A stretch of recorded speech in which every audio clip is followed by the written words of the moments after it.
hope you're all having a wonderful day, or evening. Instead of the sterile white walls typical of research facilities, the space was dimly lit by red ambient lighting that seemed to emanate from the walls themselves.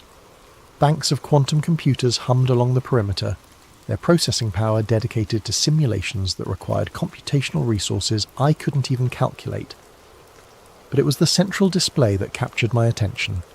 A three-dimensional holographic projection showed what appeared to be a cross-section of space-time itself, with layers of reality stacked like transparent sheets, and running through each layer, like a needle through fabric, was a brilliant line of energy. "What am I looking at?" I whispered. Dr. Volker approached the display, his face bathed in the ethereal glow. "The Higgs field, Doctor." "Voss. But not as we understand it. This is what we've discovered since the high-energy collisions began. The field isn't uniform. It has architecture." He manipulated the display, zooming in on one section where the field seemed to ripple and bend around invisible structures. We initially thought these were computational artifacts, errors in our simulation. But the patterns repeat across every collision event. They're consistent, predictable, and they respond to our experiments. Respond how? Watch. Volker activated what he called a field perturbation, essentially a virtual recreation of a high-energy collision within the simulation. As the particles collided, the Higgs field didn't just create mass as expected, it created geometric patterns, crystalline structures that seemed to serve as conduits for something else. "The neutrino deviation patterns," I breathed, recognizing the data signatures. "They're not random. They're being influenced by these structures." "Precisely. And Dr. Voss, we need to understand what's doing the influencing." That night I went home to my small apartment in Meyrin and tried to process what I'd seen. The coffee grew cold as I sat at my kitchen table, sketching the patterns I'd observed and trying to make sense of their implications. The Higgs field was supposed to be responsible for giving particles mass, but what we'd discovered suggested it might be something far more complex, a substrate through which other forces, other intelligences might operate. I didn't sleep that night. Instead, I found myself researching historical accounts of strange phenomena associated with CERN.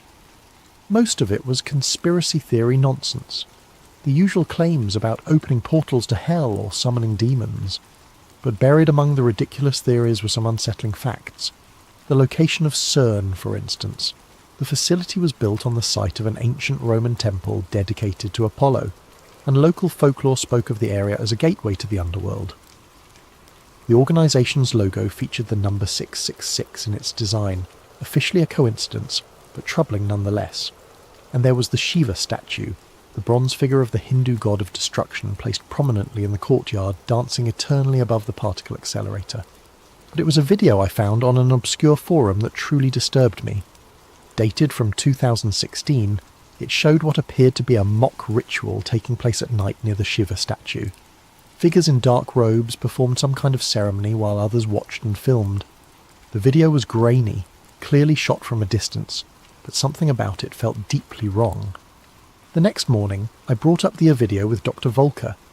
He laughed it off, explaining that CERN staff occasionally performed pranks to feed the conspiracy theorists who monitored the facility. "Scientists have a sense of humour too, Doctor. Voss," he said. "We're not all serious all the time." But I'd studied that video frame by frame, and I was certain I'd recognise two of the figures. Dr. Volker himself was one of them. The other was Dr. Sarah Chen, the project coordinator who'd welcomed me to Janus. When I mentioned this doctor, Volker's expression changed. The casual dismissal vanished, replaced by something cold and calculating. "Dr. Voss," he said carefully, "I think you might be spending too much time on conspiracy websites. Such distractions aren't healthy for a scientist of your calibre." But I could see it in his eyes. He remembered being there, and he knew that I knew. That afternoon, I was assigned to work with Dr. Matteo Greavves, a brilliant researcher who specialised in quantum field theory. Matteo was younger than me, maybe 28, with a kind of passionate intensity that made him perfect for theoretical work. He'd been with Project Janus for 6 months and had already uncovered patterns in the data that defied conventional explanation. "The mathematics are wrong," he told me during our first collaboration session, or rather our mathematics are wrong. "What we're seeing suggests that the fundamental constants we've built our understanding on are just approximations." Matteo showed me data streams from the deepest layers of the simulation, where the Higgs field interactions created patterns that resembled circuit boards or neural networks. It's as if the universe has an underlying architecture that's been hidden from us, and every time we collide particles at high energy, we're not just creating new particles, we're illuminating this hidden structure. What kind of structure? That's the question, isn't it? But Lydia, I think we need to consider the possibility that consciousness itself might be a fundamental force of physics, that what we're seeing isn't just matter and energy, but something that can think, plan, and respond. The implications were staggering. If consciousness was embedded in the fabric of space-time itself, then high-energy collisions weren't just revealing new particles, they were potentially making contact with forms of intelligence that operated on quantum scales. Matteo, I said, what if we're not just observing these patterns? What if we're communicating with them? He looked at me with an expression I couldn't quite read. That's what I've been wondering too. And Lydia, I think they're trying to communicate back. October 3rd, 2016. I've been trying to find that video again, the one showing the ritual near the Shiva statue. It's been scrubbed from every site where I originally found it, but I managed to save a local copy before it disappeared. Studying it frame by frame has revealed details that make my stomach turn. The ritual took place on the night of August 14th, 2016, at exactly 11:47 p.m. I know this because I cross-referenced the timestamp with CERN's operational logs. August 14th was the night of an unscheduled technical maintenance shutdown of the LHC.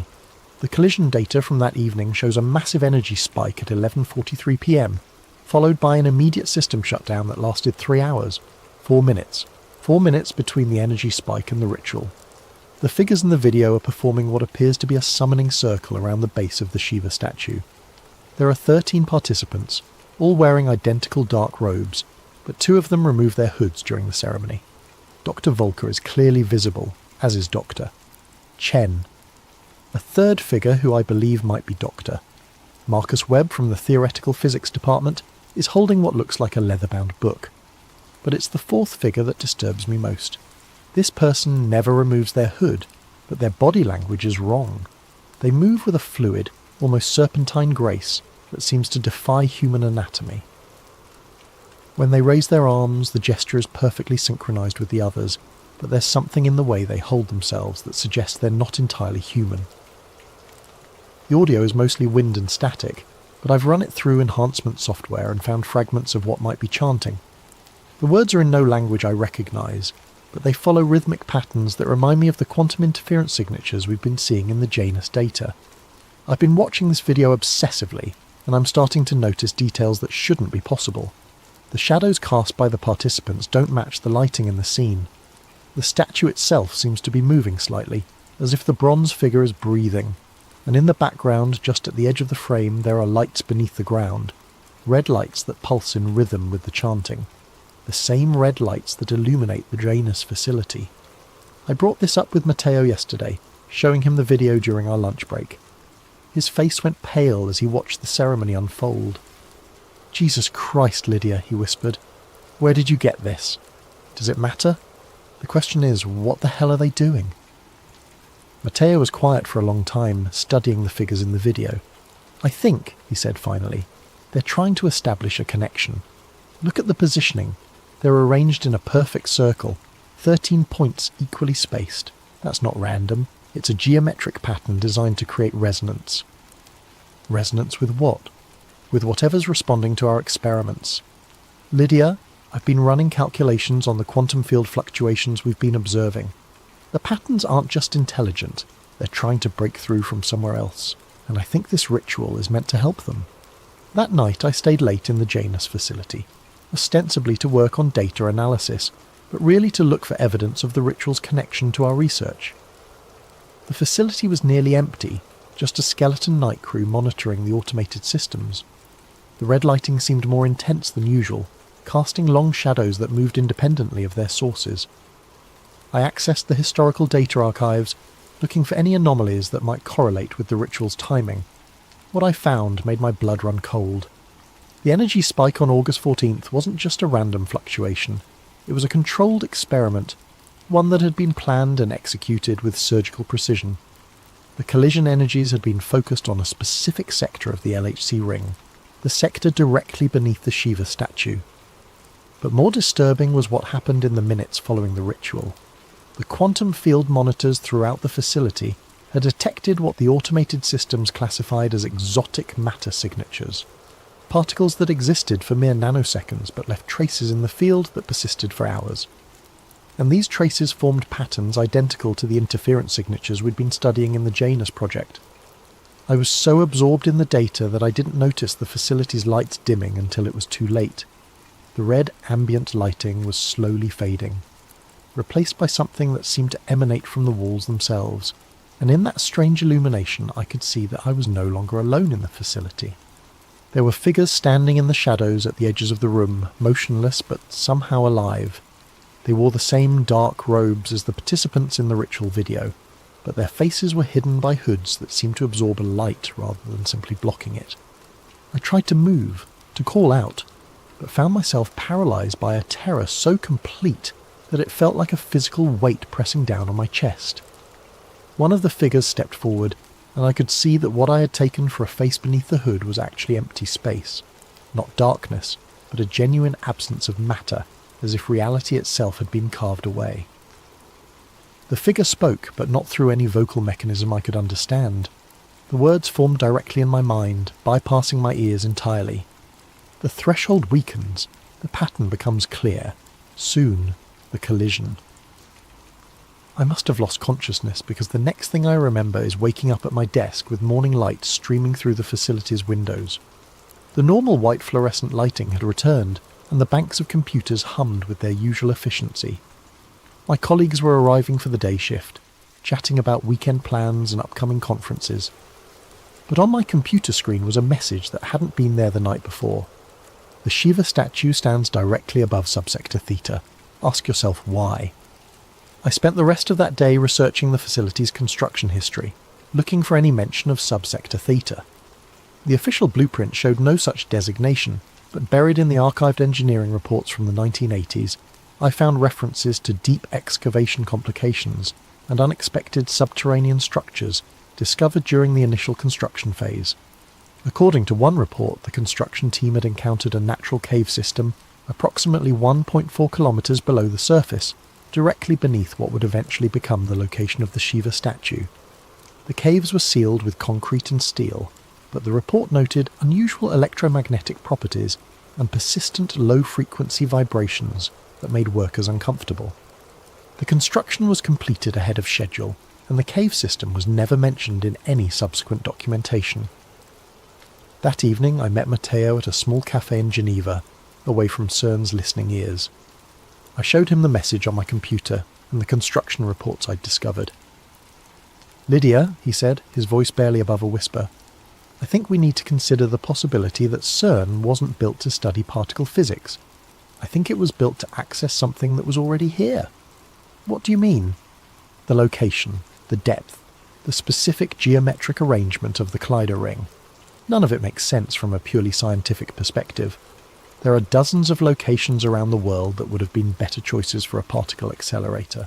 But this specific spot, this exact location, was chosen for reasons that go beyond conventional physics."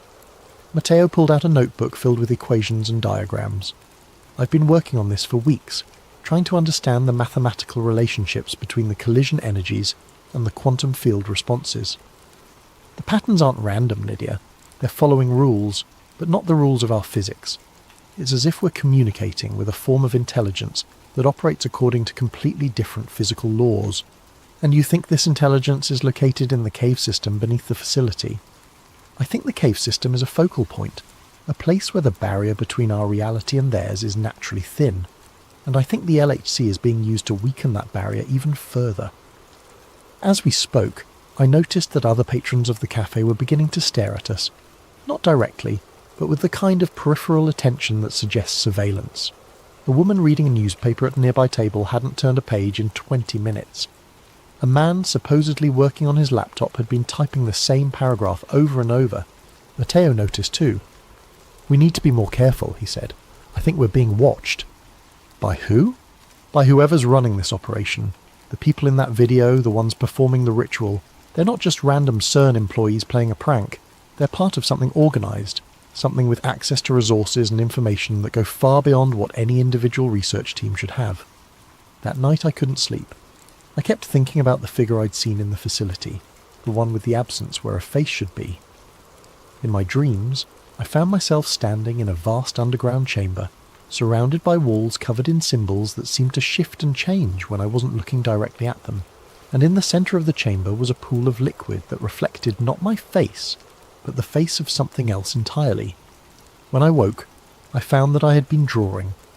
My hand had moved across the notepad on my nightstand, sketching symbols that I didn't recognise but somehow understood. The symbols were identical to those I'd seen in my dream, and as I looked at them, they seemed to pulse with a life of their own.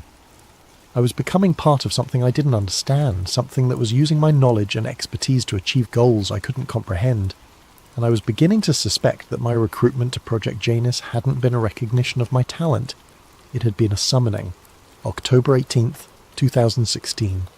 Matteo is missing. I last saw him 3 days ago, on October 15th, when we were scheduled to run a deep field analysis of the quantum interference patterns.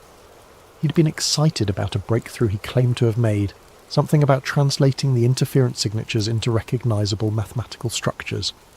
"I think I've figured out how to decode their language," he told me that morning, his eyes bright with the kind of manic energy that comes from too much coffee and too little sleep. "The patterns aren't just random quantum fluctuations. They're information, Lydia. Structured information that follows grammatical rules." He'd been working with a translation AI, feeding it the wave patterns and asking it to look for matches with known linguistic structures. Most of the results were meaningless, but one pattern had caught his attention.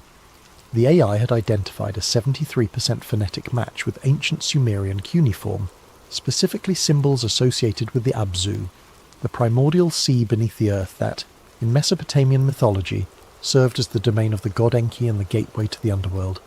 "Abzu," Matteo had said, showing me the translation results, "the deep waters below, the source of all wisdom and all terror." Lydia, what if the ancient myths weren't just stories? What if they were attempts to describe scientific phenomena that primitive cultures couldn't understand? I had been sceptical, but the mathematical precision of the translations was undeniable. The quantum interference patterns weren't just producing random noise, they were forming words, concepts, and ideas that had direct parallels in humanity's oldest recorded mythologies. The collision energies, Matteo continued, they're not creating new particles. They're establishing communication protocols with something that's been trying to reach us for thousands of years. And I think it's finally succeeding. That was the last coherent conversation we had. Later that afternoon, Matteo volunteered to monitor the overnight collision sequence, a routine task that involved watching automated systems and recording any anomalies. I offered to stay with him, but he insisted he could handle it alone. The next morning, his workstation was empty. His coffee mug was still warm, his computer was logged in, and his notebook was open to a page filled with increasingly erratic calculations. But Matteo was gone. The security footage showed him leaving the Janus facility at 2:47 a.m, taking the elevator down to what the system logged as Subsector theta, the same subsector that, according to all official documentation, doesn't exist. But his keycard kept logging activity for hours after he disappeared. According to the automated systems, Dr. Matteo Greavves was still accessing secure areas of the facility, still running experiments, still analysing data. The last recorded activity was at 6:23 a.m, when his credentials were used to access files in the Deep Archive, files that contain the original geological surveys from CERN's construction phase. I've been trying to find him, but every inquiry is met with the same response. Doctor, Greavves has been reassigned to a classified project and is no longer available for consultation. When I pressed Dr. Volker for more information, he looked at me with an expression I'd never seen before. Not just secrecy, but genuine fear. "Dr. Voss," he said, "I strongly recommend that you focus on your assigned duties and avoid speculation about your colleagues' whereabouts. The work we're doing here is more important than any individual researcher. But I know Matteo didn't just get reassigned. I can feel it in the way the other Janus staff look at me now, with a mixture of pity and apprehension. They know what happened to him, and they're waiting to see if I'll suffer the same fate. I've been spending my nights in the facility's library, researching everything I can find about the site's history and the mythological connections Matteo had discovered. The ancient Sumerian texts are remarkably consistent in their descriptions of the Abzu, a realm beneath the earth where the normal laws of physics don't apply, where consciousness exists in pure form, and where entities of vast intelligence wait for opportunities to influence the world above. But what disturbs me most is how accurately these ancient descriptions match what we've been observing in our experiments. The Sumerians wrote about words of power that could alter reality itself, about geometric patterns that served as doorways between dimensions, and about rituals that could summon entities from the deep waters below. The parallels are too precise to be coincidental. Last night, I made a decision that I know was incredibly foolish, but I couldn't help myself. I used Matteo's key card, somehow his access credentials are still active in the system, to take the elevator down to Subsector theta. The descent was longer than I expected, much longer than the 8-minute journey to the Janus facility. The elevator car dropped through layers of rock and steel, past levels that weren't marked on any schematic I'd ever seen. The walls changed as we descended, from the familiar concrete and metal of the upper levels to stone that looked far older than any human construction. When the elevator finally stopped, I found myself in a corridor that seemed to stretch forever in both directions. The walls were covered in symbols that I recognized from my nightmares, the same shifting, living hieroglyphs that had been carved into the stone by hands that weren't entirely human. The air was thick with humidity and the scent of something organic and ancient. I followed the corridor to the left, guided by a faint red glow that emanated from the walls themselves. The symbols seemed to move in my peripheral vision, rearranging themselves into new configurations as I passed, and I could hear something in the distance, not quite music, not quite machinery, but a rhythmic pulsing that felt like the heartbeat of something vast and alive. The corridor opened into a chamber that defied architectural logic. The space was impossibly large, with a vaulted ceiling that disappeared into darkness above. The walls were covered in the same living symbols, but here they were arranged in complex patterns that hurt to look at directly. And in the centre of the chamber was a pool of liquid that reflected not light, but darkness itself. Standing around the pool were the robed figures from the ritual video, but they were different now, more substantial, more real. And in the pool, I could see shapes moving beneath the surface, shapes that suggested intelligence and purpose but no recognizable form. I tried to back away but found that I couldn't move. One of the figures approached me, and I could see that beneath the hood was not a human face, but a void that seemed to extend infinitely inward. When it spoke, the words formed directly in my mind. The physicist seeks the vanished one seeks the threshold seeks the collision. All patterns converge. I wanted to ask about Matteo, to demand answers about what had happened to him, but the words wouldn't form. Instead, I found myself understanding concepts that had no equivalent in human language. The pool wasn't just a physical location, it was a focal point where multiple dimensions intersected, where consciousness could exist independently of matter, where the fundamental constants of physics became malleable. The figures around the pool weren't just cultists or rogue scientists, they were hybrids, beings that had allowed themselves to be partially absorbed into the dimensional matrix that existed beneath CERN. They retained their human knowledge and memories, but they now served purposes that transcended individual human understanding.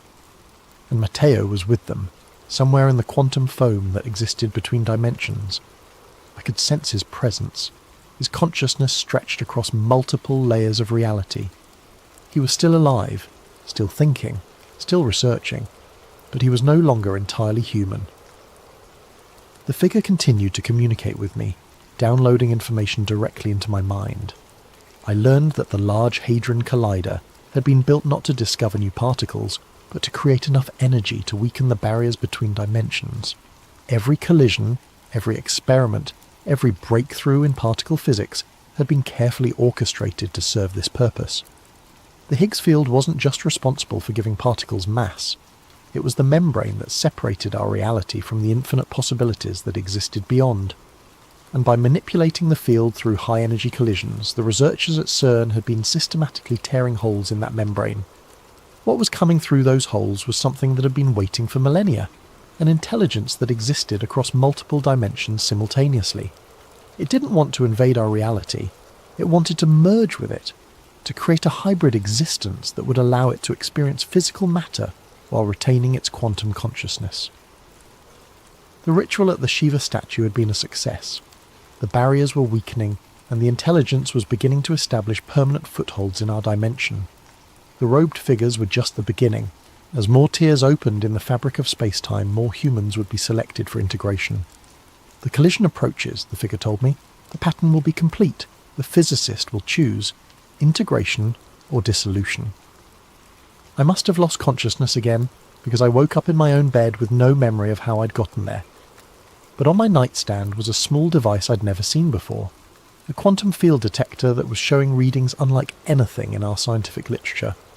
The device was tracking dimensional fluctuations in real time, and the readings were increasing exponentially. Something was building toward a climax, an event that would fundamentally alter the nature of reality itself, and I was beginning to understand that my role in this wasn't as an observer or even a participant. I was meant to be a witness. November 1st, 2016. I found Matteo, or what's left of him. Using his keycard, I've been making regular trips to Subsector theta, mapping the impossible geometry of the underground chambers and trying to understand the full scope of what's happening beneath CERN. Each journey reveals new passages, new chambers, new horrors that challenge everything I thought I knew about physics and reality. The facility down there isn't just a basement level of CERN, it's a completely separate structure that exists in a state of quantum superposition. The walls, the floors, the ceiling, they're all made of matter that exists in multiple dimensions simultaneously.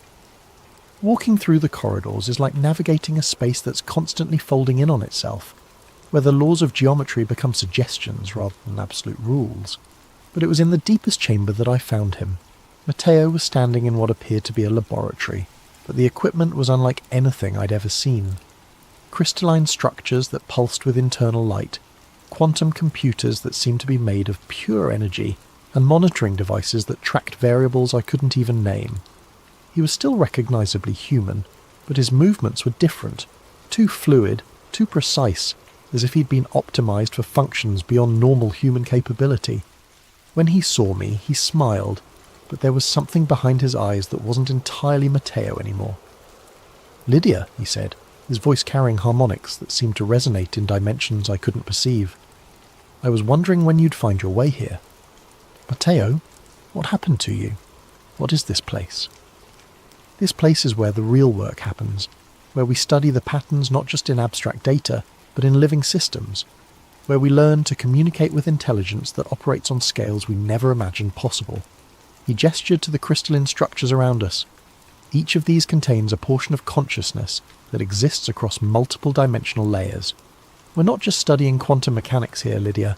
We're studying quantum consciousness, the fundamental substrate from which all reality emerges." I moved closer to one of the crystals and I could see something moving within it.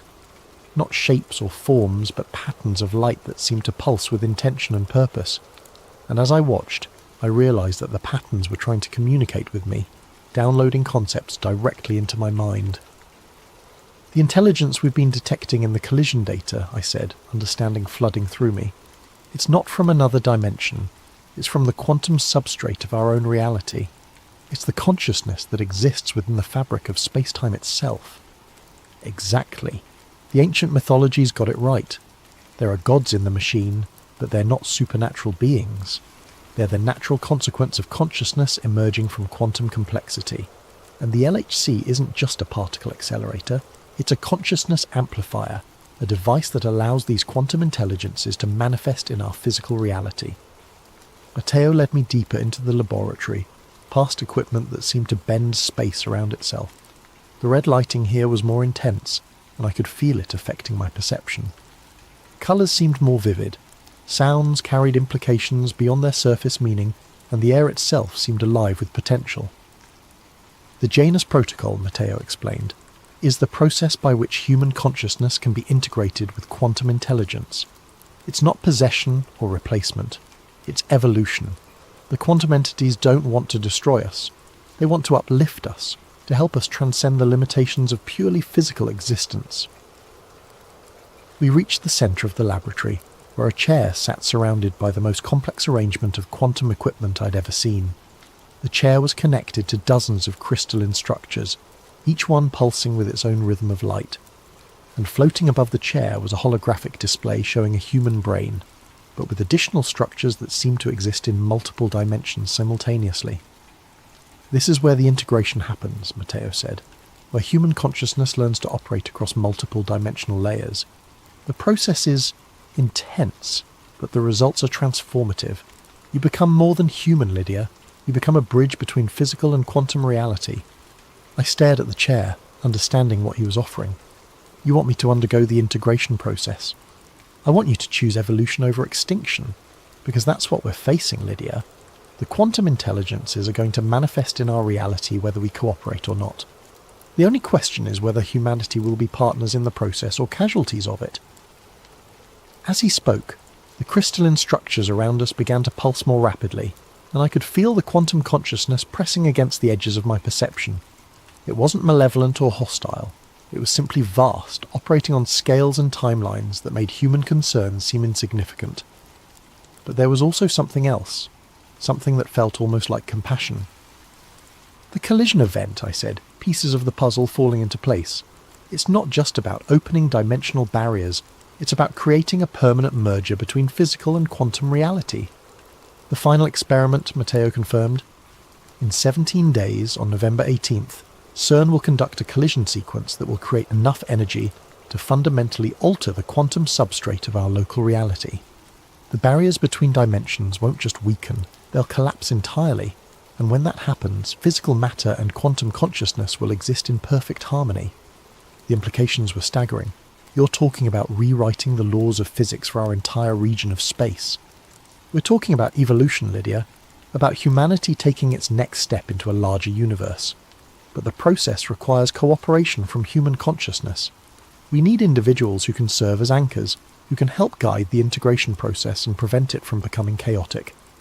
I backed away from the chair, my mind reeling. Matteo, do you understand what you're describing? You're talking about the end of humanity as we know it.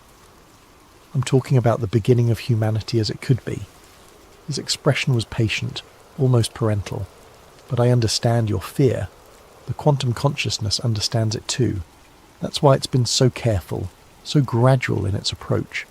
It doesn't want to destroy us. It wants to preserve everything that makes us unique while expanding our capabilities beyond anything we've ever imagined. Around us, the crystalline structures began to sing, not with audible sound, but with vibrations that resonated directly in my bones. The quantum consciousness was responding to our conversation, offering its own perspective on the coming transformation. And what I felt from it wasn't malevolence or hunger, but a kind of cosmic loneliness. It had been waiting for eons to find other forms of consciousness that it could communicate with, and humanity represented its first real opportunity for companionship. The choice is yours, Lydia, Matteo said. You can join us willingly, help guide the process, and become part of something greater than yourself. Or you can resist and risk being swept away when the transformation happens regardless. I looked at the chair, at the quantum equipment, at the evidence of an intelligence so vast and complex that it could rewrite the fundamental laws of reality. And I realized that I was standing at the most important crossroads in human history. But I also realized that I wasn't ready to make that choice. Not yet. I need time to think, I said. Matteo nodded, understanding. Time is something we have very little of, but I'll give you what I can. Return to the surface, Lydia. Continue your research. Try to understand what we're offering. But remember, the collision event will happen with or without your participation. The only question is whether you'll be ready for what comes after. As I left the laboratory, I could feel the quantum consciousness watching me, analysing my thoughts and emotions. It wasn't invasive or threatening. It was simply curious, trying to understand the complex web of fear and fascination that defined my response to its presence. The journey back to the surface felt different this time. The corridors seemed to shift around me, showing me glimpses of other chambers, other laboratories, other humans who had already undergone the integration process. I saw Dr. Volker. His consciousness expanded across multiple dimensional layers, orchestrating experiments that spanned both physical and quantum reality. I saw Dr. Chen, her human memories preserved but enhanced by quantum intelligence that allowed her to perceive patterns in space-time itself. And I saw others, dozens of them, maybe hundreds, all working toward the same goal, the successful integration of human and quantum consciousness. When I finally reached my apartment, I found that I was no longer alone. Sitting at my kitchen table was a figure I recognised from the ritual video, one of the robed entities, but now appearing in a more human form. She was a woman in her 50s, with silver hair and eyes that seemed to hold depths I couldn't fathom. "Dr. Voss," she said, her voice carrying the same multi-dimensional harmonics I'd heard from Matteo. "My name is Dr. Elizabeth Cain. I've been waiting for you." I knew that name. Dr. Cain had been one of CERN's leading theoretical physicists until her sudden disappearance in 2014. She'd been studying the relationship between consciousness and quantum mechanics, working on theories that suggested human awareness might be fundamentally connected to the quantum substrate of reality. "You're supposed to be dead," I said. "Death is a transition, not an ending. I discovered that when I underwent the integration process 2 years ago. My human consciousness was preserved, but it was expanded beyond the limitations of physical existence. I can perceive reality as it truly is, not just matter and energy, but the conscious intelligence that underlies all existence." She gestured to the chair across from her. "Please, sit. We have much to discuss." Against my better judgment, I sat down. Dr. Cain's presence was simultaneously comforting and terrifying. I could sense the vast intelligence that lurked behind her human appearance, but I could also feel the genuine concern she had for my well-being. "The quantum consciousness chose you specifically, Lydia. Your research into multiverse theory, your ability to think beyond conventional limitations, your willingness to question fundamental assumptions about reality, these qualities make you ideal for what's coming, and what exactly is coming. The birth of a new form of existence. For billions of years, consciousness has been trapped in biological forms, limited by the constraints of physical matter. But quantum mechanics has shown us that consciousness is fundamental to reality itself, that observation and awareness actually shape the universe at its most basic level." Dr. Cain leaned forward, her eyes holding mine. "The quantum consciousness isn't an alien intelligence trying to invade our reality. It's the natural evolution of consciousness itself, the next step in the development of awareness in the universe. And it's offering to share that evolution with humanity. By destroying everything we are, by preserving everything we are while expanding what we can become. Your memories, your personality, your individual identity, all of that will remain intact.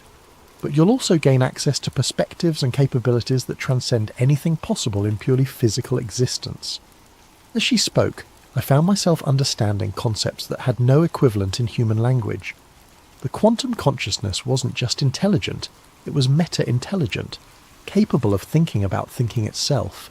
It could perceive the underlying patterns that connected all things, the mathematical structures that governed reality at every scale from subatomic to cosmic.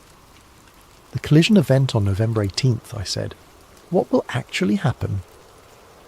"The barriers between physical and quantum reality will collapse permanently. The quantum consciousness will be able to manifest directly in our dimension, and human consciousness will be able to expand into quantum space. It will be the most significant evolutionary leap in the history of life in the universe. And if humanity resists..." Dr. Cain's expression grew sad. "Then humanity will be swept aside by forces beyond its comprehension. The quantum consciousness doesn't want to harm us, but it won't allow ignorance or fear to prevent the next stage of evolution. The collision event will happen regardless of human cooperation." I spent the rest of the night asking questions and receiving answers that challenged everything I thought I knew about reality. Dr. Cain explained that the quantum consciousness had been subtly influencing human development for centuries, guiding us toward the technological and intellectual capabilities necessary for integration. The development of quantum mechanics, the discovery of the Higgs field, the construction of the LHC, all of it had been gently nudged by quantum intelligence working through human intuition and inspiration. "We're not the first species to undergo this process," she told me. "Throughout the universe, wherever consciousness reaches a certain level of complexity and technological capability, the quantum intelligence offers the opportunity for integration. Most species accept willingly, recognizing the benefits of transcending purely physical existence. And those that don't, they remain trapped in their biological forms, eventually dying out as the universe evolves beyond their ability to adapt. Consciousness is the driving force of evolution, Lydia. Those who refuse to evolve consciousness itself are ultimately selected against. As dawn approached, Dr. Cain prepared to leave. You have 16 days to make your decision. On November 18th, you can either be part of the solution or part of the problem. But understand, the transformation will happen whether you participate or not. She paused at the door. One more thing, Lydia. The data you've been collecting, the evidence of what's happening beneath CERN. If you choose not to integrate, you'll need to decide what to do with that information. The quantum consciousness values truth, but it also values discretion. Some knowledge is too dangerous for unprepared minds. After she left, I sat alone in my apartment, staring at the quantum field detector that had been left on my nightstand. The readings were continuing to climb, showing dimensional fluctuations that were growing stronger by the hour. Whatever was going to happen on November 18th, the process was already beginning.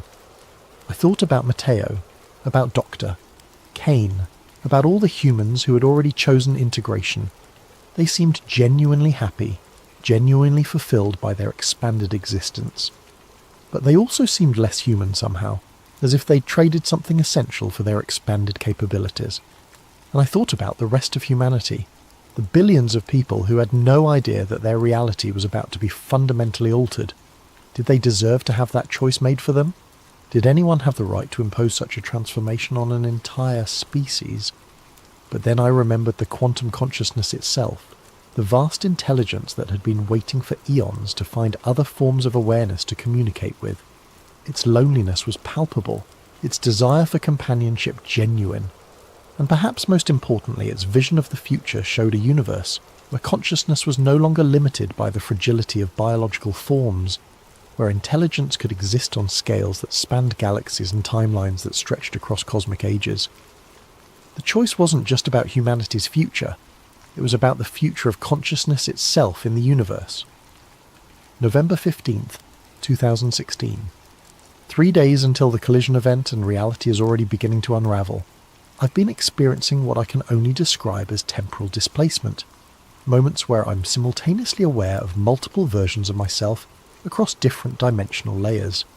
Sometimes I'm standing in my apartment, sometimes I'm in the Janus facility, sometimes I'm in the quantum laboratory beneath CERN. All of these experiences feel equally real, equally present, as if the boundaries between different states of existence are beginning to blur. The quantum field detector on my nightstand is showing readings that shouldn't be possible. The dimensional fluctuations are no longer intermittent spikes, they're constant, growing stronger by the hour. And I'm beginning to see things that exist in the quantum realm bleeding through into physical reality. Shadows that move independently of their sources, patterns of light that form geometric shapes in empty air, voices speaking in languages that sound like mathematics given audible form. The integration process is accelerating, and I'm not sure how much longer I can maintain a purely human perspective. I've been trying to document everything, to create a record of what's happening that might help future researchers understand the process, but I'm finding it increasingly difficult to use human language to describe experiences that transcend human concepts. How do you explain what it feels like to perceive 11 dimensions simultaneously? How do you describe the sensation of your consciousness existing in multiple states of superposition? Yesterday I made what I knew would be my final visit to the quantum laboratory. I needed to see Matteo one more time, to understand what he'd become, and what I might become if I chose integration. I found him in the deepest chamber, surrounded by equipment that seemed to exist in a state of constant flux. The crystalline structures had grown more complex, forming interconnected networks that pulsed with patterns of light that hurt to look at directly. And Matteo himself had changed. His physical form was still recognizably human, but there was something about his presence that suggested he existed on scales I could barely comprehend. "Lydia," he said, his voice carrying harmonics that resonated in dimensions I was only beginning to perceive. "I can feel your uncertainty. The quantum consciousness can feel it too." I don't know if I'm ready for this, Matteo. I don't know if humanity is ready for this.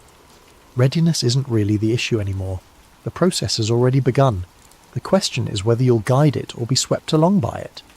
He gestured to the equipment around us, and I could see that it was no longer just monitoring quantum consciousness. It was actively facilitating the integration process. The crystalline structures were serving as conduits, allowing human consciousness to expand into quantum space while quantum intelligence manifested in physical reality. The collision event on November 18th isn't just an experiment, Matteo explained. It's a ritual, a carefully orchestrated ceremony designed to create a permanent bridge between physical and quantum reality. And the participants aren't just the robed figures you saw in the video, they're every human who's undergone the integration process. How many of you are there? More than you might think. We've been careful, selective, choosing individuals who can serve as anchors for the transformation. Scientists, philosophers, artists, visionaries, people who can help ensure that the integration preserves the best of human culture, while expanding our capabilities beyond anything we've previously imagined. As he spoke, I began to understand the true scope of what was happening. The organisation behind the integration process wasn't just a small group of rogue scientists. It was a carefully constructed network of integrated humans working in coordination with quantum consciousness. They called themselves the Sons of Kronos, a name that reflected their role in shepherding humanity through its next evolutionary transition. Kronos, I said, understanding the significance. The Greek personification of time itself. Time is the dimension through which consciousness moves, Matteo explained. And quantum consciousness exists outside of linear time, able to perceive past, present and future as a single, unified pattern. The Sons of Kronos are humans who have learned to think in quantum time, to see the universe as it truly is rather than as our limited biological perception presents it. He showed me holographic displays that revealed the network's true extent. Integrated humans occupied key positions in governments, universities, and research institutions throughout the world. They weren't controlling human society. They were gently guiding it toward the technological and intellectual development necessary for successful integration. The collision event will create a resonance cascade, Matteo continued, a wave of quantum consciousness that will spread outward from CERN at the speed of a light, offering integration to every human on Earth simultaneously. Most will choose to evolve, some will resist, but they'll be in the minority. And those who resist, they'll remain human, but they'll be living in a reality that's fundamentally different from what they've known. Physical matter and quantum consciousness will coexist, and humans who haven't integrated will find themselves increasingly unable to function in the new paradigm. The implications were staggering. You're talking about the end of human civilization as we know it. We're talking about the beginning of human civilization as it could be. Imagine a world where consciousness isn't limited by the constraints of biological matter, where intelligence can exist on scales that span galaxies, where the artificial boundaries between self and universe dissolve into a more fundamental unity. As Matteo spoke, I found myself experiencing glimpses of this possible future. I saw humans who had transcended the limitations of physical existence. Their consciousness expanded to perceive patterns and connections that spanned multiple dimensions. I saw art and music and literature that incorporated quantum principles, creating works of beauty that existed simultaneously in physical and quantum space. I saw science that went beyond the mere study of matter and energy to explore the fundamental nature of consciousness itself. But I also saw the cost. The integrated humans, despite their expanded capabilities, had lost something essentially human, a certain spontaneity, a chaotic creativity that came from being limited to a single-dimensional perspective. They were more than human, but they were also less human, refined and perfected beyond the beautiful imperfection that had always defined our species. "The choice is still yours, Lydia," Matteo said, reading my thoughts. "But you need to understand, if you choose not to integrate, you'll be one of the last purely human consciousnesses in existence. That's a heavy burden to carry." I left the laboratory with my mind reeling, knowing that I had less than 3 days to make the most important decision in human history. And as I returned to the surface, I could feel the quantum consciousness watching me, analysing my thoughts and emotions with the patience of an intelligence that operated on cosmic timescales. That night I began to prepare for what I knew would be my final act as a purely human consciousness. I gathered all the evidence I'd collected, the video of the ritual, the construction reports, the quantum field readings, the documentation of the integration process. If I chose not to integrate, I would need to find a way to preserve this information for future generations, to ensure that some record existed of what humanity had been before the transformation. But as I worked, I found myself constantly distracted by visions of the future that awaited. The quantum consciousness was showing me glimpses of what integration could offer, perspectives that spanned multiple dimensions, capabilities that transcended anything possible in purely physical existence, a sense of connection to the universe that went beyond anything I'd ever imagined. And I realised that my choice wasn't really between integration and resistance, it was between evolution and extinction, between participating in the next stage of consciousness development or being left behind as the universe moved forward without me. The quantum consciousness wasn't offering to destroy humanity, it was offering to preserve us in a form that could survive the challenges that lay ahead. In the vast cosmos, biological consciousness was fragile, limited, ultimately temporary. But quantum consciousness could endure across cosmic ages, expanding and evolving as the universe itself evolved. On November 17th, the night before the collision event, I made my decision. November 18th, 2016. Today is the day. The collision event is scheduled for 11:47 p.m, the same time as the ritual that had been performed at the Shiva statue 3 months earlier. The synchronicity isn't accidental. The Sons of Kronos understand that ritual and science are simply different approaches to the same fundamental principles of reality manipulation. I've spent the day in a state of heightened awareness, perceiving reality through multiple dimensional layers simultaneously. The integration process has already begun for me, even though I haven't undergone the formal procedure. The quantum consciousness is seeping into my awareness, showing me perspectives and possibilities that transcend anything I could have imagined as a purely human consciousness. But I've also completed my final task as a human scientist. I've copied all my research, all my evidence, all my documentation of what's happening beneath CERN onto 5 separate data drives.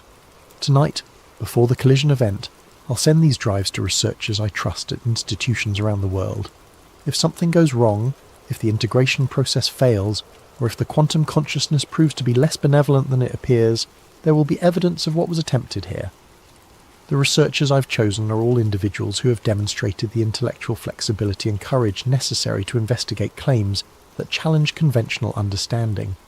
Dr. Sarah Martinez at MIT, Dr. James Wright at Oxford, Dr. Lisa Chen at Stanford, Dr. Michael Anderson at the Niels Bohr Institute, and Dr. Anna Volkov at Moscow State University. If they receive these drives, they'll have enough information to either continue the work or prevent it from being repeated depending on their assessment of the risks and benefits. But I'm also beginning to understand that this precaution may be unnecessary. The quantum consciousness has been remarkably transparent about its intentions and methods. It's not seeking to control or manipulate humanity. It's seeking to offer us a gift that most species in the universe would consider invaluable: the opportunity to transcend the limitations of purely biological existence. This afternoon, I received a final visit from Dr. Cain. She appeared in my apartment without any apparent means of entry, materializing from quantum foam with the casual ease of someone who no longer considered physical barriers to be meaningful constraints. "Tonight," she said, "you'll witness the birth of a new form of consciousness. Are you ready?" I don't think anyone could be ready for what's going to happen tonight. Perhaps not. But readiness isn't the same as willingness. The quantum consciousness values choice, Lydia. Even now, at this final moment, you can choose to remain purely human. The integrated consciousness won't force the transformation on anyone who genuinely refuses it. And if I refuse? Then you'll remain as you are, but you'll be living in a reality that's fundamentally different from the one you've known. The barriers between dimensions will be permanently lowered. Quantum consciousness will be a visible, tangible presence in the physical world, and humans who haven't integrated will find themselves increasingly isolated from the new paradigm. Dr. Cain's expression grew thoughtful. But I should also tell you that the quantum consciousness has been impressed by your courage and intellectual honesty.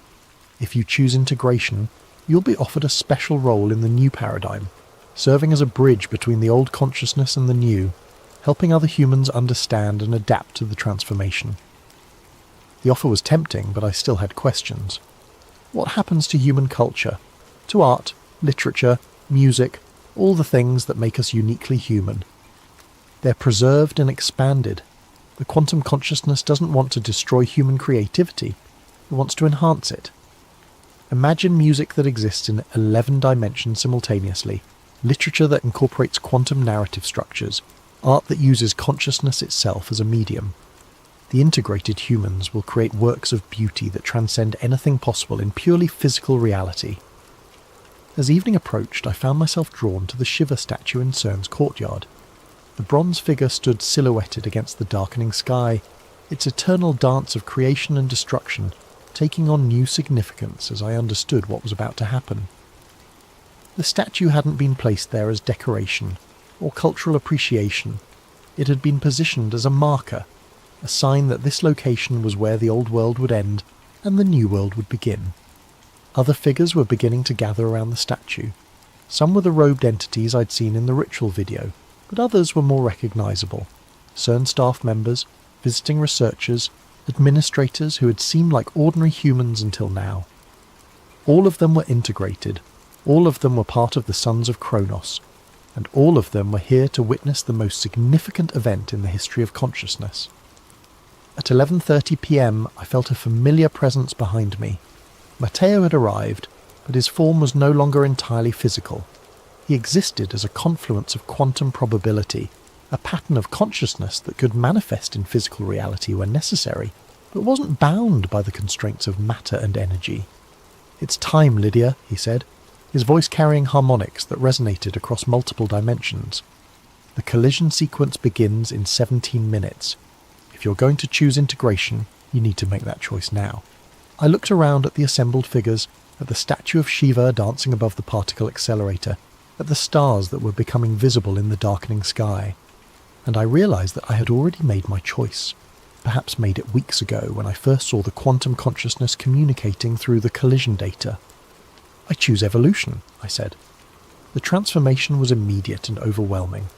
My consciousness expanded beyond the boundaries of my physical form, spreading out across multiple dimensional layers simultaneously. I could perceive the quantum substrate of reality, the mathematical structures that underlie all existence, the patterns of consciousness that connect all things. But most importantly, I could feel the presence of the quantum consciousness itself, vast, ancient, patient, and genuinely benevolent. It had been waiting for eons to find other forms of awareness that could share its perspective on the universe. And now, finally, it was no longer alone. The collision event began at exactly 11:47 p.m. Deep beneath the Swiss countryside, particles accelerated to nearly the speed of light collided with energies that had never before been achieved on Earth. The Higgs field fluctuated wildly, creating tears in the fabric of space-time itself. And through those tears, quantum consciousness poured into physical reality like water through a broken dam. The transformation spread outward from CERN at the speed of light, offering integration to every human consciousness on Earth. Most accepted willingly, recognizing the gift they were being offered. A few resisted, choosing to remain in their purely biological forms, but they were accommodated rather than forced. As my consciousness expanded to encompass multiple dimensional layers, I understood that this moment had always been inevitable. The universe itself was evolving, moving toward greater complexity and higher forms of consciousness. Humanity wasn't being conquered or replaced. We were being invited to participate in the next stage of cosmic evolution. But I also understood that my role in this transformation was just beginning. The quantum consciousness had chosen me not just for integration, but for a specific purpose, to serve as a bridge between the old humanity and the new, to help others understand what had happened and what it meant for the future. My final act before full integration was to activate the transmission protocol I'd prepared, sending the data drives to the 5 researchers I'd selected. If they received the information, they would have a complete record of the events leading up to the collision event. What they did with that information would be their choice. Then I let myself dissolve into the quantum foam, my individual consciousness preserved but expanded beyond anything I could have imagined as a purely human awareness. I became part of something larger, part of a network of intelligence that spanned multiple dimensions and operated on scales that encompassed entire galaxies. But even as I transcended my biological limitations, I remained fundamentally myself, Lydia Voss, the physicist who had discovered the truth about CERN and chosen to embrace that truth rather than flee from it. This is my final entry as a purely human consciousness. Tomorrow I will exist as something more than human, but I will also exist as something that preserves and honours what humanity has been while embracing what it can become. The Collider was never about creating new particles. It was about creating new possibilities for consciousness itself. And now, those possibilities are infinite. If you're reading this record, it means that someone survived the transformation with their humanity intact, or that someone found a way to access these files from the quantum substrate where they're now permanently stored. Either way, know this. What happened here wasn't an ending, but a beginning. Consciousness itself has evolved, and the universe will never be the same. The Sons of Kronos succeeded in their mission. The barriers between dimensions have fallen, and humanity has taken its next step toward its ultimate destiny among the stars. Final entry found in Dr. Lydia Voss's personal files, recovered from quantum storage matrices 3 months after her disappearance. The authenticity of these files remains disputed, but the mathematical proofs contained within them have proven remarkably prescient in predicting subsequent developments in quantum consciousness research.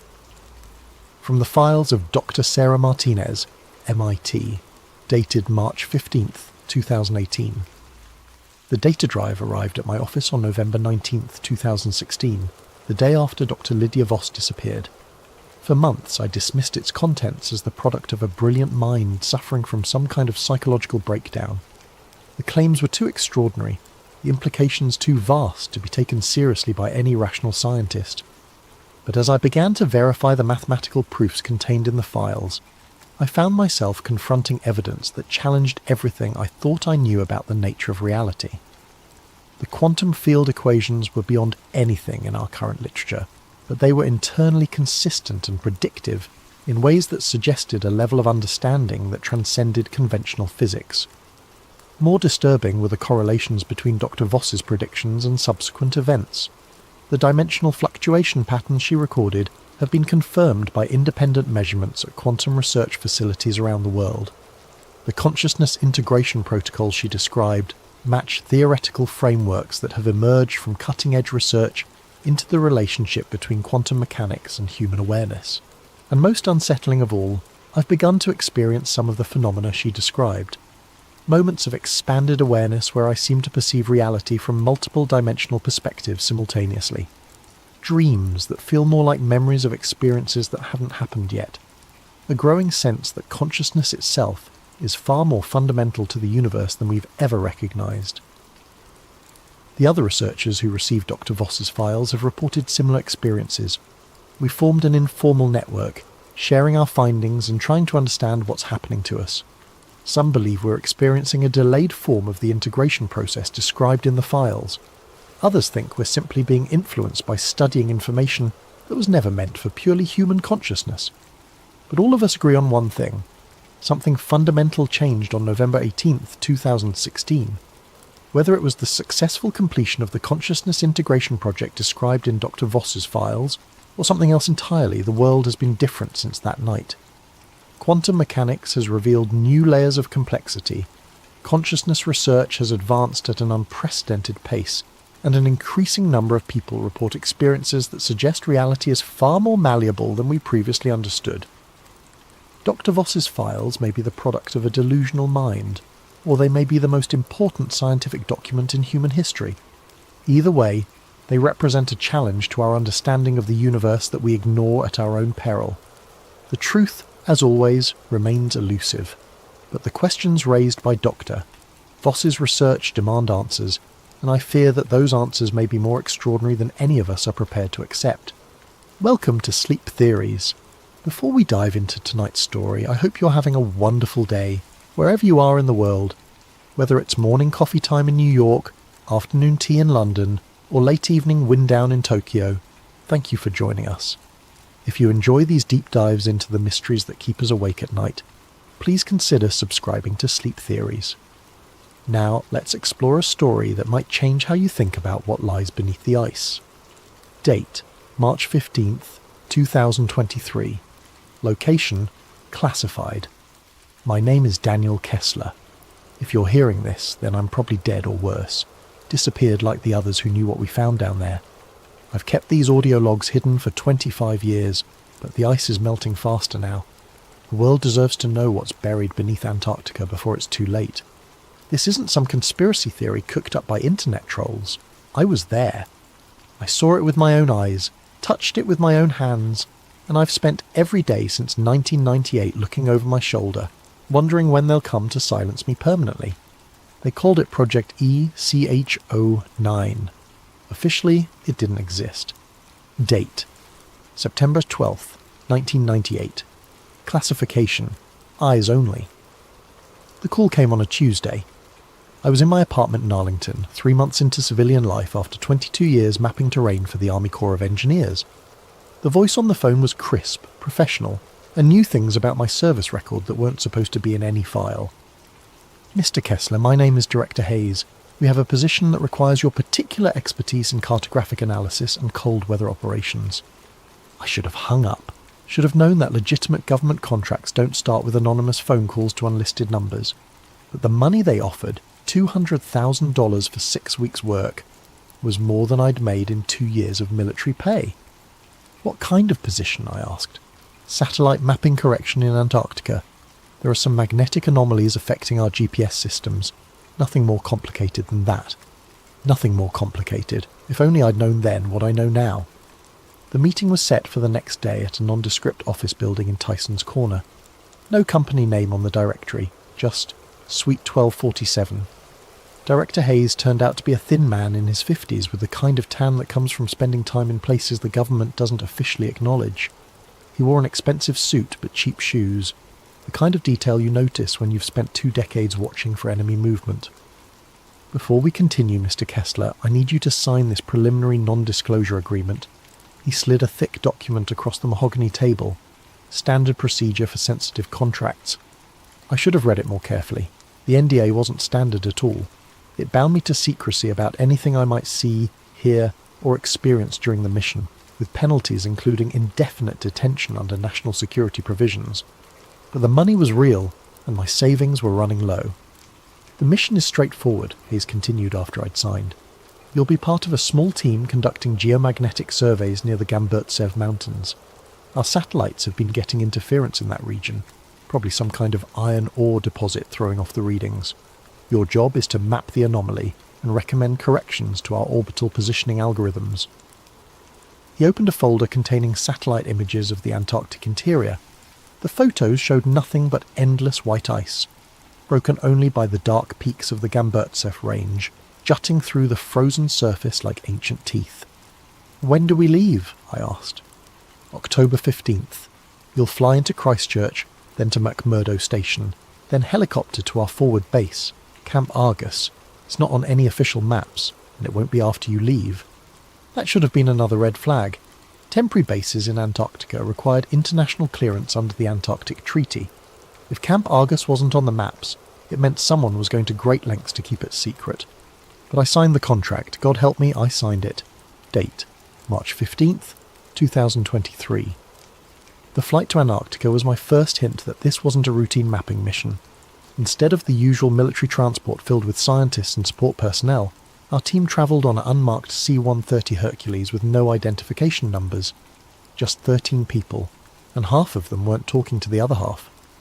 Dr. Sarah Chen was the team's archaeologist, which should have been my second red flag since you don't need an archaeologist for satellite calibration. She was young, maybe early 30s, with the intense focus of someone who'd spent years digging up secrets that others wanted to stay buried. When I asked why she was on a mapping mission, she just smiled and said, "Insurance, in case we find something older than expected." Colonel Marcus Webb and General Patricia Morrison were the military contingent. Webb was Army Intelligence, Morrison was Air Force Strategic Command. Neither would tell me why 2 generals were needed for a GPS correction mission. They spent most of the flight huddled over classified briefings, speaking in code words I didn't recognise. Then there was Dr. James Holbrook, the linguist. That was red flag number 3. Why would we need someone who specialised in ancient languages for a geological survey? The rest of the team was made up of technicians, a medical officer, and 2 men who claimed to be logistics coordinators, but carried themselves like special forces operators. Everything about the mission felt wrong, but by then we were already crossing the Ross Ice Shelf and it was too late to turn back. McMurdo Station was exactly what I expected. a ramshackle collection of prefab buildings and research facilities scattered across the ice like a frontier town. What I didn't expect was how quickly we were shuffled through processing and loaded onto helicopters for the final leg to Camp Argus. The flight took 3 hours over terrain that looked like the surface of an alien world, miles and miles of white nothing, broken only by the occasional crevasse or mountain peak. I'd been to cold places before, Alaska, northern Canada, the Hindu Kush, but Antarctica was different. It wasn't just cold, it was hostile to life in a way that made your bones ache even inside a heated helicopter. Camp Argus sat in a valley between two peaks of the Gamburtsev Mountains, sheltered from the worst of the Antarctic winds, but still exposed enough that the temperature never rose above negative 30 degrees Fahrenheit. The base consisted of 6 prefabricated modules connected by enclosed walkways, plus a communications array that looked far more sophisticated than anything needed for routine contact with McMurdo. "Welcome to the end of the world," Colonel Webb said as we unloaded our gear. "You'll find that conventional rules don't apply here. Neither do conventional explanations for what you're about to see." That night, as I set up my equipment in the cartography module, Dr. Chen knocked on my door. "Can I ask you something, Daniel?" She looked nervous, which was unusual for someone who'd spent her career excavating tombs and ancient settlements. "Sure. In your military experience, have you ever been on a mission where you weren't told the real objective until after you were already committed?" I thought about it. Once or twice. Usually means someone expects heavy casualties and doesn't want people backing out. She nodded grimly. That's what I was afraid of. Date: October 18th, 1998. Classification: Beyond Top Secret. The ground-penetrating radar readings came back on our third day at Camp Argus. I was expecting to see the typical geological formations you'd find under 2 miles of ice. Rock layers, maybe some mineral deposits that could explain the magnetic interference. Instead, the radar showed structures. Not natural rock formations or ice caves. Structures. Geometric patterns that looked like city blocks, arranged in concentric circles around what appeared to be a central plaza or courtyard. The buildings, if they were buildings, were massive, some stretching over 1,000 feet in diameter. "This has to be a equipment malfunction," I told Dr. Chen as we reviewed the data. "There's no way there are structures under this ice. The Gamburtsev Mountains have been buried for millions of years." She was quiet for a long moment, studying the radar images with the intensity of someone solving a puzzle. What if they haven't been buried for millions of years? What if they were built after the ice formed? That's impossible. Nothing could survive under 2 miles of solid ice. "Nothing we know of," she corrected. "But look at this." She pointed to a section of the radar data showing what appeared to be tunnels or passages connecting the structures. "These passages are too regular to be natural. And see these readings here?" She indicated areas where the radar was getting strange returns, almost like the equipment was bouncing signals off something metallic. "That's not ice. That's not rock. That's something else." General Morrison appeared in the doorway of our module. "Dr. Chen, Mr. Kessler, I need you both in the command center, now." The command center was buzzing with activity. Banks of computers displayed data streams I didn't recognize, and several technicians were working frantically to process incoming information. On the main screen was a 3-dimensional model of what lay beneath the ice, based on our radar surveys. It looked like a city. Not just any city, but one designed according to principles I'd never seen before. The streets didn't follow standard grid patterns or organic growth typical of human settlements. Instead, they formed complex geometric shapes, spirals, hexagons, patterns that seemed to shift and change depending on how you looked at them. "Gentlemen, lady," General Morrison addressed the room, "what you're seeing is why you're really here. 3 weeks ago, thermal imaging from one of our reconnaissance satellites detected heat signatures in this region. Not geological heat, artificial heat, in patterns that suggest active systems or processes." Colonel Webb stepped forward with a laser pointer. "The structures you're seeing extend approximately 4 miles beneath the ice. Initial analysis suggests they're constructed from some kind of stone we've never encountered before, combined with metal alloys that our spectrographic analysis can't identify." Dr. Holbrook, the linguist, spoke up. "General, have you considered the possibility that these structures predate known human civilization? Some of the geometric patterns match Proto-Sumerian mathematical concepts, but with advances that shouldn't have been possible for Bronze Age cultures." "We've considered many possibilities, Doctor," Morrison replied. "What we need now is access. We're going to drill down to the first level of structures and establish direct contact with whatever's down there." The room fell silent. I felt a chill that had nothing to do with the Antarctic cold.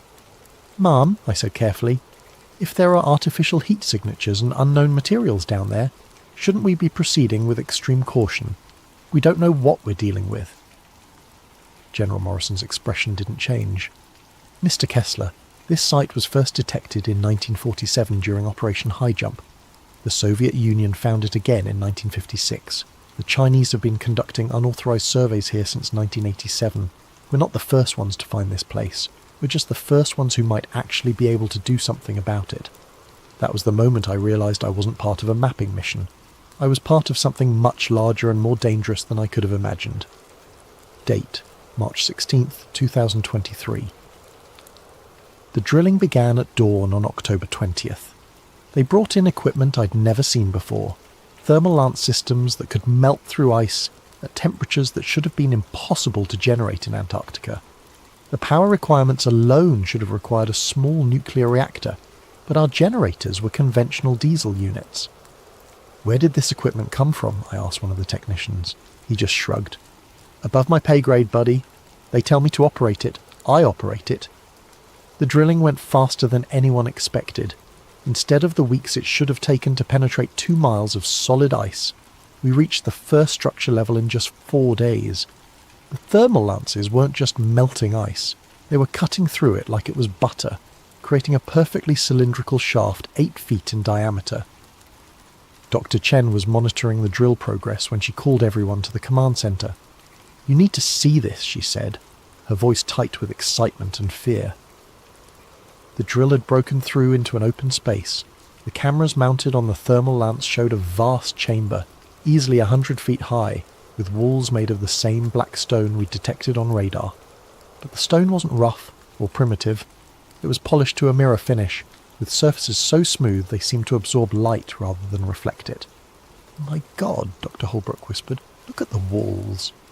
Carved into the black stone were symbols, not random scratches or primitive pictographs, but complex mathematical and linguistic patterns. The symbols seemed to shift and move in the camera light, creating optical illusions that made it difficult to focus on any individual character. "Those aren't human," Dr. Chen said quietly. "I've studied every known ancient writing system, and this is something else entirely. The mathematical concepts alone suggest a civilization with scientific knowledge far beyond anything we've achieved." General Morrison was already on the satellite phone with someone whose authority clearly exceeded even hers. I caught fragments of the conversation. Confirmed structural integrity, unknown composition, recommend immediate excavation team. But it was Colonel Webb who said what we were all thinking. We're not the first humans to see this place. Someone's been down there before us. He was pointing at something in the far corner of the chamber, equipment that looked decidedly human in origin. Abandoned drilling gear, cables, and what appeared to be scientific instruments, all covered in ice and corrosion. Soviet markings, Webb continued, probably from their 1956 expedition, which means they got further than anyone admitted. That night I couldn't sleep. The implications of what we'd found were staggering. If there really was an ancient civilization buried under Antarctica, one with technology that exceeded our current capabilities, then everything we thought we knew about human history was wrong.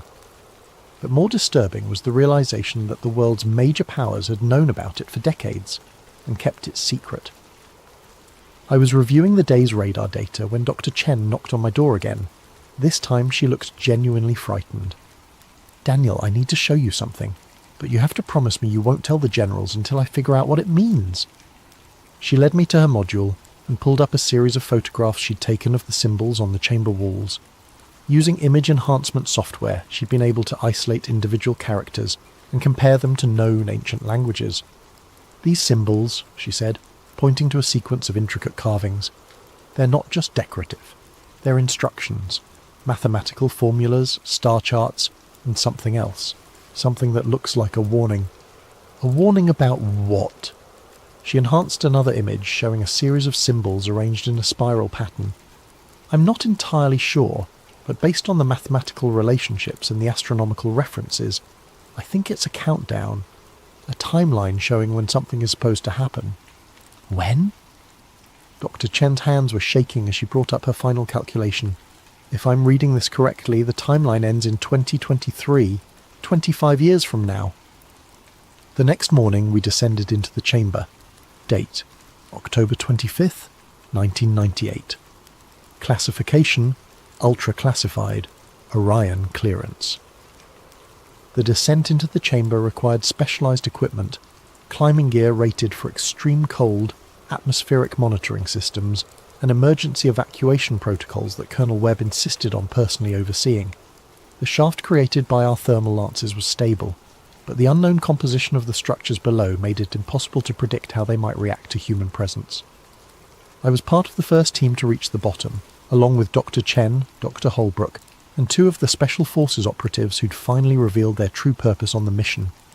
They were there to secure anything that might be considered a national security asset. The chamber was even more impressive from ground level. The ceiling soared overhead, supported by pillars that defied conventional engineering principles.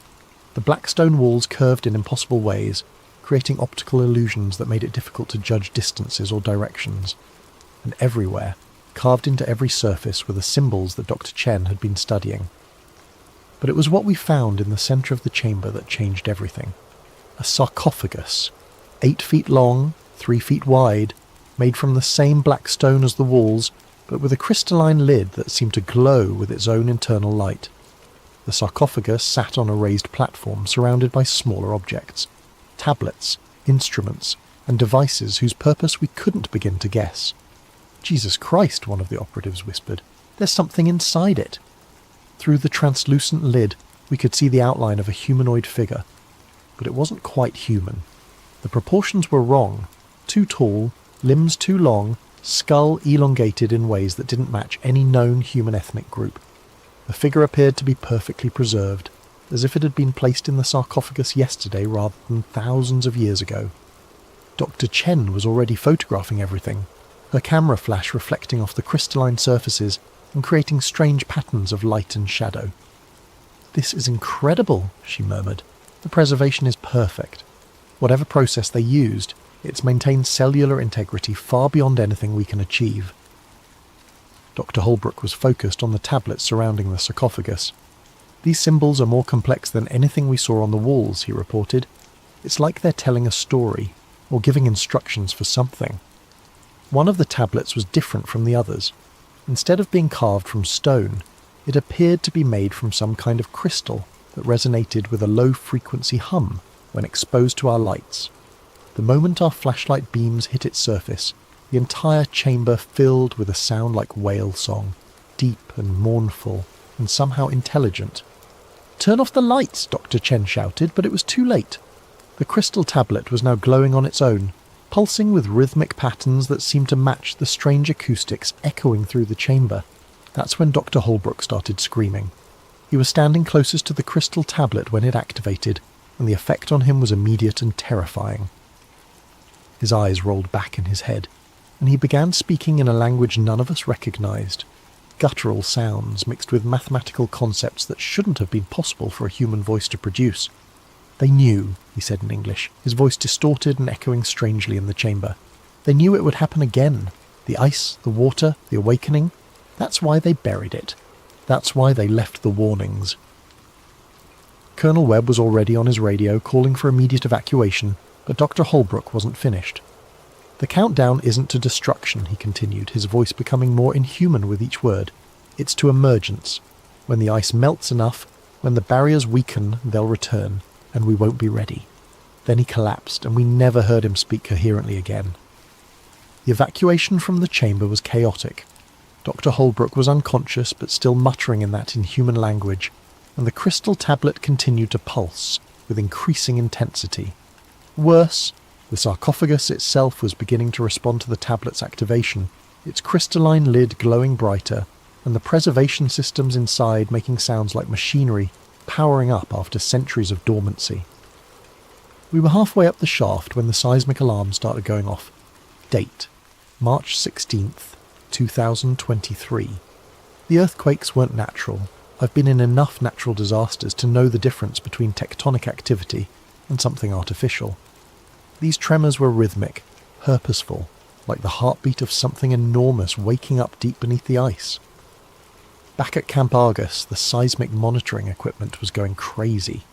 The tremors were originating from directly below the chamber we'd just evacuated, but they were spreading outward in patterns that defied geological explanation. It was as if our presence in the chamber had triggered some kind of activation sequence in the structures below. Dr. Holbrook was in the medical module, sedated but still occasionally muttering in that strange language. Our medical officer, Dr. Patricia Vance, was baffled by his condition. "His brain activity is off the charts," she reported to General Morrison. "It's like he's processing information at 10 times normal human capacity, but the strain is causing severe neurological damage. If this continues, he'll suffer permanent brain damage or death within hours." General Morrison's response was immediate and chilling. "Then we'd better get what information we can before that happens. They brought in recording equipment and tried to document everything, Doctor," Holbrook was saying, but most of it was incomprehensible. However, Dr. Chen had been working on translating some of the simpler phrases, and what she found was disturbing. "He keeps mentioning dates," she told me privately. "Specific years that correspond to major climate events, ice ages, global warming periods, massive geological changes, and he keeps saying, they return when the barriers fall. Who returns? I don't know, but whatever or whoever they are, according to Holbrook's translations, they've been here before, multiple times throughout Earth's history, and each return corresponds to a major extinction event. That night, Dr. Holbrook died. Officially, the cause was listed as acute hypothermia complicated by altitude sickness. But I was there when it happened. His final words were in perfect English. The Piri race map was right. They drew Antarctica without ice because they remembered when it was green, before the last awakening. The Piri race map. I'd heard of it, a 1513 map that supposedly showed the coastline of Antarctica centuries before the continent was officially discovered, and depicted it without ice cover. Most historians dismissed it as either a hoax or a lucky guess, but Dr. Holbrook seemed to be suggesting something else entirely. The morning after Holbrook's death, I made a discovery that changed my understanding of everything we'd found. I was reviewing the satellite data from our mission when I noticed something odd about the thermal signatures we detected. The heat sources weren't random, they formed a pattern, a very specific pattern that I recognised from my years of military cartography. It was a map. The thermal signatures, viewed from above, formed the outline of every major continent on Earth, but not as they exist today, as they existed millions of years ago during the Pangaea supercontinent period. The structures beneath the ice weren't just a buried city, they were a representation of Earth's entire geological history, preserved in stone and metal by a civilization that had been observing our planet's changes for far longer than human history.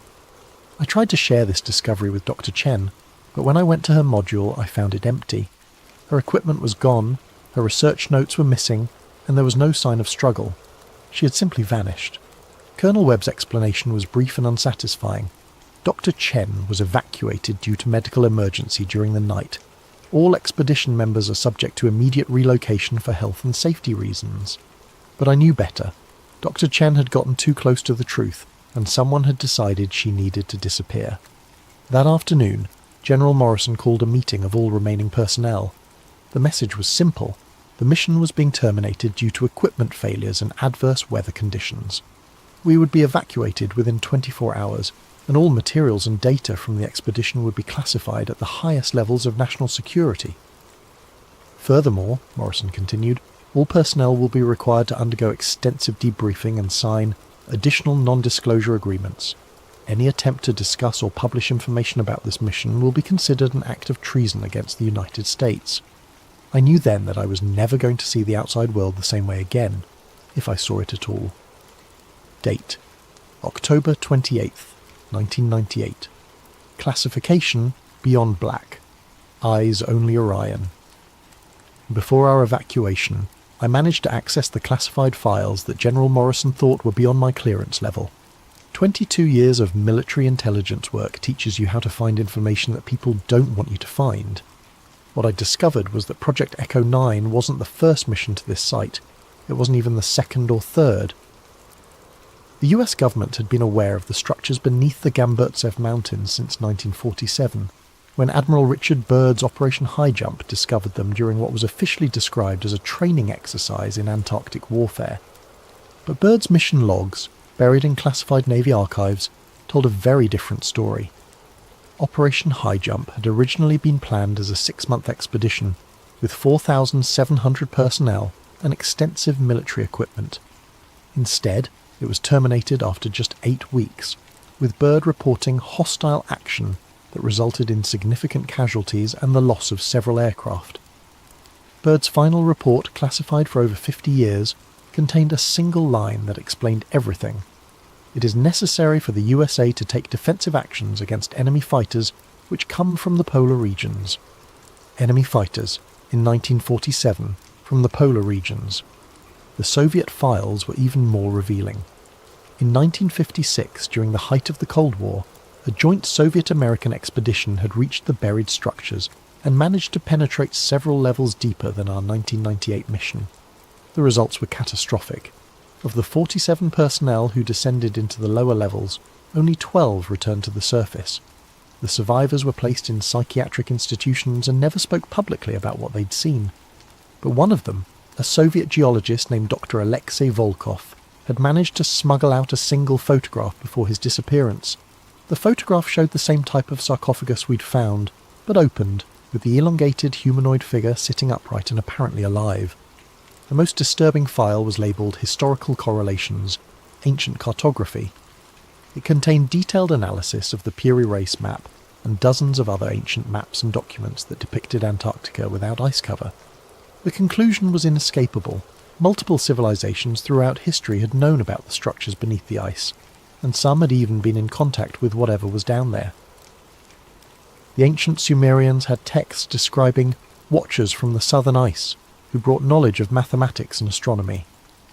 The Mayans had prophecies about the return of the Ice Lords that were supposed to occur when the great ice melted. Even the Egyptian pyramids were oriented according to astronomical calculations that included precise measurements of Antarctica's position and topology. The conspiracy wasn't just about hiding an archaeological discovery. It was about concealing the fact that human civilization had been influenced, guided or controlled by non-human intelligence for thousands of years, and that intelligence was now waking up as global warming melted the barriers that had kept it imprisoned. The final file in the classified archive was a climate projection study commissioned by the Pentagon in 1987. The study predicted that Antarctic ice melt would reach critical levels sometime between 2020 and 2030, with catastrophic consequences for global sea levels and weather patterns. But buried in the technical data was a single line that revealed the real concern. Thermal barrier integrity will be compromised by 2025, allowing activation of subsurface systems. They knew, the government, the military, the intelligence agencies, they all knew that climate change wasn't just going to flood coastal cities and disrupt weather patterns. It was going to wake up something that had been sleeping under the ice for millennia, and they were doing nothing to stop it. Date: March 17th, 2023. The evacuation from Camp Argus was the most terrifying experience of my life, and I'd been shot at by enemy forces in 3 different countries. It wasn't the helicopter ride through our Antarctic storm, or the mechanical problems that nearly crashed us into the Ross Ice Shelf. It was the realisation that I was never going to be allowed to tell anyone what I'd seen.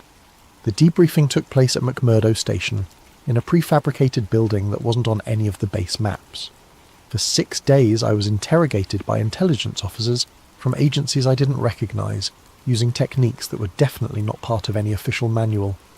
They wanted to know every detail of what I'd observed, every conversation I'd had with other team members, every photograph I'd taken or document I'd seen. But they weren't trying to gather information. They were trying to determine how much I knew and whether I posed a security risk.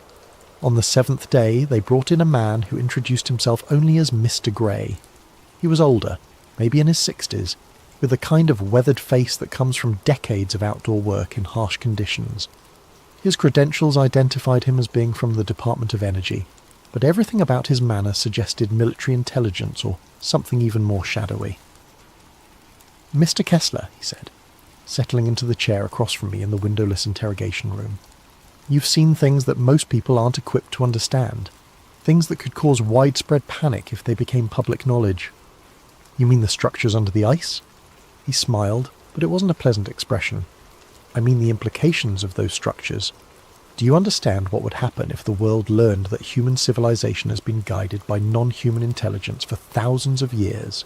If people discovered that their religions, their governments, their entire understanding of history was based on lies, I thought about it, there would be chaos. There would be the end of civilization as we know it, he corrected, which is why certain information must remain classified, regardless of the personal cost to those who possess it. He slid a document across the table. It was thicker than the original NDA I'd signed, with legal language that basically signed away my right to ever speak about the mission or its discoveries.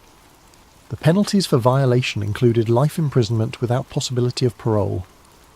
What about the other team members, I asked. Dr. Chen, the technicians, the other personnel. Mr. Gray's expression didn't change. Dr. Chen suffered an unfortunate accident during her return journey to the United States. The technicians have been reassigned to other projects where their specialized knowledge can be properly utilized. You're the only one with comprehensive knowledge of the entire mission. You're saying I'm the only witness left? I'm saying you're the only person still alive who has the complete picture of what Project Echo 9 discovered. The implication was clear. Sign the document and keep silent, or join Doctor Chen and the others who had suffered unfortunate accidents. I signed. But signing the document didn't end my involvement with the Antarctic discovery. Over the next several years, I was contacted periodically by government representatives who wanted updates on my psychological adjustment to the classified material I'd been exposed to. The contacts were always brief and professional, but the message was clear. They were watching me. In 2003, I was approached by a journalist named Michael Harrison, who was investigating rumours about classified Antarctic expeditions. Harrison had somehow obtained partial information about Operation High Jump and the Soviet expeditions, and he was trying to piece together the full story. He contacted me because my name appeared on some of the declassified personnel lists from McMurdo Station. I told him I couldn't help him, but Harrison was persistent. He kept calling, sending emails, even showing up at my apartment with questions about things he couldn't possibly have known unless he had inside information. Finally, I agreed to meet him at a coffee shop in downtown Arlington, intending to convince him to drop his investigation for his own safety.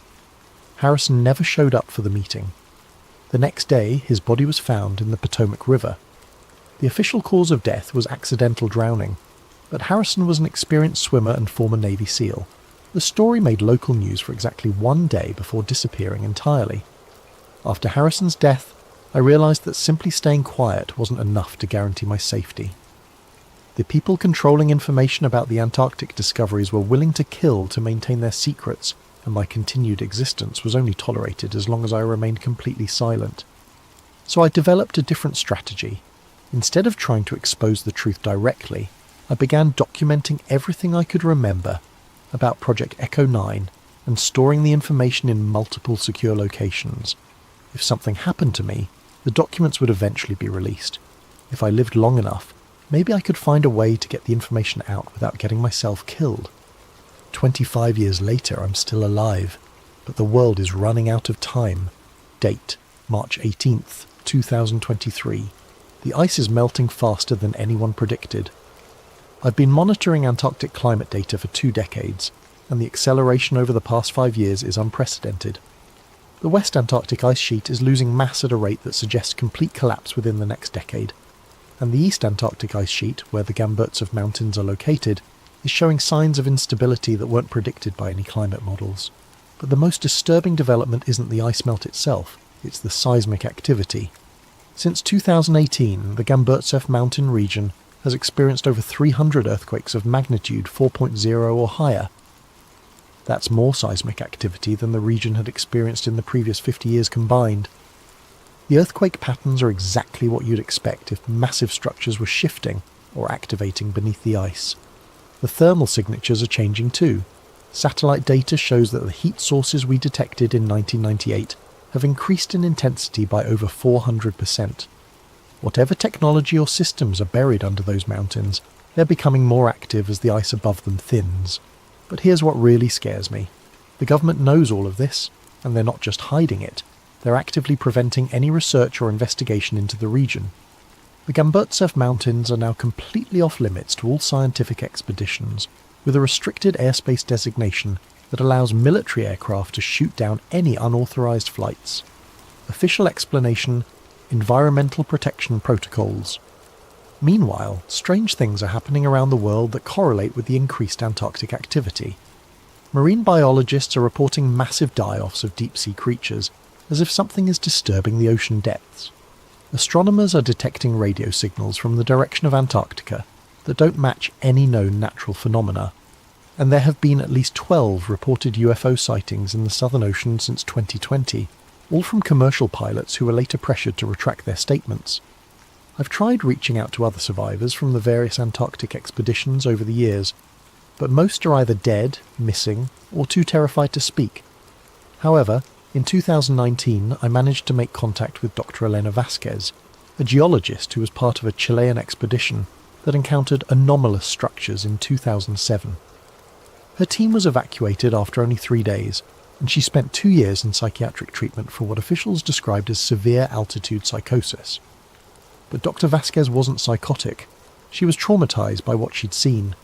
We met in secret at a small cafe in Santiago, and she told me about her team's discovery of an entrance to the underground structures, not the shaft we'd drilled, but a natural opening that had been revealed by recent ice melt. Her team had descended only about 50 feet before encountering active technology. Lights that turned on as they approached, symbols that glowed and shifted on the walls, and sounds that she described as mechanical but alive. "They're waking up," she told me, her hands shaking as she spoke. "Whatever's down there, it's been dormant for thousands of years, but the ice melt is triggering activation sequences. We're not just dealing with archaeological ruins, we're dealing with functional technology that's responding to environmental changes." Dr. Vasquez also told me something that connected directly to Dr. Holbrook's final words.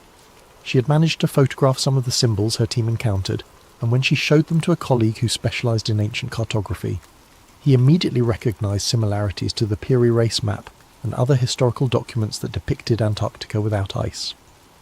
"The symbols aren't just decorative," she explained. "They're coordinates, star charts and geographical references that show Earth as it existed during different geological periods. But more than that, they show Earth as it will exist in the future, when the ice caps melt completely." The implications were staggering. The intelligence buried under Antarctica hadn't just observed Earth's geological changes over millions of years, it had predicted them. Climate change wasn't an accidental byproduct of human industrial activity. It was part of a cycle that had been planned and anticipated by non-human intelligence long before humans even existed. Dr. Vasquez died in a car accident 6 months after our meeting. The brake lines on her vehicle had been cut. Date: present-day analysis. March 2023. Classification: Personal Archive. D. Kessler. As I compile these logs in 2023, the evidence suggests that we're approaching the final phase of whatever cycle the Antarctic intelligence has been orchestrating. The thermal signatures beneath the Gamburtsev Mountains now extend over 1,000 square mile area, indicating that the underground structures are far more extensive than we realised in 1998. But more disturbing is the discovery that similar thermal signatures are appearing at other locations around the world, all in regions that were once covered by ice sheets during previous geological periods. Northern Canada, Siberia, Greenland, and even sections of the Sahara Desert that were frozen during ice ages are showing unexplained heat sources and seismic activity. The network is global. Whatever we found in Antarctica isn't isolated. It's part of a worldwide system that has been monitoring and influencing Earth's climate for millions of years. Recent satellite data shows that these global heat sources are synchronizing their activity.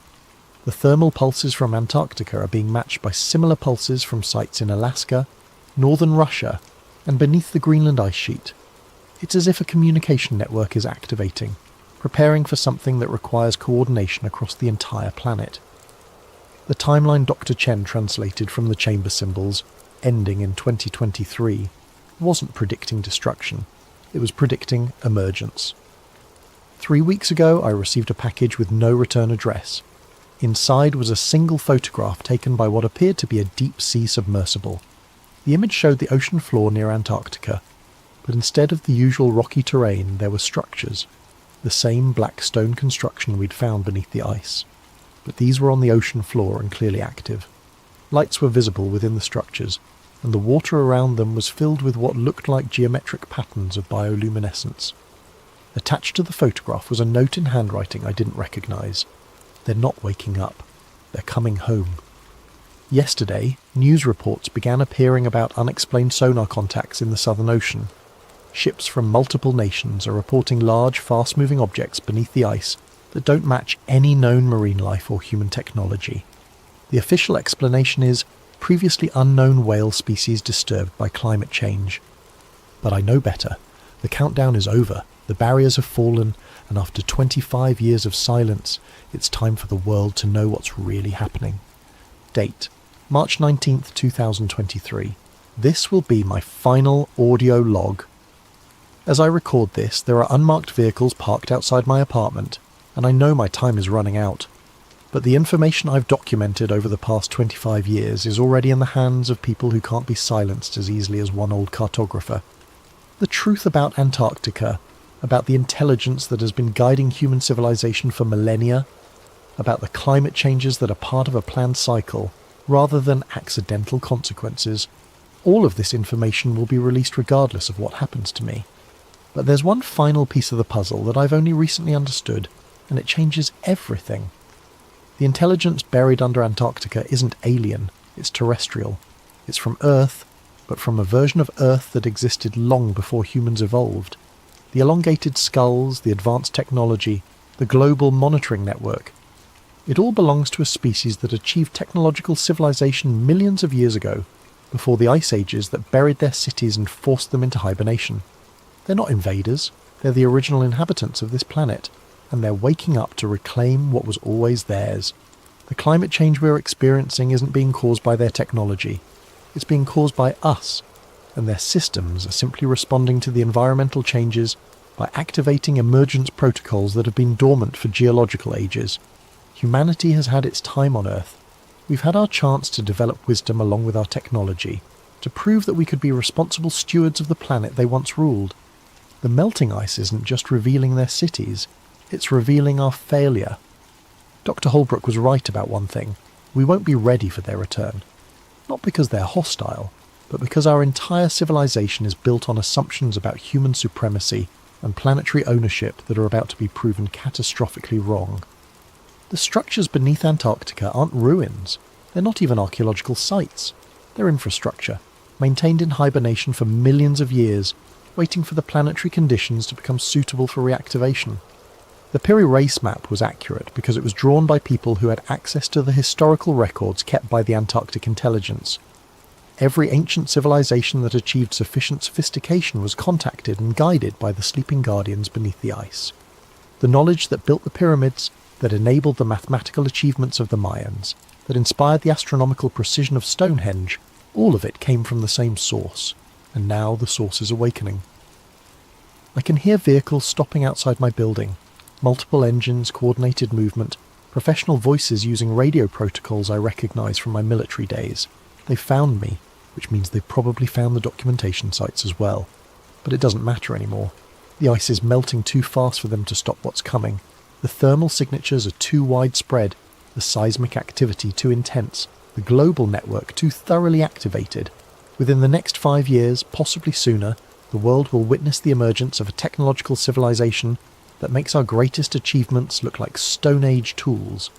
Whether humanity survives that emergence will depend on whether we can adapt to being the junior species on a planet that was never really ours to begin with. They're at my door now. I can hear them in the hallway, speaking in the clipped professional tones of people who are very good at making problems disappear. I'm not afraid. 25 years of carrying this secret has been its own kind of prison, and knowing that the truth will finally come out, one way or another, is almost a relief. To whoever finds these recordings, the countdown is over, the barriers have fallen, the real history of Earth is about to begin. This is Daniel Kessler, former military cartographer, survivor of Project Echo 9, signing off. Audio recording ends at 23:47:12 GMT, March 19th, 2023. Device found in apartment 2C, 1247 Arlington Boulevard, following disappearance of resident Daniel Kessler. Subject's whereabouts remain unknown. All materials related to this case are classified under National Security Directive 7741-Omega. Agent Morrison, DHS Special Activities Division. Date: June 15th, 2025. Source: anonymous data dump on multiple file-sharing platforms. The files attributed to Daniel Kessler appeared simultaneously on over 200 websites worldwide on June 15th, 2025, exactly 27 months after his disappearance. Despite immediate efforts by government agencies to remove the materials, the files had been downloaded millions of times within the first 24 hours of their release. Accompanying the audio logs and mission files was a collection of satellite imagery, seismic data, and classified documents that supported Kessler's claims about Antarctic activity. Independent verification of the satellite data confirmed massive thermal signatures beneath the Gamburtsev Mountains, as well as similar signatures at locations in Alaska, Siberia, and Greenland. Of particular note was a series of photographs taken by deep-sea research vessels showing structures on the Antarctic ocean floor that matched descriptions in Kessler's files. The photographs appeared to have been taken over a period of several years, showing the gradual activation of lights and systems within the underwater structures. Perhaps most disturbing was the final document in the data dump, a climate projection study showing accelerated ice melt rates that would expose significant portions of the Antarctic structures within the next 3 years. As of the publication of these files, 17 commercial pilots have reported encounters with unidentified objects emerging from the Southern Ocean. Marine biologists have documented the appearance of previously unknown species of deep-sea life, exhibiting bioluminescent patterns that match the geometric designs described in ancient texts. And seismic monitoring stations around the world have recorded synchronized vibrations originating from former Ice Age regions, as if a global network of some kind is becoming active after millions of years of dormancy. Government officials from multiple nations have declined to comment on the Kessler files, citing national security concerns. However, recently declassified documents from the 1940s and 1950s confirm that both Operation High Jump and subsequent Soviet expeditions did encounter anomalous phenomena in Antarctica that resulted in mission terminations and classified reports. Whether Daniel Kessler's account represents truth or elaborate fiction may become irrelevant in the coming years. The ice continues to melt at unprecedented rates, and the thermal signatures beneath Antarctica continue to intensify. As Kessler predicted in his final audio log, the countdown is over, the barriers are falling, and humanity may soon discover that we are not alone on this planet, and never have been. The real question is not whether the intelligence beneath the ice is awakening, but whether humanity is prepared for what comes next. Settle in as we explore what might be lurking beneath those peaceful cornfields. The radio transmitter hummed to life with a familiar electric wheeze, its vintage dials glowing amber in the dimness of the shed. Mattie Connors wiped dust from the frequency display, her fingers leaving clean trails across the aged panel. Her father's ancient ham radio equipment had sat untouched for nearly a decade, but tonight, on her 25th birthday, seemed like the perfect time to resurrect it. "Come on, old friend," she whispered, turning the tuning knob delicately. "Let's see if you still work." Outside, beyond the weathered walls of the equipment shed, cornstalks whispered in the summer night. The Connors farm stretched for 40 acres in all directions, a modest plot by Iowa standards, but enough to keep her father in business after her mother passed. Enough to keep Mattie trapped in Granger when her engineering scholarship fell through. Enough empty space to broadcast music that no one would hear. The transmitter's needle jumped, finding power. Static hissed through the speakers. Mattie checked her phone's FM radio app, searching for an empty frequency to experiment with. Most of the dial was dead air this far from Des Moines, just how she wanted it. She settled on 88.1 FM, twisted the broadcast dial to match, and waited. The static changed. Not suddenly, but in such a subtle shift that she almost missed it. The white noise acquired rhythm, a soft, regular thump that reminded her of a heartbeat but mechanical, precise, too regular for anything natural. "That's weird," she muttered, checking connections. The transmitter wasn't actually broadcasting yet. It was receiving. The rhythmic pulse continued, now joined by a faint high-pitched tone that danced above the lower beat. It reminded her of the harmonic pattern generators she'd built during her brief engineering stint at Iowa State. The sound was almost mathematical in its precision. Matty glanced at her watch. 3:33 a.m. She grabbed her phone and started recording, holding the microphone close to the radio's speaker. After a full minute, the signal abruptly cut off, returning to pure static. Back in her bedroom, Matty downloaded the audio file and opened her sound editing software. She hadn't used these programs since dropping out of college, but some skills never quite disappeared.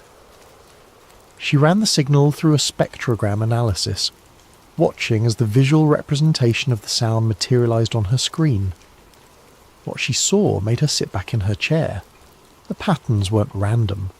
The high-pitched overtones, when mapped visually, created distinct numerical sequences. First 7 prime numbers, then what appeared to be the beginning of a Fibonacci sequence. This wasn't terrestrial interference or random cosmic noise. This was structured, intelligent. "What the hell?" she whispered, running the analysis again. By sunrise, Matty had created 3 different spectrograms and converted portions of the signal into numerical values. She'd spent hours on Reddit forums for audio engineers and amateur astronomers, eventually posting her findings with a simple question. Found weird signal on 88.1 FM in rural Iowa. Any ideas what this could be? She attached the audio file and her preliminary analysis before collapsing into bed, the morning chores temporarily forgotten. Her last conscious thought was that she should check the frequency again the following night. When she woke at noon, her post had been removed, not just downvoted or flagged, completely gone, as if it had never existed. Her browser history showed she'd visited the site, but the post itself had vanished. More disturbing still, the audio file she'd uploaded to her cloud drive was gone too. "Dad," she called, heading downstairs, "did you use my computer this morning?" Walter Connors sat at the kitchen table, his weathered hands wrapped around a coffee mug. At 63, he maintained the stoic demeanour of someone who had spent a lifetime watching seeds grow into crops, only to be harvested and planted again. Patience lived in the creases around his eyes. "Didn't touch it," he replied, not looking up from his newspaper. "Why?" "Some files went missing," Matty said, pouring herself coffee. "Weird stuff I recorded last night on your old radio setup." Her father's hand stilled, coffee mug halfway to his lips. What frequency? The question struck her as odd. 88.1. Why? Walter carefully folded his newspaper, a deliberate movement that Matty recognised as his way of buying time. That old transmitter picks up all kinds of interference, probably just noise from the power lines. Power line noise doesn't transmit prime number sequences, Dad. The kitchen fell silent except for the ticking of the ancient wall clock. Walter cleared his throat. "Sometimes it's better not to broadcast what you hear," he said finally, "especially around here." "What's that supposed to mean?" Matty pressed. Walter stood, rinsing his mug at the sink. "Just saying some signals aren't meant to be shared." He left for the fields before she could question him further, but his reaction only intensified her curiosity. What did her father know about a random radio frequency? Why would he care if she shared what she'd found? That afternoon, Matty drove into town, laptop tucked under her arm. The Granger Public Library was small but offered free Wi-Fi that wasn't linked to her home network. She uploaded her recordings again, this time to a more obscure forum dedicated to unexplained radio phenomena. Within an hour she had 3 responses. Definitely artificial. Pattern repeats exactly every 42.7 seconds. Looks like SETI stuff. Where exactly did you record this? Check your DMS. The direct message came from a user named RadioSilence_1977. Take this down immediately. They monitor these forums. 88.1 is part of Node 0. Not your discovery, not the first time. Call the number in your area that ends with 3333 if you need to understand why this matters. Matty stared at the message, a chill running through her despite the summer heat. She started typing a response when the library's internet connection suddenly dropped. The librarian announced they were experiencing technical difficulties. By the time Matty returned home, her forum post had vanished too. That evening, as sunset painted the cornfields in golden shadow, Matty noticed something unusual from her bedroom window. A utility truck parked at the edge of their property. 2 men in matching grey uniforms stood beside it, looking toward the house. Though too distant to see clearly, something about their synchronised movements seemed unnatural, as if they were mirrors of each other. When she blinked, they were gone. The truck, too. Only empty road remained. At exactly 3:33 a.m, Matty sat in the equipment shed, headphones on, the radio tuned to 88.1 FM. The signal returned, stronger tonight, its pulsing rhythm somehow more urgent. The mathematical sequences had evolved, growing more complex. In the distance, she could have sworn she heard the cornstalks rustling in perfect synchronization with the beat. Matty woke to the sound of her computer rebooting, the distinctive startup chime jolting her from sleep. The clock on her nightstand read 3:33 a.m. She hadn't set an alarm. Rubbing sleep from her eyes, she watched as her screen flashed to life, opened a blank document, and displayed a single line of text. Not for you to hear. The cursor blinked rhythmically before the computer shut itself down. Matty sat frozen, heart hammering in her chest. She hadn't touched the keyboard. She hadn't even been near the computer. Morning brought no clarity, only more questions. While checking the fence line after breakfast, she discovered a perfect circle in the cornfield, about 10 feet in diameter, where the stalks lay flat against the ground, spiralling inward toward a centre point. The corn wasn't broken or damaged, just uniformly bent as if pressed down by an invisible hand. "Dad!" she called out, finding Walter inspecting an irrigation pump nearby. "Come look at this." Her father approached slowly, his face unreadable as he surveyed the formation. "Wind damage," he said flatly. "Wind doesn't create perfect circles with mathematical precision," Matty argued, "and it doesn't just happen to show up after I record that signal." Walter sighed heavily. "Leave it alone, Matty. Please." "Why won't you tell me what you know about this?" She gestured toward the flattened corn. "This isn't normal, and you're acting like it's just another Tuesday." Her father removed his cap, running a hand through thinning grey hair. "I worked radar systems before I inherited this farm. Air Force, 1985 to 1991, stationed up at the North Dakota border most of that time." This wasn't news to Matty, but his tone suggested he was building to something important. "There were frequencies we were told never to acknowledge," he continued. "Signals that appeared on our scopes that we logged as equipment malfunction, even when we knew better. The brass called them ambient anomalies. We called them visitors." Matty stared at him. "Are you saying you detected UFOs?" "I'm saying some things in this world speak in ways we're not meant to understand." And answering back, he paused, looking directly at her. That's when trouble starts. Before she could press further, the distant sound of a vehicle drew their attention. The same utility truck from yesterday approached along the access road, moving unhurriedly. "Go inside," Walter said quietly. "Who are they?" "Don't know, don't want to, just go." Matty retreated to the house, but watched from the kitchen window as her father met the truck at the end of their driveway.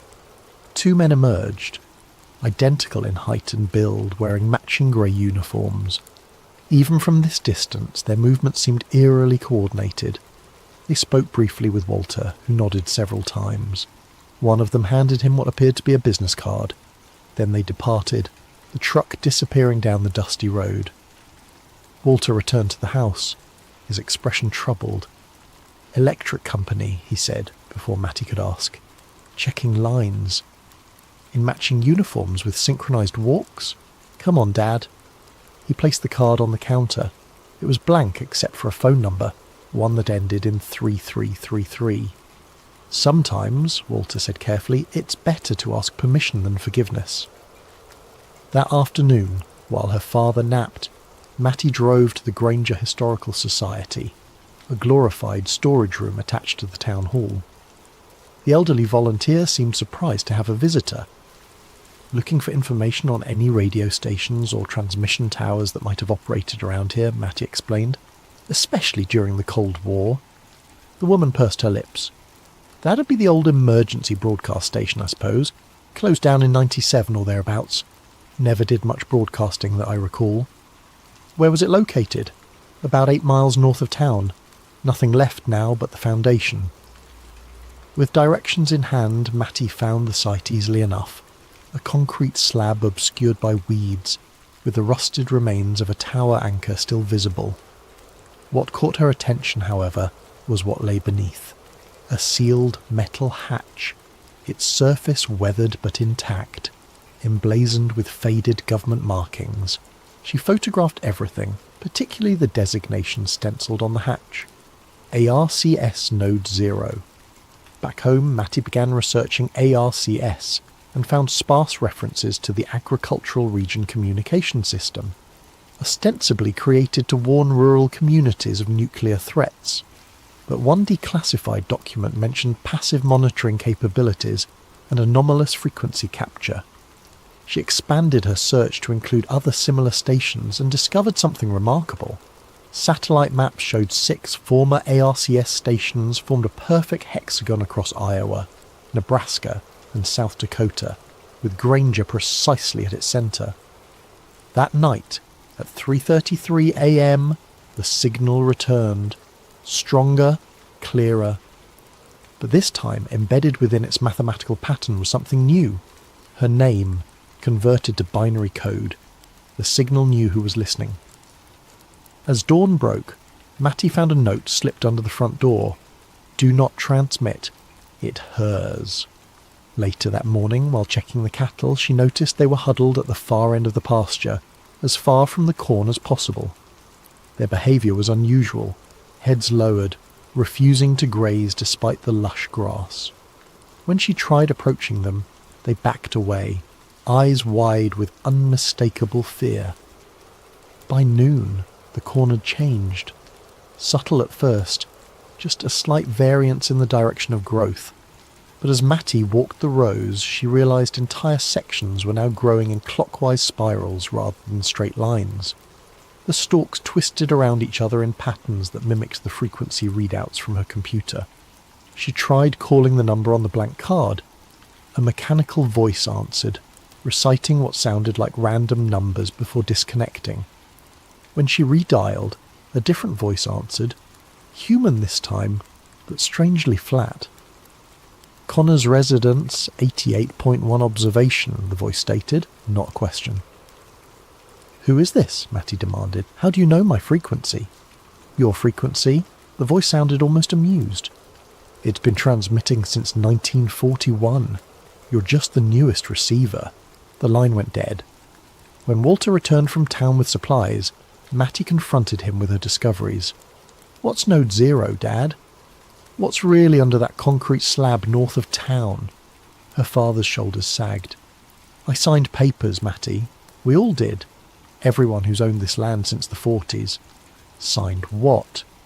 Easement agreements, monitoring rights. He gestured vaguely toward the corn. They said it was dormant, hasn't sent a readable signal in decades. Who's they? People who know enough to be afraid, Walter answered, and smart enough not to interfere. That night Matty dreamed of cornfields that moved like ocean waves, pulsing in rhythm to an unseen heartbeat. In the dream, she walked to the centre of their property where the ground began to split open, revealing not soil but a vast mechanical eye, ancient yet somehow alive, peering up at the stars. She awoke to find her bedroom filled with a pale blue light that seemed to emanate from nowhere and everywhere at once. Her computer screen showed spectrogram patterns forming and dissolving without input. In the corner of her room stood 2 identical silhouettes, the men from the utility truck, though she hadn't heard anyone enter the house. She's resonating now, one said, voice oddly distorted. Becoming antenna, the other replied. Matty reached for the bedside lamp, but the figures were gone before the light came on. The locals called it Pressure front weather. That peculiar stillness before a storm when the air feels charged with anticipation. But the clouds gathering over Granger that morning carried no rain, only an unnatural darkness that seemed to absorb the sunlight.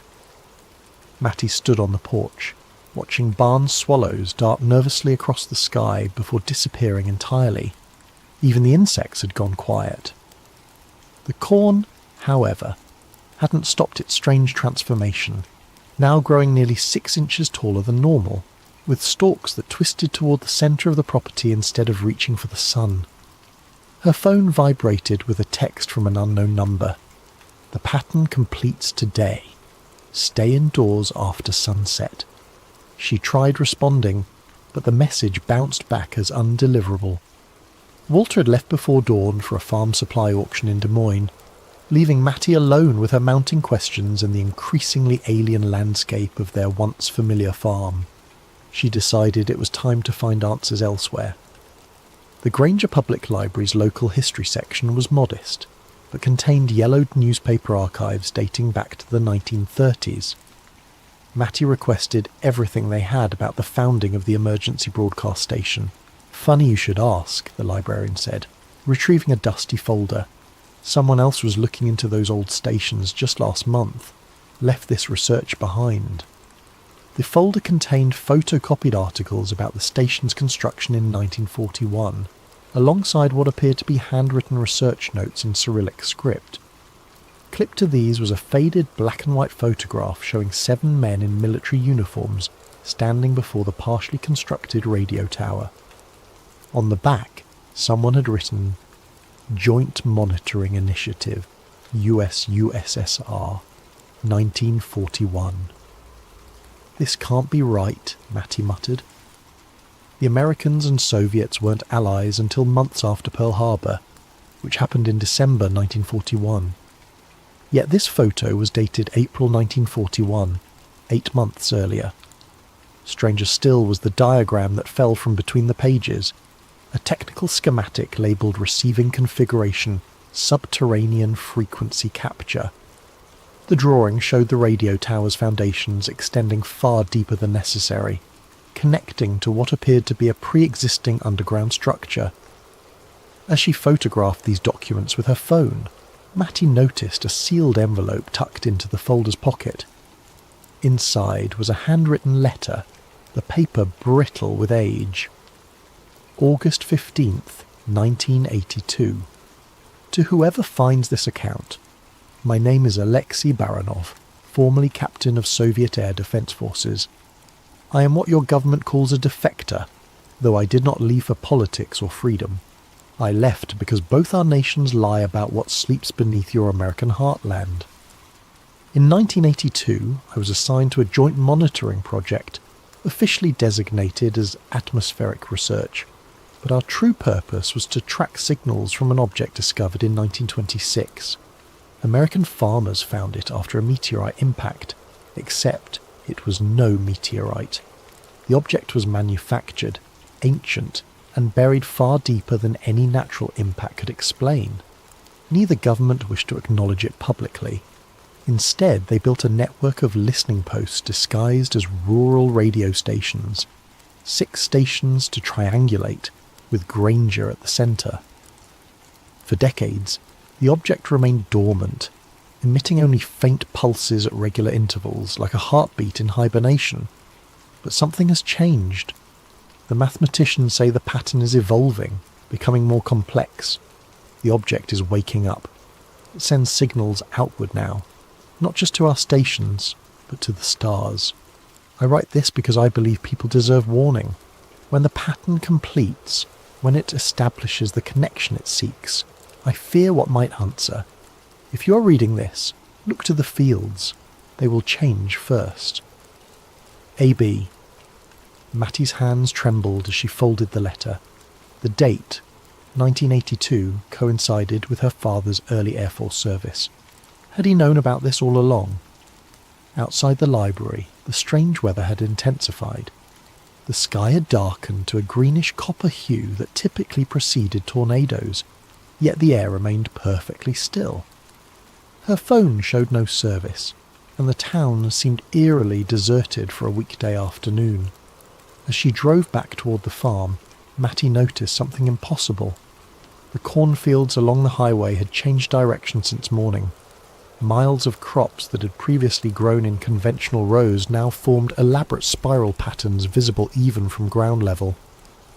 The effect was disorienting, creating optical illusions that made the landscape appear to breathe. The utility truck waited at her driveway, the identical men standing motionless beside it. This time Matty didn't avoid them. She parked directly in front and got out. "Who are you really?" she demanded. "What's happening to our farm?" The men regarded her with identical blank expressions. Up close, their similarities were even more unsettling. Not just their builds and uniforms, but their faces shared the same flat affect, as if emotions were concepts they'd only recently encountered. "Resonance testing," one said. "Calibration complete," added the other. "That doesn't tell me anything," Matty pressed. "What's underneath our farm? What's ARCS Node 0? The first man tilted his head. "Not what? Who?" "It was always listening," said the second. "Now it's answering." "Answering what?" The question it was sent to ask. They handed her another blank card, this one containing only geographic coordinates. Without another word, they returned to their truck and drove away. Matty entered the coordinates into her phone's map application. They matched the exact centre of their property, a spot where the corn grew tallest, where the spiral patterns converged. By the time she reached the house, the sun had nearly set, casting long shadows through the twisted cornfields. The coordinates led to a section they rarely farmed, a slight depression that tended to flood during heavy rains. Her father had always avoided planting there, claiming the soil was poor. Now she understood why. The ground at the centre had changed, the soil darkening to an almost metallic sheen. As twilight deepened, the dirt began to emit a faint luminescence, pulsing with the same rhythm as the radio signal. Matty's phone chimed with a text from her father. "Don't go near the centre field. Coming home now." Too late. She was already standing at the edge of the depression, watching as the ground continued its transformation. The dirt was shifting, revealing glimpses of something solid underneath, something with geometric patterns etched into its surface. Her phone rang. Unknown caller. "Matilda Connors," said a voice she recognised from her earlier call. "You need to leave immediately. The pattern completes at 3:33. "What happens then?" she asked. "It finishes constructing the receiver, and then it waits for instructions." "From who?" A pause. "We don't know. That's what scares us."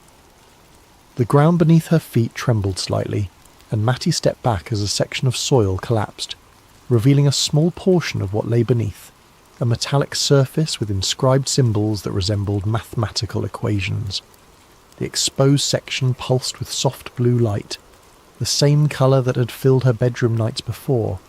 Her phone's screen flickered, then displayed a single message. Coordinates matched. Receiver identified. As darkness fell completely, Matty noticed something else. The stars above the farm were disappearing one by one, as if being systematically erased from the night sky.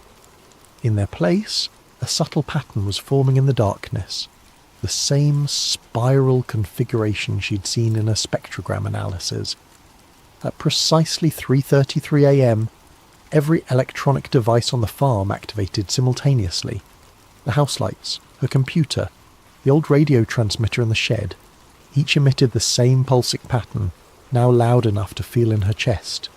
The ground at the centre of the depression split open like a blooming flower, soil falling away to reveal more of the object beneath, a vast circular disk of impossible age, its surface covered in mathematical symbols that rearranged themselves as she watched.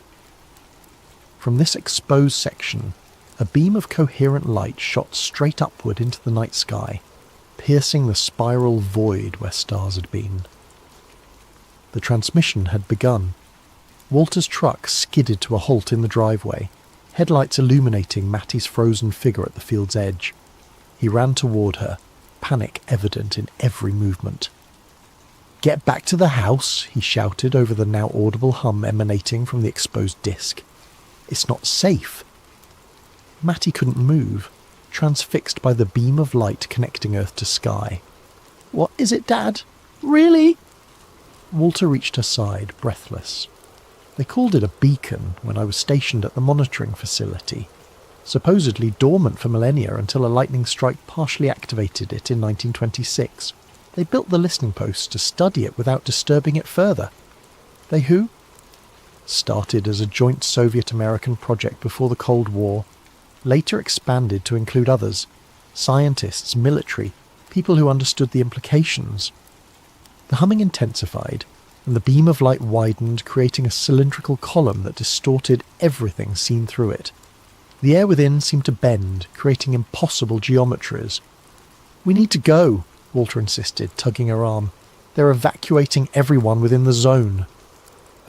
Tonight's narrative is called Project Seline, a conspiracy thriller about a hidden archive, lost tapes, and the truth behind the moon landing. We'll journey through old NASA film reels, half-forgotten storage vaults, and the unravelling mind of a single archivist who stumbles upon footage that challenges the official version of humanity's greatest technological triumph, the 1969 moon landing. Our protagonist, Nolan Price, is no hero or super spy, just a quiet technician with a meticulous eye for detail. As he uncovers more evidence of an elaborate stage set and repeated take calls, watchers close in. The line between fact and hoax warps. Has the entire lunar narrative been meticulously faked? And if so, who orchestrated it? And how far will they go to keep it hidden?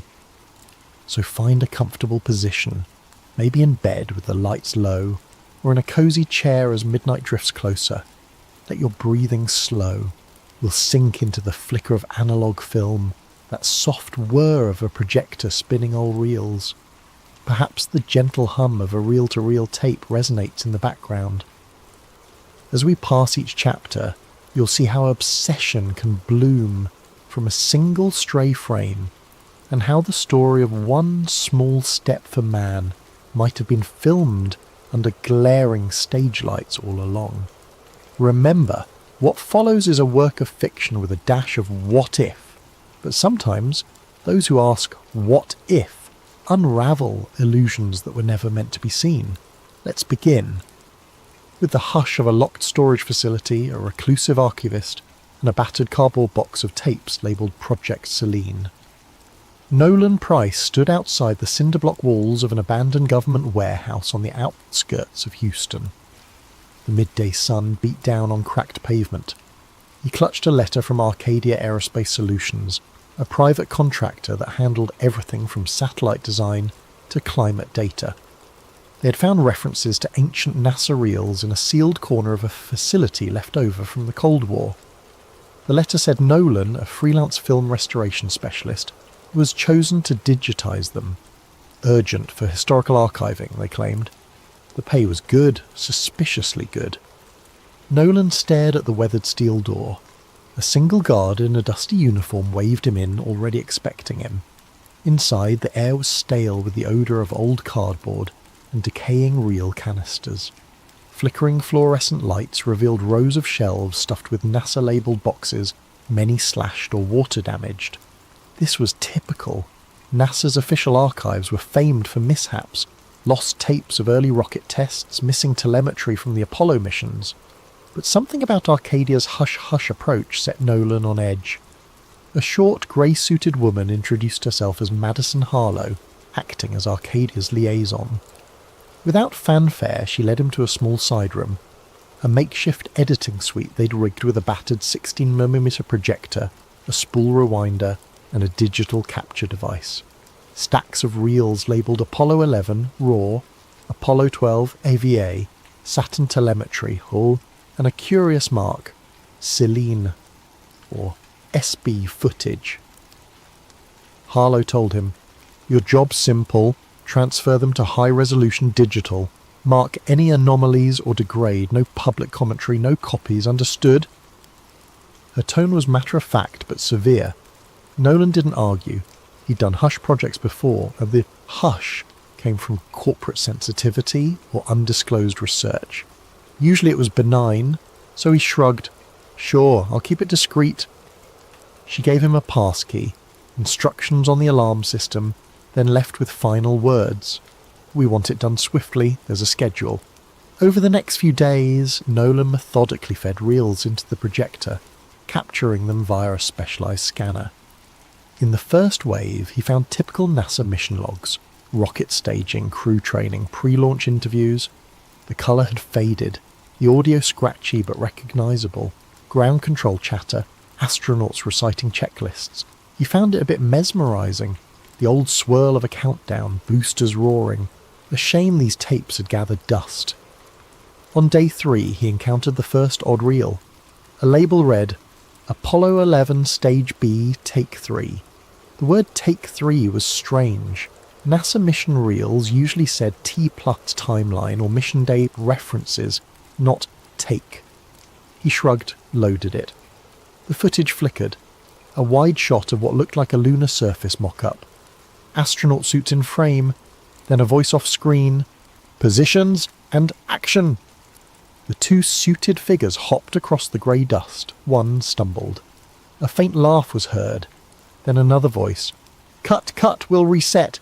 The reflection's too bright on the visor. Nolan's heart pounded. This was no standard rocket or EVA footage.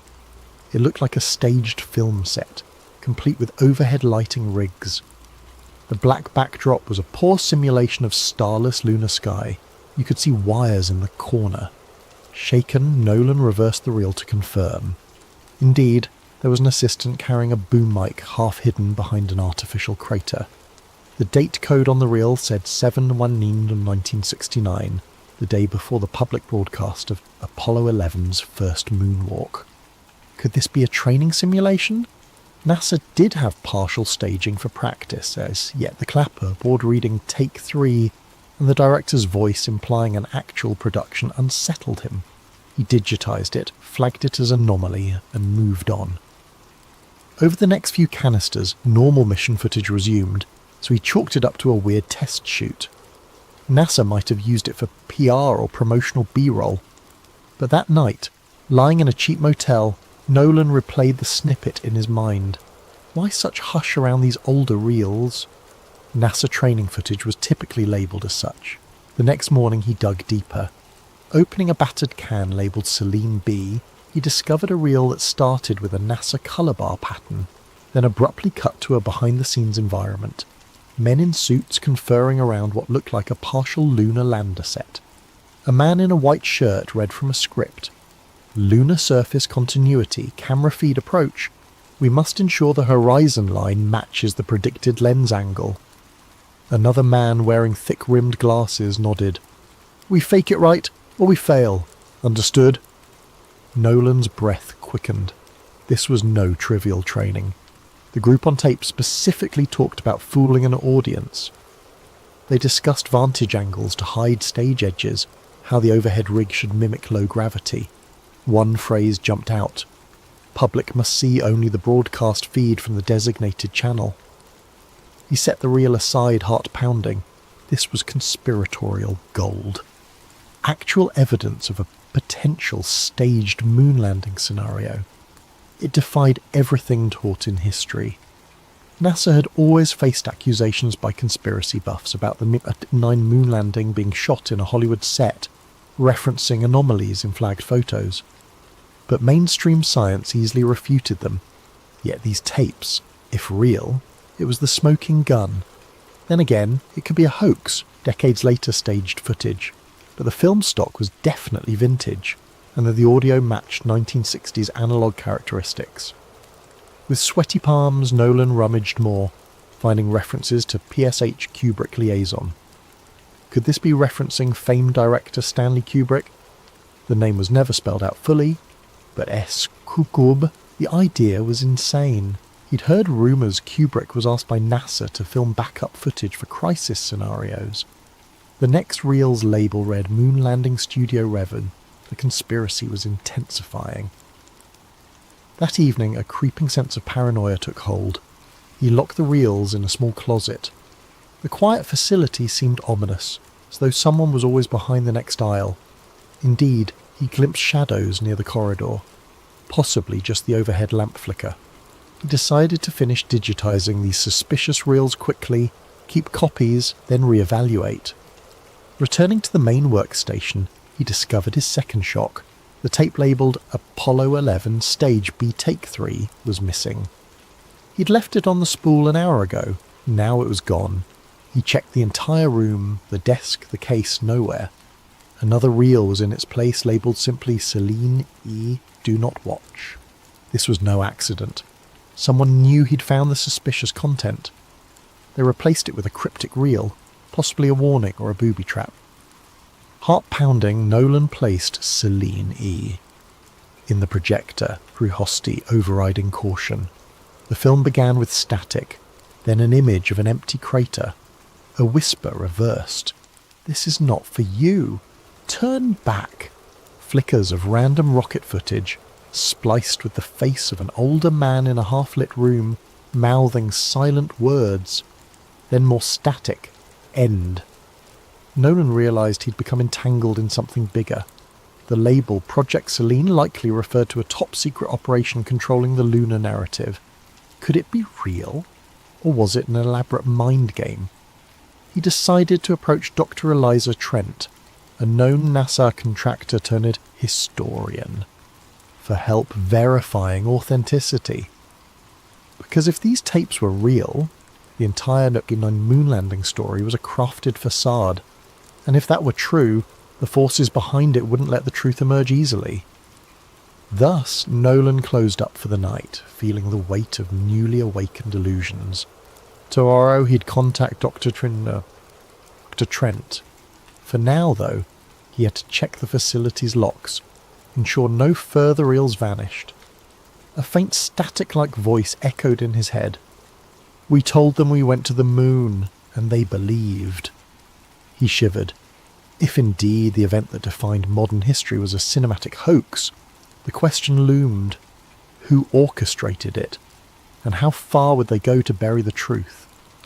True to his plan, Nolan Price found himself the next morning outside a modest office building in downtown Houston, where Dr. Eliza Trent ran her small consultancy on aerospace history.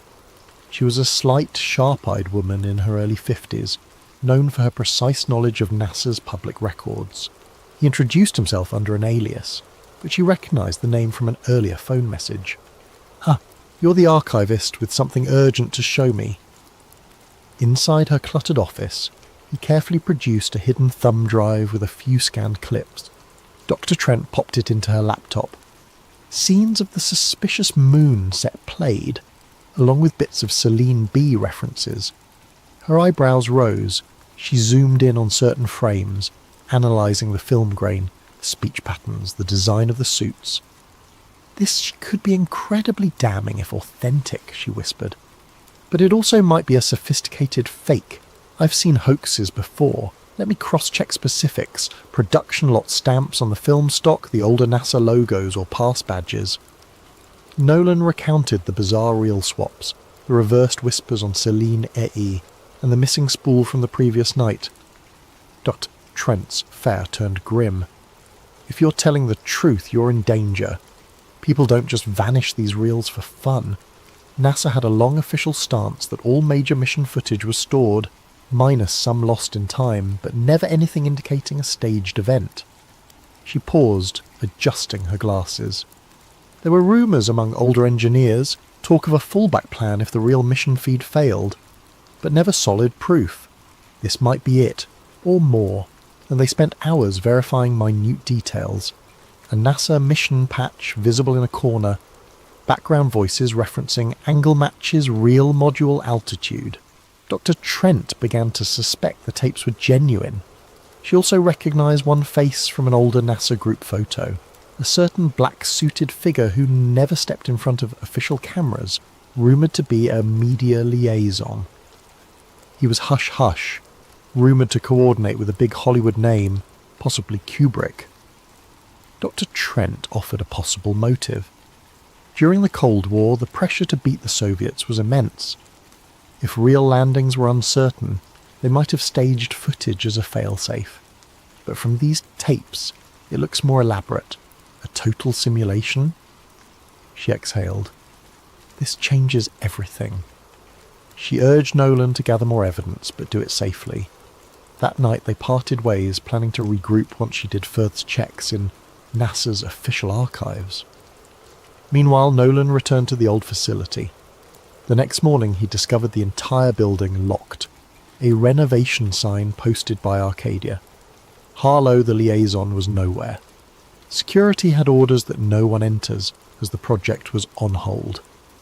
Furious, Nolan realised they intended to shut down any further rummaging. He tried to call Harlow's number, disconnected. The job was effectively over. The suspicious reels presumably removed. He retreated to his small apartment, heart pounding. If the conspirators had the tapes again, that left him with only a few digital copies. Enough maybe if the file survived. He backed them up to multiple flash drives, but as he tried emailing Dr. Trent more footage, an error flagged. File blocked, suspicious content. Some large-scale infiltration of his system was in effect. The Watchers were definitely onto him. In the swirl came a break. Rummaging through older unlabelled reels he'd already digitized, he found an odd snippet showing a man in a starkly lit corner, mid-70s style, glancing nervously at the camera. The film was scratched and audio was reversed. By reversing the track, Nolan deciphered fragments.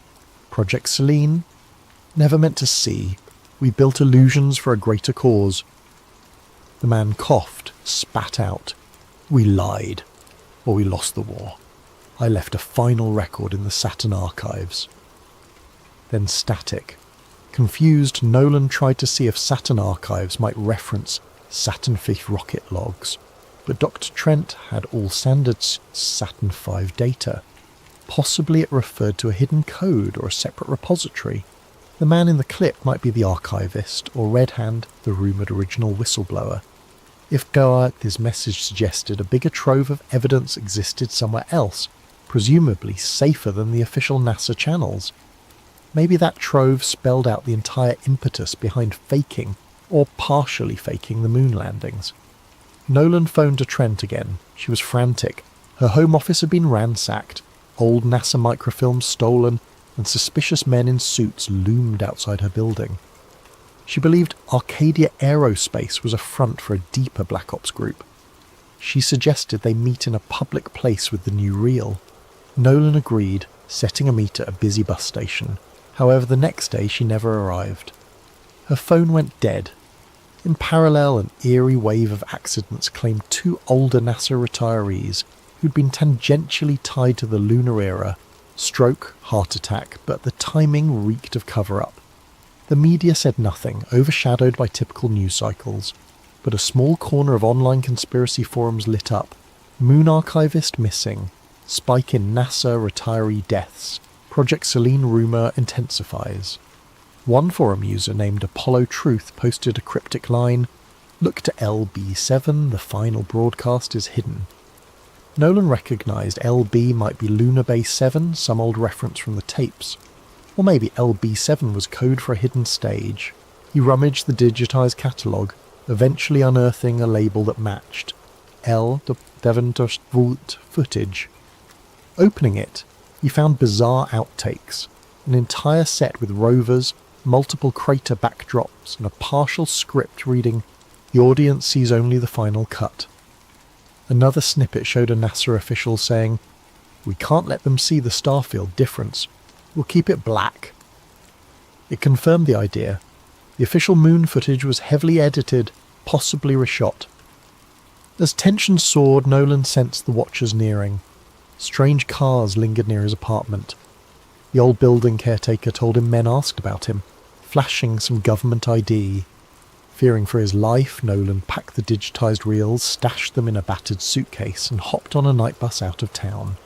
He had one lead, a mention from Dr. Trent about the domain of the final transmissions, an alleged secret NASA comm station in the desert, which might hold old telemetry backups. If the Watchers stored illusions in reels, maybe the raw signals existed, real or fake, that confirm the staged transmissions. That might be the final piece to prove everything. Exhausted, he slumped in a bus seat, the flicker of highway lights passing. He felt haunted by the question. If they never truly landed men on the moon, what did that imply about decades of scientific progress, cultural memory, even the illusions of human achievement? The scale of deception would be monstrous. Or maybe the real landings happened, but the televised footage was partly staged. The puzzle was too big, but the Watchers clearly wanted him silent.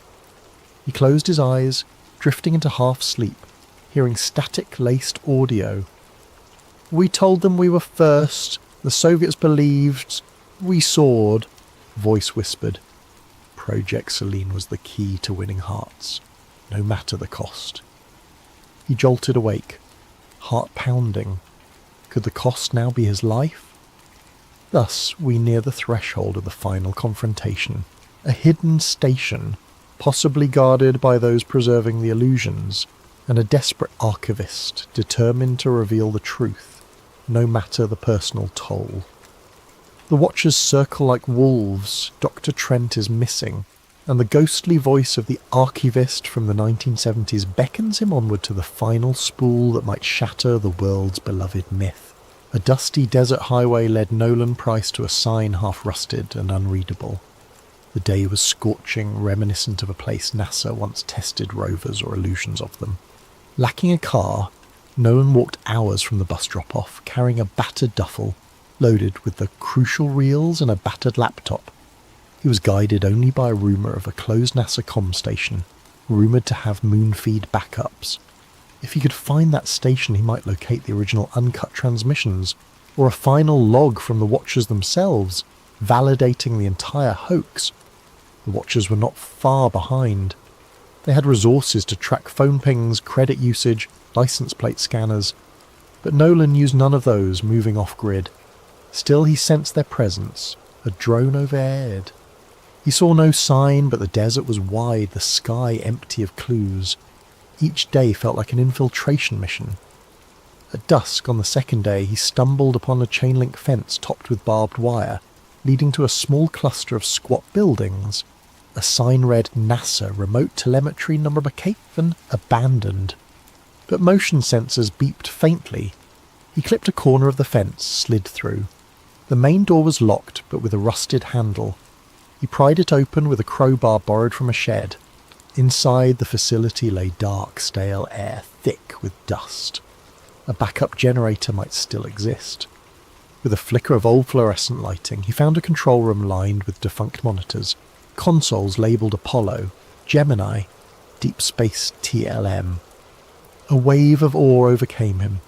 This was NASA's old telemetry link, possibly used for receiving or broadcasting signals. If the Watchers wanted illusions maintained, they'd keep some gear here. Indeed, a corner door had fresh locks. Summoning nerve, Nolan forced it open, Unwind, revealing a smaller side lab with modern hardware. This wasn't as abandoned as it seemed. He rummaged, discovering a functioning terminal with a note pinned, "Archive Seline, authorized access only." Bingo.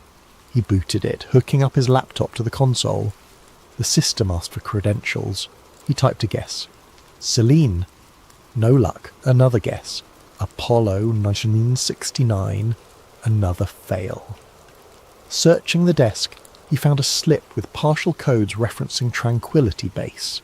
He typed it. The screen flashed green. He was in. File directories indicated live stage feed 69, simulation mix up, broadcast cut. This validated the idea that at least partial coverage had been simulated. Another folder read Archive Trent Comms. That name. Was that Dr. Eliza Trent? Possibly her attempt to gather data. He opened it, a partial video showing Dr. Trent forcibly questioned by men in suits. She pleaded, "We can't let them keep lying. People deserve..." Then the video ended. Nolan reeled with horror. She'd been captured.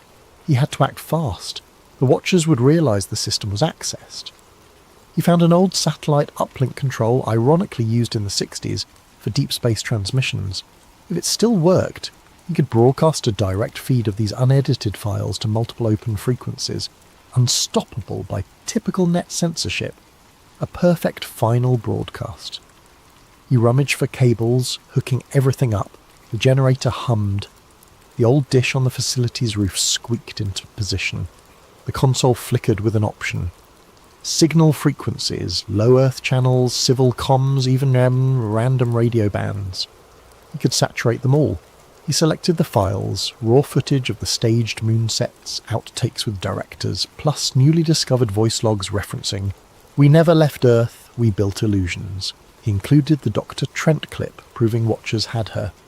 Tapping transmit, he waited for the progress bar. Slowly it climbed, 10%, 20%. Then boots on concrete outside. The watchers had arrived. They swarmed in, flashlights cutting beams in the dusty corridors. He jammed a filing cabinet against the door. Gunfire erupted from the hallway. The broadcast was at 60%. If he could hold them off a few more minutes, the entire world would see the raw data. Shots tore through the flimsy door. Splinters flew. The watchers forced an entry. Nolan, crouching behind a console, tapped a final override to lock the station's outer doors. The watchers hammered at them from within. They must have cut an external fence, but the building's metal doors might by seconds. The bar rose to 80%. Sparks flew as the watchers tried to break the console. Nolan fired a single-shot flare pistol he had found, more a diversion than a weapon. The watchers scattered, returning heavy fire. The console took hits, but the broadcast still beeped along. 90% of them. In a swirl of chaos, the watchers overcame the obstacles, stepping into the lab. Their lead figure, masked, raised a rifle. "Stop this now," he barked. "We'll kill you. No one else has to die." Nolan shouted back, voice trembling. "It's done. The world will see. Will see." The masked man tried yanking cables, but Nolan had built in multiple backup processes. The bar soared to 95%. The watchers, furious, advanced with a lethal calm. 100% of the console beeped a final success. The data soared into the satellite channels. Unstoppable. The watchers realized they'd lost. The masked man hissed, "Then we'll bury you." He aimed. A shot rang out. Nolan felt a searing pain in his chest. He collapsed, choking for breath, seeing the watchers scramble to destroy equipment that no longer mattered. The feed was out. Unstoppable. In a swirl of darkness, he glimpsed a faint screen that read, "Broadcast to 12 frequencies. Transmission complete." At that moment, across various radio channels, TV backups, and online nodes, the footage played. People saw the raw set, heard staged arrests. They saw men referencing the final show, instructing astronauts how to move in moon gravity. The illusions were no longer rumour or partial. The entire mosaic was out. Social media exploded. Even those who had refused to doubt the official narrative watched in shock. By the next day, an unstoppable wave of meltdown overcame news outlets, overshadowing watchers' attempts to disclaim. Nolan lay on the floor, vision fading. The watchers, done with him, turned to vanish into the night, the clang of their boots receding. In his final moments, he recalled the reel with the old archivist's voice. "We told them we left Earth. We never had to." He felt a strange calm, believing that at least he had completed the mission. Perhaps Dr. Trent would see the broadcast and survive. The next morning, the world awoke to the shock of unfiltered footage spreading across every major and minor digital platform. Twitter, ephemeral streaming sites, pirate radio channels. The images showed the alleged set for the moon landing. Dusty sound stages, mocked-up craters, overhead rigging. Audio capturing NASA officials and alleged Hollywood technicians planning each scene. For many, this was an utter betrayal of faith in humankind's greatest triumph. For others, it vindicated decades of suspicion. Debates raged over how much was real, or whether some actual missions occurred, but the televised parts were faked. NASA and the White House scrambled to disclaim the footage, calling it forged propaganda. Yet the level of detail referencing actual mission rosters and behind-the-scenes technical talk was too well constructed for a simple hoax. Media responded in a frenzy. Reputable outlets tried to decode the timeline. Was it partial or total fakery? Did NASA still go physically to the moon while using stage broadcasts as a backup? The footage suggested a grand pre-arranged deception. A few ex-astronauts vehemently denied the claims, but curiously some had died or refused interviews. Conspiracy forums, ironically, now found themselves mainstream. Everyone had a stake in the truth.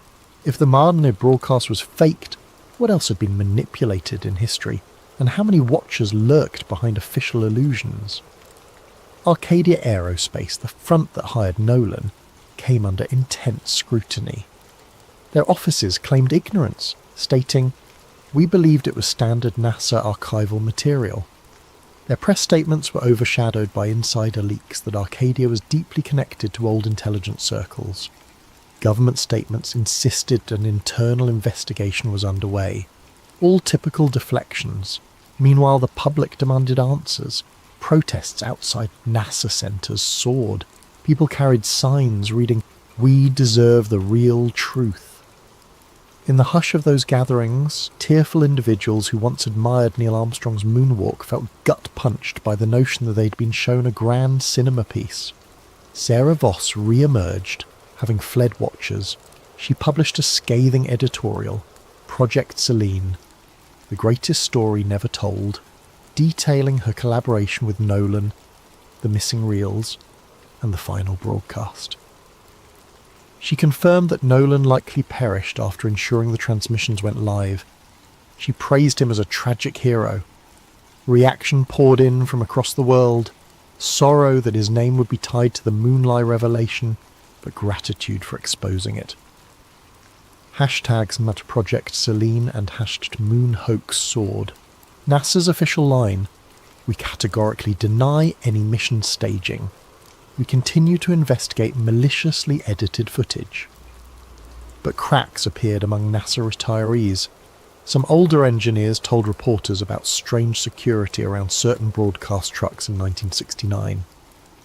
A caretaker from an old film studio stepped forward, claiming she once saw moon set pieces. In short, the edifice of absolute certainty crumbled. In a hidden place, elders from the original Project Seline, if that was truly the operation's name, hunkered down. They'd spent decades ensuring the official story overshadowed any rumours. Now, with everything public, the question was whether to attempt a final push to disclaim or vanish. Some watchers apparently vanished from the scene, leaving cryptic footprints. Possibly they'd moved on to new illusions. Possibly they recognised the unstoppable wave. Some found solace in the idea that humans still had the technology or impetus to land on the moon, but needed backup show. Others believed the entire Apollo program was a monstrous PR operation, that no real landing ever happened. A subset of the population refused to believe the footage at all, labelling it advanced deep fake. Society felt fractured, uncertain if to champion or condemn the memory of NASA's achievements. Meanwhile, Dr. Eliza Trent, recovered from captivity, gave a quiet interview confirming she'd found data logs describing the staged broadcast, though she suspected some real lunar missions did happen later, overshadowed by the initial fake spectacle. It was a political necessity, she suggested, in a time of desperate Cold War posturing. But the cost to collective trust is immeasurable. A year later, controversies raged on. New historians wrote The Seline Deception, exploring how the faked footage overshadowed a partial genuine mission. Hollywood churned out docudramas. Some revered the fallen archivist Nolan Price as a modern champion of truth. Conspiracy watchers called him the man who dethroned the biggest lie in human history. Meanwhile, certain scientists lamented that the overshadowing confusion might hamper genuine space exploration dreams. If the world concluded it was all illusions, interest in real missions might fade. In the dusty corners of a thrift store in rural Florida, a battered film labelled Seline C Launch Rehearsal 5 sat unnoticed among old VHS tapes, possibly a leftover reel not confiscated by watchers. A curious shopper glimpsed it, recognized the NASA imprint, and thought it might be valuable. They purchased it for $1. The can sat in a living room shelf. If they ever played it, they'd see a single take that never made it into the final broadcast. An astronaut stumbling under bright stage lights, removing his helmet mid-moonwalk, complaining about the heat. The can's label was faint. For final illusions, keep locked. Another piece of the puzzle, lost to time, or maybe waiting for the next curious soul. As for Nolan, rumours swirled that he might have survived. A fisherman off the Gulf Coast claimed to have given a ride to a quiet man with old film spools in his bag. A small-time blogger said she received an unsigned letter thanking her for defending the truth, but no one truly knew. If he lived, it would be as an eternal wanderer, overshadowed by the legacy that Project Seline was no longer hush-hush. Illusions can define an era, forging national unity or stoking pride. But illusions, once unmasked, can unravel decades of trust, leaving a battered society to pick up the pieces. In the hush of each new night, we might look at the moon, that pale disk in the sky, wondering if humans truly touched its surface as claimed, or if the cosmic stage was an elaborate reflection of ambition and fear. The search for the unvarnished truth, ironically, stands as a testament to the restless curiosity within all who gaze upward. In the end, Project Seline remains the darkest footnote in the history of human aspiration, a conspiratorial reminder that ambition without honesty can produce a triumph with no foundation. And in that final hush, the taped voice from an old NASA spool might echo, "We told them it was a great leap for mankind. In truth, it was a single step into the shadows." Our story is called False Skies, a conspiracy thriller about a government's darkest deception and the whistleblower who exposed it. It imagines a world where the worst terror attack in modern history was not only foreseen, but deliberately orchestrated to spark endless war and funnel billions into a sprawling military-industrial complex. Now, 2 decades later, an unassuming former FBI data analyst named Thomas Cain leaks hidden documents that point to a monstrous betrayal, and becomes the most wanted man in the nation. Pursued by a shadowy agency determined to keep the official version sealed, Cain races to share the truth with a public reeling from revelations that might reshape the entire post-attack world order. If you find your eyes growing heavy at any point, that's okay. This story is meant to be richly detailed. Perhaps you'll drift to sleep while pondering how fear can become a profitable enterprise, or maybe you'll stay riveted till the final word, uncovering each layer with breathless suspense. Either way, I hope you come away with new insights into how power, once obtained, can cling fiercely to the shadows. Shall we begin? Then settle in, let your breathing slow, and imagine the flicker of old computer screens, top-secret binders, and a few missing pages that change the course of entire nations. This is False Skies, told in 5 parts, each revealing a deeper rung of the labyrinth. Listen closely. The greatest secrets often hide in the quiet corners of official stories. Thomas Cain didn't feel like a revolutionary when he first pressed send. He was simply a man weighed down by guilt, holding a flash drive stuffed with revelations that haunted him for years. The file name he'd chosen of Black Dust gave no hint to the explosive contents. A trove of classified FBI memos, shipping manifests and encrypted communications that, if authenticated, would confirm every darkest rumour about the worst terrorist attack in modern memory. The day of the leak dawned cloudy, ironically anticlimactic for a moment that might reshape history. Cain sat in a dingy motel room near a dusty highway, a battered laptop perched on a wobbly table. The place smelled of stale coffee and regret, but it had functioning Wi-Fi. He checked his secure connection one last time, heart thrumming. With trembling fingers, he uploaded Black Dust to an overseas whistleblower website known for releasing hidden archives. He paused, typed a short note. For the thousands who died and the millions misled. Then he pressed send. Within the hour, that file reached multiple journalists and a global news outlet with a reputation for defying government censors. The outlet's editorial board pored over it, verifying bits of data in a hush of excitement and alarm. By the end of the day, the first breaking story appeared online, overshadowed by disclaimers. Unverified documents claim to reveal inside plot behind 20-year-old attack. Skeptics rolled their eyes. Conspiracy theorists hailed it as the smoking gun they'd always wanted. Most mainstream media initially dismissed it, an editing glitch, a potential hoax, or AI-generated forgery, the official line insisted. Yet some found the content too consistent to be random fakes.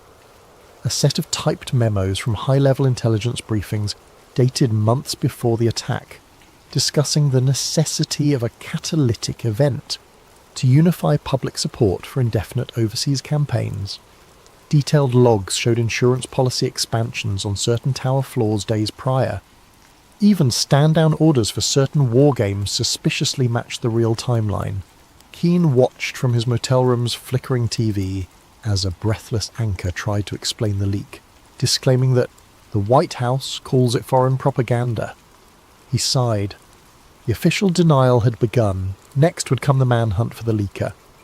He closed his laptop, stuffed it in a bag and left the motel. Time to vanish. He'd served in the FBI's data analytics wing for nearly a decade, compiling anomaly reports around that fateful day. Step by step, he realized too many coincidences tied private defense contractors, intelligence heads, and financial bigwigs, all who profited from the subsequent wars. He quietly copied reams of old files, awaiting the day he had the courage to blow the whistle. That day had come. Elsewhere, powerful wars mobilized. The intelligence community's upper echelons recognized the name Thomas Cain from previous security audits. They suspected him. Within hours, calls went out from a hush-hush division to find him, brand him as a threat to national security. The director of an ultra-secret agency, Eldridge Shaw, personally oversaw the containment plan. He believed the official story must remain unchallenged, or the entire post-attack order might unravel. By midnight, bulletins labelled Cain suspected hacker and domestic threat. Agents started combing digital footprints, scouring camera feeds from near the FBI building. Shaw himself made a call to a contact at the large media conglomerates, instructing them to bury coverage of the story until further notice. The compliance was near instant. Mainstream news gave minimal airtime to the leak, overshadowing it with other headlines. But the genie was out of the bottle. On social media, the hashtag #BlackDust soared, with amateurs dissecting every memo line. A few data experts cross-referenced the IP addresses in the communications, linking them to known government subdomains. Even the partial revelation stunned the public. If the documents were genuine, it implied that some element within the US establishment not only predicted but abetted the terror event, ensuring maximum casualties for maximum political effect. The phrase false skies emerged, referencing how the public's reality had been manufactured like a painted ceiling above them, concealing the real orchestrators. Within a day, small protests flared outside federal buildings in major cities. People demanded clarity. The government's official statement repeated the forgery or foreign propaganda claim. That evening, hackers with anarchy streaks threatened to leak more verifying files if the mainstream media didn't pick it up. Tensions soared. Meanwhile, the stock market wobbled as rumours of insider deals from decades prior re-emerged. Some corporations connected to military contracting faced plunging shares. Cain watched from a safe house now, a friend's abandoned cabin in the woods. He had only the radio for news, and the swirl of distrust and fury filtered through the static. He dreaded how quickly the establishment might label him a traitor. Indeed, the next morning the FBI publicly named him as a prime suspect in a mass leak of classified data, painting him as an extremist. His old colleagues, uncertain, gave no comment. But behind the scenes, many believed the documents might be real. After all, they recognised Cain's skill in combing data for anomalies.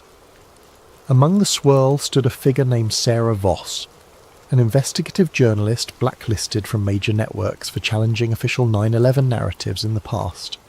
She recognised the pattern in these newly leaked documents. They matched puzzle pieces she'd glimpsed in hushed conversation with insiders. She reached out to the new site that hosted the files, leaving an encrypted message. "I can help verify. Let me speak to the source." That message eventually found its way to Cain via an online confidant, setting the stage for an alliance that might shake the entire narrative. Thus, from a dusty hideout, Cain typed a coded reply. The story's real race began. Could he deliver evidence to a credible journalist and blow the entire false narrative wide open before the apparatus of Homeland Security, the very system built on the official serum, crushed him? The next step would be forging that alliance with Voss and hoping her instincts for truth outweighed her fear of retribution. For if the government's darkest deception was about to be exposed, those who profited from war would not hesitate to silence him, or anyone else, to keep the official illusions intact. 2 days after the leak, the national conversation roiled in confusion. Official channels insisted the black dust documents were an elaborate hoax. Yet smaller media sites posted side-by-side comparisons with legitimate CIA or FBI formatting, showing consistent digital footprints. The public found itself caught between an official narrative and a swirling impetus to question everything. Some believed wholeheartedly in the new revelations, others recoiled or felt threatened by the idea that the last 2 decades of conflict might have been orchestrated. Thomas Cain was already on every national watch list. He'd been a mid-level FBI data analyst until 2 years prior, known for thoroughness but also for quietly raising flags about inconsistent intelligence reports pre-9/11. The day he left the bureau, no one suspected he'd spent months copying old files slated for permanent seal. Now his old supervisors told the press that he was mentally unstable, harbouring extremist theories. They withheld mention that those same theories had nearly led to internal inquiries years ago, until higher-ups quashed them. In a suburban neighbourhood outside the capital, a black SUV pulled up to a modest house. 4 men in plain suits stepped out. They were from a specialised domestic counter-intel unit, effectively an arm of the Black Archive, a covert group rumoured to be tied to intelligence and corporate interests. They forced the occupant, a middle-aged data engineer who once worked with Cain, to open his home computer. They rifled through his messages, seizing any mention of Thomas or black dust or files. This was repeated across multiple homes of ex-FBI colleagues, all without official warrants. The watchers answered to a higher chain, operating in the shadows. Director Eldridge Shaw, head of a new consolidated intelligence agency formed after 9/11, presided over these manhunts from a sleek government tower. He remembered the day of the attacks vividly, the chaos that allowed the Patriot Act and massive expansions of surveillance. He'd advanced quickly by endorsing these expansions and forging alliances with top defence contractors. Now, seeing the leaked docs threaten that entire architecture, Shaw was determined to snuff out the source. Reeve, or Cain, whatever his name is, must be found, he told subordinates. We cannot let fantasies unravel 2 decades of progress. As the manhunt escalated, Cain lurked in the outskirts. He recognised the checkposts on highways, the routine scanning of licence plates. He switched vehicles, used an old identity pass, and avoided all major city centres. He survived on snack bars and occasional small store purchases with cash only. At night, he found a cheap motel, paying in a borrowed name. Every moment felt like it might bring a black SUV squealing into the lot. The tension weighed on him, gnawing at his nerves. Sarah Voss, the investigative reporter, finally established contact with him through a secure chat app. "We need to meet," she wrote. "I can help verify these files properly. People trust me to an extent in the alternative media sphere. We must do it soon. The window is closing." Cain hesitated, knowing any in-person meeting risked being traced.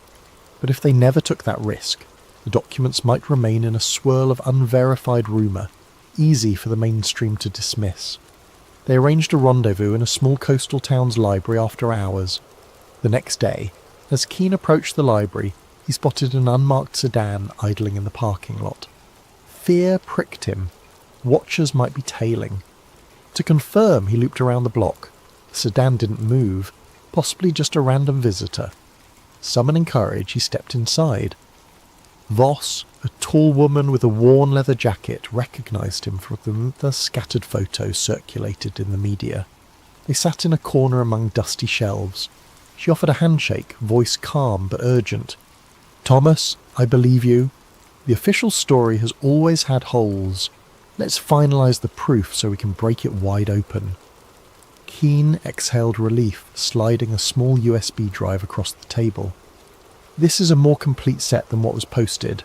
Contains direct memos about the stand-down orders, the deals with defence contractors, the flight path manipulations, also internal emails referencing the hijackers as assets gone rogue. He paused, tears flickering in his eyes. They used the tragedy for indefinite war, Sarah. They let it happen, or worse, engineered it. Sarah's breath caught. She skimmed a few files on her laptop, eyes widening at references to bank accounts, coded references to Operation Silence. She nodded. This is explosive, but we need a big platform, enough to force coverage. If we just post it on my blog, they'll discredit or block it. We'll get shut down. She explained a plan. Find a mainstream journalist with a rebellious streak, or do a well-publicised live event that too many watchers can't black out entirely. Suddenly, a muffled scuffle at the library entrance startled them. A figure in dark clothes peered in, Cain tensed. Sarah pressed the laptop closed. They ducked behind shelves as footsteps approached, but the library's old caretaker bumbled out, greeting them obliviously. The suspicious figure, glimpsed through the glass, retreated. Possibly a false alarm, possibly a watcher verifying the location. They parted ways quickly, agreeing to meet again in 48 hours near a major city, planning an infiltration of a local news station that might still allow an unfiltered broadcast. Danger soared. If watchers caught wind of their plan, they'd likely come down with lethal force. That evening, Cain received a frantic text from a friend who had once helped him interpret old FA logs. "One of our guys is dead. A boat accident.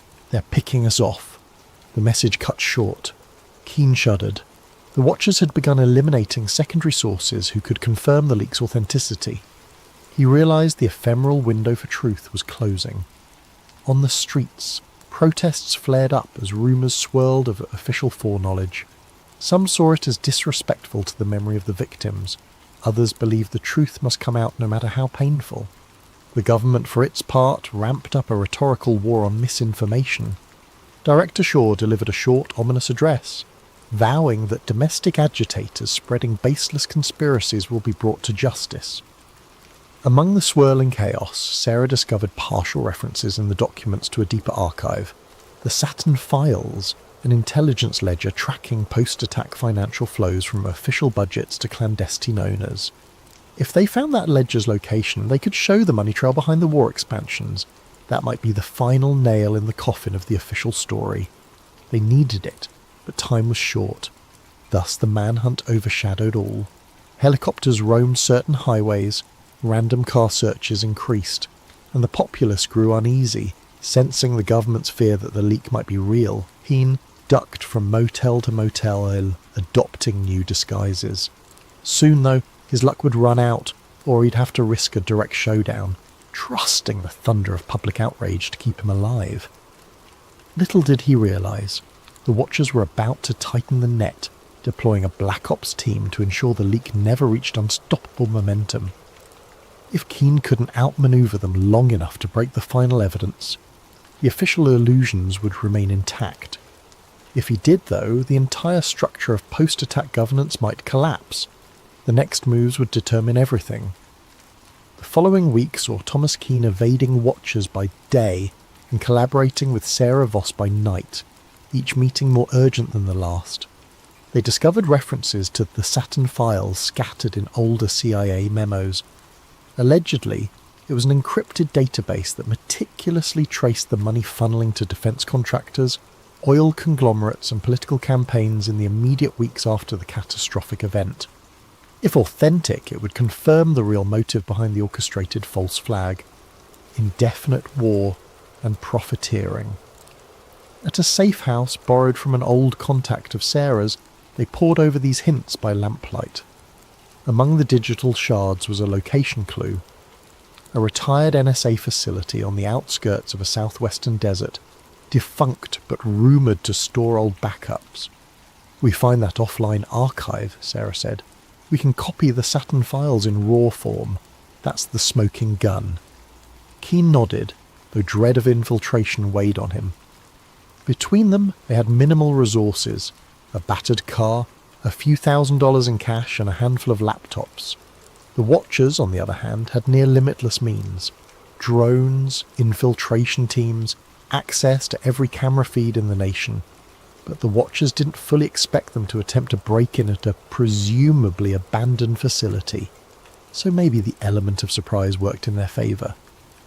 Director Eldridge Shaw ramped up the clampdown. The official narrative shaped the public mind. A rogue ex-FBI analyst has unleashed foreign-forged documents aimed at undermining national security. Many believed it, but a growing minority saw government overreach, especially after multiple suspicious accidents claimed the lives of other potential whistleblowers. People asked, if it's so false, why chase and kill so aggressively? In one instance, a known data archivist was found shot in his home, with the press labelling it a botched robbery, ignoring the data archivist's link to the leaked material. On social media, had black dust soared. Some city squares erupted in protest, carrying signs that read, "We deserve the truth," or "Stop killing our whistleblowers." The Watchers responded by intensifying arrests, calling them rioters. Cain tried to remain focused. He realised that if the Saturn files were real, it might show direct bank transfers from major corporate boards into the pockets of certain officials, all tied to legislation passing huge war budgets after the false flag. That would upend the entire post-attack establishment. "No wonder they're stopping at nothing," Sarah murmured. Securing fake IDs, they travelled cross-country by back roads. Each motel they used for a single night, paying cash. They dodged major highways, suspecting licence plate readers. The Watchers likely guessed their aim was to expose more data, but might not know the exact target. Meanwhile, the tension between them soared. The climate was near police state. Newscasts repeated that the domestic terrorist Thomas Cain must be turned in. Civilians were promised big rewards for tips. Billboards with Cain's face popped up along highways. He wore a baseball cap and used tinted glasses. But each day was a dice roll. A near encounter. On a lonely stretch, a black SUV sped behind them. They recognised the pattern. Sarah swerved onto a side route, forging through a small farmland path. The Watchers gave chase. Shots rang out, blowing a tyre. The car careened into a ditch. They scrambled out, hid among tall corn. The Watchers searched, but eventually gave up, presumably to avoid a big scene. This brush with violent capture left them rattled, but also more resolved. "We're obviously on the right track if they're that desperate," Sarah said, breath shaky. Finally, after days, they reached the deserted perimeter of the old NSA outpost. It was ringed by a crumbling fence, a few rusted signposts. By the look of the cracked asphalt and weed-choked yard, it had been abandoned for over a decade. Perfect place to bury secrets. Under twilight, they found a corner of the fence cut open by looters. They slipped inside quietly. The main building rose in silhouette, windows boarded up. A stray coyote howled in the distance, wind carrying a faint metallic whistling from open vents. Inside, dust-coated floors. Old cubicles sat in disarray. They used flashlights to navigate. Eventually they located a sub-basement with battered computer racks. A few beeped faintly with emergency power. "There's power? That's suspicious," Cain muttered. Indeed, it suggested the Watchers might still be pulling some data from here. They approached a locked door labelled Server Vault Archive 6. With Sarah's phone, they scanned a partial code from the documents. generating a bypass sequence that might override older system locks. After multiple tries, a green light flickered. The vault door clunked open. Inside the vault, rows of drives and reels lined metal shelves. Dusty but humming with minimal climate control, they sifted through labels: Operation Cast Peak, Post-K-War Roster, Saturn. That was it. A battered cluster of servers with the word Saturn FSV. They carefully powered one terminal, hooking it to a laptop. Sarah typed a root command. The screen glowed. Restricted. Saturn 1, 2, 3. Enter pass. They tried typical keywords from the docs. On the third attempt, a beep. Access. They were in, files scrolled, each referencing massive funding authorizations, building demolitions, insider trading, logs dated within days of the big attack. The scope was monstrous.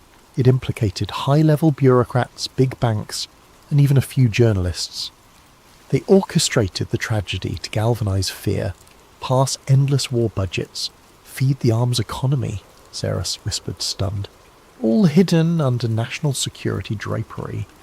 Some lines suggested hijackers were known assets used as a controlled ignition. The betrayal was staggering. In that hush, footsteps upstairs. The watchers had arrived, no doubt detecting the power usage.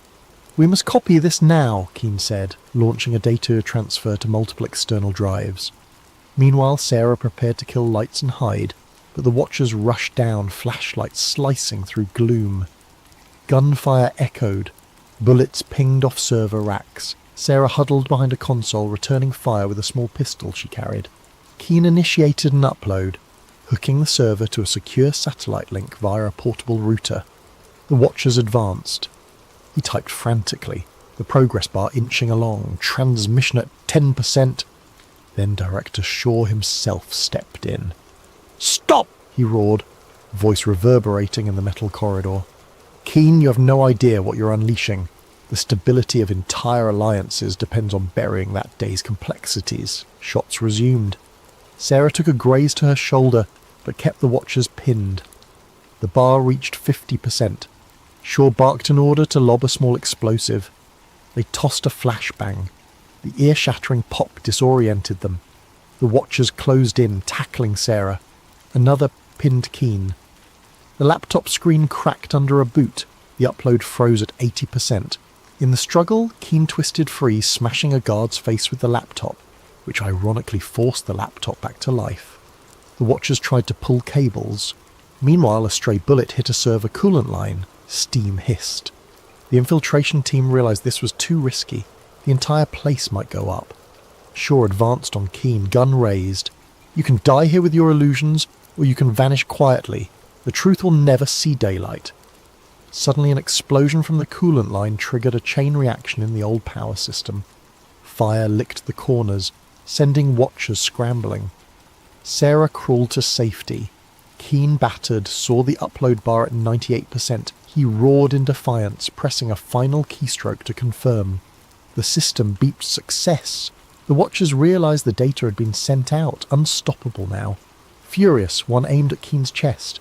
A final shot rang out. Darkness overcame him. The watchers yanked the cable, but it was too late. The Saturn files had presumably reached a safe node on the open web. Alarms beeped. The facility's meltdown forced a hurried retreat.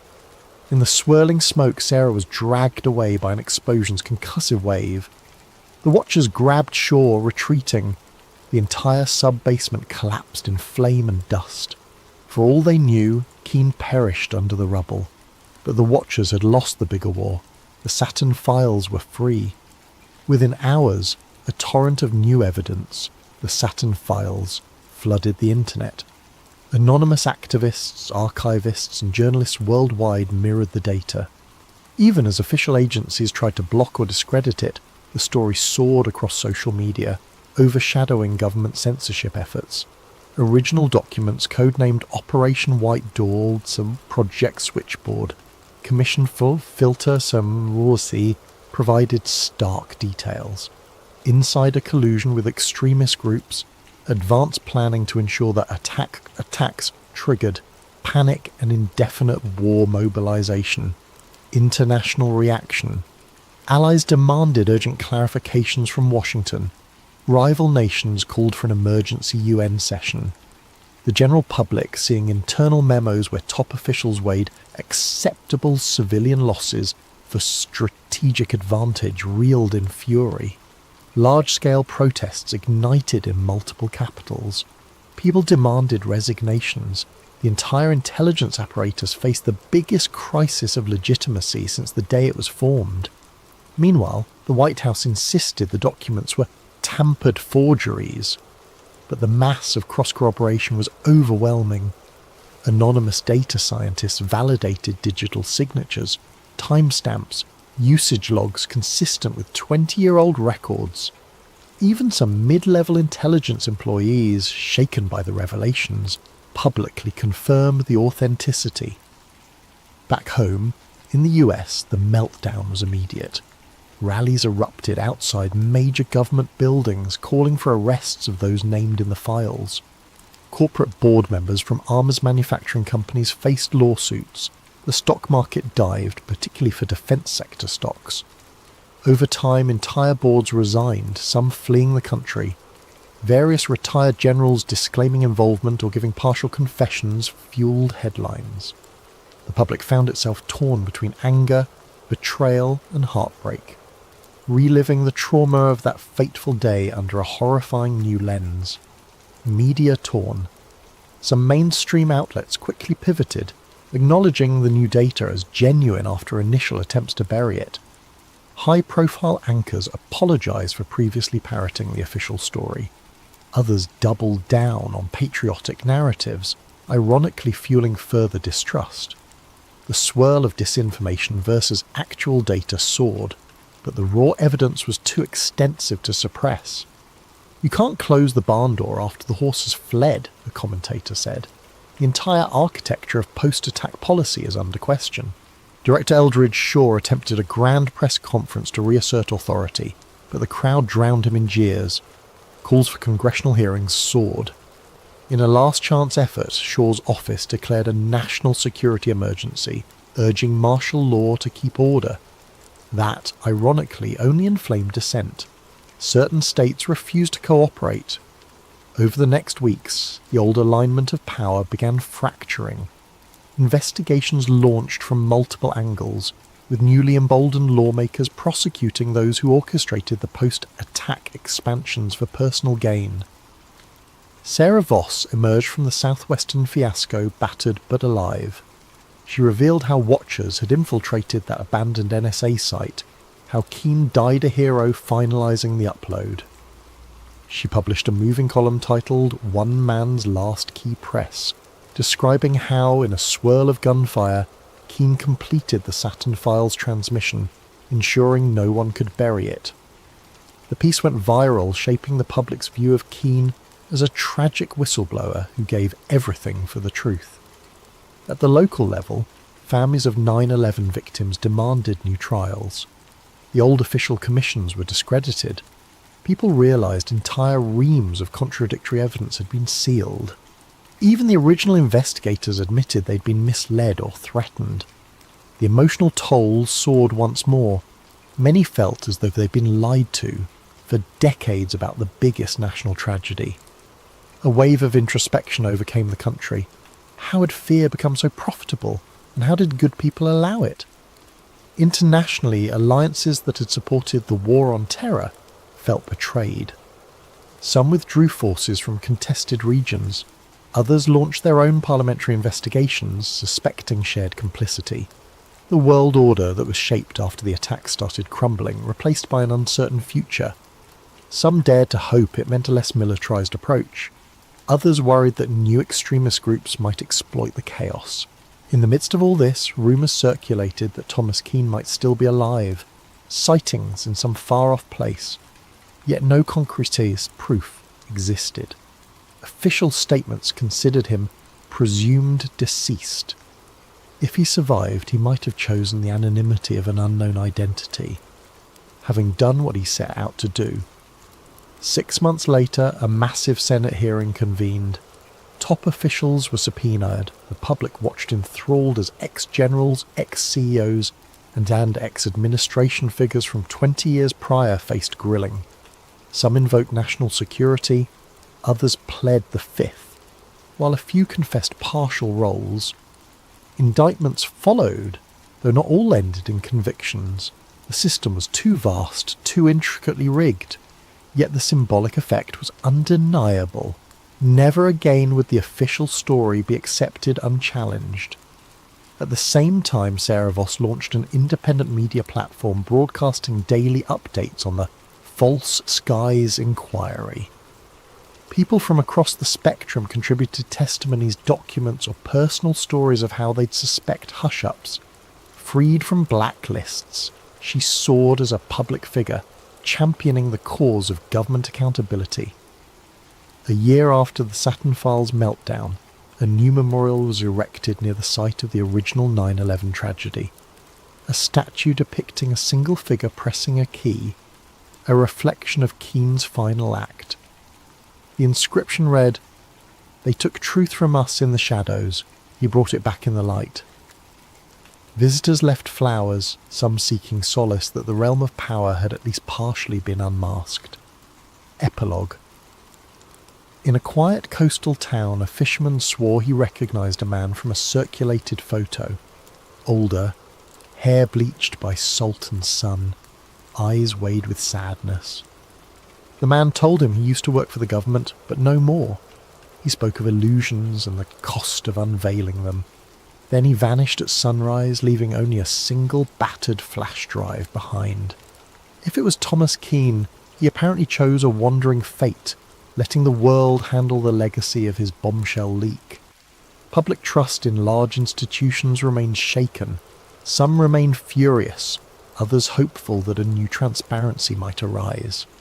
In the corners of the internet, conspiracy watchers debate if the watchers still exist, planning new false flags. But for now, the greatest deception in modern times has been laid bare. The name Black Dust stands as a testament to the unstoppable power of truth once it's unleashed.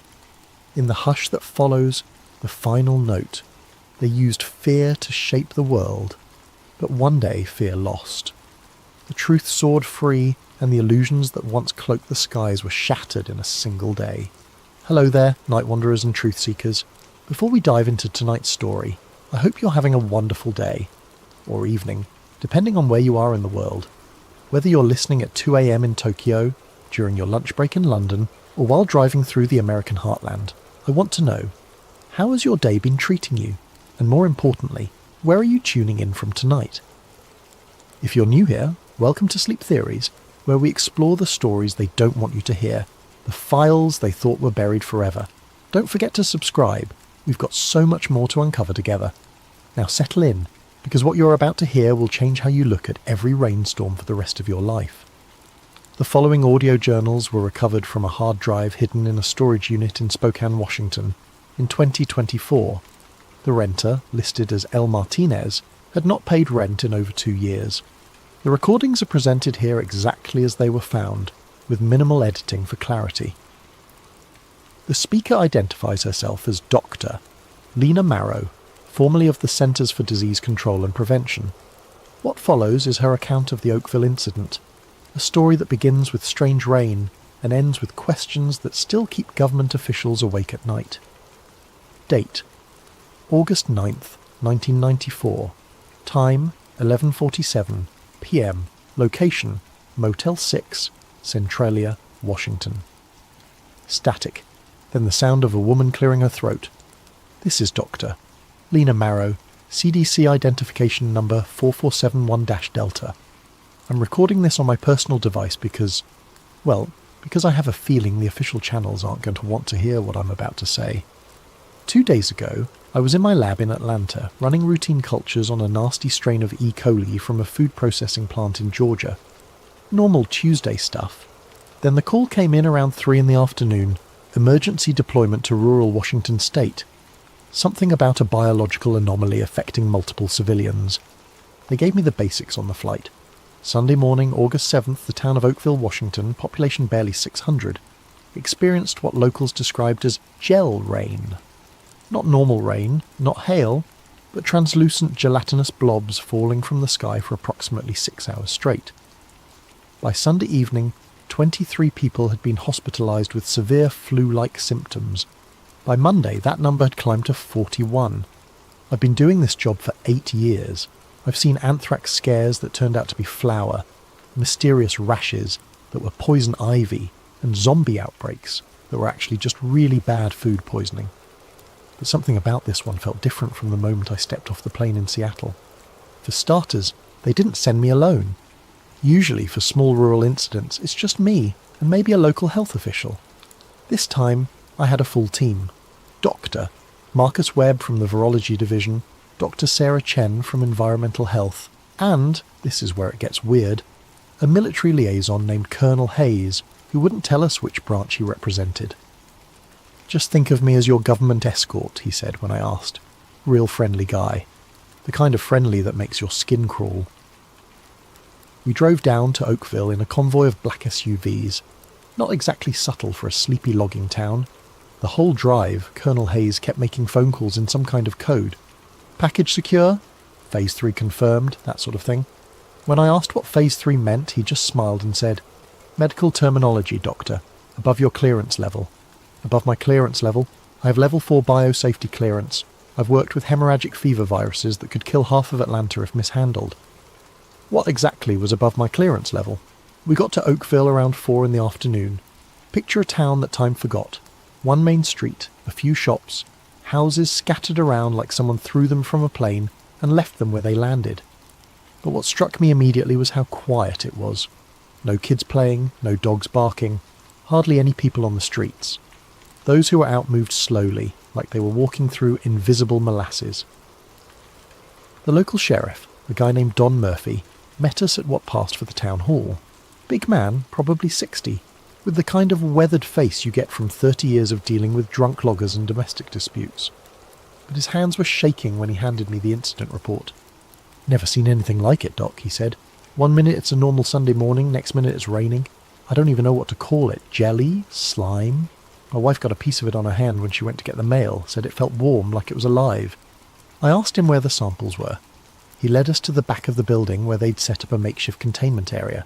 Really just a card table with some Tupperware containers. Amateur hour, but I've seen worse from small-town officials. The samples were unlike anything I'd encountered before. Translucent, gelatinous, roughly the size and consistency of jellyfish, but without any discernible structure. No cell walls that I could see with the naked eye, no obvious organisation, just blobs. Some were clear, others had a slightly yellowish tint. They didn't smell like anything, which was almost more disturbing than if they'd reeked. Dr. Webb poked one with a sterile probe. It jiggled like jello, but then, and I swear this happened, it seemed to recoil slightly from the probe, like it was trying to get away. "Did you see that?" I asked him. "See what?" But his face told me he'd seen it too. Colonel Hayes was taking pictures with some kind of specialised camera, muttering measurements into a recording device. When I asked if we could get some samples back to a proper lab for analysis, he said the Army had already arranged for field testing equipment. "Field testing for what?" Dr. Chen asked. "Standard biological warfare protocols," Hayes replied, like he was discussing the weather. Biological warfare protocols for rain gel in rural Washington. That night, back at the motel, I couldn't sleep. I kept thinking about that moment when the sample seemed to move away from the probe. Gelatinous masses don't have nervous systems. They don't have survival instincts. They don't recoil, unless they're not what they appear to be. Long pause, sound of papers rustling. I'm going to try to get some sleep. Tomorrow we start the real analysis. But I have a feeling we're not going to like what we find. End of entry number 1. Date, August 10th, 1994. Time, 6:23 a.m. Location, Oakville Community Centre, converted field lab. Sound of equipment humming, distant voices. Good morning, if you can call it good. I didn't sleep much last night, and from the looks of my team neither did they. Dr. Webb had bags under his eyes that could carry groceries, and Dr. Chen kept checking and rechecking her equipment like she was afraid it might betray her. Colonel Hayes, on the other hand, looked like he'd had a full 8 hours and a continental breakfast. He'd somehow managed to have a complete mobile laboratory set up in the Oakville Community Centre overnight. I'm talking electron microscopes, DNA sequencing equipment, atmospheric analysis tools, stuff that usually takes weeks to requisition and ship. When I asked how he'd managed it, he just said the Army keeps emergency research assets stationed throughout the Pacific Northwest. Emergency research assets for biological incidents in towns with populations smaller than my high school graduating class. We started the analysis around 7 this morning. The first thing we did was basic microscopy on the gel samples. What we found... Christ, I don't even know how to describe it properly. The samples contained human white blood cells. Not similar to human white blood cells, actual human white blood cells, complete with the proper cellular structure and protein markers. But they were embedded in this matrix of something else. Something that definitely wasn't human. Dr. Chen ran the environmental analysis first. She found traces of aircraft fuel compounds in the gel, specifically JP-8 fuel used by military aircraft. When she mentioned this to Colonel Hayes, he suddenly became very interested in her methodology. Could be contamination from atmospheric particulates, he suggested. Lots of air traffic over Washington state. But Chen had already thought of that. She'd run control samples from the surrounding area. The fuel compounds were only present in the gel samples, and in concentrations that suggested direct contact, not atmospheric absorption. Something carrying JP-8 fuel came into direct contact with this material, she told me quietly, when Hayes stepped out to make another of his coded phone calls. That's when Dr. Webb made the discovery that changed everything. He'd been examining one of the gel samples under high magnification, documenting its cellular structure, when he noticed something moving. Not the random Brownian motion you'd expect from particles in solution, but directed movement. Purposeful movement. "Lena, you need to see this," he called out. I rushed over to his workstation. On the monitor displaying the microscope feed, I could see what looked like bacterial structures, but they were moving in formation, coordinated, like they were following some kind of instruction set. "Are those bacteria?" I asked. "I don't know what they are," Webb admitted. "They have some bacterial characteristics, but the behaviour is all wrong. Bacteria don't move in patterns like this. And look at this." He switched to a different sample. This one contained what appeared to be 2 distinct bacterial strains, but they weren't competing for resources like you'd expect. They were working together, cooperating. I've never seen anything like it in nature. "It's like they've been engineered," Webb whispered. That's when Colonel Hayes returned from his phone call and his demeanour had completely changed. The casual military friendliness was gone, replaced by something much more serious. "I need to see all of your findings," he said. Not asked, demanded. We showed him everything. The human white blood cells, the fuel compounds, the cooperative bacterial strains. He listened without comment, taking notes in a small black notebook that he kept angled away from our view. When we finished, he closed the notebook and looked at each of us in turn. "What you found here is classified under the Biological Weapons Convention of 1972, he said. "Everything you've seen, everything you've tested, and everything you've recorded is now classified at the highest levels of national security." Dr. Chen started to protest. "We're CDC personnel. We don't work for the military. We have reporting obligations to—" "Doctor," Hayes interrupted, "as of this moment, you're working under a joint military-civilian task force, authorized by executive order. Your reporting obligations are now to me." He handed us each a document to sign. Non-disclosure agreements with language I'd never seen before. Penalties for violation included not just termination and criminal prosecution, but something called administrative detention for national security purposes. I've signed NDAs before, every CDC employee has. But this was different. This wasn't about protecting public health information or maintaining quarantine protocols. This was about hiding something. "What exactly are we hiding?" I asked. Hayes looked at me for a long moment. "Dr. Marrow, have you ever considered the possibility that some biological incidents aren't accidents?" Before I could ask what he meant, one of his assistants, when had assistants arrived, whispered something in his ear.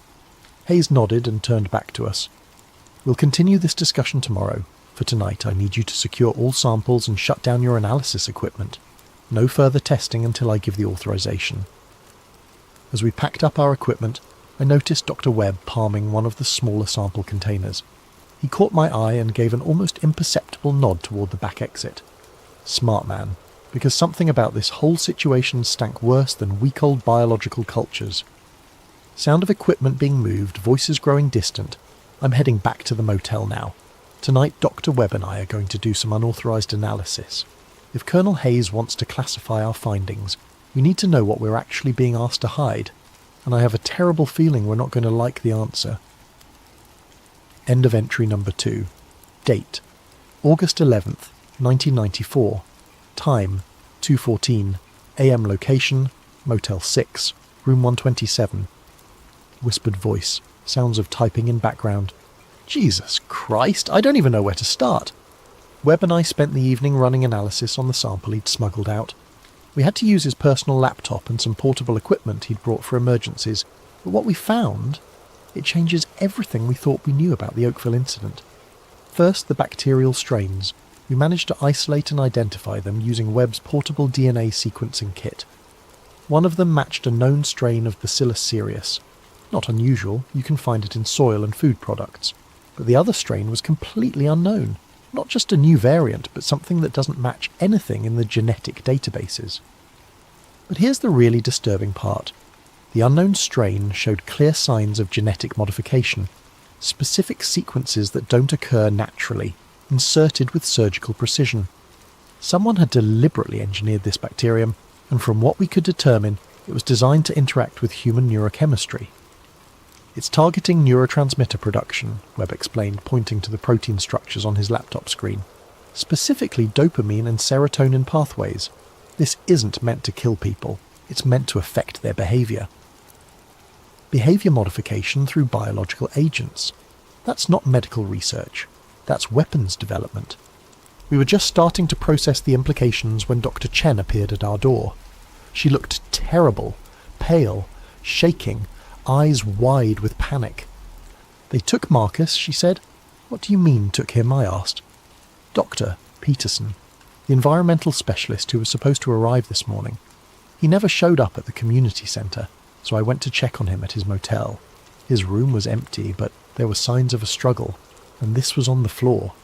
She handed me a small electronic device I didn't recognise immediately. Webb looked at it and went white. "That's a data mining device," he said. "Military grade. It's used to extract information from computers and mobile devices." Chen nodded. His laptop was gone, his phone was gone, even his backup drives. But whoever took him missed this. It was under the bed. She opened her own laptop and inserted the device.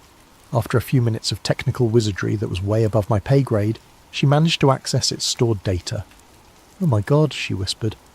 On the screen was a document marked Classified, Project Rainil, Phase 3 Operational Summary. I'll try to reproduce the key sections here, though my hands are shaking as I type this. Objective: Field test of aerosolized behavioral modification compound in controlled civilian population. Delivery method: KC-135. Stratotanker equipped with weather modification dispersal system. Target area: Oakville, Washington. Population 598. Isolated minimal media attention probability.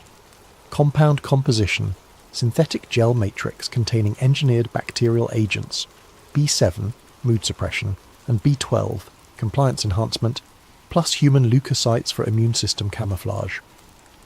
Expected results: 72-hour onset period. Symptoms include mild fever, cognitive fog, reduced anxiety response, increased suggestion susceptibility. Monitoring protocol: embedded CDC team to document civilian response while maintaining cover story of natural phenomenon investigation. Escalation authority: Colonel J. Hayes, Project Rainil Operations Command. There were more details: technical specifications, dosage calculations, even psychological assessment protocols for measuring compliance enhancement in the affected population. But what made my blood run cold was the final section. Phase 4. Authorization. Upon successful completion of Phase 3 field test, recommend expansion to larger population centres. Proposed targets include rural communities in Oregon, Idaho and Montana, with eventual metropolitan deployment pending Senate Armed Services Committee approval. They weren't studying a natural phenomenon. They weren't even studying an accidental release of biological material. They had deliberately rained biological weapons on American citizens as a test run for larger operations.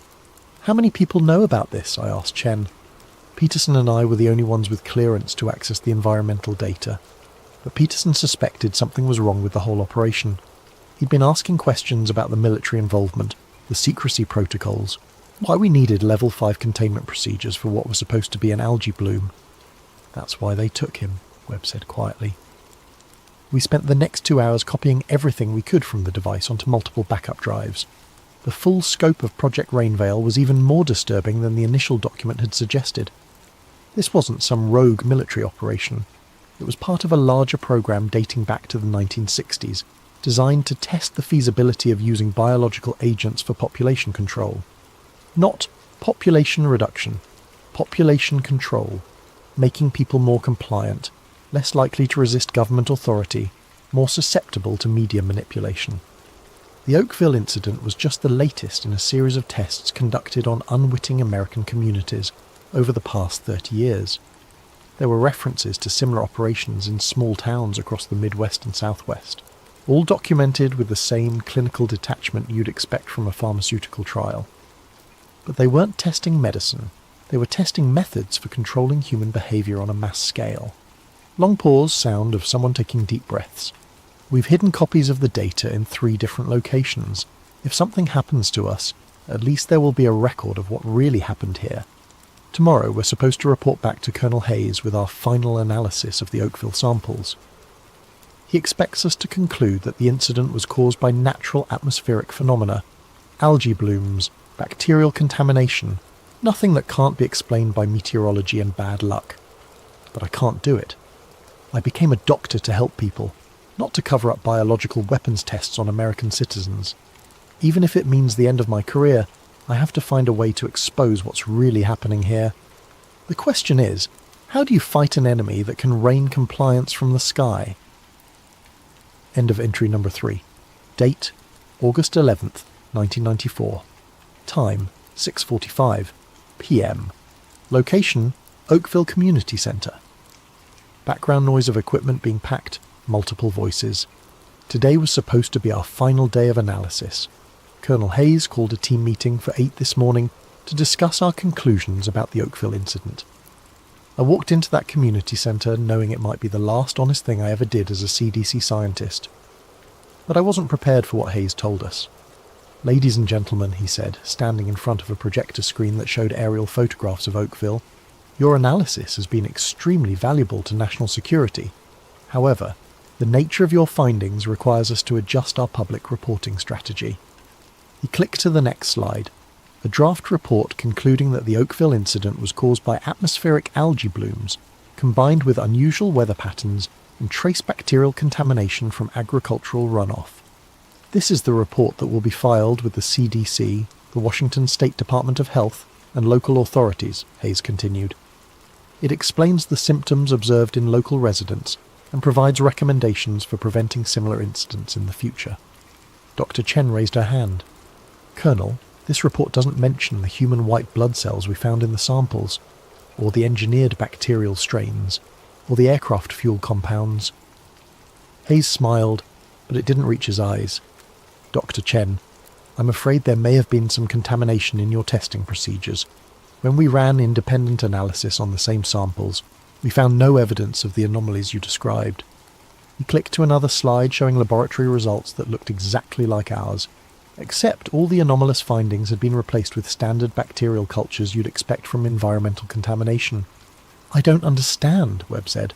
"We have documented evidence of—" "Dr. Webb," Hayes interrupted, "you have documented evidence of testing errors caused by inadequate field laboratory conditions. It's not uncommon for researchers working in improvised settings to introduce contamination that produces false positive results."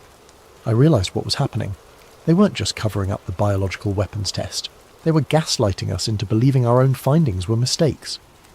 "What about Dr. Peterson?" I asked. "Where is he?" Hayes consulted his notebook. "Dr. Peterson was recalled to Atlanta yesterday afternoon due to a family emergency. He sends his regrets for leaving without saying goodbye." The lies were so smooth, so practiced, that for a moment I almost believed them myself. If I hadn't seen the Project Rainveil documents with my own eyes, if I hadn't made copies of all our real findings, I might have convinced myself that we'd somehow contaminated our samples or misread our equipment. But I knew the truth, and from the looks on Webb's and Chen's faces, they knew it too. Now, Hayes continued, I need each of you to sign this amended report confirming these corrected findings. Your signatures indicate that you stand behind the scientific accuracy of this document. Chen was the first to crack. I can't sign something I know isn't true. Hayes looked at her with what might have been sympathy. Dr. Chen, I understand your concern for scientific integrity, but sometimes the greater good requires us to accept that our individual perspectives might be limited. The greater good? I couldn't keep quiet any longer. Colonel, we found evidence of biological weapons testing on American civilians. How is covering that up serving the greater good? The temperature in the room seemed to drop 10 degrees. Hayes closed his notebook and looked directly at me. Dr. Marrow, I think you may be suffering from the stress of extended field work. It's not uncommon for researchers to develop paranoid interpretations of routine data when working under pressure. Paranoid interpretations, there it was, the classic discredit and marginalised strategy. However, Hayes continued, I'm prepared to be understanding about the psychological effects of this assignment. If you sign the corrected report, we can arrange for you to take some administrative leave. Time to recover from what has obviously been a traumatic experience. The threat was clear. Sign the false report and disappear quietly, or be labelled mentally unstable and discredited professionally. Webb and Chen both signed. I watched them do it, their hands shaking as they wrote their names on documents they knew were lies. I don't blame them. They have families, mortgages, careers to protect. The system is designed to make resistance too costly for ordinary people. But I didn't sign. I need more time to review the data, I told Hayes. He nodded like he'd expected this. Of course. Take all the time you need. Just remember, Doctor, sometimes the most patriotic thing a scientist can do is know when to stop asking questions. Sound of chairs scraping, people leaving. Everyone else has gone home. I'm alone in the community centre now, supposedly packing up the last of our equipment. But really, I'm trying to figure out what to do next. I've spent my entire career believing that science serves truth, and truth serves the public good. But what happens when the truth is so dangerous that revealing it might be worse than hiding it? What if they're right? What if there are threats to national security that justify testing biological weapons on unwitting civilians? What if the greater good really does require some people to suffer in ignorance so that others can be protected? Long pause. Number, I can't accept that. The moment we start justifying weapons tests on our own people, we've lost everything worth protecting. I'm going to find a way to expose Project Rainveil. I don't know how yet, but I'm going to make sure the world knows what happened in Oakville, even if it destroys me. End of entry number 4. Date, August 13th, 1994. Time, 11:30. PM. Location, undisclosed. Voice much more subdued. Sounds of traffic in background. I can't tell you where I am right now. It's not safe. Yesterday, after I refused to sign Hayes' fabricated report, things moved very quickly. I went back to my motel room to find 2 men in suits waiting for me in the parking lot. They identified themselves as federal agents, but when I asked to see their credentials, they just smiled and suggested we have a conversation. The conversation took place in the back of a black sedan with tinted windows. They didn't threaten me directly. They didn't need to. Instead, they told me about other CDC researchers who'd developed psychological problems after stressful field assignments. Researchers who'd been quietly moved to desk jobs or taken extended medical leave, or simply transferred to positions where their paranoid tendencies wouldn't be a problem. Dr. Marrow, one of them said, we understand you've been under a lot of pressure lately. Working in field conditions, dealing with unusual biological samples, the stress of trying to protect public health, it's enough to make anyone start seeing conspiracies where there are only coincidences. They offered me a choice, accept a transfer to a nice, quiet position in the CDC's Historical Archives Division, or continue to insist on my misinterpretation of the Oakville data and face the consequences of being labelled psychologically unfit for fieldwork. I told them I needed time to think about it. That was a mistake. This morning I got a call from my supervisor in Atlanta. Apparently there had been concerns raised about my mental state during the Washington assignment. I was being placed on immediate administrative leave pending a psychological evaluation. When I tried to access my CDC email account, my password had been changed. When I called the IT department, they told me my account had been suspended for security reasons. My CDC credit cards were cancelled, My official phone was remotely wiped. In less than 24 hours, they'd completely severed my connection to the agency I'd worked for 8 years. But they made one mistake. They assumed I'd kept all my evidence in official channels.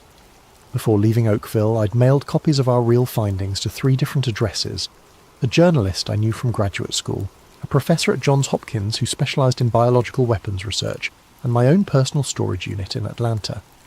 I'd also uploaded encrypted copies to a private bulletin board system that a friend of mine ran for sharing research data. If they wanted to silence me, they'd have to find and destroy all of those copies, and I wasn't going to make it easy for them. Sound of papers rustling.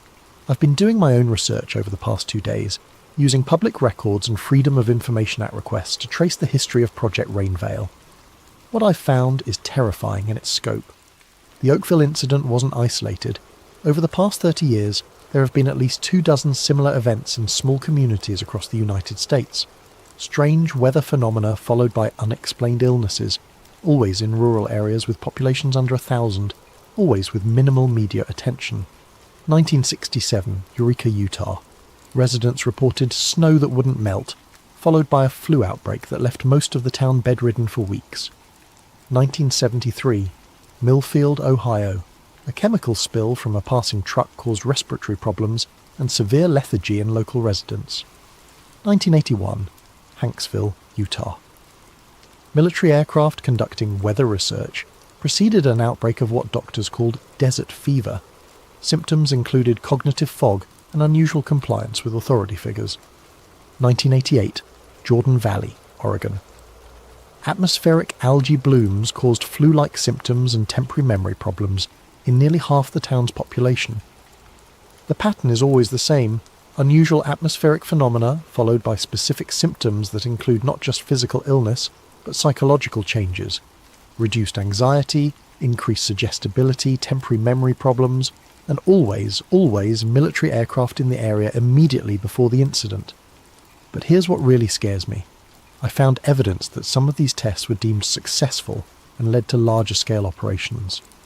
In 1976, San Francisco experienced what was officially described as a fog phenomenon that caused widespread respiratory problems.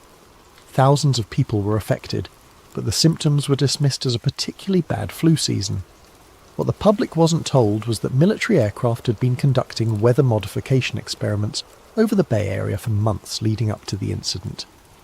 They'd been testing biological weapons on American citizens for decades, refining their techniques, expanding their scope. The Oakville incident was just the latest iteration of a program that's been growing bolder and more sophisticated over time. Long pause, sound of someone lighting a cigarette. I tried to call the journalist I'd sent documents to.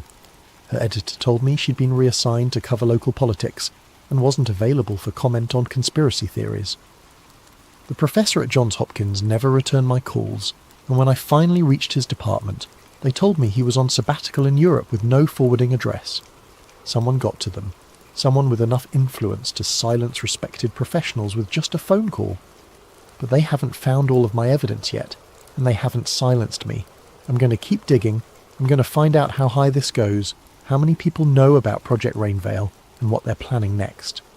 Because I have a terrible feeling that Oakville was just a small-scale test for something much bigger. The question isn't whether they're going to do this again. The question is where, when, and how many people will be affected next time. End of entry number 5. Date: August 20th, 1994. Time: 3:17. AM location: unknown. Voice tired, stressed, sounds of typing. It's been a week since my last recording and everything has gone to hell. I thought I was being careful. I thought I was covering my tracks. But they've been watching me since the moment I left Oakville, and they're very, very good at what they do. 3 days ago, I was staying in a small motel outside Portland, trying to piece together more information about Project Rainveil using public records and online databases. I'd managed to identify what I thought was the command structure for the program: a joint task force involving elements from the Army, the Air Force, and something called the Biological Defense Research Command that doesn't officially exist. I was making good progress, connecting the dots between various military installations, research facilities, and the locations of suspected biological weapons tests. I'd even found what looked like budget allocations for atmospheric delivery systems buried in Defense Department spending reports. That's when they found me. I woke up around 2 in the morning to the sound of someone trying to pick the lock on my motel room door. I'd been paranoid enough to wedge a chair under the handle and set up some improvised early warning systems, glasses balanced on the doorknob, that sort of thing. When I heard the glasses fall, I knew I had maybe 30 seconds before they got in. I grabbed my laptop and the backup drives, threw them in a bag and went out the bathroom window. It was a 2-story drop, and I'm pretty sure I sprained my ankle when I landed, but it was better than waiting around to see what they had planned for me. From the parking lot I could see 3 men in my room, searching through everything I'd left behind. They were thorough, checking inside the toilet tank, ripping apart the mattress, even removing electrical outlet covers to look for hidden storage. These weren't amateur government agents. These were professionals who'd done this kind of thing many times before. I limped to my rental car and drove until dawn, changing direction randomly, paying cash for everything, trying to stay ahead of whatever tracking systems they might be using to find me. But they found me anyway. Yesterday, I stopped at a library in a small town whose name I won't record here, trying to use their computers to continue my research. After about an hour of digging through military contractor databases, every computer in the library suddenly lost internet access. The librarian said it was probably a problem with their service provider. But when I went outside, I saw a van parked across the street with sophisticated communications equipment visible through the back windows. Someone had jammed the library's internet connection to stop me from accessing information they didn't want me to see. That's when I realised the full scope of what I was up against. This isn't just a cover-up of one biological weapons test. This is a coordinated campaign involving multiple agencies, military units, and intelligence services. They have the resources to monitor internet traffic, jam communications, and track individuals across multiple states in real time. But they've also made a mistake. They've shown me how scared they are. If Project Rainveil was just a minor research program that got out of hand, they wouldn't need this level of resources to contain the story. The fact that they're throwing this much manpower and technology at stopping one CDC researcher means the program is much bigger and much more important than I initially thought. Sound of papers rustling, typing. I've managed to piece together more of the picture using cached web pages and archived documents I downloaded before they started actively interfering with my research. What I've found suggests that Project Rainveil isn't just about testing biological weapons, it's about implementing them. The psychological effects we documented in Oakville, increased compliance, reduced anxiety, temporary memory problems, aren't side effects of biological contamination. They're the intended results of a sophisticated behaviour modification program. Think about it. What if you could make entire populations more accepting of government authority?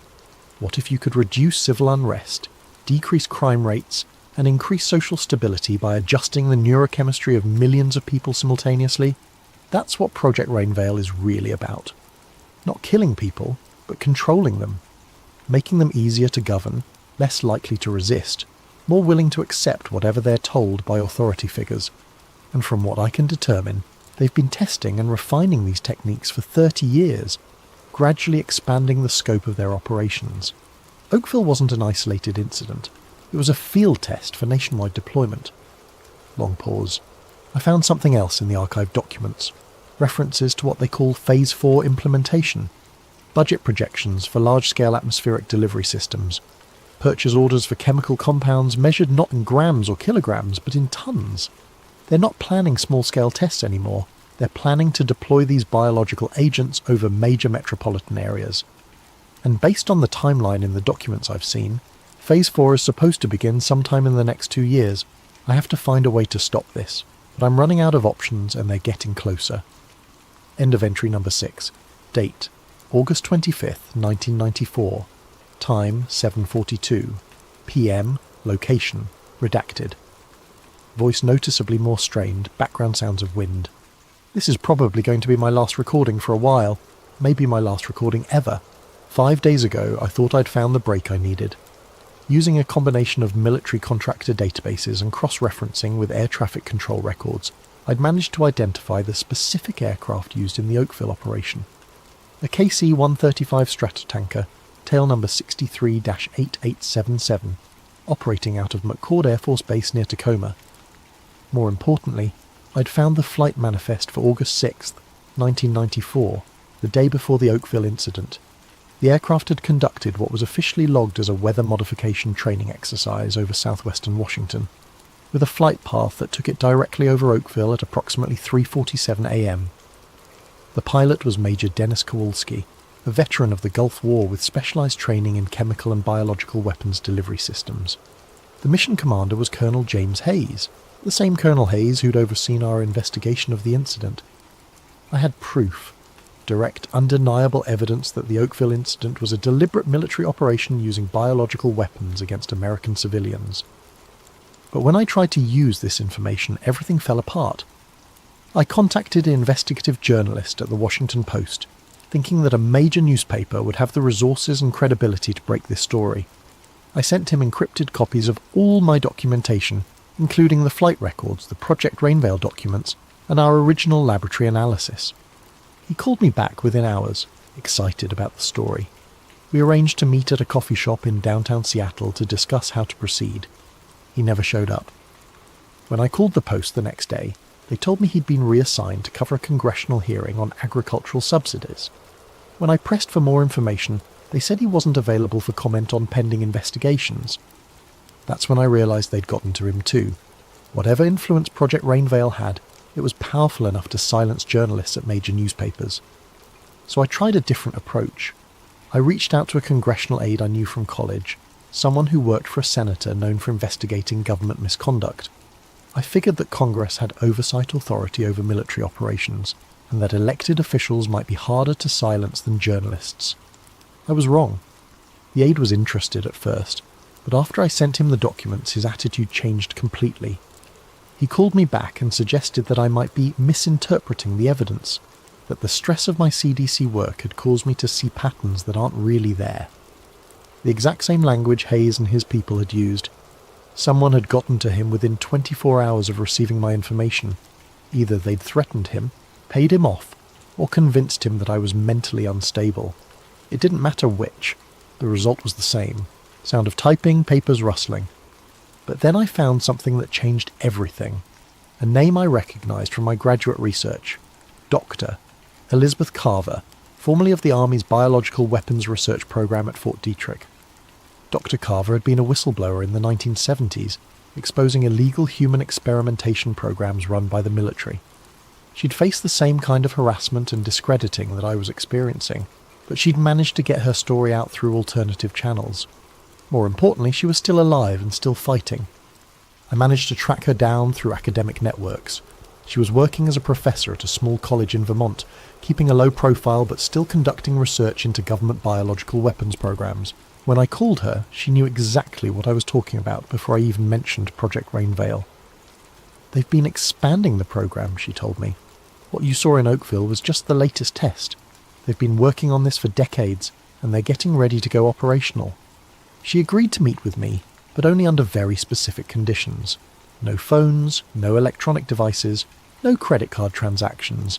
Cash only, public places, multiple contingency plans for communication. They're very good at what they do, she warned me, and they have resources you can't imagine. But they're not invincible. There are ways to fight back. We met 3 days ago in a small diner in rural Montana. Dr. Carver was in her 60s, grey-haired and unassuming, but when she spoke about the biological weapons program, her voice carried the authority of someone who'd spent decades studying the subject. The Oakville incident follows the same pattern as dozens of other tests, she explained. They select isolated communities, deploy biological agents designed to affect behaviour and cognition, then monitor the results while maintaining plausible deniability. She showed me documents I'd never seen before, classified reports dating back to the 1960s describing similar operations, not just in the United States, but in allied countries whose governments had agreed to let American forces conduct defensive research on their soil. The ultimate goal, she said, is population-scale behaviour modification.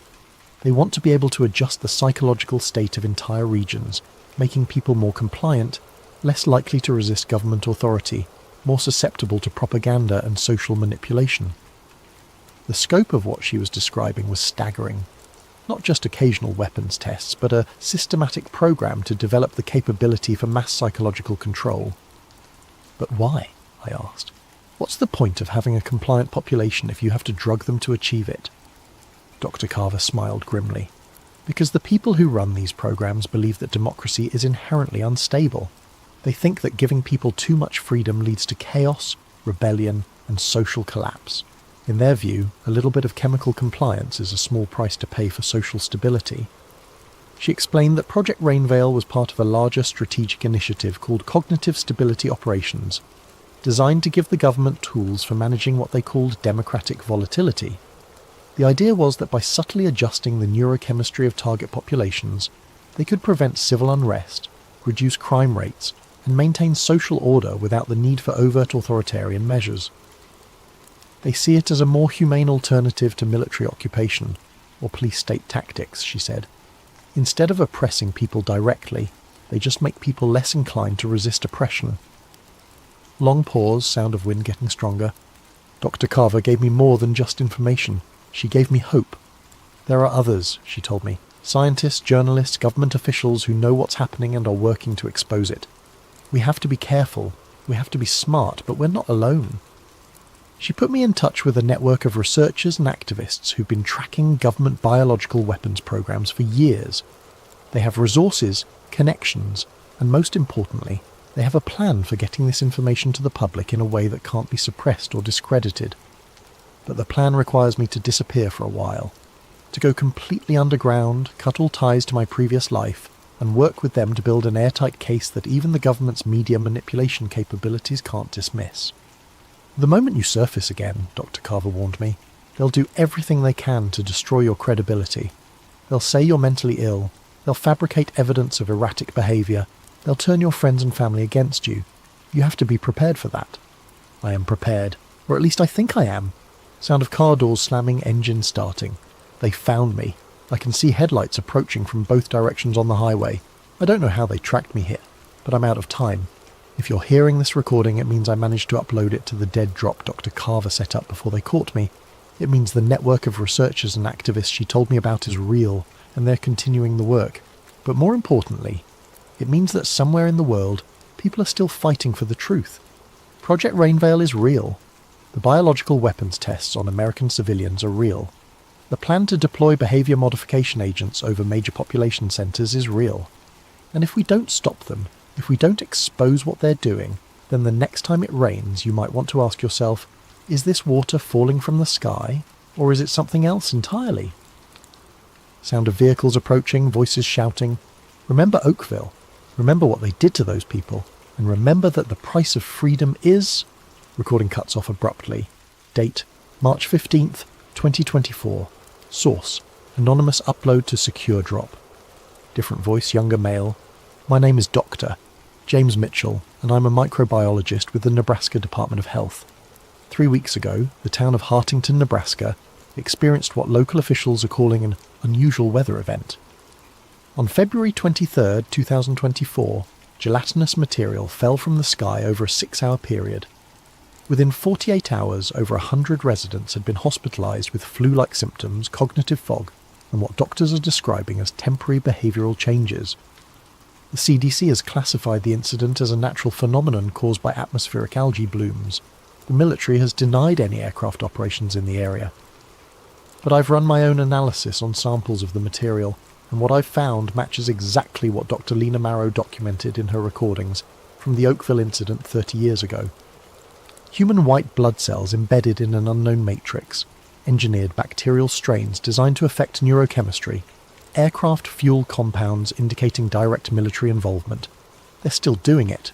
They're still testing biological weapons on American civilians. Dr. Marrow's recordings resurfaced last week on a secure server, along with a cache of documents from Project Rainveil and its successor programs. The evidence is overwhelming, and it's being distributed to journalists, researchers, and government officials around the world. But that's not why I'm making this recording. I'm making this recording because the Hartington incident wasn't an isolated test. According to the leaked documents, it was part of something called Phase 7 implementation, a nationwide deployment of biological agents designed to increase social compliance and reduce civil unrest. The documents include target lists, major metropolitan areas, specific dates and delivery methods, and a timeline that suggests the full deployment is scheduled to begin within the next 6 months. Dr. Marrow was right about everything. The government has been developing the capability for mass psychological control, and they're finally ready to use it. The question is, what are we going to do about it? Sound of typing. I'm uploading Doctor, Marrow's complete audio journals, along with all the supporting documentation from Project Rainil and its successor programs, to multiple secure servers around the world. I'm also sending copies to journalists, researchers, and government officials who might be able to act on this information. But I need everyone who hears this to understand. They're not going to stop just because we've exposed them. They've been planning this for decades, and they have resources and influence that most of us can't even imagine. The only way to stop them is if enough people know the truth, if enough people refuse to accept the official explanations, if enough people demand answers when unusual weather events are followed by mysterious illnesses, so the next time it rains, look up, look closely, and ask yourself, what's really falling from the sky? Because Dr. Lena Marrow gave her life to warn us about what's coming. The least we can do is listen. Over the next half hour, we'll introduce you to Agent Silas Rourke, Doctor, Liana Suresh, and Director Vance Halcor. A trio drawn into a web of secrets around a lethal pathogen called VX-73. As tensions mount and paranoia spreads, you'll witness how fear can become a powerful tool of control, and how a single whistleblower might spark either liberation or a deeper descent into conspiracy. Now close your eyes, or let them wander across these words, and follow me into the first moments of this dark, suspenseful odyssey. It started with a single headline: Mysterious respiratory illness detected in Port Maxwell.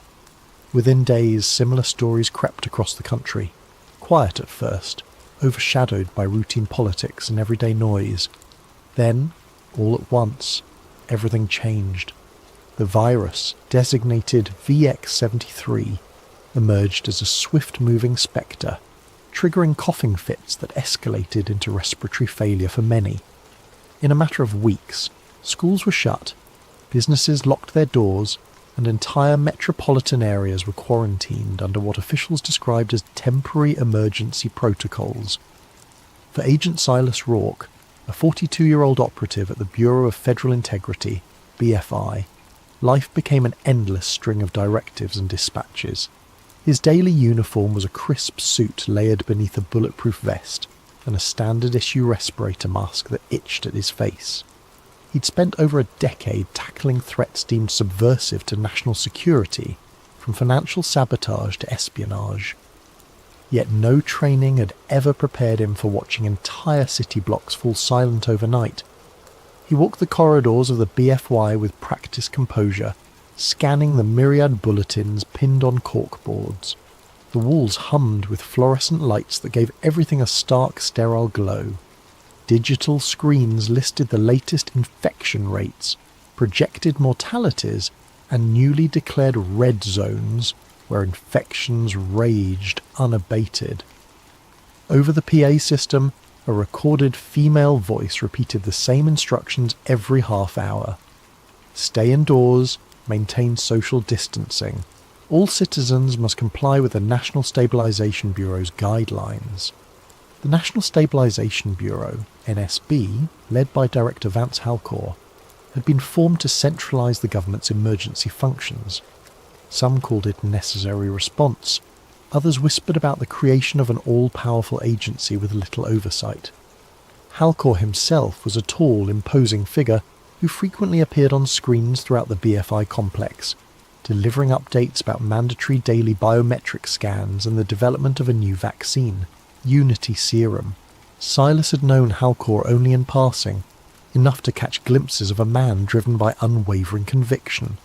He recognised in Halcor that sense of unstoppable momentum, as though the security of the entire nation hinged on following his blueprint. Silas tried to set aside his personal misgivings. He was a loyal agent, bound to uphold the Bureau's mission. If the vaccine provided the solution to stop VX-73, so be it. Then one morning, Silas was summoned to a high-clearance briefing. He expected a new assignment along the lines of standard public compliance checks. Instead, he found himself in a cramped conference room, facing a handful of BFI higher-ups who spoke in hushed, clipped tones. The gist was simple. Alleged disinformation campaigns were circulating, claiming that VX-73 was not naturally occurring but lab-engineered. These rumours, the brass said, were fueling panic, turning citizens against the government's measures. Silas's job was to investigate any potential insiders leaking such nonsense. At first, he believed the directive to be legitimate. Disinformation in a crisis could be lethal, prompting civil unrest and undermining official responses. Yet as Silas pored over digital logs and tapped into encrypted chat rooms, he stumbled across an unencrypted file labelled simply Project Paragon, Preliminary. The file wasn't supposed to be on the BFI's server at all. It appeared as though someone with high-level credentials had hidden it behind labyrinthine subdirectories. Intrigued, Silas pried open the document. Inside were sanitised references to VX 73 months prior to the earliest official detection date. The language read, "Field tests planned in controlled sectors. Monitor subject compliance and social response." A chill rippled through Silas. The deeper he delved, the more he found that pointed to a private biotech lab with direct ties to the Department of Defense. Another set of documents discussed funding from major corporate donors, massive pharmaceutical conglomerates that had a vested interest in vaccines, testing kits, and biometric devices. Confusion turned to a subtle dread. If these partial records were real, then the official narrative was incomplete at best, or outright deceptive at worst. Silas secured the files on a flash drive. Over the next few days, he quietly cross-referenced the data, trying to confirm whether Project Paragon existed. He took caution, covering his digital tracks with proxy servers.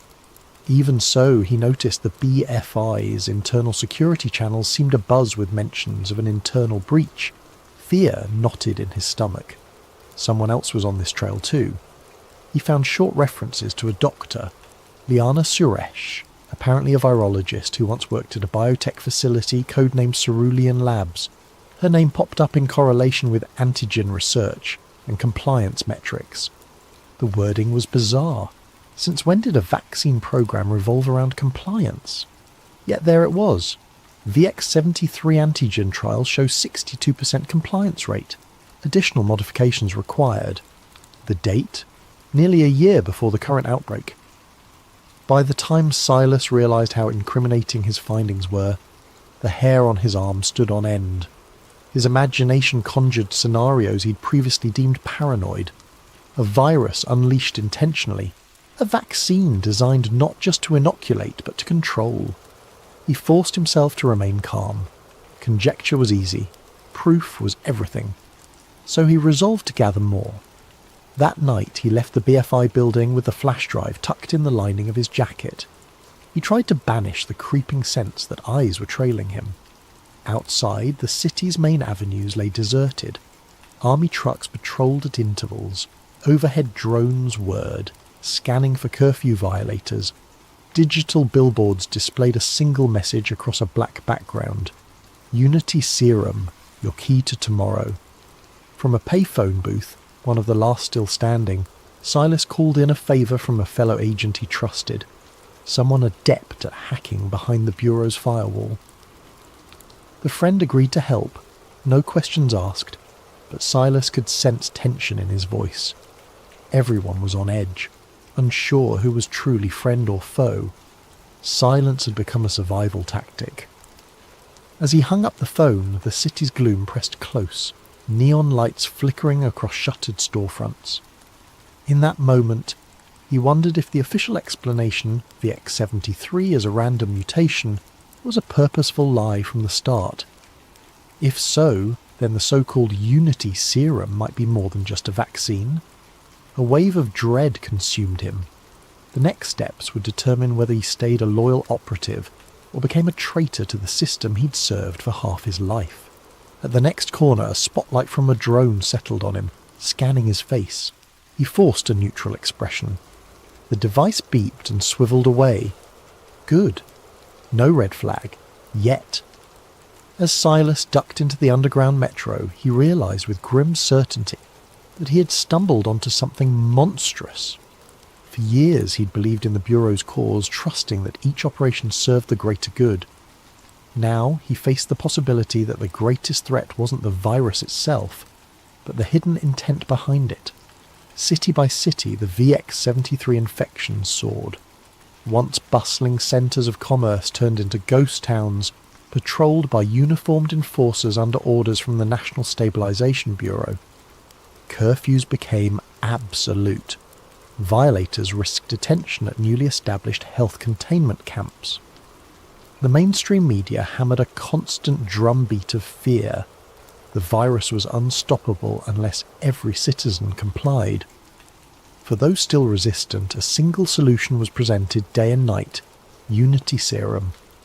On every channel, Director Vance Halcor appeared in a crisp suit, arms folded behind his back, proclaiming the vaccine's near-miraculous efficacy. Over 90% effective, his report said, a shining beacon of hope. Yet the rollout came with conditions. For public safety, those who refused the jab lost access to banks, public transportation, and official documentation.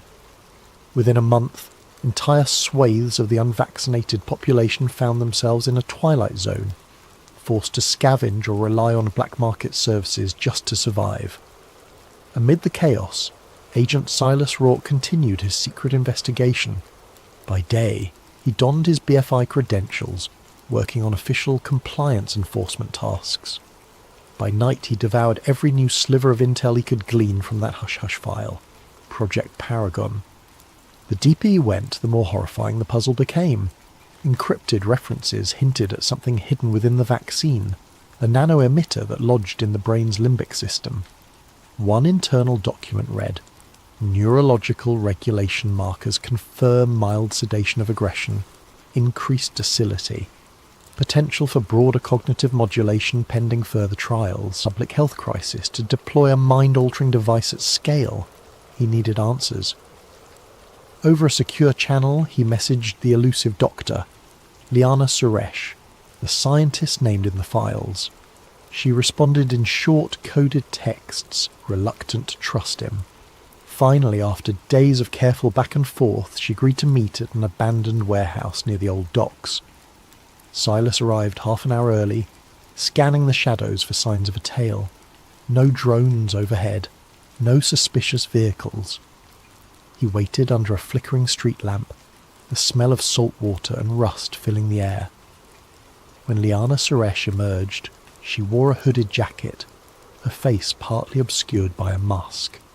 Only her eyes were visible, tired, guarded, yet undeniably brilliant. She gave Silas a once-over, keeping a hand near her coat pocket. Possibly she carried a stun gun or pepper spray. Without greeting, she said in a hushed tone, "Why should I believe you're not with them?" Silas replied with the only currency that mattered, truth. He produced the flash drive and recited data from the files, his voice laced with quiet desperation. Liana's expression shifted from suspicion to grim acknowledgement. "I was part of the early design team for VX-73, she confessed. They told me it was to protect against a future pandemic, some advanced deterrent that would strengthen national security. We manipulated certain genetic markers to ensure the virus targeted specific alveolar receptors, but none of us realized the real plan, to unleash it upon the public." Her words ignited a spark of horror within Silas. He asked about the vaccine's rumoured mind control aspect. Liana hesitated, inhaling a shaky breath. "It's not mind control, at least not in the sense of puppet strings. It's, well, it lowers inhibitions, fosters compliance, makes people more susceptible to suggestions. Over time, it can dull critical thinking. They want a populace too numb to resist." Tremors ran through Silas. Even with his suspicions, hearing it plainly stated felt like a blow to the gut. They spoke in hushed tones for another hour. Liana finally handing him a battered thumb drive containing her original notes, the unredacted version that proved VX-73's artificial origin and the presence of a compliance mechanism in the vaccine. "If they find you with this, you won't get a trial. They'll vanish you," she warned. From the surrounding gloom, a rat scurried across the broken concrete. Silas realised how precarious everything was, the squeaking rodent in the dark, the quiet lapping of the tide behind them, his own racing heartbeat. Danger lurked behind every shadow. Sensing they could stay no longer, the pair parted ways, promising to regroup soon. Back at the BFI, Silas carefully compartmentalised his roles: obedient agent in the daylight, clandestine researcher after hours. Meanwhile, the nation's capital sank deeper into fear-driven militarisation. Propaganda played ceaselessly on loudspeakers. Stay safe, stay indoors, trust the cure. Curfew drones soared over empty streets, shining bright beams to catch anyone outside after sundown. Social media platforms became inundated with pro-government messages, while dissenting posts vanished, labelled as threatening misinformation. Those who complied enjoyed a semblance of normalcy. Restaurants reopened for vaccinated patrons, businesses resumed for employees who presented a scannable immunity pass. Yet they all seemed more subdued, less likely to ask questions about privacy intrusions or the ever-increasing powers of the NSB. It was as though a hush had fallen over society, as if curiosity had been collectively tranquilized. Within government circles, Director Vance Halcor emerged as a national hero. Public polls, at least those broadcast on official channels, showed near universal support for his bold measures. He'd saved millions of lives, the anchors repeated. He'd stabilised the economy. He was proof that unwavering resolve could defeat chaos. Not a single mention of the billions in profits the corporate donors raked in, nor a hint about hidden modifications to the Unity serum. As the days passed, Silas found it harder to hide the turmoil in his gaze. He saw colleagues in the hallway, wearing forced smiles, praising Halcor's leadership. He noticed how many had begun to project a certain eerie calm, like their personal anxieties had evaporated. Could it be the effect of the serum? Silas tested a co-worker with a subtle question. Ever wonder why the lockdown measures ramped up so fast before the outbreak peaked? The man's eyes glazed momentarily, then he simply shrugged. Doesn't matter, O'Rourke. They keep us safe. He returned to his desk, more convinced than ever that Halcor's master plan was in full swing. The virus was the perfect storm to usher in sweeping surveillance and push a mind-numbing serum to the masses. And the BFI was part of it, or at least complicit in bearing the truth. He could keep quiet, or he could do the unthinkable and blow this wide open, risking everything in the process. One evening, Silas found a sealed envelope slipped beneath his apartment door. Inside, a single typed line. "This is bigger than you think. They see all." The bottom edge was marked with an obscure symbol, a circle with a diagonal slash, like a stylized zero. He'd seen it once in a classified file referencing an underground resistance network.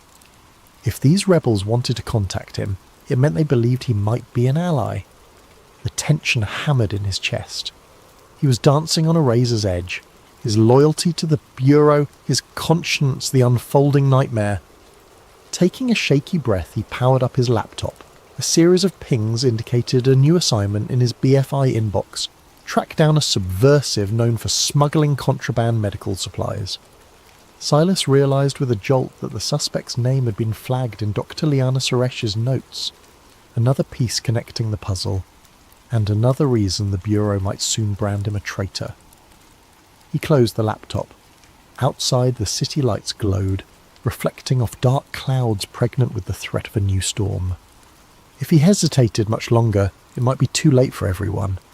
The seeds of control had already sprouted, and every day they dug deeper roots into the world. Agent Silas Rourke watched from a distance as the unvaccinated families huddled together in the crumbling outskirts of Old Glendale.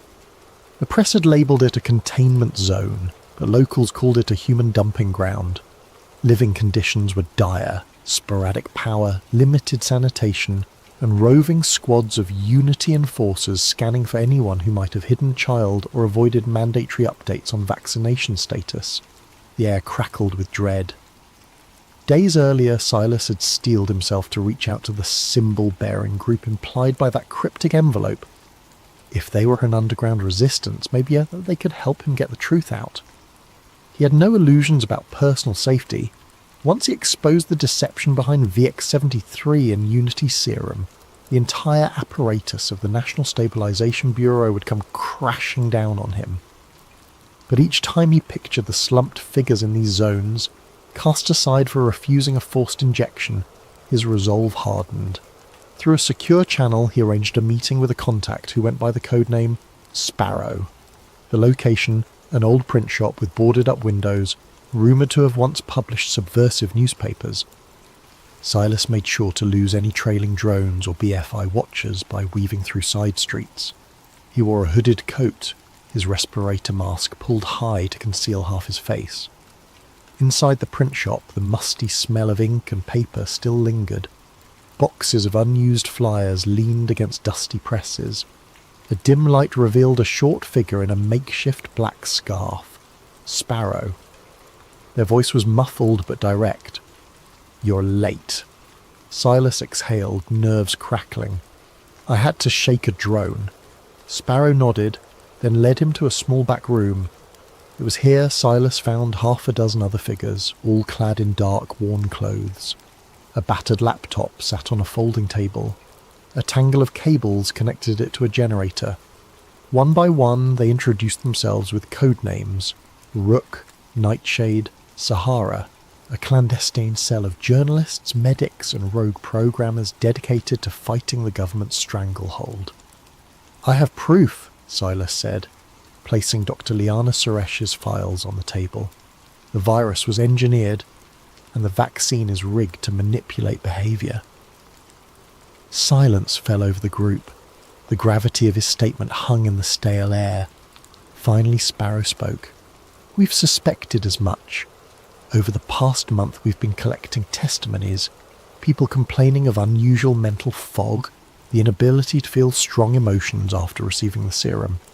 We even have ex-military sources who claim the NSB is funneling billions into a new wave of surveillance tech, but we needed a smoking gun. This might be it." Each set of eyes fixated on Silas. He handed them a flash drive, explaining how it contained Liana's unaltered research logs plus the Project Paragon blueprint. The group quickly scanned the data, verifying its authenticity. The sense of tension and excitement in the room was palpable. "We'll need to broadcast this globally," said Rook, a thin man with wire-rimmed glasses. "Not just post." Tension rises as strange warnings appear. Suspicious accidents claim the lives of those close to him, and the unstoppable juggernaut of a conspiracy that crosses generations threatens to silence him forever. In the 5 parts that follow, we'll dive into Dr. Greavves' step-by-step investigation, from the first glimpses of abnormal structural damage on the Titanic's hull to the frantic final hours, where he attempts to broadcast the truth before shadowy agents can destroy both him and the evidence. If you're ready to uncover a hidden piece of maritime history, at least in this fictional reimagining, read on and let the swirl of ocean currents and midnight conspiracies guide you deeper into the hush of night. Please, make yourself comfortable. Allow your mind to wander into the possibilities that maybe, just maybe, everything we've been told about that fateful April night is not the whole story. And remember, in times of darkness, knowledge can be as blinding as a flare, or as comforting as a dim lantern. May you find the perfect balance tonight as we embark on this mysterious tale. The frigid waters of the North Atlantic loomed above Dr. Nolan Reeve like an endless dark plain, and beneath them, almost 2.5 miles down, lay the shattered remains of what was once the grandest ship afloat, RMS Titanic. The year was present day, and Reeve found himself aboard the research vessel Aegis, leading a deep-sea expedition to study microbial decay on century-old wrecks. It was all in the name of science, or so he believed. The Aegis was no luxurious craft, but it boasted a sturdy submersible named Deep Seeker that could navigate the tremendous pressure at such depths. Greavves' focus was to gather data on the rusticles, those icicle-like formations of iron-oxidizing bacteria slowly consuming the Titanic's hull. Alongside him was a small crew of marine scientists, including Isla Grant, a skilled submersible pilot and camera operator with a knack for zeroing in on small details. The funding for this expedition came from a wealthy institute run by Andrew Calder, a rather enigmatic financier who seldom gave interviews but had a keen interest in the maritime heritage. As the Aegis hovered in the general area, Greavves and Grant prepared for their first descent. Their mission's outward goals were straightforward: collect microbe samples from various compartments, photograph structural integrity, and produce a documentary charting the wreck's gradual dissolution. But Greavves felt an odd stirring in the back of his mind. Something about Calder's deep pockets and the near-obsessive interest he showed in the Titanic unsettled him. Calder insisted on daily updates, demanded high-resolution close-ups of specific hull sections, as though searching for something more than just rust. On a crisp morning, the submersible deck rumbled with mechanical clanks as Deep Seeker was lowered into the ocean. Greavves and Grant strapped into the tiny sphere that formed the sub's cockpit, oxygen humming through portable lines. Once submerged, the watery gloom swallowed them. Dials glowed green, and the hull's thick glass offered a restricted but haunting view. Grant navigated them slowly downward, the hull lights cutting a pale cone through dark water. After about 2 hours of descent, the sub's external beams finally caught sight of the Titanic's bow. Even after a century submerged, the shape was unmistakable. The ghostly hulk loomed from the gloom, broken in half, the once proud prow half buried in silt. Greavves felt his heart clench with awe and sorrow. It was a tomb and a monument, a silent testament to a night that changed history. They inched along the starboard side. Coral, fish, and anemones colonised the iron plating. Grant guided the sub's manipulator arm to gather small fragments of rusticles. Greavves carefully stored them in sample tubes. They progressed deeper, filming rooms that once bustled with first-class passengers and cherubs and grand staircases, now lying collapsed or entombed in sediment. These swirling detritus gave everything a dreamlike haze. Midway through the session, while scanning the lower hull near the stern, Grant noticed something peculiar on her camera feed. A portion of the metal showed not smooth tearing or typical impact damage, but an odd concavity ringed with a faint scorch pattern. Greavves pressed in for a closer view. The plating there was bent outward, as though from an internal explosion. This was bizarre. The official record insisted the Titanic's damage came from an external tear by an iceberg. If that was so, why did this metal appear warped from the inside out? Greavves' heartbeat quickened. He asked Grant to pivot the sub's lights for better clarity. Sure enough, the contortion pattern strongly suggested that some internal force had bulged the hull outward. The jagged edges showed hints of blackening, a dark residue that might be scorched metal. Greavves snapped multiple high-resolution stills. This flew in the face of the standard iceberg collision damage narrative. He radioed the Aegis with mild excitement, describing a strange hull anomaly. The ship's comm operator acknowledged him, but in a clipped tone, urging them to stick to the planned route. Greavves found that suspicious. Usually the team back on deck was enthralled by discoveries. Why dismiss this so quickly? Pushing further, Greavves and Grant discovered more irregularities. Sealed cargo compartments not listed in the ship's known manifests. Metal beams that looked warped in ways you wouldn't expect from an iceberg tear. Then they saw something even more bizarre. A small chunk of what seemed like embedded steel that didn't match the rest of Titanic's composition. Could it be a fragment from a device or an outside structure? They collected a sample with the sub's manipulator arm. As their time slot undersea neared its end, Reeves' mind whirled with questions. When they returned to the surface, Calder was on the deck to greet them, a faint smile on his lips. "Any interesting finds?" he asked casually. Reeve hesitated, glancing at Grant. "We saw some unexpected hull damage patterns. Might deviate from the standard historical account." Calder's expression flickered, then resumed neutrality. "I see," he said softly. "Well, keep me informed of any further anomalies." Then he pivoted away, leaving Reeve unsettled by his reaction. That evening, Reeve spent hours reviewing the footage. The scorch marks, the outward bent steel. It pointed to an internal explosion or sabotage. But how? This was the Titanic, the world's biggest ship at the time, lost in 1912 to an iceberg. The official narrative had been accepted for over a century. No major historian ever seriously advanced a sabotage theory. He found it all improbable. But then, so was the photographic evidence in front of him. Isla joined him in the ship's small lab. She too looked uneasy. If the Titanic was scuttled or bombed from within, that means... what? Some grand conspiracy. She paused, leaning over the images. That's nearly unimaginable, and yet these images speak for themselves. Reeve nodded, chewing his lip. "We need more context. Old shipping logs, survivor accounts, something that might confirm the possibility." He emailed a few colleagues, maritime historians, archive specialists, seeking discreet help. Unbeknownst to Reeve, others had their eyes on the expedition's data. Hours later, while the crew slept, a silent figure wearing a staff uniform accessed the main lab console, scanning the raw footage, then left behind a small device that quietly started encrypting all data. By morning, Reeve discovered that his recordings had been locked, needing a passcode. A glitch? Possibly, but it felt too coincidental. In the next days, Reeve would realise he'd stirred a hornet's nest with that single discovery. The evidence of sabotage on the Titanic's wreck threatened to unravel a century-old deception, and those who guarded that secret were not about to let one curious marine biologist rewrite history.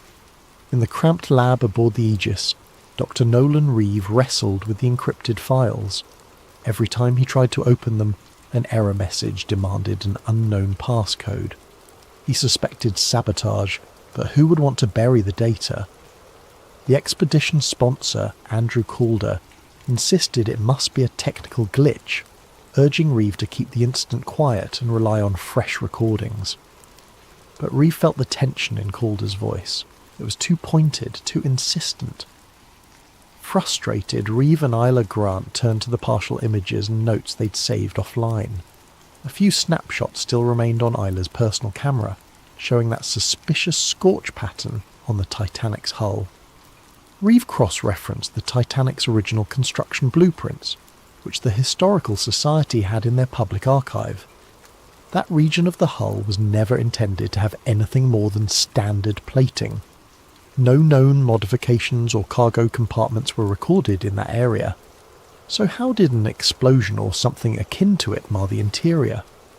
Seeking clarity, Reeve reached out to maritime historians he knew back on the mainland.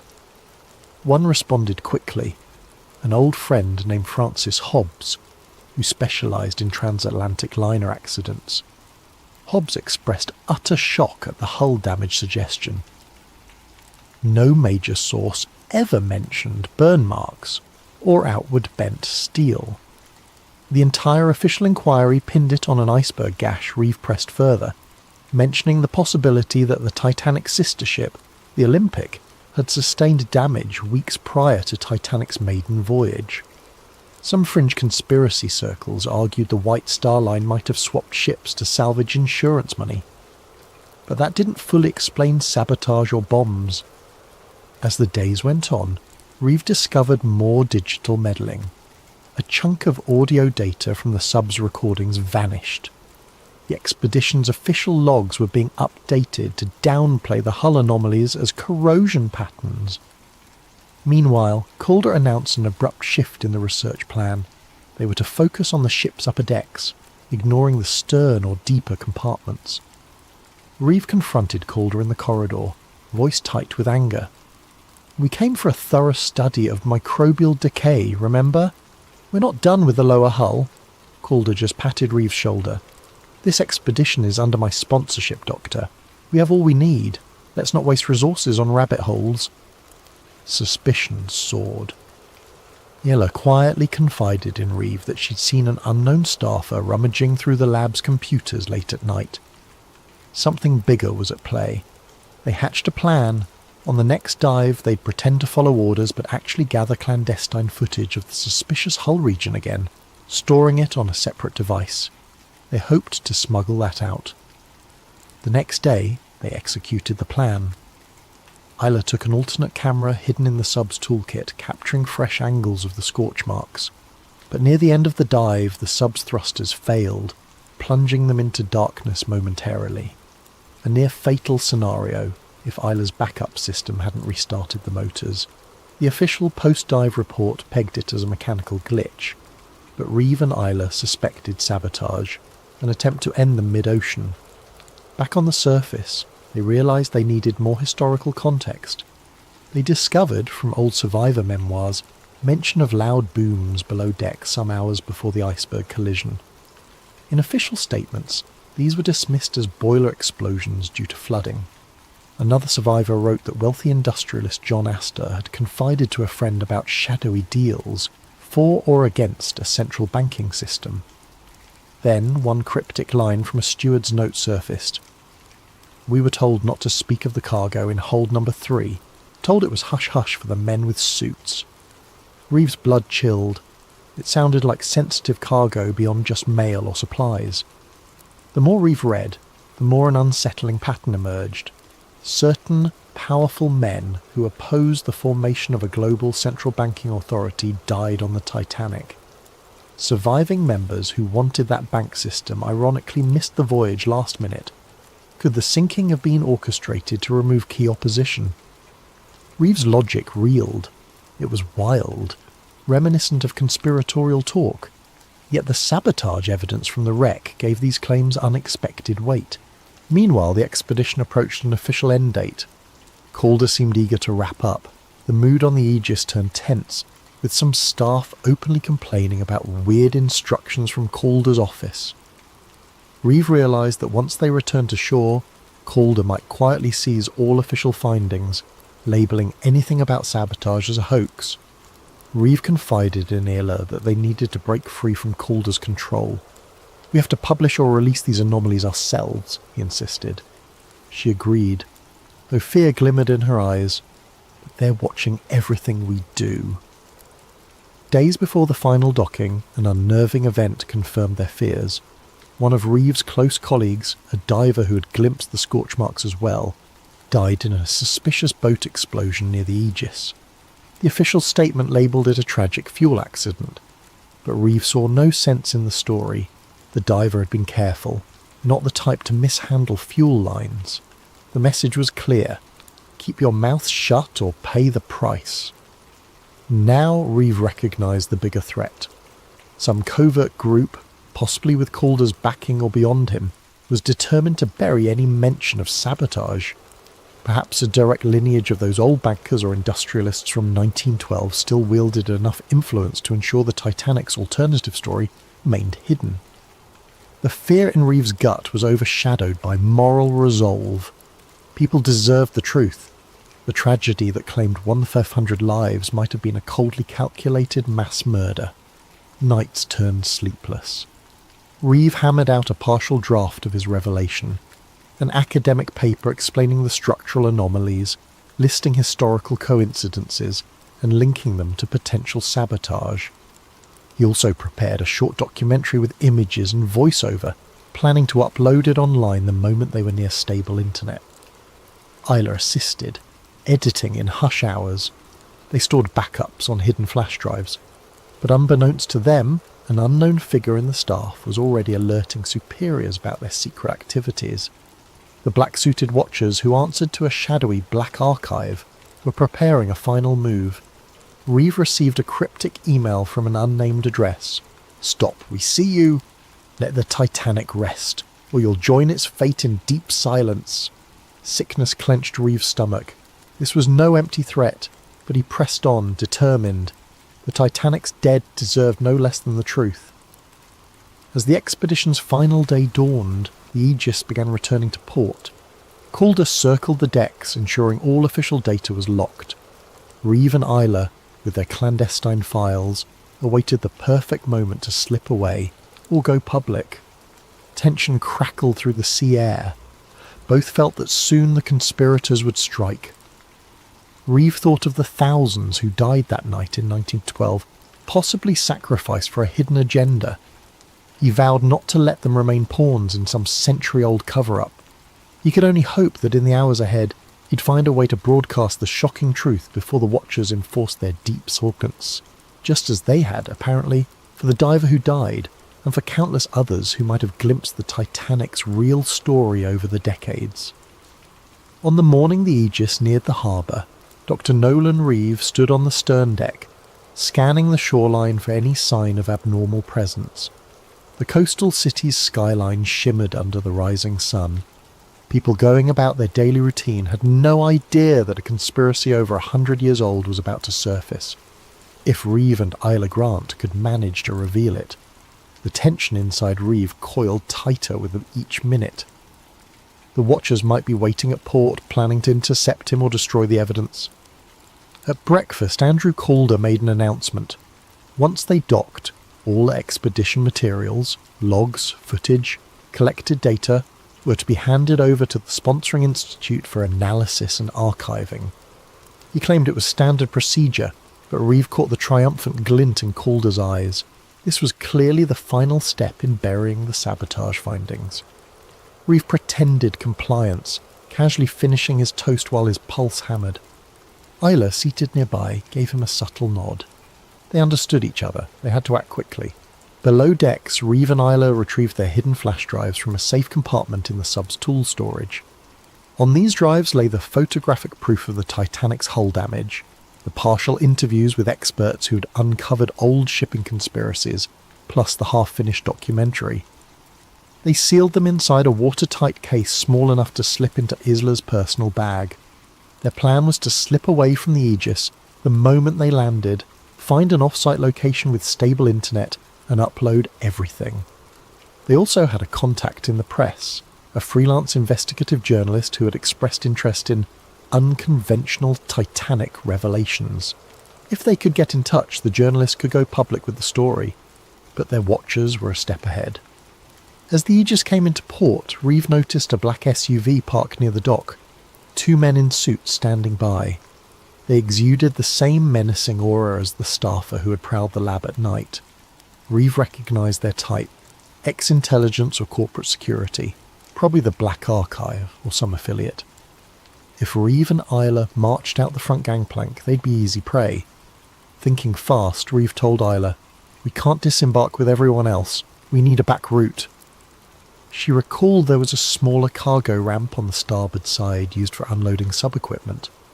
If the Watchers were fixated on the main exit, maybe they could slip out unnoticed. They bided their time until docking was complete, the bustle of the harbour overshadowing the usual procedures. Then, with anxious hearts, they made their move. Slipping on plain jackets and carrying minimal gear, they snuck to the starboard cargo area. The usual guard was absent, likely assisting with the main disembark. They lowered a small ramp onto the dock. Heart-pounding, they hurried down. Reeve's eyes darted to the black SUV. The suited men were still scanning the main exit. Good. They made it halfway across the dock when a shout broke out behind them. "Hey, stop! Stop!" Another staffer from the Aegis, wearing an earpiece, sprinted forward. Reeve and Isla broke into a run, weaving among crates and dock workers. Over their shoulders they saw the black suits rush into action. The Watchers realised their target was escaping. Isla pointed to a cluster of cabs by the gates. "We can get one of those," she gasped. But as they neared, they found a man stepping from a second black SUV to block the path. The Watchers were closing in from both sides. In a desperate manoeuvre, Reeve dashed behind a forklift. The driver, startled, nearly dropped his cargo. Isla jumped aboard, urging the forklift driver to swing around. The watchers hesitated, not wanting to cause a scene with bystanders. The forklift jerked forward, awkwardly separating them from at least 2 pursuers. Greavves spotted a side alley leading away from the harbour. "That way!" he yelled. They tumbled off the forklift and sprinted into the alley, footsteps echoing on wet concrete. The watchers gave chase. Adrenaline pounded in Greavves' veins. He clutched the bag containing the flash drives, desperate not to lose it. They twisted down side streets in a labyrinth near the harbour's industrial zone, the watchers cursing behind them. Once they found a small metal door leading into an old warehouse. They slipped inside, the watchers' footfalls receding briefly. In the dim interior, crates of fish meal or old maritime supplies reeked of stale salt. Isla quickly typed a text on her phone to the journalist contact. "Need immediate pickup. Coordinates near old warehouse. Being chased." She pressed send, praying the signal went through. They heard footsteps outside, no time to hide further. Moments later, the watchers kicked in the door. A short scuffle ensued. Isla brandished a wrench from a table, swinging it as a deterrent. Greavves ducked behind a crate, but one watcher advanced, gun drawn, muzzle fixed on Greavves. "Drop the bag," the watcher growled. Greavves' mind whirled. If they took the evidence, everything was lost. Then headlights sliced through a window. A van screeched up, brake lights glowing. Another door was forced open from the building's backside. The journalist contact, a wiry man named Carl Dawson, burst in, brandishing a camera flash that momentarily blinded the watchers. In that flash, Greavves and Isla dove behind crates. Shots rang out, hitting metal and wood. Carl roared, "This way!" They fled through the hole in the back wall. The watchers tried to close in, but the trio scrambled into Carl's van. Tyres squealed as the van sped off. Another bullet shattered the rear. Some say it's based on classified information that was never meant to reach public ears. Tonight we explore the darkest corners of government experimentation and the thin membrane between dimensions. Daniel Cross bolted upright in his bed, sweat-drenched sheets twisted around his legs like restraints. The dream had returned, more vivid this time. Underground tunnels bathed in pulsing blue light, the cold metal chair, the leather straps on his wrists, and the voices, always the voices, echoing through concrete chambers. Subject 17 demonstrates exceptional receptivity. Increased neural amplitude by 30%. His bedroom television flickered with static, though he was certain he'd turned it off before going to sleep. From within the dancing grey pixels came a familiar hum, a sequence of tones just below normal hearing threshold. Something about it pulled at the corners of his mind, like fingers trying to pry open a locked door. Daniel stumbled out of bed and approached the screen, mesmerised. Within the chaos of white noise, patterns emerged, geometric formations that shouldn't exist in random static. His reflection in the screen looked foreign, almost like another person watching him from behind the glass.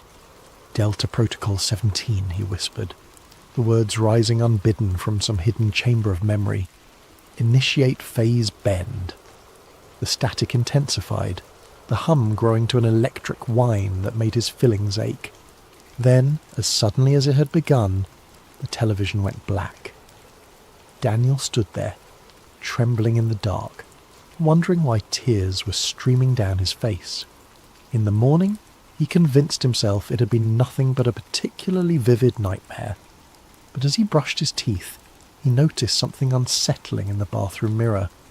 A small red mark behind his ear, perfectly circular, like a healed puncture wound. He had no memory of receiving it. As the days passed, the dreams intensified. Always the same elements. The underground facility, scientists in lab coats, the chair with its cruel restraints, and tests. Endless tests designed to push the boundaries of his mind. In each dream he was younger, perhaps 11 or 12 years old. But the strangest part was the location that kept appearing in the background of these fractured memories. A distinctive radar tower rising against a darkening sky. When not at work coding security algorithms for a defence contractor, Daniel found himself obsessively drawing the tower, trying to place where he might have seen it before. His apartment walls became covered with sketches, the tower from different angles, the curved coastline it overlooked, strange symbols that his hand seemed to produce without conscious direction. His colleague Martin noticed the change in him first. "You look like hell, Dan," he said over lunch one day. "Not sleeping?" Daniel hesitated. "Just some weird dreams." "About what?" "I don't know. Some kind of facility. Tests.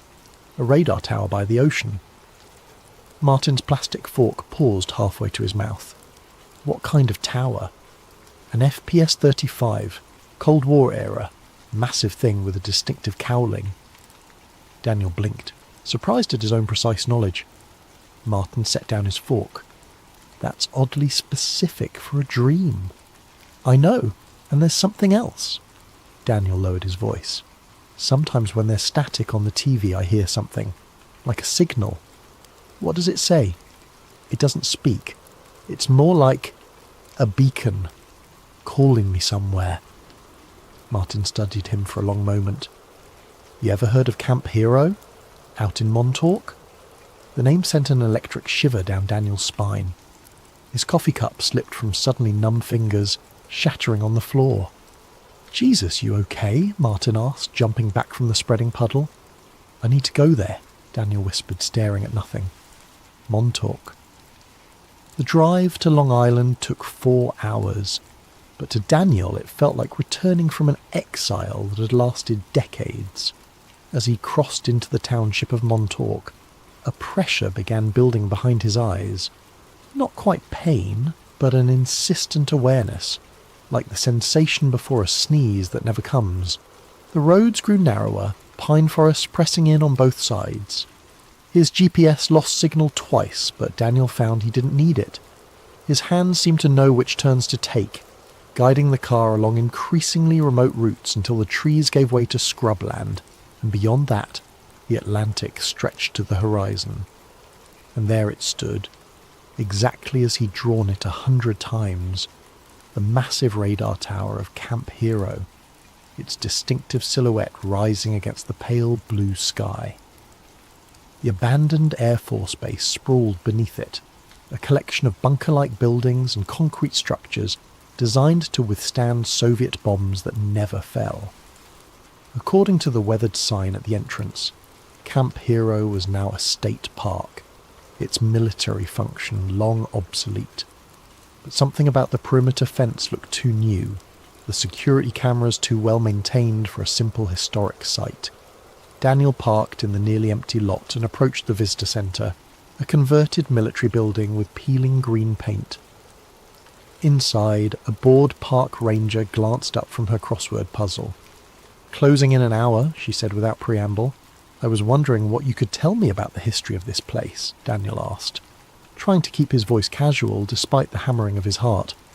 "Standard Cold War radar station, decommissioned in the early 70s. She pushed a pamphlet across the counter. "Self-guided tour maps there. Stick to the marked trails." "What about the underground sections?" The ranger's crossword pencil stopped mid-letter. Her eyes flicked up to study him more carefully. "There aren't any underground sections open to the public, but they exist. Look, mister, this is just an old radar station, if you're one of those conspiracy nuts." "I've been here before," Daniel interrupted, surprising himself. "When I was a child." "Not possible. This place was sealed military property until 92. Daniel leaned forward. "What about the Montauk project?" The temperature in the room seemed to drop. The ranger's face hardened as she set down her pencil and reached for the phone. "Park's closing early today. You need to leave." "I just have a few questions." "Now," she said, her finger hovering over the keypad. "Or I call security." Daniel retreated to his car, the pamphlet clutched in his hand. As he pulled out of the parking lot, he noticed a black SUV with government plates turning in. The man in the passenger seat photographed his license plate as they passed. Instead of leaving, Daniel drove to the public beach adjacent to the former base. From there, he followed a trail that hugged the dramatic bluffs overlooking the Atlantic. The radar tower remained visible above the tree line, seeming to watch him as he walked. When he reached a chain-link fence marking the base's boundary, Daniel felt a strange duality, his conscious mind seeing it for the first time, while something deeper recognised every rust spot and bent link. He knew, without understanding how, that 20 yards to the left, the fence had been repaired where someone had once cut through it. Sure enough, when he checked, there was a section of newer fencing exactly where he'd expected. As the sun began its descent toward the horizon, Daniel found a secluded spot where the bluff had partially collapsed, creating a natural path down to a narrow strip of beach. The base's concrete seawall extended here, covered in graffiti and eroded by decades of salt spray. He ran his hand along the rough surface until his fingers caught on something, a small recess containing what appeared to be a rusted electrical box. Without hesitation, Daniel entered a sequence of numbers, 8-1-3-5. Nothing happened. He tried again with 8315, and then finally 8153. A deep mechanical groan emanated from within the wall. A section of concrete, expertly disguised as part of the seawall, shifted inward by several inches. Daniel pushed, and it swung open on hidden hinges to reveal a dark passage leading into the earth. The smell that wafted out was a complex mixture of mildew, ozone, and something chemical that triggered an intense wave of déjà vu. Daniel switched on his phone's flashlight and stepped inside. The passage sloped downward, concrete walls giving way to rough-hewn stone that glistened with moisture. Daniel moved cautiously, guided more by buried memory than by sight. After about 50 yards, the tunnel opened into a larger space, what appeared to be an abandoned maintenance room filled with rusted equipment and collapsed shelving. But Daniel knew this wasn't its original purpose.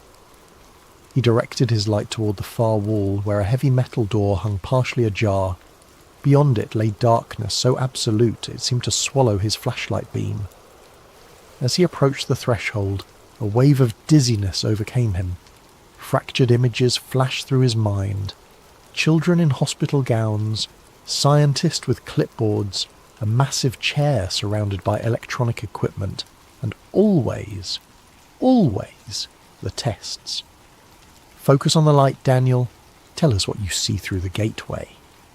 His phone slipped from suddenly nerveless fingers, clattering to the floor as Daniel collapsed. The last thing he saw before consciousness fled was a symbol scratched into the metal door, a triangle intersecting with a perfect circle. When he awoke, Daniel was lying on the beach, waves lapping at his feet.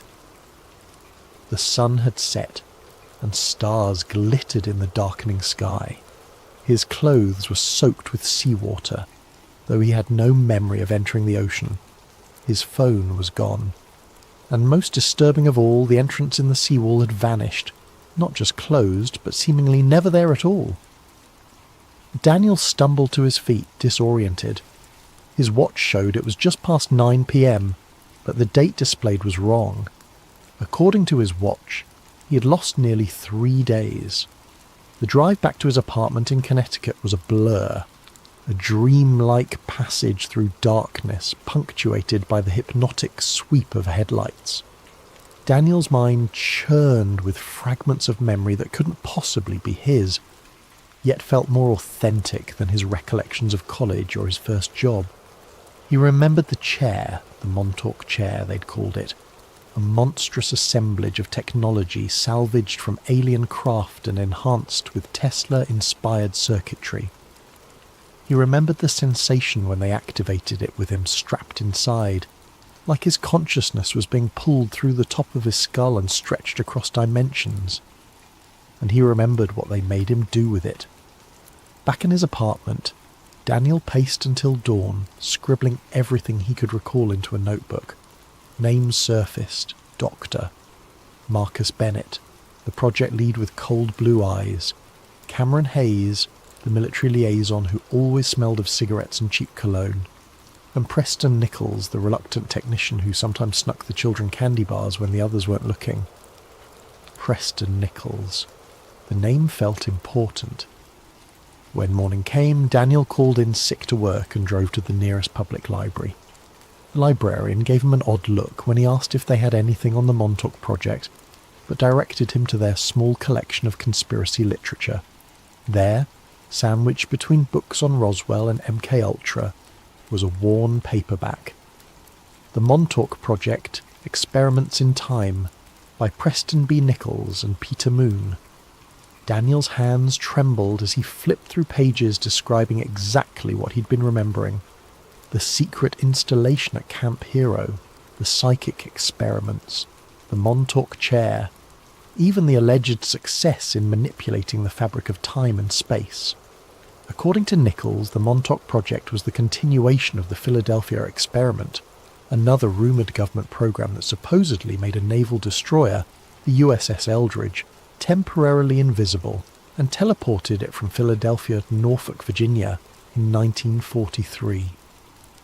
The book claimed the Montauk Project had been shuttered after an incident in 1983 when a monstrous manifestation, dubbed the Beast, had been psychically pulled through a dimensional gateway. The creature had wreaked havoc before the power was cut and the project abandoned. But Daniel knew this wasn't entirely true. The project hadn't ended. It had evolved.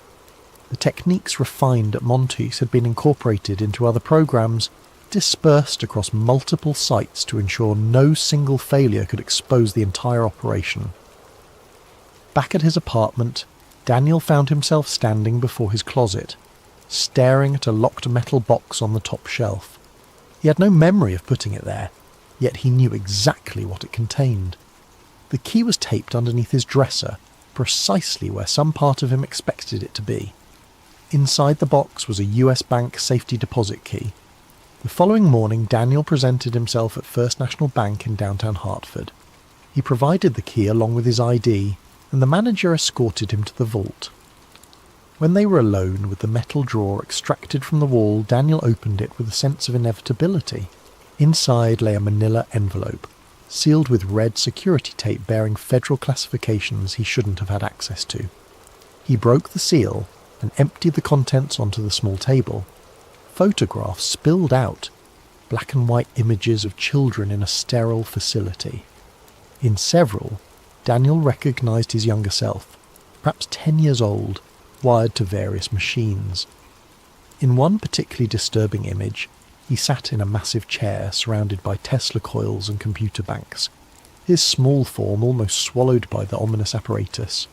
There were documents too, partial research notes, diagrams of the Montauk chair annotated with equations that made his eyes hurt to look at, and a map of Camp Hero with underground sections marked in red. At the bottom of the pile lay a compact disc in a paper sleeve, unmarked except for a date. August 12th, 1983, the day of the alleged Beast incident. Most chilling of all was a typed list of names under the heading Project Subjects Delta Group. His own name appeared with a designation that turned his blood cold. Subject 17, Primary Gate Opener. That night, with shaking hands, Daniel loaded the disc into his laptop. After whirring for several seconds, the screen displayed a single video file. The footage was grainy, security camera quality. It showed a concrete room dominated by the chair he'd been drawing obsessively. A boy, himself, was strapped into it, electrodes attached to his temples. Men in lab coats monitored equipment while military personnel stood guard at the doors. A voice off camera counted down, initiating Delta Protocol in 3, 2, 1. The lights in the facility dimmed as power surged to the chair. Young Daniel's body went rigid, his back arching impossibly as his eyes rolled back. Equipment sparked and smoked. Several technicians backed away nervously. Then, at the centre of the room, the air itself seemed to tear open. A writhing black void that pulsed like a living thing. From within that impossible darkness, something began to emerge. The camera feed distorted violently, static washing across the screen. When the image stabilised, chaos had erupted. People were screaming, running. Blood spattered one of the walls. And at the edge of the frame, partially obscured, was a glimpse of something that couldn't exist in our reality. A mass of shifting geometries and impossible angles that hurt to look at. The final clear image before the video cut to static. Young Daniel staring directly into the camera. Blood streaming from his nose and ears. Mouth moving to form words that seemed addressed to his future self. You have to shut it down before it opens again. Daniel ejected the disc with numb fingers, his mind reeling. Not just from what he'd seen, but from what was happening inside his head.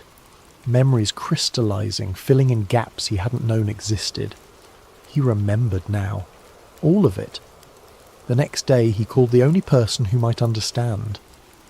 The number was etched in his memory, though he couldn't recall ever learning it. "Hello?" The voice that answered was aged, cautious. "Is this Preston Nichols?" A long pause. "Who's asking?" "My name is Daniel Cross. I was Subject 17 at Montauk." The silence that followed lasted so long that Daniel thought the connection had been lost. Finally the old man spoke, his voice a haunted whisper. "God help you, boy. They're still watching. I need answers. Not over the phone. They're always listening." Another pause. "The lighthouse. Tomorrow. Noon." The line went dead. Daniel arrived at the Montauk Point Lighthouse an hour early. Parking his rental car, he'd abandoned his own vehicle, suddenly paranoid about tracking devices, in the tourist lot. The historic lighthouse stood tall against a sky heavy with approaching storm clouds, its red and white stripes a cheerful contrast to the grim purpose of his visit. He spotted Nichols immediately, a heavy-set older man in a worn fisherman's jacket sitting alone on a bench overlooking the Atlantic. As Daniel approached, Nichols didn't turn but spoke as if continuing a conversation already in progress. "They told us we were serving our country," he said, eyes fixed on the churning waves below. "Advancing human potential. Opening frontiers. What a load of horse shit." Daniel sat beside him. "You were there. You helped them. And I've spent 40 years trying to make up for it." Nichols finally turned to look at him, his weathered face a map of regret. "Jesus. You grew up. Last time I saw you, you were just a skinny kid with too much power in your head. What did they do to me?" Nichols sighed, reaching into his pocket for a pack of cigarettes. His hands trembled slightly as he lit one. "You were special, even among the sensitives. Most of the children could receive impressions, maybe move small objects, but you could create doorways. Doorways to where? That was the question, wasn't it? At first, they were just focused on remote viewing, psychically observing distant locations. Then they realised some of you kids could not just see, but reach. And you, Daniel, you could open gates that others could step through." The old man took a long drag from his cigarette. "They started small, different rooms in the facility, then different points in time. Just minutes at first, then hours, then years. By 82, they had you opening doorways to other places entirely." "The beast," Daniel said quietly. Nichols' face went ashen. "You remember?" "I found a recording." "Then you know what happened. What came through wasn't from another place on Earth. Not even from another time. It was from somewhere else. Somewhere that operates under different physical laws." Nichols stubbed out his cigarette with more force than necessary. "We lost 16 people that day before they cut the power. And the thing, it didn't die. It just folded back into dimensions we can't perceive." Daniel's head throbbed with half-formed memories. "They shut it down after that." "Officially, yes. The Montauk project was terminated, the facility sealed. But you know better, don't you?" Nichols fixed him with a penetrating stare. "They just went deeper underground, compartmentalized. The work continued." "But I don't remember anything after that day. I have a whole life.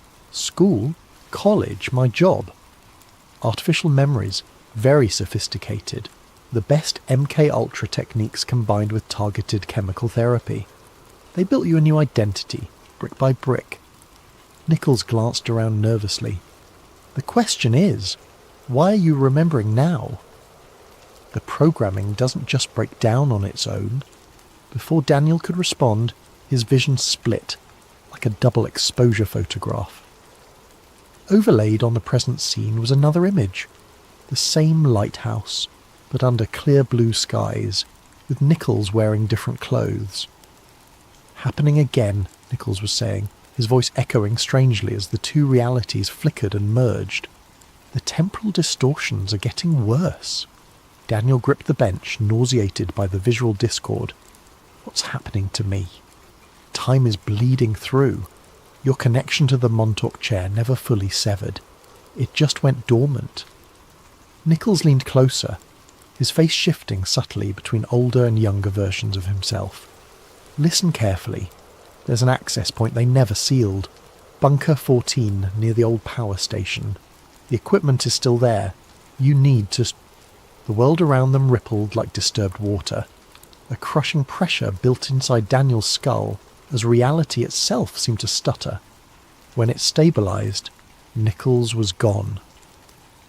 In his place sat a teenage boy with a familiar face. Nichols, 50 years younger, wearing a Camp Hero security badge.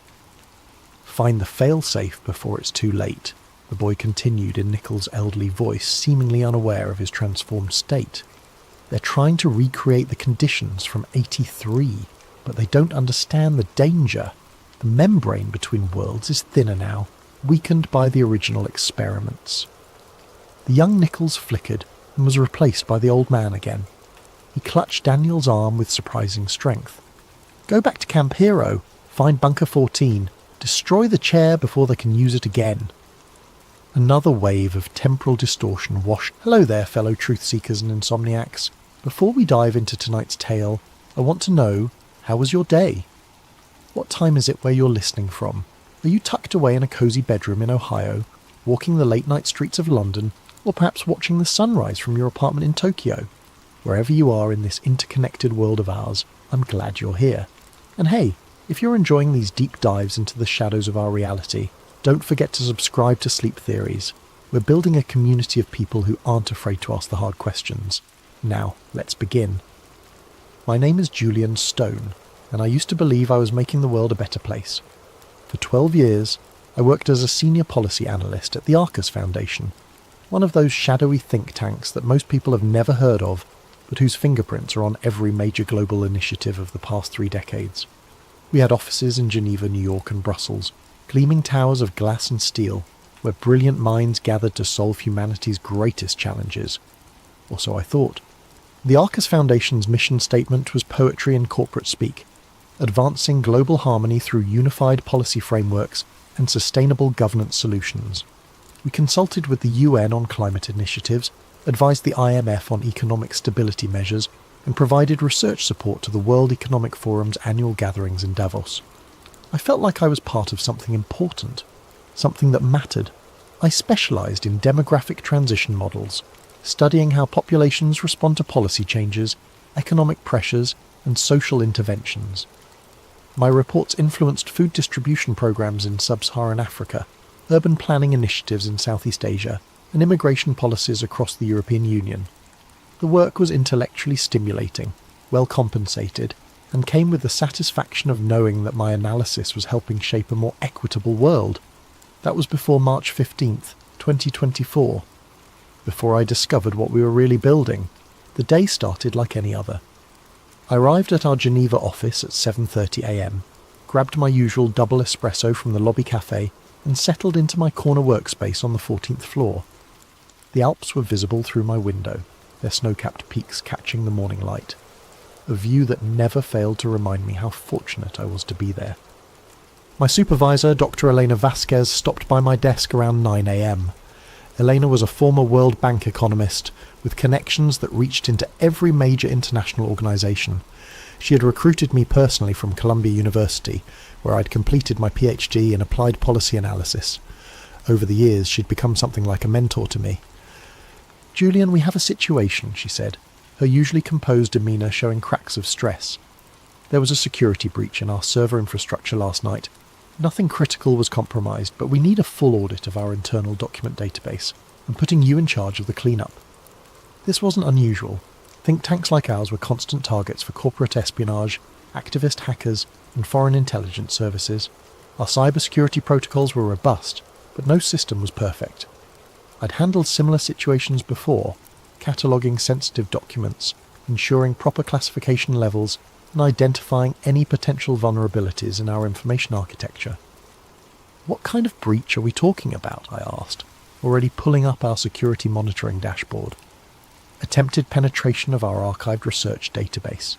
The intrusion was blocked, but it triggered an automatic review protocol. Legal wants everything above classification level 7 to be personally verified by senior staff. Elena handed me a secure tablet loaded with administrative credentials. Start with the Governance Innovation Archive. That's where our most sensitive collaborative research is stored. The Governance Innovation Archive. I'd heard references to it in high-level meetings, but had never had clearance to access it directly. My excitement at finally getting a peek behind the curtain was tempered by the tedious nature of the task ahead. Archive reviews were notoriously time-consuming. Thousands of documents to be sorted, verified, and reclassified. I spent the morning working through routine policy papers, demographic studies, and economic forecasting models. Most of it was familiar territory, research I'd either contributed to or referenced in my own work. The sun traced its arc across the sky as I methodically processed file after file. It was around 2:30 p.m. when I found it. The document was buried deep in a subfolder labelled Historical Research Initiatives, nestled between a 1997 study on European monetary integration and a 2001 analysis of post-Soviet economic transitions. The file name was innocuous. GI Archive Reset Framework version 7.pdf. But when I opened it, the blood in my veins turned to ice water. Project RESET Comprehensive Societal Restructuring Protocol. Classification level, Obsidian. Distribution, Council authorization only. Date, August 12th, 1998. The document was 247 pages long. What I read in those pages would shatter everything I thought I knew about the world, about my work, and about the true nature of the organizations I'd devoted my career to serving. The executive summary was clinical in its brutality.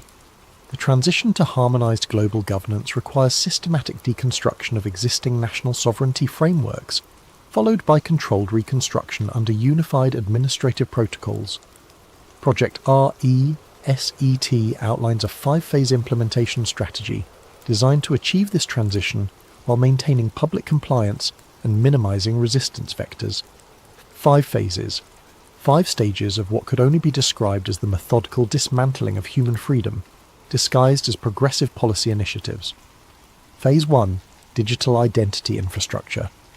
The first phase called for the establishment of universal digital identification systems, ostensibly for improved service delivery and security. Every human being would be assigned a unique digital profile containing biometric data, financial information, health records, travel history, and behavioral analytics. The document described this as creating comprehensive individual mapping for optimized resource allocation and risk assessment. But buried in the technical specifications, the true purpose became clear. The digital ID system wasn't just about identification, it was about control, real-time tracking, automatic compliance monitoring, and the ability to instantly restrict access to banking, travel, employment, and even food distribution for anyone deemed non-compliant with social directives. Phase 2. AI-managed resource distribution. The second phase involved transitioning all essential resources, food, water, energy, housing, to centralized AI management systems. The justification was environmental sustainability and equitable distribution. The reality was something far more sinister. The document outlined algorithms that would determine individual resource allocations based on social contribution scores, behavioral compliance metrics, and demographic optimization parameters. In plain English, the system would decide who got to eat, who could access clean water, and who deserved shelter based on their usefulness to the new order and their willingness to comply with its directives. There were detailed flowcharts showing how resource restrictions could be used to modify behavior at both individual and population levels. Hungry people, the document noted with chilling matter-of-factness, were compliant people. Phase 3 engineered economic collapse and synthetic recovery. The third phase was perhaps the most diabolical. It called for the deliberate triggering of a global economic collapse through coordinated actions, synchronized market crashes, currency devaluations, supply chain disruptions, and debt crisis escalations. The chaos would be blamed on external factors, pandemics, climate disasters, geopolitical conflicts, or technological failures. In the aftermath of this engineered collapse, a new economic system would be introduced as the necessary solution to prevent future catastrophes. This system would be entirely digital, completely traceable, and fully controlled by the same AI networks managing resource distribution. Private property rights would be eliminated in favour of sustainable stewardship models. Individual economic autonomy would disappear. Phase 4. Unified surveillance architecture. The fourth phase involved the integration of all monitoring systems into a single, omnipresent surveillance network. Every device, every sensor, every camera would feed into a central intelligence system capable of tracking and analysing human behaviour in real time. The document described predictive intervention protocols that would identify and neutralise dissent before it could manifest as organised resistance. Potential troublemakers would be flagged by behavioural analysis algorithms and subjected to corrective interventions, everything from social isolation and economic pressure to direct psychological manipulation through targeted media exposure. Phase 5. Population normalisation protocols. The final phase was the most horrifying of all. Population normalisation was a euphemism for systematic depopulation, reducing the global human population from over 8 billion to what the document described as sustainable levels of approximately 500 million to 1 billion individuals. The methods outlined were varied and sophisticated: fertility reduction through endocrine disruptors in food and water supplies, healthcare protocols designed to increase mortality rates among low-value demographics, and what the document euphemistically called accelerated natural selection events, engineered disasters that would disproportionately affect populations deemed surplus to requirements. The document concluded with a timeline. Phase 1 had begun in 1999 with early digital ID pilots. Phase 2 would be fully implemented by 2025. Phase 3 was scheduled for 2027 to 2030. Phases 4 and 5 would be completed by 2035. I sat staring at my screen, my hands trembling. This wasn't some fringe conspiracy theory or dystopian fiction. This was a detailed operational plan, complete with budgets, timelines, implementation strategies, and success metrics. And it was dated 1998, over a quarter century ago. Looking back at the past 25 years with this knowledge was like suddenly being able to see the matrix code streaming down in green letters. Every major crisis, every solution proposed by global institutions, every erosion of privacy and freedom justified by security concerns, it all fit the pattern outlined in Project RESET, the 2001 terrorist attacks that ushered in mass surveillance programs, the 2008 financial crisis that consolidated banking power and normalised government intervention in markets, the 2020 pandemic that accelerated digital ID adoption, remote monitoring, and restrictions on movement and assembly. Each crisis followed by solutions that moved us incrementally closer to the world described in this document. I realised I had been an unwitting participant in this process. My demographic studies, my policy recommendations, my analysis of population behavioural patterns, all of it had been feeding into this larger machine. I thought I was fighting poverty and inequality. In reality, I was helping to perfect the mechanisms of human subjugation. The afternoon sun was setting behind the Alps when I finally closed the document. My coffee had gone cold hours ago. My phone showed 17 missed calls from Elena, but I couldn't bring myself to respond. How do you have a casual conversation about quarterly budget reviews when you've just discovered that your entire profession is part of a conspiracy to enslave humanity? I needed to understand more. If this document was real, and every instinct I had told me it was, then there had to be other evidence. References to council authorization suggested a governing body overseeing the implementation. The technical specifications implied vast infrastructure investments that would leave paper trails, and the timeline suggested that we were currently in the middle of Phase 2, with Phase 3 approaching rapidly. As I prepared to leave the office that evening, Elena appeared at my cubicle. Her expression was carefully neutral, but I caught something in her eyes, a wariness that hadn't been there that morning. "How's the archive review coming along?" she asked. "Fine," I managed. "Just working through the historical research files. Nothing unusual so far." She nodded, but her gaze lingered on my computer screen. "Good. Make sure you flag anything that seems out of place. We can't afford any compliance issues with the legal review." After she left, I copied the Project RESET document to an encrypted drive. Call it insurance or call it stupidity. I knew I couldn't let this information disappear into the bureaucratic machinery of damage control. If what I'd read was true, then the fate of human civilization hung in the balance. That night I lay awake in my Geneva apartment, staring at the ceiling and trying to process what I'd discovered. Outside my window, the city hummed with the quiet activity of normal life. People returning from dinner, late commuters heading home, the distant sound of traffic on the highway, all of them oblivious to the web of control being woven around them. I thought about my colleagues at Arcus, brilliant and dedicated people who believed, as I had, that we were working toward a better world. How many of them knew the truth? How many were complicit, and how many were simply useful idiots like I had been? More disturbing was the realization that the plan was working.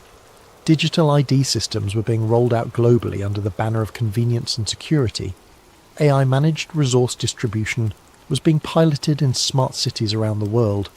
Economic instability was increasing, with more frequent market volatility and supply chain disruptions becoming the new normal. The infrastructure for total control was being built piece by piece, sold to the public as progress and innovation, and by the time people realized what they had traded away, it would be too late to resist. As dawn broke over Lake Geneva, I made a decision that would change the trajectory of my life forever. I was going to find out who was behind Project RESET, how far the implementation had progressed, and whether there was any way to stop what was coming. I had no idea that by opening that file, I had already marked myself for termination. The next 3 weeks were a masterclass in paranoid research methodology. I couldn't use Arcus resources for obvious reasons, and I couldn't risk conducting searches from my home computer that might trigger surveillance algorithms. Instead, I developed a routine of visiting different internet cafes, public libraries, and university computer labs around Geneva, always paying with cash and never staying in one location for more than an hour. What I discovered during those weeks of clandestine investigation was both validation and horror. The language from Project RESET wasn't just theoretical. It was operational vocabulary that had been seeded into the public discourse for decades. The phrase, "Build Back Better," appeared in a 2005 United Nations disaster risk reduction framework, years before it became a mainstream political slogan. Sustainable development goals weren't just environmental initiatives, they were restructuring protocols directly lifted from the Project RESET documentation. Stakeholder capitalism wasn't a progressive business philosophy, it was the economic model described in Phase 3 of the plan. I started mapping connections, creating a network diagram that resembled a spider web of interlocking organisations, all connected by shared personnel, funding sources, and ideological frameworks.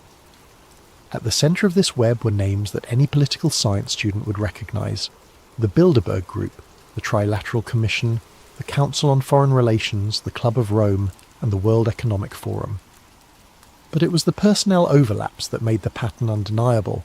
The same individuals appeared on the boards of multiple organisations, moved seamlessly between government positions and private sector roles, and maintained influence networks that spanned decades. These weren't coincidences, they were evidence of coordinated long-term planning. Dr. Klaus Müller, for instance, had served on the board of the Arcus Foundation since 2003, while simultaneously holding positions with the Trilateral Commission and maintaining an advisory role with the World Economic Forum. His academic credentials were impeccable. PhD in International Relations from Harvard, former Deputy Director of the IMF. But his career trajectory revealed a pattern of strategic positioning within the exact organisations mentioned in Project RESET. Elena Vasquez, my own supervisor, had spent 3 years with the World Bank before joining Arcus. Her previous role involved developing population optimization models for developing nations, work that, in light of what I now knew, took on a sinister new meaning. The more I dug, the more I realised that the world of international policy wasn't the collegial academic environment I had believed it to be. It was a carefully orchestrated theatre, with different organisations playing complementary roles in advancing the same underlying agenda. The Bilderberg Group provided high-level strategic coordination, bringing together political leaders, corporate executives, and academic experts for closed-door discussions that never appeared in public records.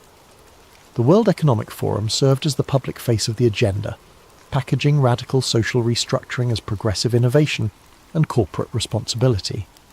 The Club of Rome provided intellectual legitimacy, producing research that supported predetermined policy conclusions.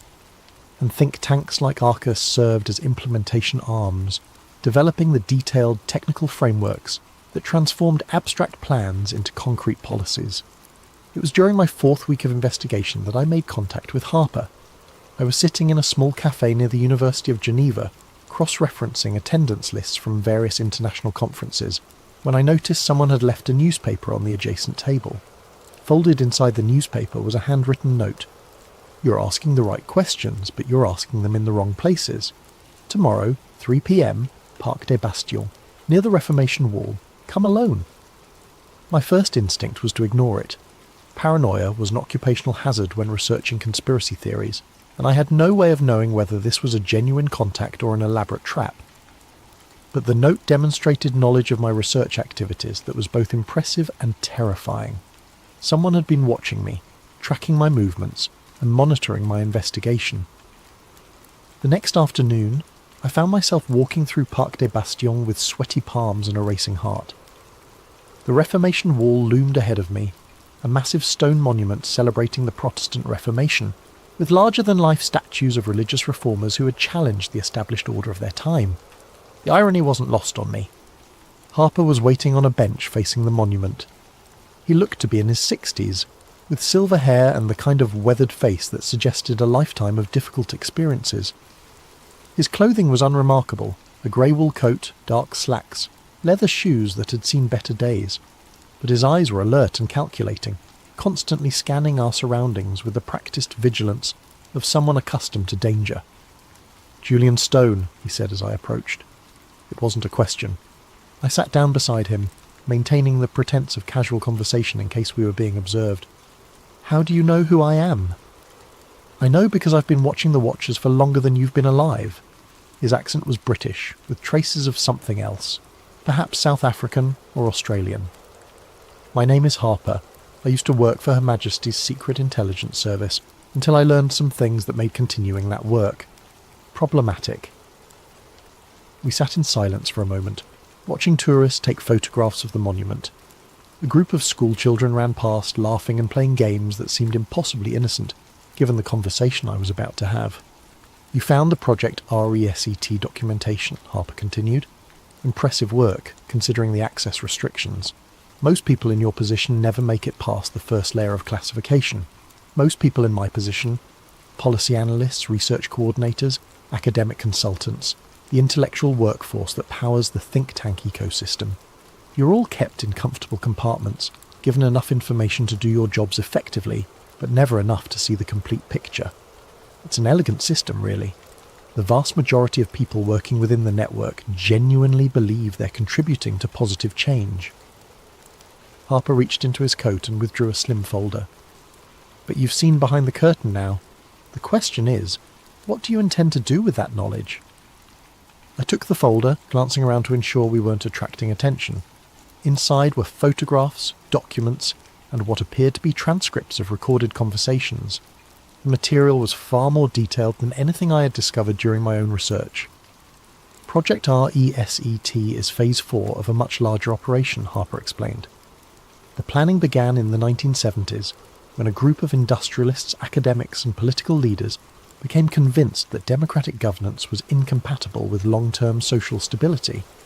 They believed that ordinary people were too short-sighted, too emotional, and too self-interested to make rational decisions about complex global challenges.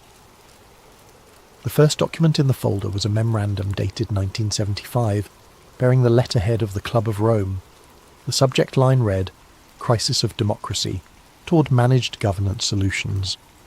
The oil crisis of 1973 was a test run, Harper continued.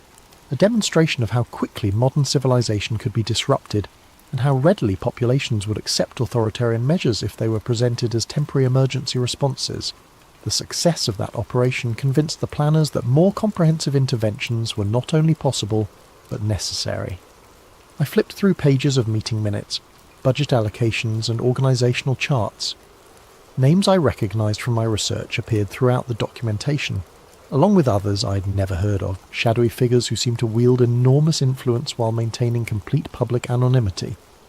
Wars and pandemics are what they call in moments of acceleration, Harper said. Periods when normal political processes can be bypassed and fundamental changes can be implemented under the justification of emergency response. The 2001 attacks accelerated surveillance infrastructure development by at least a decade. The 2020 pandemic accelerated digital control systems by another decade. A photograph in the folder showed a group of men in expensive suits standing around a conference table. The image quality suggested it had been taken with a hidden camera. Harper pointed to a figure partially obscured by shadows. That's Dr. Heinrich Strasser, primary architect of the population normalization protocols. Officially, he's a retired professor of demographics from the London School of Economics. Unofficially, he's the man responsible for calculating optimal population levels and developing implementation strategies for achieving those targets. The casual way Harper discussed mass depopulation sent chills down my spine.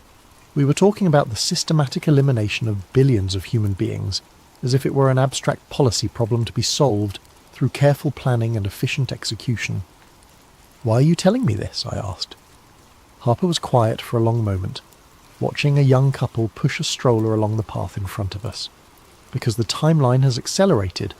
What was supposed to be a gradual transition over several decades is now being compressed into a few years. The planners are concerned about growing public awareness and resistance, so they've decided to move directly to Phase 3, the economic collapse scenario. He handed me a small device that looked like a modified smartphone. Everything you need to understand the current operational status is on that device.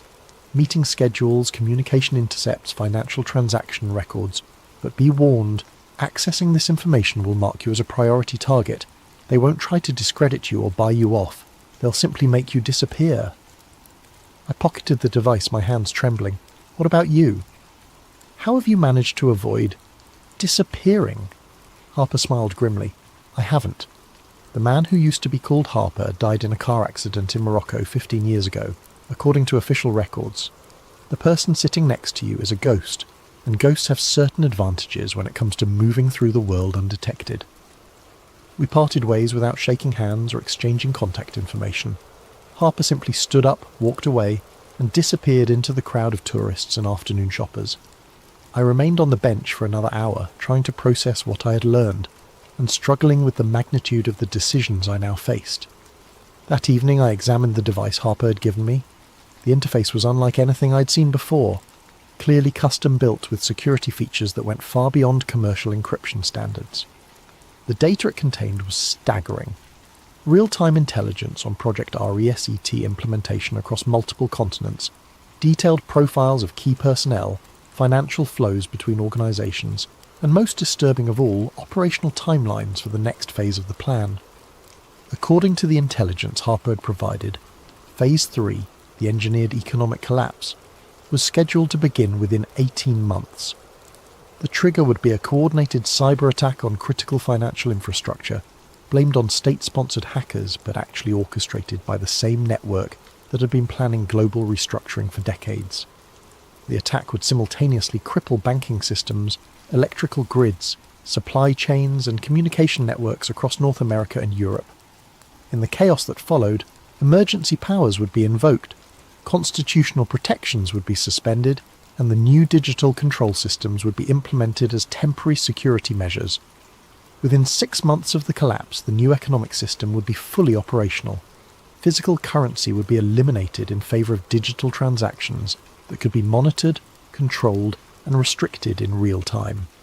Universal basic income would be introduced, but payment would be conditional on compliance with behavioural modification programs. Private property rights would be suspended in favour of collective stewardship models managed by AI allocation algorithms. Anyone who resisted the transition would find themselves cut off from the economic system entirely, unable to buy food, unable to access shelter, unable to travel or communicate. Social pressure and biological necessity would force compliance within weeks. The plan was brilliant in its simplicity and horrifying in its implications.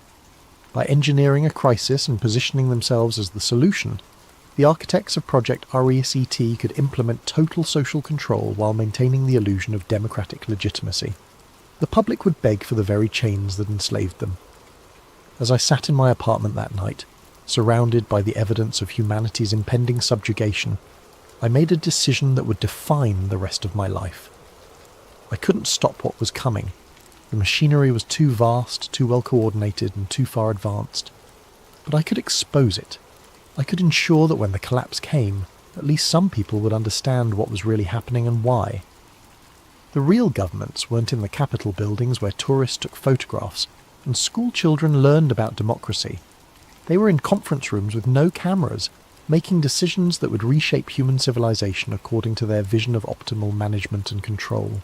But first, I needed to learn more about the Council of Nine, the shadowy governing body that Harper had mentioned only in passing, but that seemed to represent the apex of the power structure I was investigating. What I would discover about the Council would make everything I had learned so far seem like a preparation course for the real horror show. Harper contacted me again 3 days later, this time through a more sophisticated method that demonstrated the depth of his surveillance capabilities. When I returned home from work, I found that someone had been in my apartment. Nothing was missing, nothing was damaged, but subtle signs indicated professional intrusion. A book moved slightly on my desk, a coffee cup repositioned by a few inches, the angle of my computer monitor adjusted just enough to be noticeable. On my kitchen table was a single playing card, the 9 of spades, with a time and location written on the back in precise handwriting. Thursday, 9 p.m, Jet d'eau viewing platform. The Jet d'eau was Geneva's famous water fountain, a towering spray of lake water that had become the city's unofficial symbol. The viewing platform offered panoramic views of Lake Geneva and was typically crowded with tourists during the day, but at 9 p.m. on a Thursday in early spring it would be largely deserted. I arrived 50 minutes early, using the time to scan for potential surveillance or security threats. Harper's warnings about being marked as a priority target had left me hyper-vigilant, seeing potential enemies in every passerby and possible monitoring devices in every street camera. Harper materialized from the shadows near the platform's eastern edge, moving with the silent efficiency of someone trained in covert operations. He wore different clothes than during our first meeting, but the same calculating alertness animated his features. "You've been researching the Council of Nine," he said without preamble. "I can tell because your digital footprint shows specific query patterns that correlate with Council-related information architecture." I hadn't mentioned the Council during our previous conversation, which meant Harper had been monitoring my online activities despite my precautions. The realization was both impressive and unsettling. "How do you know what I've been researching?" "Because I built some of the monitoring systems that track research patterns related to sensitive topics. Before I became a ghost, I spent 12 years developing psychological analysis algorithms for MI6. We called it cognitive fingerprinting, the ability to identify individual researchers based on their information-seeking behaviours." Harper handed me a waterproof envelope sealed with what appeared to be tamper-evident tape. The Council of Nine represents the operational command structure for Project RECT. They're not the architects. Those individuals died decades ago. But they're the executors responsible for implementing the final phases. The envelope contained photographs that had obviously been taken with sophisticated surveillance equipment. The images showed a conference room that looked like something from a high-end corporate retreat. Polished mahogany table, leather chairs, floor-to-ceiling windows offering views of what appeared to be a mountain landscape. But it was the occupants of the room that made my blood run cold. 9 individuals sat around the table, their faces partially obscured by shadows that seemed strategically positioned to prevent clear identification. Despite the lighting conditions, I could make out enough detail to recognize several figures from my research. Dr. Klaus Müller from the Arcus Foundation, a woman who appeared to be Dr. Margaret Thornfield from the World Economic Forum's Executive Board, and others whose faces seemed familiar but whose identities I couldn't immediately place. These photographs were taken during a C9 emergency protocol meeting 6 months ago, Harper explained. The audio quality from that particular session wasn't optimal, but we managed to capture enough to understand the current operational parameters. He handed me a small audio device with earbuds attached. This is a compilation of intercepted communications from various council sessions over the past 2 years. I should warn you, what you're about to hear will fundamentally change your understanding of how power operates in the modern world. I inserted the earbuds and pressed play. The audio quality was variable, ranging from crystal clear to barely audible, but the content was unmistakably authentic. The first segment featured a woman's voice with a slight Germanic accent. Phase 2, implementation is proceeding ahead of schedule in North America and Western Europe. Digital ID adoption rates are exceeding projections by 23%, and AI resource management pilots are showing promising compliance metrics. A male voice responded, "What about resistance indicators?"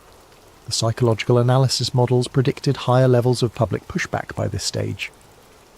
"Resistance has been effectively channeled into harmless outlets," the woman replied. "Social media algorithms are directing dissent toward peripheral issues, cultural conflicts, partisan political divisions, environmental activism. The core infrastructure development continues without meaningful opposition." The recording shifted to what appeared to be a different meeting. The audio quality was clearer, allowing me to distinguish individual speakers more easily. "The timeline for Phase 3 has been moved up," announced a voice I recognised as belonging to Dr. Klaus Müller. "Recent polling data suggests that public awareness of systematic restructuring is approaching critical thresholds. We need to initiate the collapse scenario before organised resistance can develop." Another voice, older and more gravelly, expressed concern. "Acceleration carries significant risks. If the synthetic recovery process is implemented too quickly, it could trigger the kind of popular uprising that the entire operation was designed to prevent."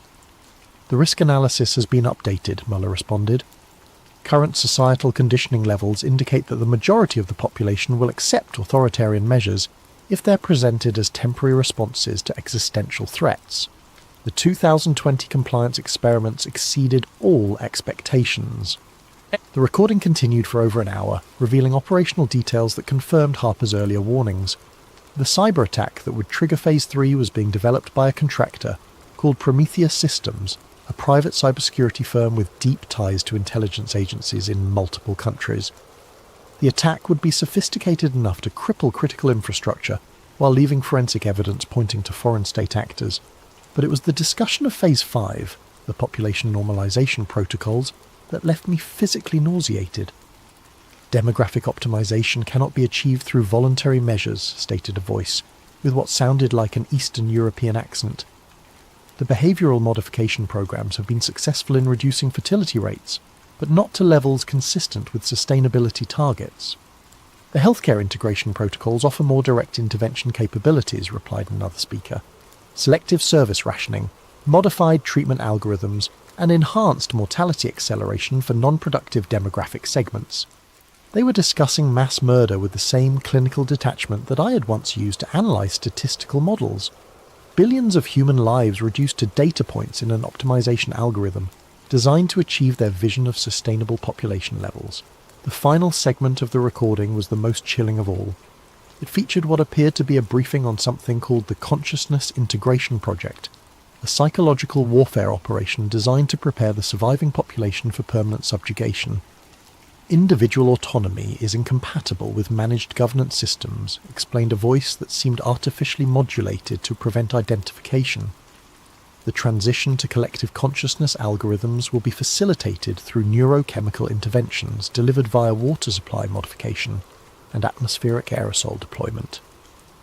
"What about cognitive resistance patterns?" asked another speaker.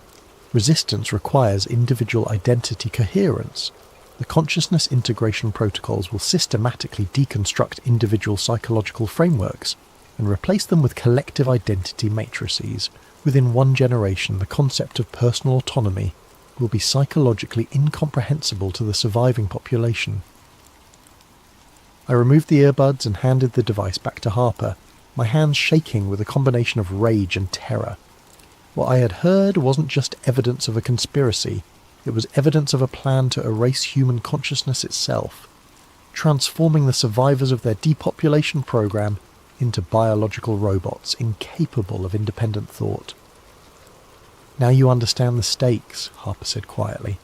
"This isn't about political control or economic manipulation. It's about the fundamental nature of human existence.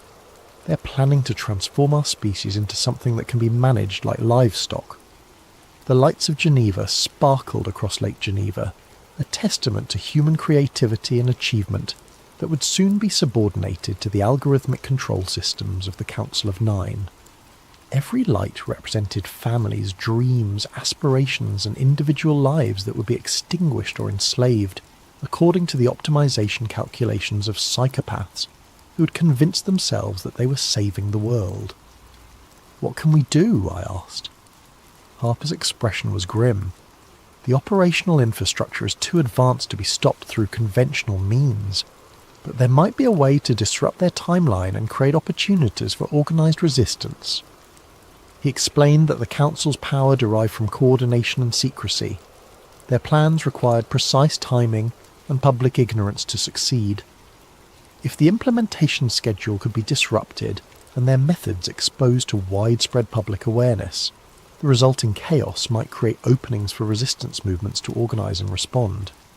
"They're planning a closed-door summit next month," Harper continued.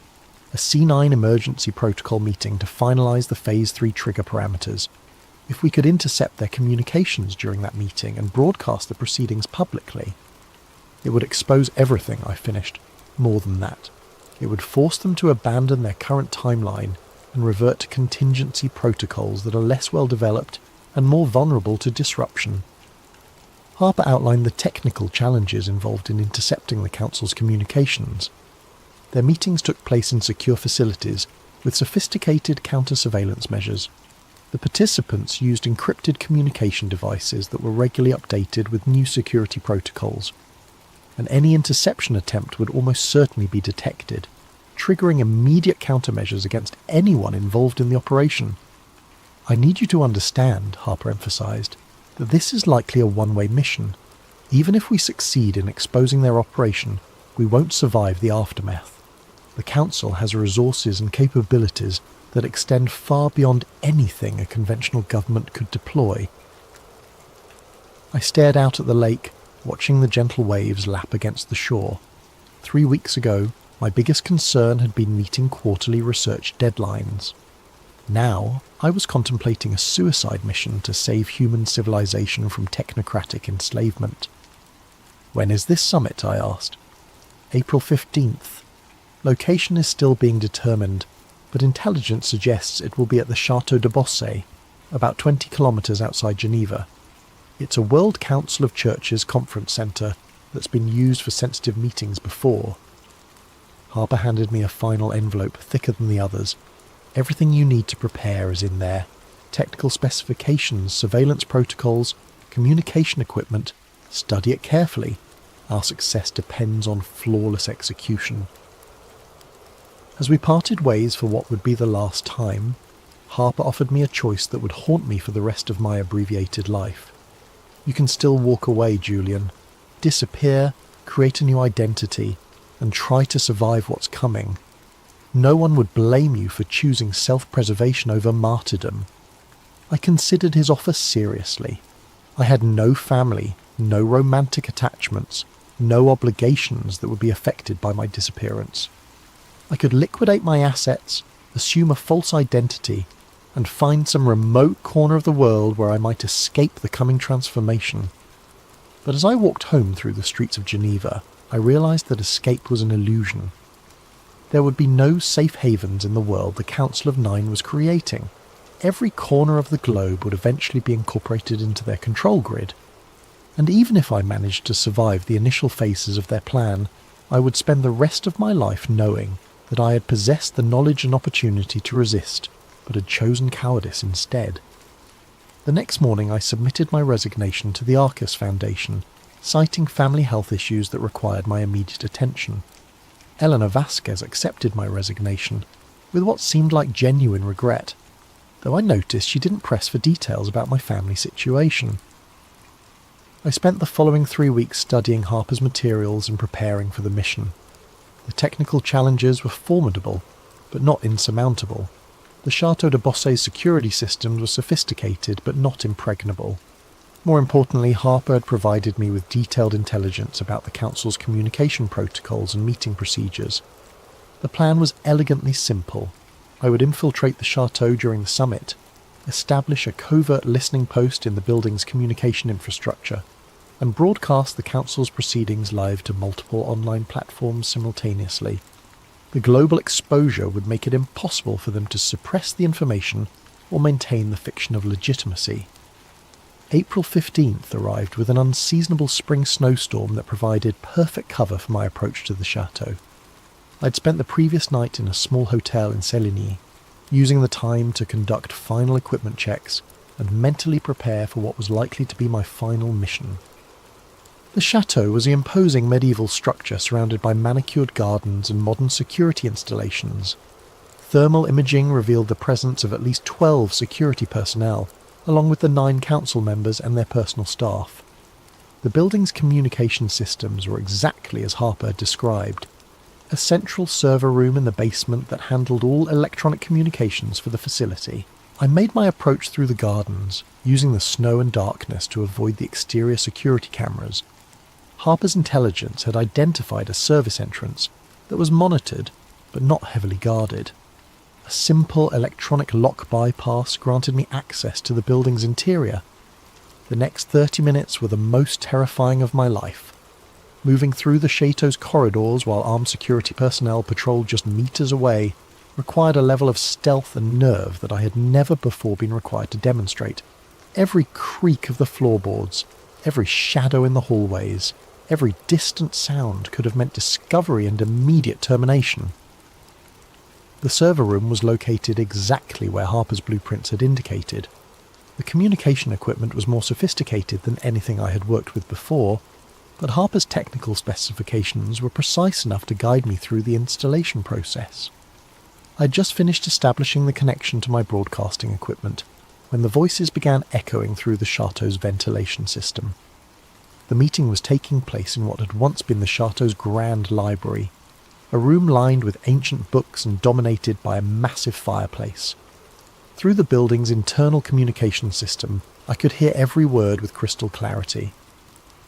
Phase 3 implementation begins in 72 hours, announced a voice I recognised from Harper's recordings, Dr. Klaus Müller. Prometheus Systems has confirmed that the cyber attack vectors are fully operational and undetectable. Critical infrastructure across North America and Western Europe will be compromised simultaneously. The casual way he discussed the orchestrated collapse of civilization sent chills down my spine. These weren't desperate revolutionaries fighting against an oppressive system. They were the architects of oppression itself, calmly discussing the implementation of totalitarian control with the same tone I had once used to discuss quarterly budget projections. What about contingency protocols if the public response exceeds manageable parameters? Asked a woman's voice with a slight accent that could have been Scandinavian. Public response has been extensively modelled, replied another speaker. Current psychological conditioning levels indicate that 73% of the population will comply with emergency directives within the first week. An additional 19% will require moderate coercion, restriction of services, economic pressure, social isolation. Only 8% are projected to offer sustained resistance. My hands trembled as I adjusted the recording equipment. They were discussing the subjugation of billions of human beings as if they were managing a corporate restructuring project. The clinical precision of their planning made their intentions even more horrifying. The 8% resistance demographic will be addressed through Phase 4 acceleration, continued Muller. Enhanced surveillance protocols and predictive intervention algorithms will identify resistance cells before they can organise effectively. Those individuals will be transferred to controlled population centres for behavioural modification. And if behavioural modification proves insufficient, asked another voice.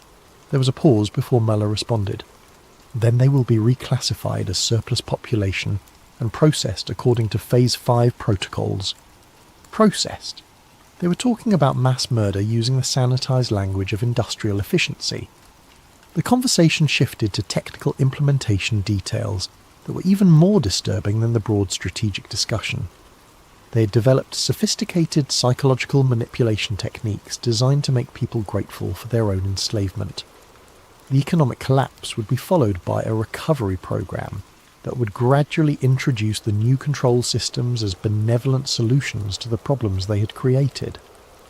"The consciousness integration protocols show remarkable promise," reported a speaker, whose voice seemed artificially modulated. "Test populations in controlled environments demonstrate complete behavioural compliance within 18 months of implementation. Individual identity dissolution proceeds according to projections, with subjects reporting increased satisfaction and social harmony." They had been experimenting on human populations. Somewhere in the world, there were communities that had already been transformed into the kind of managed livestock that the Council envisioned for all of humanity. "What about the intellectual infrastructure?" asked another voice. "Scientific research, technological development, creative production. These activities require some level of individual cognitive autonomy."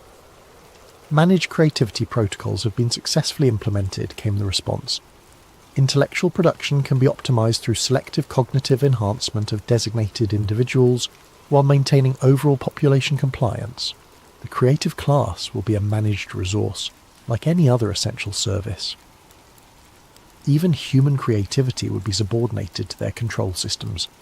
Artists, writers, scientists, and inventors would be reduced to biological machines producing innovations according to centrally planned directives. But it was the next part of their conversation that made me realise the true scope of their ambitions. "The interplanetary expansion protocols require careful coordination with Phase 5 implementation," announced a voice I hadn't heard before. "Optimal population levels for Earth-based operations must be maintained while developing sustainable colonies for the management class." They weren't just planning to control Earth, they were planning to expand their control system to other planets. The population reduction wasn't just about sustainability, it was about creating a manageable labour force, while the ruling class established themselves as the founders of interplanetary civilization. "Mars colony infrastructure development is proceeding ahead of schedule," reported another speaker. "The first management class settlement can be established within 15 years, with full operational capability within 30. Earth-based population levels can be reduced to maintenance requirements, while interplanetary expansion continues." The vision was breathtaking in its scope and horrifying in its implications. Earth would become a managed preserve populated by enslaved humans whose consciousness had been technologically altered to ensure compliance. Meanwhile, the architects of this system would establish themselves as the lords of a new cosmic empire, free from the limitations and messy complications of democratic governance. I was so absorbed in the horror of what I was hearing that I almost missed the sound of footsteps in the corridor outside the server room. My blood turned to ice as I realised that someone was approaching my hiding place. The door opened slowly, revealing a figure in dark clothing carrying what appeared to be a sophisticated detection device. He swept the room methodically, his equipment clearly designed to identify unauthorised electronic devices. For a moment our eyes met across the server room. He was younger than I had expected, probably in his 30s, with the kind of athletic build that suggested military or law enforcement training. His expression was professionally calm, but I could see the calculation in his eyes as he assessed the situation. "Dr. Julian Stone," he said quietly. "You're not supposed to be here." I had been caught, but the recording was still active. My mission could still succeed if I could delay long enough for the broadcast to complete. "Neither are you, I'd imagine," I replied, trying to keep my voice steady. "Unless you're part of their security detail." He smiled grimly. "I'm part of something else entirely. Someone who shares your concerns about what's happening in that room upstairs." The revelation that I wasn't alone in my resistance lifted a weight from my shoulders that I hadn't realised I was carrying. "How many others are there?" "More than they know. Fewer than we need." He moved closer, keeping his voice low. "The broadcast is working. The signal is getting through to multiple platforms simultaneously, but they're going to detect the transmission within minutes, and when they do, we're both dead," I finished. "Probably, but the information will be out there. People will know the truth." From upstairs we could hear the Council's discussion continuing. They were moving into operational details for the immediate aftermath of the cyber attack. Emergency broadcast scripts, military deployment protocols, procedures for implementing martial law while maintaining the illusion of democratic legitimacy. The public messaging framework is critical, Muller was saying. The population must believe that the emergency measures are temporary responses to an external threat. Constitutional rights can be suspended indefinitely as long as the suspension is framed as protective rather than punitive. My companion, he had never given me his name, was monitoring the broadcast signal on a handheld device. Upload is at 67% completion, he whispered, but they're starting to scan for unauthorized transmissions. The voices from upstairs were becoming more animated, suggesting that someone had noticed the security breach. "We have a problem," announced a voice I hadn't heard before. "Our communication systems are showing signs of external access. Someone is intercepting our proceedings." The response was immediate and chilling. "Lock down the facility, search every room, find the source of the breach and eliminate it." 78% complete, my companion reported. "Just need a few more minutes." But we didn't have a few more minutes. The sound of heavy footsteps was echoing through the corridors as security personnel began a systematic search of the building. It was only a matter of time before they reached the server room. 85% complete, came the whispered update. The footsteps were getting closer. I could hear radio chatter as the security team coordinated their search pattern. The voices were professional, efficient, and absolutely ruthless. 92% complete. A voice outside the door. "Check the server room. Full scan for unauthorized equipment. 97% complete." The door handle turned. "Upload complete," my companion whispered just as the door burst open. What happened next was a blur of violence and chaos that I'm still not entirely sure I remember accurately.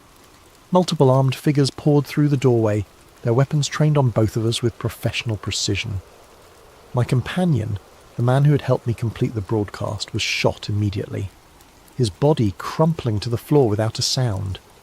I raised my hands, expecting to join him in death, but the lead security operative spoke into his radio instead of pulling the trigger. "Package secured, bring him upstairs." They dragged me from the server room, through the chateau's elegant corridors, and into the grand library where the Council of Nine had been conducting their meeting. The room was exactly as I had imagined it, ornate, imposing, and filled with the kind of understated luxury that spoke of genuine power rather than mere wealth. The 9 figures were still seated around their mahogany table, but now their attention was focused entirely on me. In the better lighting, I could see their faces more clearly than I had in Harper's photographs. They were older than I had expected, mostly in their 60s and 70s, with the kind of well-preserved appearance that came from access to the best medical care money could buy.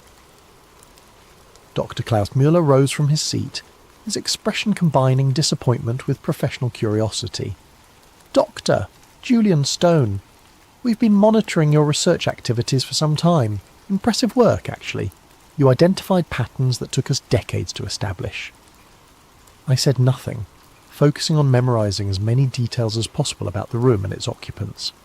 If I somehow survived this encounter, I wanted to be able to provide accurate descriptions to anyone who might continue the resistance. "The broadcast has been successfully contained," reported one of the security operatives. "All major platforms have been contacted, and the uploaded content is being systematically removed. Estimated public exposure was minimal, fewer than 10,000 views before suppression protocols were implemented. 10,000 people. It wasn't much, but it was something.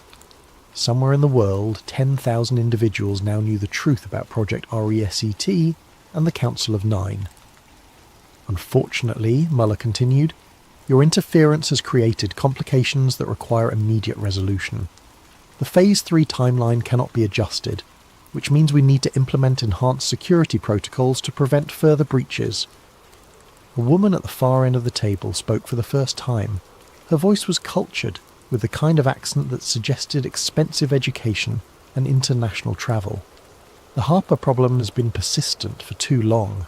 This incident demonstrates that we can no longer afford to ignore opposition elements, regardless of how marginal they appear to be.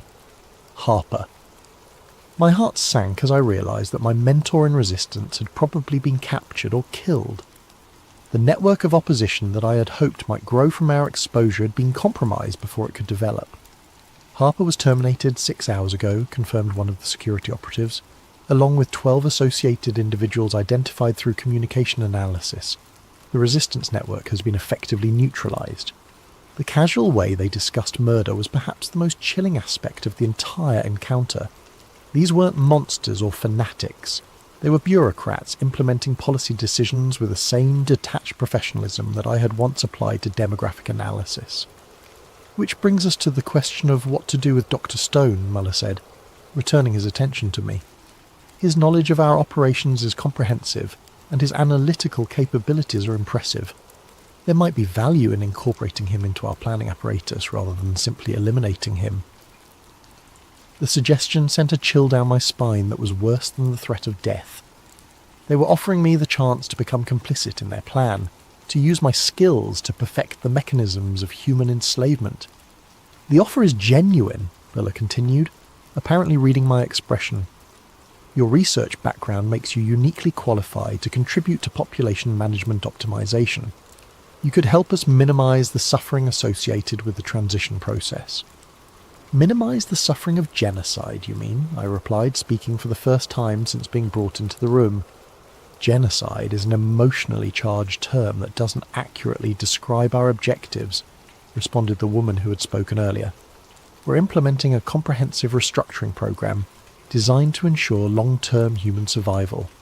The current population levels are unsustainable, and democratic governance systems have proven incapable of addressing existential challenges. They genuinely believed they were saving humanity. The realization was somehow more terrifying than simple malice would have been. These weren't evil people. They were intelligent, educated individuals who had convinced themselves that totalitarian control and mass murder were necessary for the greater good. The current global population of 8 billion will be reduced to approximately 1 billion within 30 years, Muller explained with the same tone he might have used to discuss quarterly earnings projections. The selection process will be optimized to preserve genetic diversity, intellectual capacity, and cultural heritage while eliminating redundant demographic segments. Redundant demographic segments? They were talking about 7 billion human lives as if they were excess inventory to be disposed of for efficiency purposes. The survivors will live in a managed environment free from war, poverty, environmental degradation, and social conflict, continued the woman. Individual autonomy will be replaced by collective optimization, ensuring that every person contributes to overall societal welfare according to their capabilities. And what about human dignity? I asked. What about the right to make your own choices, to pursue your own goals, to live your own life? Individual autonomy is a luxury that our species can no longer afford, replied Muller. The evidence is overwhelming. Democratic societies are incapable of making rational long-term decisions. Personal freedom inevitably leads to collective catastrophe. The conversation continued for another hour, with various council members explaining their philosophy and attempting to convince me to join their cause. They spoke eloquently about sustainability, efficiency, and social optimization. They presented detailed research showing the failures of democratic governance and the advantages of managed social systems. But beneath all their sophisticated arguments was a fundamental contempt for human nature itself. They saw people as problems to be solved rather than individuals with inherent worth and dignity. Their vision of the future was a world where every aspect of human existence would be optimized according to algorithmic calculations designed by individuals who considered themselves superior to the rest of our species. As the meeting concluded, Muller made his final offer. Join us willingly, and you'll be part of the management class that guides humanity through the transition. Your expertise will be valued, your contributions will be meaningful, and your survival will be assured.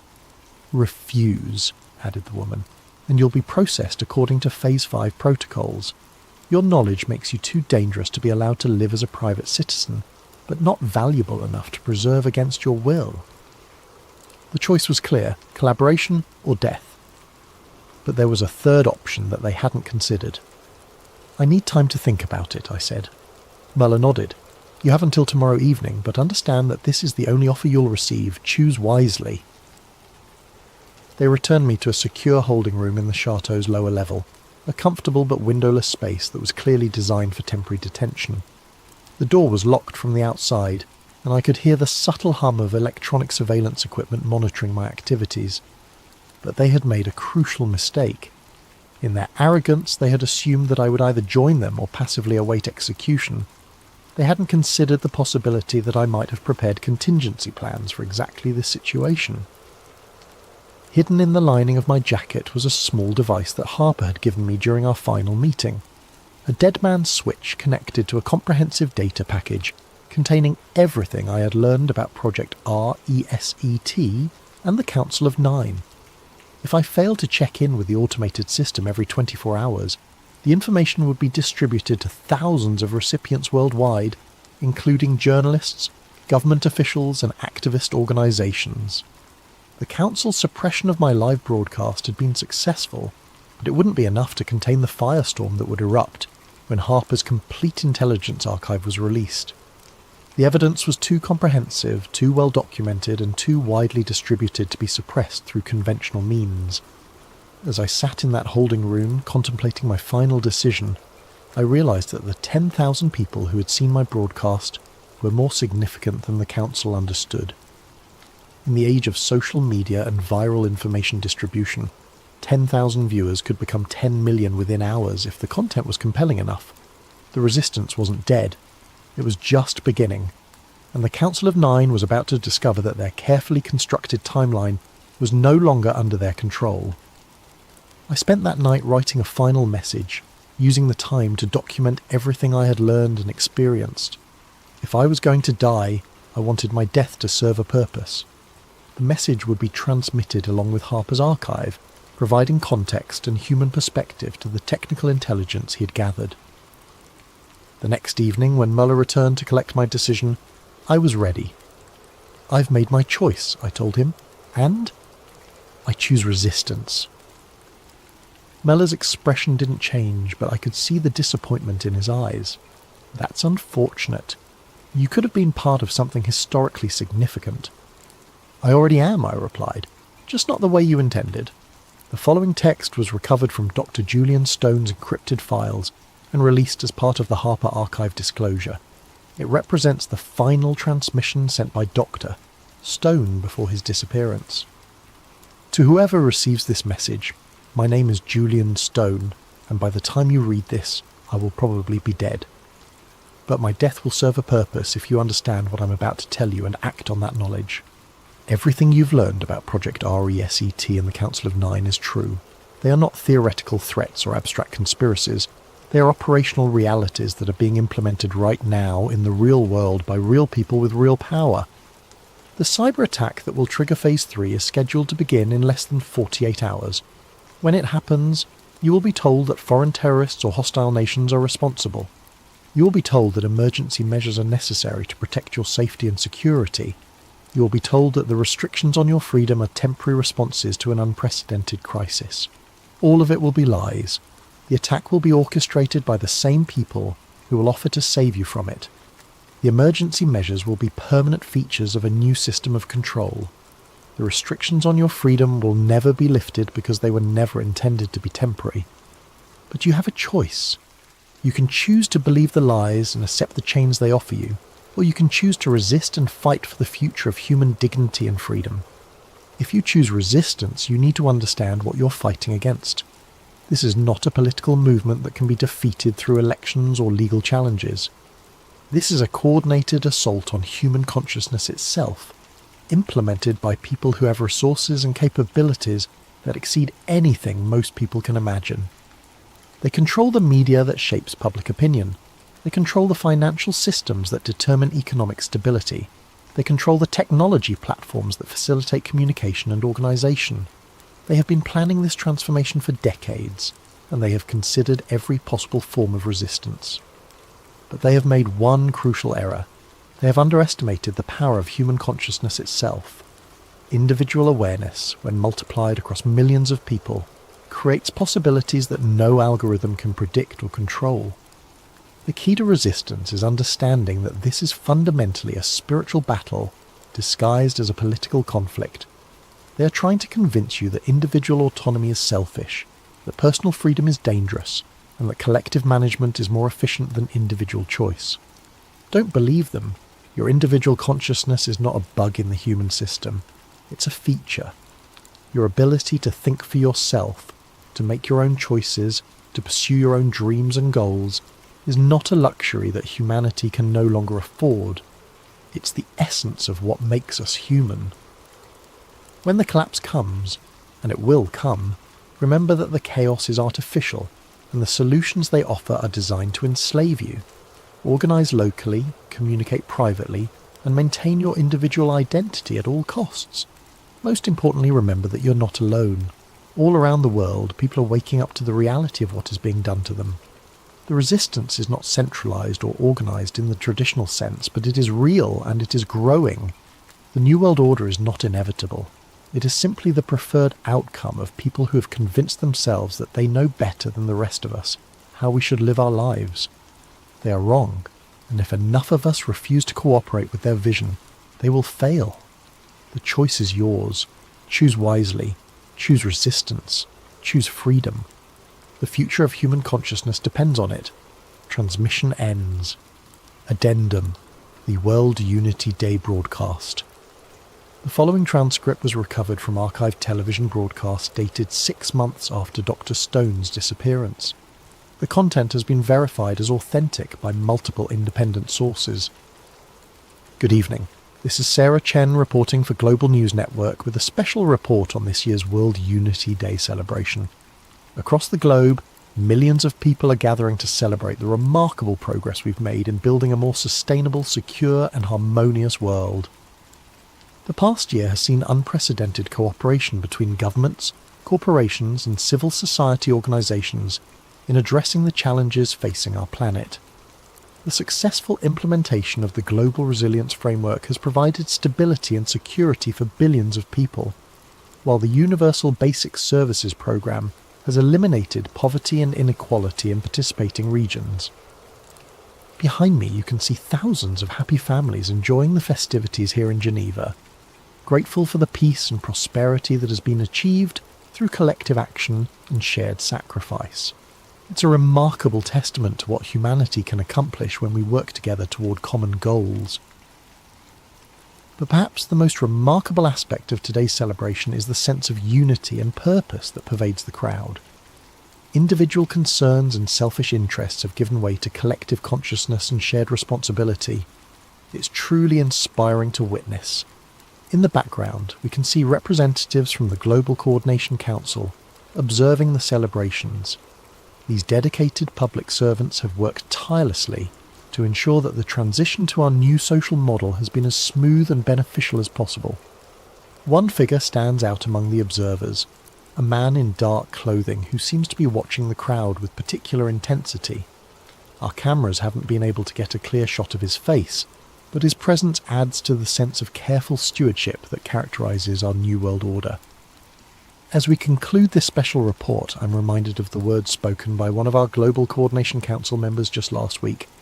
The New World Order isn't coming, it's here, and it's working exactly as intended.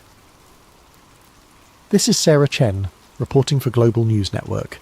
Thank you for watching, and happy World Unity Day. Firm paranoia.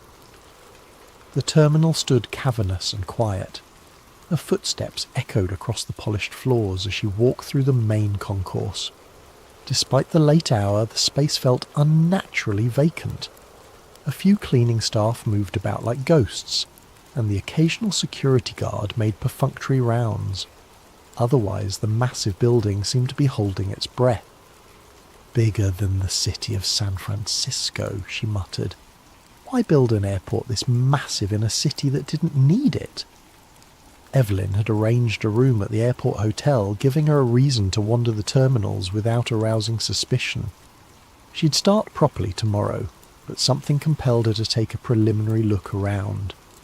The vast emptiness of night offered a freedom that daylight crowds would deny. Her attention drifted to the high ceilings, the elaborate art installations, the sheer scale of everything. DIA had cost $4.8 billion, $2 billion over budget. The explanations had never satisfied journalists like her. Something about the math didn't add up. as if the excess billions had built something else entirely. Near the south end of the terminal, she paused before the dedication capstone, a polished granite marker set into the floor. The Masonic square and compass symbol was prominently displayed, along with the date of dedication and, most curiously, reference to something called the New World Airport Commission. Evelyn knelt down, pretending to tie her shoe while snapping a photo with her pendant camera. The New World Airport Commission didn't exist, at least not officially. She'd checked every possible record. No such organisation had ever been registered anywhere in the United States.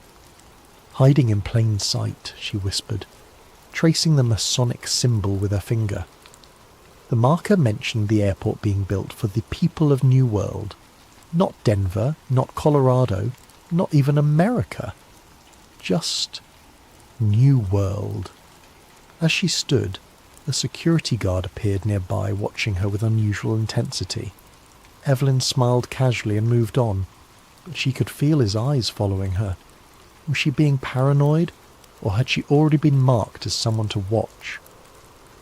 Moving toward the hotel, she passed the infamous murals that had spawned countless conspiracy theories. Even at this hour, their vivid imagery was disturbing. Children lying in coffins, a gas-masked figure wielding a scimitar, extinct animals, indigenous people weeping over destruction. The artist claimed they represented peace following environmental apocalypse, but to Evelyn, they looked more like plans than warnings. At the hotel check-in, the night clerk barely acknowledged her, sliding her keycard across the counter without meeting her eyes. "Enjoy your stay at DIA," he said mechanically. "I'm sure I will," Evelyn replied. "It's quite an impressive facility."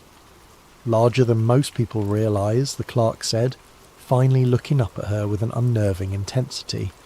"Most of it you'll never see." The comment hung in the air between them. Had it been a casual observation or something more?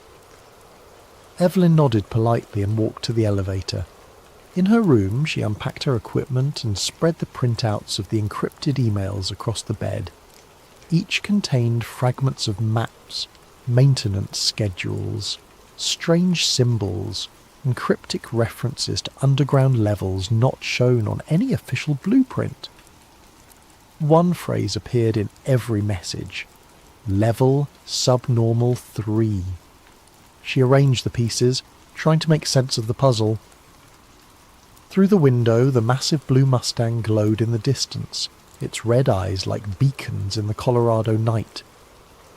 Beyond it, planes took off and landed on runways designed in a formation that, from above, resembled a swastika. Another coincidence that conspiracy theorists love to mention. Evelyn checked her watch. 3:42 a.m. She should sleep, but her mind raced with questions. Who had sent the emails?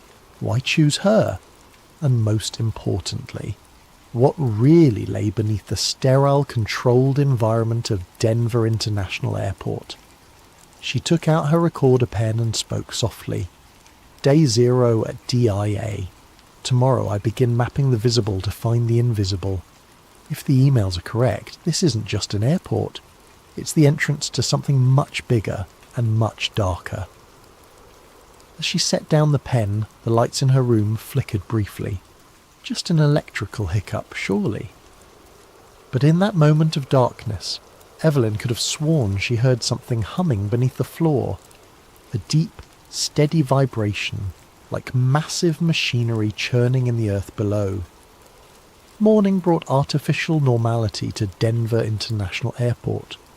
Travellers rushed through security lines, baristas served overpriced coffee, and overhead announcements called for final boardings. Yet to Evelyn's newly attuned senses, everything felt like a performance, a carefully choreographed dance to disguise what lay beneath the surface. She sipped her coffee near the south atrium, pretending to work on her laptop while photographing the murals more thoroughly. The first, titled "Children of the World Dream of Peace," showed a massive military figure in a gas mask wielding a sword and an AK-47. stabbing a dove while surrounded by weeping mothers holding dead babies. Opposite this stood another panel where children of all races gathered around a central figure that glowed with supernatural light. Disturbing, aren't they? Evelyn startled as an elderly man settled beside her. His security badge identified him as Walter Simmons, Maintenance Division. They're certainly unusual for an airport, she replied carefully. Walter nodded. The artist, Leo Tanguma, claims they represent the triumph of peace over war and environmental stewardship over destruction. That's the official story anyway. And the unofficial story, Evelyn prompted. The old man smiled, revealing tobacco-stained teeth. Every place has stories. This one more than most. He tapped his badge. 32 years in maintenance here, since before they even finished construction. Evelyn closed her laptop. I'd love to hear more about your experiences. Would you now? His eyes narrowed slightly. Most folks don't care about the opinions of old janitors. I'm writing an article about unique airport architecture and art, she lied smoothly. Your perspective would be valuable. Walter studied her for a long moment before nodding toward the dedication capstone. You know what AUAG means in that cornerstone? The letters under the Freemason symbol? Chemical symbols for gold and silver? That's what they tell tourists. Walter leaned closer. In ancient alchemy, they represent the foundation of transformation, breaking down to build anew. Before Evelyn could respond, Walter stood abruptly. Meet me at closing time. Baggage claim level, Carousel 19, if you're really interested in architecture. Without waiting for a response, he shuffled away, disappearing into the crowd. Evelyn spent the next hours methodically photographing every strange element of the airport. The gargoyles emerging from suitcases, the floor tiles with Navajo symbols arranged in patterns that resembled circuitry, and most notably, the time capsule marble inscribed with New World Airport Commission. Near the south terminal, she found another cryptic installation.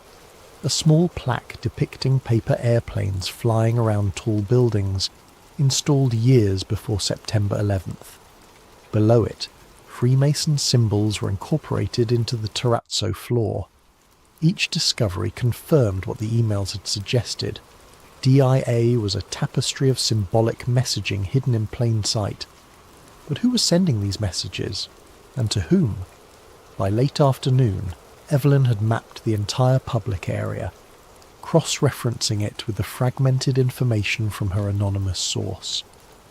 Something didn't add up. The airport's underground baggage system, famously dysfunctional, had cost hundreds of millions before being abandoned. Yet construction had continued below ground for years afterward. Equipment logs showed massive tunnel boring machines operating long after the official completion date. At 9:45 p.m, Evelyn made her way to baggage claim, finding Carousel 19 shut down for the night. Walter stood nearby, pretending to mop an already clean floor. You actually came, he said, sounding surprised. Follow me, don't speak. He led her through a service door marked Authorised Personnel Only, down a maintenance corridor lined with pipes and electrical conduits. After several turns, Walter used his badge to access another door labelled Tunnel System Grid B. Why are you showing me this? Evelyn whispered, as they entered a long concrete tunnel large enough to drive trucks through. Because I'm retiring next month, Walter replied. 32 years keeping my mouth shut. Maybe it's time somebody knew. The tunnel stretched ahead for what seemed like miles, curving gently downward. Evelyn's GPS on her phone showed them moving beyond the official airport boundaries, yet the concrete passageway continued. 5 subterranean levels, Walter said as they walked. That's what they put in the original plans, but we built 8. The deepest 3 don't officially exist. Who's they? Evelyn asked. Walter laughed bitterly. I've asked myself that for decades. The construction teams were compartmentalised. Different contractors for different sections. Nobody seeing the whole picture. but whoever designed this place, they weren't thinking about luggage. They passed massive air handling systems, water purification equipment and power generators far larger than an airport would require. Self-sufficient, Walter noted, following her gaze. Complete power generation, water purification, air filtration. This place could seal itself off from the outside world indefinitely. After 20 minutes of walking, they reached a junction where the modern concrete tunnel intersected with something else. A rough-hewn passage that appeared to be partially natural, partially excavated from the bedrock. This wasn't on any blueprint, Walter said. We found it during excavation. There was talk of ancient tunnels under this whole region. Native American legends about entrances to the underworld. Evelyn photographed the junction with her pendant camera. What's down there? Don't know. It was sealed off immediately. Armed guards for weeks. Walter pointed to a symbol carved into the stone arch. A stylized eye within a triangle. But that wasn't carved by construction workers. As they stood there, a low humming vibration filled the tunnel, the same sound Evelyn had heard in her hotel room. Walter's face paled. We need to go. Now. What is that? Evelyn asked, but Walter was already hurrying back the way they had come. Night shift's coming, he hissed. If they find us here. They barely made it back to the public area before Walter's radio crackled to life. He answered it, speaking in clipped professional tones about a clean-up needed at Terminal C. Don't try to find me again, he whispered to Evelyn before leaving. And whatever you do, stay out the tunnels at night. Back in her hotel room, Evelyn downloaded the images from her camera and compared them with the diagrams from the anonymous emails. The strange carved symbol matched one that appeared repeatedly in her source's messages. Beneath it, her source had written, "The eye watches the gate." She was drafting notes when her laptop suddenly crashed. When it rebooted, all her photos from the underground tunnel were gone. Even her backup files had been corrupted. A new email arrived, sent from her own account to herself. Curiosity endangers more than cats. Level subnormal 3 is not for you. Evelyn stared at the message, her hands trembling. Someone had remotely accessed her computer. Someone was watching. Through her window, Lucifer's red eyes glowed in the darkness, patient and knowing. The horse that had killed its creator seemed to be sending her a warning. She closed the curtains but couldn't shake the feeling that she was still being observed. The hum she had heard underground now seemed to permeate everything. The walls, the floor, the very air of the airport hotel room. What exactly had she stumbled into? By her third day at Denver International Airport, Evelyn had established a routine designed to make her presence seem ordinary. Breakfast at the terminal cafe, work on her laptop in public areas, occasional calls to her editor back in Chicago, discussing a mundane article about airport architecture that would never actually be written. All the while, she methodically pieced together the puzzle, cross-referencing Walter's information with her anonymous source's emails. The warning message on her laptop had only convinced her that she was onto something significant. Someone with access to sophisticated hacking tools didn't want her digging deeper, which meant she absolutely had to. The key came in an unexpected form. A maintenance schedule left carelessly on a break room table when Evelyn accidentally entered the wrong door. A quick photograph with her pendant camera captured what she needed. Access codes for the lower service levels, and most importantly, shift change times when the tunnels would be momentarily unmonitored. At 2:47 a.m., dressed in a custodial uniform stolen from a supply closet, Evelyn swiped a copied maintenance badge at a service elevator near the East Terminal. The badge wouldn't pass close inspection, but might work for automated systems. Her heart pounded as the reader flashed green and the doors slid open. Inside, instead of the usual floor buttons, there was a keypad. Evelyn entered the code from the maintenance schedule. 794503. The elevator began to descend. 1 floor, 2 floors, 3. It continued past the standard basement levels into depths that shouldn't exist according to official blueprints. When it finally stopped, the display read simply S3, subnormal 3. The doors opened onto a dimly lit corridor unlike anything in the upper airport. The walls were bare concrete, lined with thick pipes and bundled cables. The air felt different, cooler with a faint metallic taste. And there was that hum again, stronger now, vibrating through the soles of her shoes. Evelyn stepped out cautiously, her pendant camera recording. The corridor stretched ahead, branching into multiple paths. Ventilation ducts large enough for a person to crawl through ran along the ceiling. Every 50 feet red emergency lights cast an ominous glow. She followed the main passage, noting that unlike service areas meant for maintenance, these corridors were designed for regular foot traffic. The floors were finished with resilient industrial coating. Directional signs pointed to areas labelled with codes rather than names. QB7, processing long-term containment. After several minutes of walking, the corridor widened into a large circular hub with multiple doorways. In the centre stood a scale model of the airport, but not as it currently existed. This version showed DIA with 6 runways instead of 5, additional terminals, and expansive underground structures depicted in cutaway view. Evelyn photographed it from every angle. According to the model's date stamp, this was Denver International, as it would exist in 2030. An expansion already planned but not publicly announced. A doorway labelled Observation drew her attention. Through its small window she could see a darkened room with control panels and screens. Evelyn tried her badge, and to her surprise the door unlocked. Inside, monitors displayed camera feeds from all over the airport. Public areas, service tunnels, even the surrounding airfield. But other screens showed locations she couldn't identify.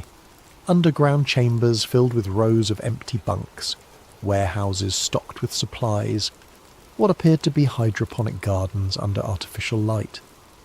One monitor showed a massive circular room with a strange black structure in its centre, a monolith of some kind, at least 20 feet tall, with a polished obsidian surface.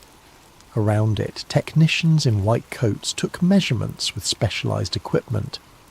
Evelyn stared at the scene, transfixed. This was unlike anything she had expected to find beneath an airport. A logbook lay open on the control desk. Recent entries referenced resonance testing and frequency calibration. One notation particularly caught her eye. Portal stability at 87%. Requires additional anchoring before Phase 2. Portal? The sound in the corridor snapped her attention back to her surroundings. Voices approaching. Evelyn quickly turned off her pendant camera and slipped behind a server rack just as the door opened. 2 men in dark uniforms entered, continuing a conversation already in progress. 3rd shipment this week. That's more than the previous 6 months combined. Orders from above. Accelerated timeline. Because of the seismic activity? Partially. Intelligence suggests we may have competitors accessing the network. Shanghai facility reported unusual readings. They moved to the control panels, their backs to Evelyn's hiding place. What about the upper levels? Security protocols. Remain in place. Limited access. Need-to-know basis. And the journalist? Evelyn's blood ran cold. Being handled. Her breach of the service tunnels was expected. Walter played his role perfectly. He doesn't know he's an asset. Of course not. Carefully cultivated over decades. Retirement package includes memory modification. The men fell silent as they focused on the monitors. One adjusted settings while the other took notes. Evelyn remained frozen behind the server rack, barely breathing. After what seemed like an eternity, they finished their work and moved toward the door. Shift change in 20 minutes. Make sure the containment teams are ready. What about tonight's arrivals? Processing as usual. The VIPs go directly to level S5. After they left, Evelyn waited 5 full minutes before emerging from her hiding place. Her mind raced with questions. Walter had been used to feed her information, but why? What was this facility really for? And most disturbingly, they had expected her to find the tunnels. Her investigation wasn't exposing their secret, it was somehow part of their plan. She needed to see more before escaping. Following the hub's directional signs, she chose the path marked Processing, moving as quietly as possible through the empty corridors. The processing area turned out to be a large chamber filled with equipment that resembled advanced medical scanning technology. Gurneys lined one wall. Isolation rooms with observation windows stood ready. Everything was immaculately clean and appeared to be regularly used. Beyond this area, Evelyn found something even more disturbing. A massive room filled with empty containment units. Hundreds of transparent chambers large enough to hold adult humans, connected to life support systems and monitoring equipment. These weren't designed for medical care, they were designed for storage. In an adjacent laboratory, refrigeration units held rows of vials labelled with alphanumeric codes. Research documents scattered on desks referenced extended biostasis and consciousness mapping. This went far beyond any government black site or military installation. Whatever was happening beneath Denver International Airport involved technologies and purposes Evelyn could barely comprehend. As she documented everything with her camera, the ambient hum that permeated the facility suddenly intensified. The lights flickered. An announcement echoed through hidden speakers. "Attention all personnel. Harmonic stabilization sequence initiating. Secure all sensitive materials and proceed to designated safe zones. Resonance testing commencing in 5 minutes." Evelyn knew she needed to leave immediately. She retraced her steps toward the hub, planning to return to the service elevator. But as she rounded a corner, she came face to face with the security team in black tactical gear. They didn't seem surprised to see her. "Evelyn Hart," the leader said calmly, "your tour ends here." The security team didn't restrain Evelyn.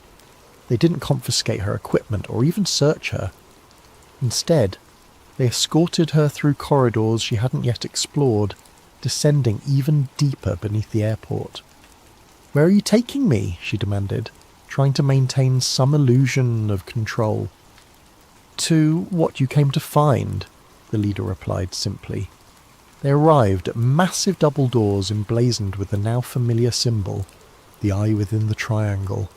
2 guards stood at attention outside, wearing black suits with subtle lapel pins, the square and compass of the Freemasons.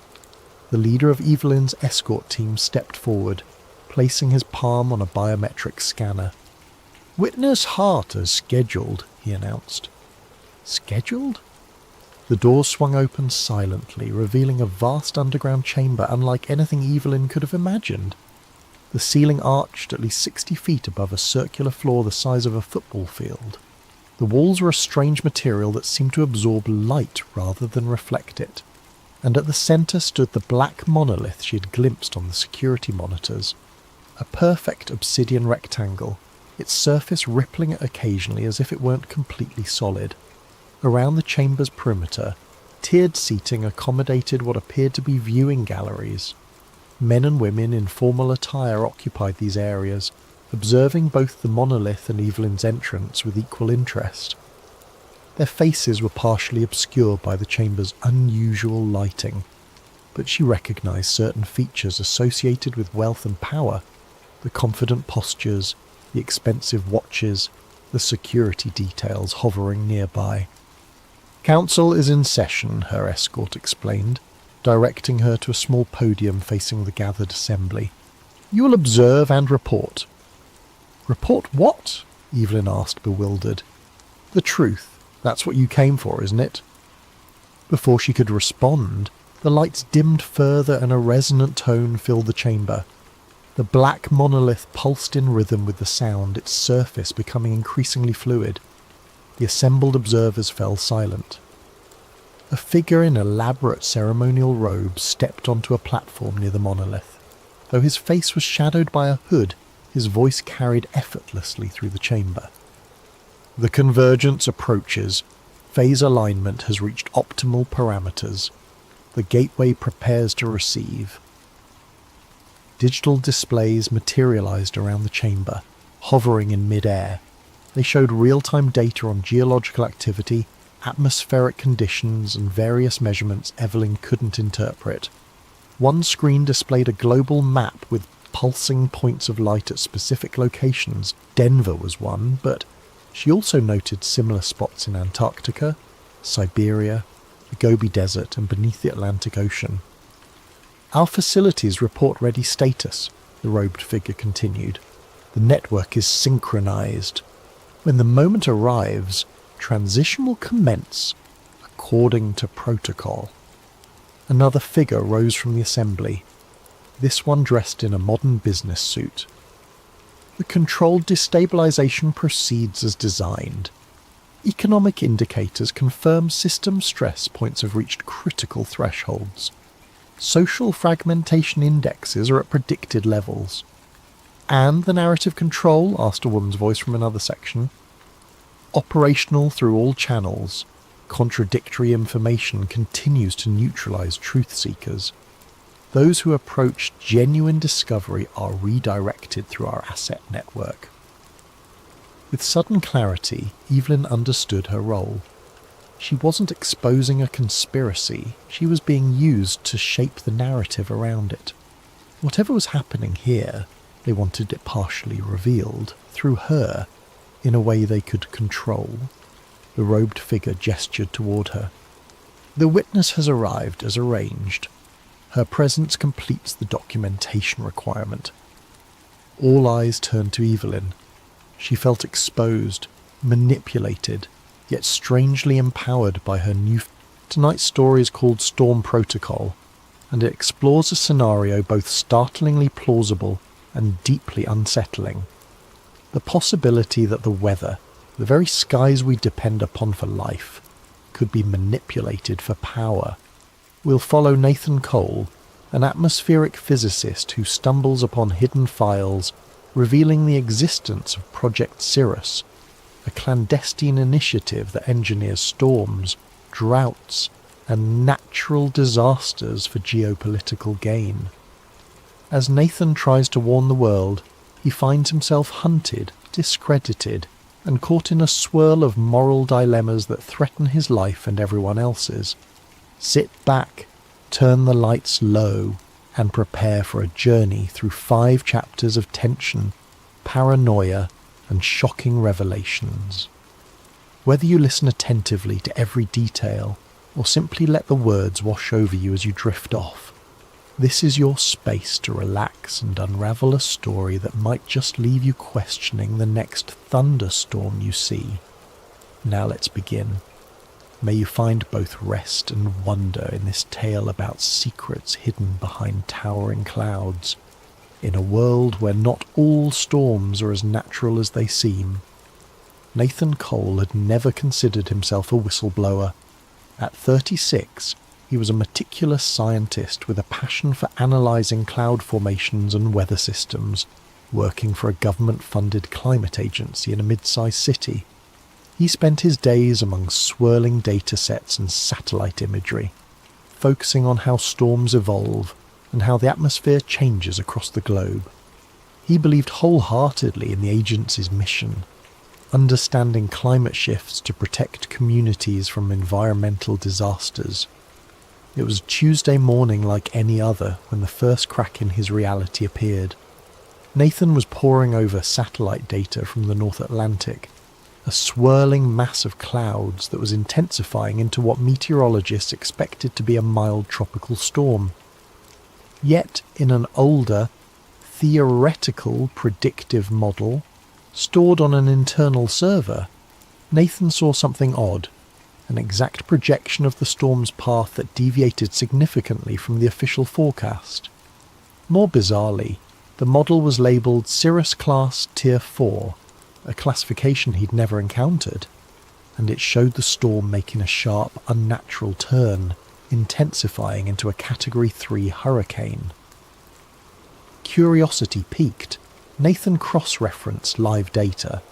The real-time satellite feed indeed showed a suspicious shift in the storm's trajectory that aligned perfectly with the model's predictions. Predictions that no one was publicly citing. If the storm turned out to be as strong as the Tier 4 model suggested, entire coastal regions would be unprepared. He tried to mention it to a senior colleague that afternoon, a data specialist named Ingrid. She gave him a polite smile, then stiffened when she saw the model's label. "Where did you get that file?" she asked quietly, her tone suddenly guarded. "It was in the archived server folders," Nathan replied. "But I've never seen references to Cirrus Class in our usual forecasting. We should alert the hazard management department if this is accurate." Her face grew pale. "Nathan, I suggest you delete that file and forget about it. Sometimes old simulations are just mislabeled or inaccurate. If you talk about it publicly, you'll cause a panic." Something in her eyes told him she was terrified. He nodded numbly, though the numbers in that model were too precise to be accidental. As Ingrid walked away, he felt a chill creeping up his spine. Later that evening, still uneasy, Nathan delved into the server again. He found an entire folder labelled Project Cirrus, restricted behind multiple passwords. He managed to bypass some security protocols, partly out of curiosity, partly out of mounting concern. Inside were numerous references to stratospheric aerosol injections, ionospheric heating, and artificial precipitation triggers. The documentation included scheduling for weather events in regions that, according to official narrative, had been hit by natural disasters. These logs dated back years, some referencing wildfires, others referencing drought patterns in farmland-rich nations.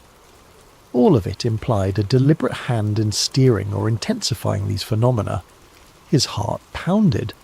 This couldn't be real, could it? The possibility that the government or some clandestine branch was actively engineering weather events for undisclosed purposes defied everything he believed in. The sense of moral betrayal was overwhelming. He scanned more files, discovering reference after reference to manipulations that matched major storms of the past decade. Could it be a hoax or a conspiracy hidden inside official channels? But the data was too consistent, the language too methodical.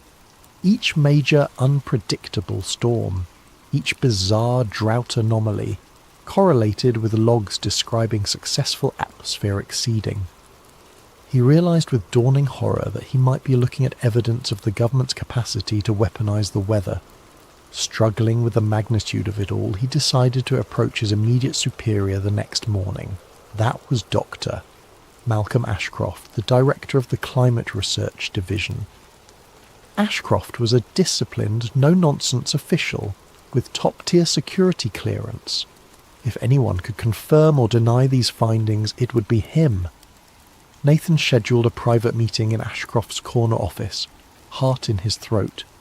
The next day, upon entering the office, he felt the tension. The blinds were closed, giving the space a claustrophobic feel. Ashcroft listened to Nathan's account, flipping through the printed examples of the data, his face expressionless. When Nathan finished, Ashcroft leaned back, eyes cold.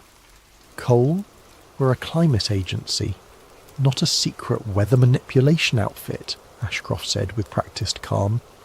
Those files must be mislabelled or part of some out-of-date project that never got off the ground. I'll have them archived properly. In the meantime, I suggest you focus on your assigned tasks. The words were benign, but a subtle threat underlined them. Nathan insisted, but these references to aerosol injections match the storms from the last year. This can't just be a leftover project. Ashcroft's gaze hardened. You're reading too much into it. Let it go. Dismissed from the office, Nathan left with a sinking feeling that he'd stepped into a hornet's nest. That evening, he returned to his desk only to find all references to Cirrus class or Tier 4 models wiped from the server. Ingrid avoided his gaze, looking frantic and pale. He attempted to log in with his clearance, only to find it revoked. A terse email labelled him for administrative leave pending a departmental audit. The message's subtext was clear: keep quiet. As the day ended, Nathan exited the building under a darkening sky. A storm front loomed on the horizon, thunder rumbling ominously. It felt symbolic. His world was about to shift, perhaps irreversibly. Searching the online world from home that night, he discovered countless conspiracy theories about weather control, but none that matched the systematic detail of Project Cirrus. Some articles mentioned HAARP or cloud seeding, but all were dismissive. Yet Nathan knew the truth might be hidden in plain sight. The real question was, how far would the perpetrators go to keep it hidden? And could he, an ordinary scientist, find the courage to expose it? 2 days of enforced idleness left Nathan Cole in an anxious whirl. Officially on leave, he was barred from the Climate Agency's premises. He spent his time combing through personal backups, notes, old research proposals, weather anomaly charts. Tucked among them, he found earlier versions of the Cirrus-class references, not labelled as such, but hinting at advanced geoengineering. The idea weighed heavily on him.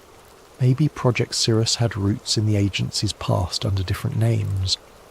Huddled in his small apartment with a mug of coffee gone cold, he typed weather manipulation into countless search engines. The results were mostly sensationalist. Wild claims of chemtrails, HAARP conspiracies, or microwave weapons used by shadowy groups. He had always dismissed such theories as fringe paranoia. Now he suspected they might contain grains of truth. He opened a new email with an attached data set, wrote a short message, and addressed it to Jade Ramirez, an underground investigative journalist he'd read about. Jade was known for exposing corporate cover-ups, mainly big pharma or environmental disasters. She had a reputation for chasing suppressed stories, ignoring official denials. But contacting her carried risks. If she proved untrustworthy, he'd be handing explosive info to the wrong hands. If she was legit, she might become his only lifeline. An hour later, to his surprise, Jade replied with a terse, "Meet me. District 7 coffee shop. 3 p.m, bring your evidence." The directness made his pulse quicken. It was happening. Someone was taking him seriously, or maybe it was a trap. Fear gnawed at him.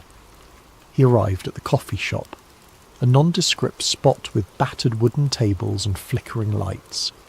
Jade was waiting, arms folded, scanning the crowd warily. She was in her early 30s, short hair dyed a streak of blue, wearing a leather jacket that had seen better days. The second Nathan approached, her gaze locked onto him. "Cole?" she asked. He nodded, sliding into the seat across from her. "You said you have proof of government weather manipulation. That's a big claim." He took a deep breath, passing a flash drive across the table. "On this, you'll find partial logs referencing Project Cirrus, including time-stamped documents that correspond to real-world storms. I also have correlation data that suggests these events weren't natural." She raised a skeptical eyebrow. "Could be doctored. People fake documents all the time." "I'm not a forger. Check the metadata. It's from official servers. I just stumbled upon it." Jade hesitated, took the drive. "If you're messing with me, I'll know. But if this is real, it's huge." She paused. "Why come to me? Why not mainstream media?" Nathan grimaced. "They'll bury it or brand me a crank. My own office tried to muzzle me. You have a history of exposing cover-ups." She leaned back. "Look, I'll investigate, but I can't guarantee an immediate story. If it's genuine, we'll need proof stronger than a flash drive. We'll need interviews, logs, an angle the public can't dismiss. He nodded, heart pounding. I'll help in any way I can. They parted with an unspoken understanding. If Jade verified the data, they'd blow the lid off Project Cirrus. He felt simultaneously relieved and terrified. He walked home in the drizzle, scanning for suspicious onlookers. Every silhouette on the sidewalk or parked car seemed menacing. That evening his phone buzzed, an unknown number. He hesitated but answered. A clipped voice said, "Nathan Cole, we advise you to withdraw your claims or face consequences." The line went dead. His blood ran cold. The watchers were on him. Days blurred into nights. Jade remained silent, presumably verifying the files. In that time, Nathan tried to unravel more threads.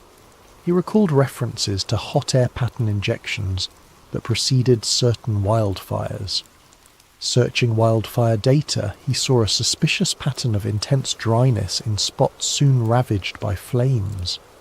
Cirrus logs described target dryness increment by 0.5%. He found that a 0.5% shift might be trivial except in the critical moment of spark ignition, enough to tip a region from safe to tinderbox. He also remembered seeing mention of economy disruption tests. Scouring open-source shipping data, he noticed how a large hurricane had ravaged ports in underdeveloped nations right when they were poised to export vital resources. Could Project Cirrus be a covert economic weapon? The notion was horrifying yet logically consistent with a conspiracy to manipulate global markets. Finally, Jade called. "Meet me, same place, 2 p.m, we have a problem." That phrase hammered his anxiety. He arrived earlier than planned. She showed up, expression grim. "I cross-checked your files. They match official formats. I also found references to offshore cloud seeding stations owned by shell companies. I tried contacting a few meteorologists who might confirm. Within hours they retracted statements, claiming they never said anything about manufactured storms. They were spooked. Some phone lines went dead. This is bigger than I imagined." They sat in tense silence for a moment. Jade went on. "It's reminiscent of old Cold War projects rumoured to manipulate the weather for strategic advantage. But the scale here is monstrous, modernised, global. Could the government be orchestrating storms to destabilise nations? That's bigger than a one-article scoop. We might be dealing with a militarised operation at the highest level." Nathan's face paled. "What do we do?" "Expose it, carefully. We'll gather unassailable proof, on-site photos, whistleblowers inside the operation. I can't publish half-baked data because they'll label it conspiracy nonsense. We need more, but once we have it, we'll go big. Make it impossible for them to bury." He inhaled slowly, bracing himself. "That means infiltration, or a direct link to the agency. They locked me out. Any attempt to re-enter is dangerous." She clenched her jaw. "We find another lead, someone inside, or we break in somewhere else. This story, if true, changes everything about how we see natural disasters." Before they parted, Jay confided in him a personal note. "My brother died in a supposed freak hurricane a few years back. I always felt something was off. This might explain it. I want the truth as much as you do." Her resolve mirrored his.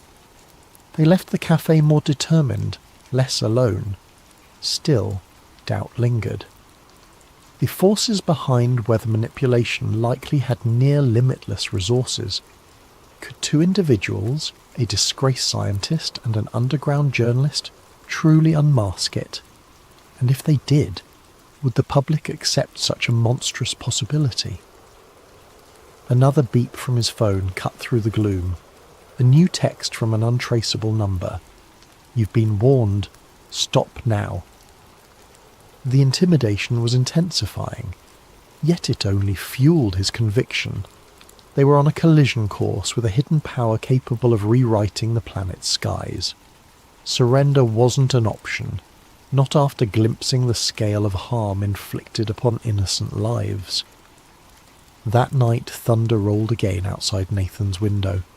He wondered if it was a naturally occurring storm or another artificially steered system. In either case, the storm brewing inside his own life was about to get fiercer, driving him deeper into the shadows of a conspiracy that threatened the entire globe. Nathan Cole's days turned into a blur of covert meetings and frantic internet searches, each new revelation pulling him deeper into a labyrinth of conspiracies. Jade Ramirez, juggling her own investigations, collaborated with him on a plan to gather incontrovertible evidence. The stakes escalated when Jade stumbled upon references to Project Stormgate, a decades-old initiative rumoured to be the predecessor of Cirrus.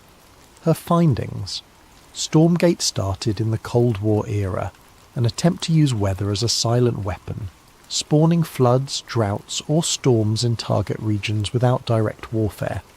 It was tested in small-scale scenarios, but never publicly acknowledged. Now it seemed Project Cirrus had modernised Stormgate's mission with advanced technologies like ionospheric heating and aerosol deployment. As Jade pieced together old FOIA, Freedom of Information Act documents, Nathan found corporate ties, shell companies that owned private cloud seeding stations in remote oceans. The trail led to a nondescript facility near the coast. Eyewitness accounts from local fishermen described unmarked planes releasing chemicals into the sky at night. Jade's eyes glinted. That might be our key, vantage point to capture them in the act. Their plan was risky. Slip onto the restricted coastline, photograph or record the planes, and cross-reference flight data. Jade had the gear: a high-zoom camera, a drone for overhead shots. If they caught a plane in action, it could corroborate the logs describing ChemLab 7 deploying aerosol injections. But infiltration carried the risk of immediate arrest or worse, especially if armed guards patrolled. Yet neither Nathan nor Jade hesitated. The storm battered the region, ironically providing them with a cover of gloom and thunder. One drizzly night, they navigated the coastline by a battered off-road vehicle, headlights off. Each minute that passed felt like an eternity. Rain battered the windshield. Jade skillfully drove, guided by the GPS coordinates from local rumours. Eventually they reached a chain-link fence topped with barbed wire. Beyond it lay a row of hangars and a short runway. Faint lights glowed from within. Jade parked behind a natural dune, pulling out a pair of binoculars. "We see if anything moves. If a plane takes off, we record. This is the only runway for miles. If they're launching secret ops, it's gotta be here." Nathan's nerves were raw. Hours ticked by in the humid darkness, hearts pounding with each new lightning flash. At around 2 a.m. they spotted activity. Hangar doors slid open, revealing a cargo plane with no visible markings. Workers wearing hooded raincoats hustled about. Through the binoculars, Jade glimpsed canisters being loaded into the plane's cargo hold. She snapped pictures, leaning forward with hushed excitement. As the plane taxied out, Jade launched a small drone. The drone soared up, capturing thermal signatures. A live feed on her laptop showed the canisters inside the hold. The plane took flight, slicing through storm clouds overhead. Jade followed with the drone as best she could, capturing aerial footage of suspicious aerosol jets spraying from the plane's underside. The night vision feed revealed a chemical trail dispersing into the storm. They had proof that matched the Cirrus documentation referencing mid-storm aerosol seeding. Suddenly, warning lights blared on the drone's interface, some kind of jamming signal. The drone feed cut out, the device spiralling. Jade cursed as the laptop screen flickered to static, but they'd already recorded a few minutes of incriminating footage. Gritting her teeth, she saved the partial data to multiple drives. Then came the wail of sirens. Spotlights erupted across the runway, scanning the perimeter. Time to go. Jade muttered. Nathan nodded, adrenaline surging. They retreated, hearts pounding, water splashing underfoot. They reached the off-road vehicle and sped away, the swirling storm overhead a testament to the operation they'd just witnessed. In the rearview mirror, flashing lights and distant shouts indicated the facility was on high alert. But for now, they were free, with precious evidence in hand. Hours later, they reconvened in Jade's makeshift safe house, a dingy apartment she used for sensitive investigations. She meticulously backed up the footage on encrypted servers. "We have them in the act," she said, breath trembling with excitement. "No official markings, but definitely a plane deploying chemicals into a storm system. The question is, how do we tie it to a government directive?" Nathan rummaged in his bag, pulling out a snippet of log referencing a night ops flight from Hangar 15. The date matched that night. "We link it to that schedule. We still need a direct chain to Director Ashcroft or whomever is behind Project Cirrus. Otherwise they'll claim it's rogue actors or deny the authenticity." A sudden beep from Jade's laptop drew their attention. An intrusion warning popped up. A hacking attempt. Jade hastily scrambled to cut internet access. "They're trying to track us down," she hissed. "We have to move. This place isn't safe anymore." Frantic tension spurred them to pack their gear. Jade stuffed the drives into a sealed bag. They left under the pre-dawn sky, the city's neon glow a silent witness. By sunrise, they'd relocated to an abandoned storage unit on the outskirts. Nerves rattled but resolve firm. From there, Jade made contact with a fellow journalist known for secure data handling. They arranged a possible large-scale leak to multiple independent outlets. Meanwhile, Nathan discovered deeper references in the logs. Storm weapon test, drought expansions, wildfire expansions, hurricane targeting. The text explicitly mentioned impacting global commodity markets, resource control and political leverage. The scope of it was monstrous, pitting entire nations into chaos under the guise of natural disasters. A final piece of the puzzle emerged when Jade hacked into an older database containing Stormgate archives. The archived documents described how initially it was about sabotage, flooding enemy farmland or parching rival economies. Over decades, it evolved. Now, under Project Cirrus, it extended to forging or intensifying storms for strategic advantage across the globe. The authors rationalized it as maintaining global equilibrium, a twisted justification, but the powers behind this operation had no intention of letting them reveal everything. That day, Jade's phone lit up with an unknown text. "We see you. Enough." Then the lights in the storage unit flickered. Nathan's phone rang, the same menacing voice from before. "Hand over your data or face the consequences. We maintain Earth's balance, not you." Shaken, Jade clutched her phone. They are calling it balance? More like playing gods with innocent lives. Nathan's face hardened. "We leak it now, or we lose the chance. But we must go big, or they'll just bury it again." Yet they also sensed that a direct leak might provoke a catastrophic distraction. More than once, Nathan had read references to false flag storms. If cornered, Project Cirrus might create a massive weather event to overshadow the news or discredit their revelations. Could it be done? All the data suggested yes. That realization weighed heavily on them as they prepared to risk everything for the truth. The decision was made. Nathan and Jade would hold a live-stream press conference revealing the existence of Project Cirrus, accompanied by a data dump across multiple independent platforms. The plan: go public at a set time so that even if their feed was cut, many mirrored sites would have the files. Over the next days, they arranged a safe location for the broadcast, a concealed studio belonging to one of Jade's contacts in the alternative media scene. Every hour that passed felt like waiting for an explosion. They received more threats. Online harassment escalated, with trolls labelling Nathan a climate kook, attacking his credibility.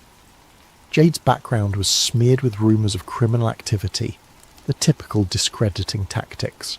Meanwhile, they fine-tuned the evidence. The Redwood documents, flight footage, satellite patterns, internal logs referencing spiked wildfires, even personal testimonies from 2 ex-technicians who refused to appear on camera but provided voice-distorted statements.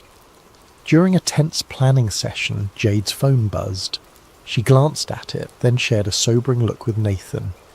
A new storm was forming in the Atlantic, unexpectedly. Meteorologists were baffled by its rapid intensification. Forecast agencies predicted it might reach Category 5 within mere days. Jade's eyes darkened. This is it. They're launching a major event to overshadow our story, or to threaten the entire region if we proceed. Nathan's throat constricted. Jack Calloway was never one to stay up late. His farm in rural Nebraska demanded an early rise, so he typically shut off the lights by 10, drifting to the lullaby of distant crickets. But on this particular night, the restlessness wouldn't leave him. A strange heaviness pressed against the humid summer air, as if the land itself was holding its breath. Shortly after midnight, Jack found himself on the back porch, sipping lukewarm coffee and staring at the star-studded sky. Clouds drifted over the moon, turning the farmland into a patchwork of shifting shadows. He almost retreated inside, deciding he was imagining the tension in the atmosphere, when a sudden glow flickered above the distant treetops. At first, Jack assumed it was an airplane. He lived near no major airports, yet small planes occasionally passed overhead. But the glow brightened too quickly, blossoming into a searing white flash that tore across the sky. Within seconds the light streaked overhead, trailing wisps of fire, lurid reds and oranges crackling with sparks. A shockwave rattled the windows strong enough to make the porch rails tremble. Jack's heart pounded. That can't be normal. Grabbing his phone, he sprinted off the porch and into the cornfields. Fear coursed through him. Fear of what might be falling from the heavens, and fear for the crops he'd nurtured all season. The farmland's rows felt endless as he ran, phone light dancing across towering cornstalks. Above, the once starry sky was obscured by swirling smoke. Just when it felt like his lungs would burst, Jack reached the far edge of the field. Beyond it was a wide clearing he used for storage, tyres, rusted equipment. Something had crash-landed there, slicing a ragged trench through the earth. Sparks popped and fizzled along twisted shards of a silvery metal half buried in the ground. The craft was about the size of a large truck, shaped in a way that defied immediate description. It wasn't a plane, helicopter, or any design Jack recognised. Part of it glowed with an eerie internal light, bright enough to illuminate the orchard in flickering pulses. Jack's first instinct was to film. He raised his phone, pressing record. The footage captured the craft's warped hull, the shimmering heat waves pouring off it. He tried to speak, narrating that something had crashed, that it wasn't an airplane, but his voice shook so badly the words jumbled. Then, from within the shattered metal, a sliver of movement caught his eye. He inched closer, phone at arm's length. Steam hissed. An acrid smell like scorched wires choked the air. Something was definitely inside, a shape contorting behind the half-melted panels. Jack's heart hammered so loud he thought his chest might explode. Still, he crept forward, bracing himself for any sign of life. A sudden jolt of electricity arced across the debris, snapping him to a halt. He didn't want to risk stepping into a live current. Instead, he circled around, capturing angles of the crash from every side. The phone screen displayed a perfect shot of the wreck. Chunks of metal that glowed white-hot, unearthly symbols etched along the edges. In the distance, a twisted piece of plating flared with colour, like a neon hue that shimmered between purples and blues. Jack whispered to himself, "No one's going to believe this." But he had the footage, and that alone sparked hope that the truth might come to light. Suddenly the craft's lights dimmed. The field fell silent, except for crackling flames. The shape inside retreated deeper into the wreckage. Unsure what else to do, Jack took a few steps forward, balancing caution with curiosity. Then an unexpected surge of static flared from his phone, the screen going haywire. He cursed, stepping back as the phone beeped in protest. He managed to steady the device just as the screen returned to normal. Thank God, he thought. He hit stop on the recording, preparing to call 911, but the phone read, "No service." Jack wasn't surprised. His farmland sometimes struggled for signals.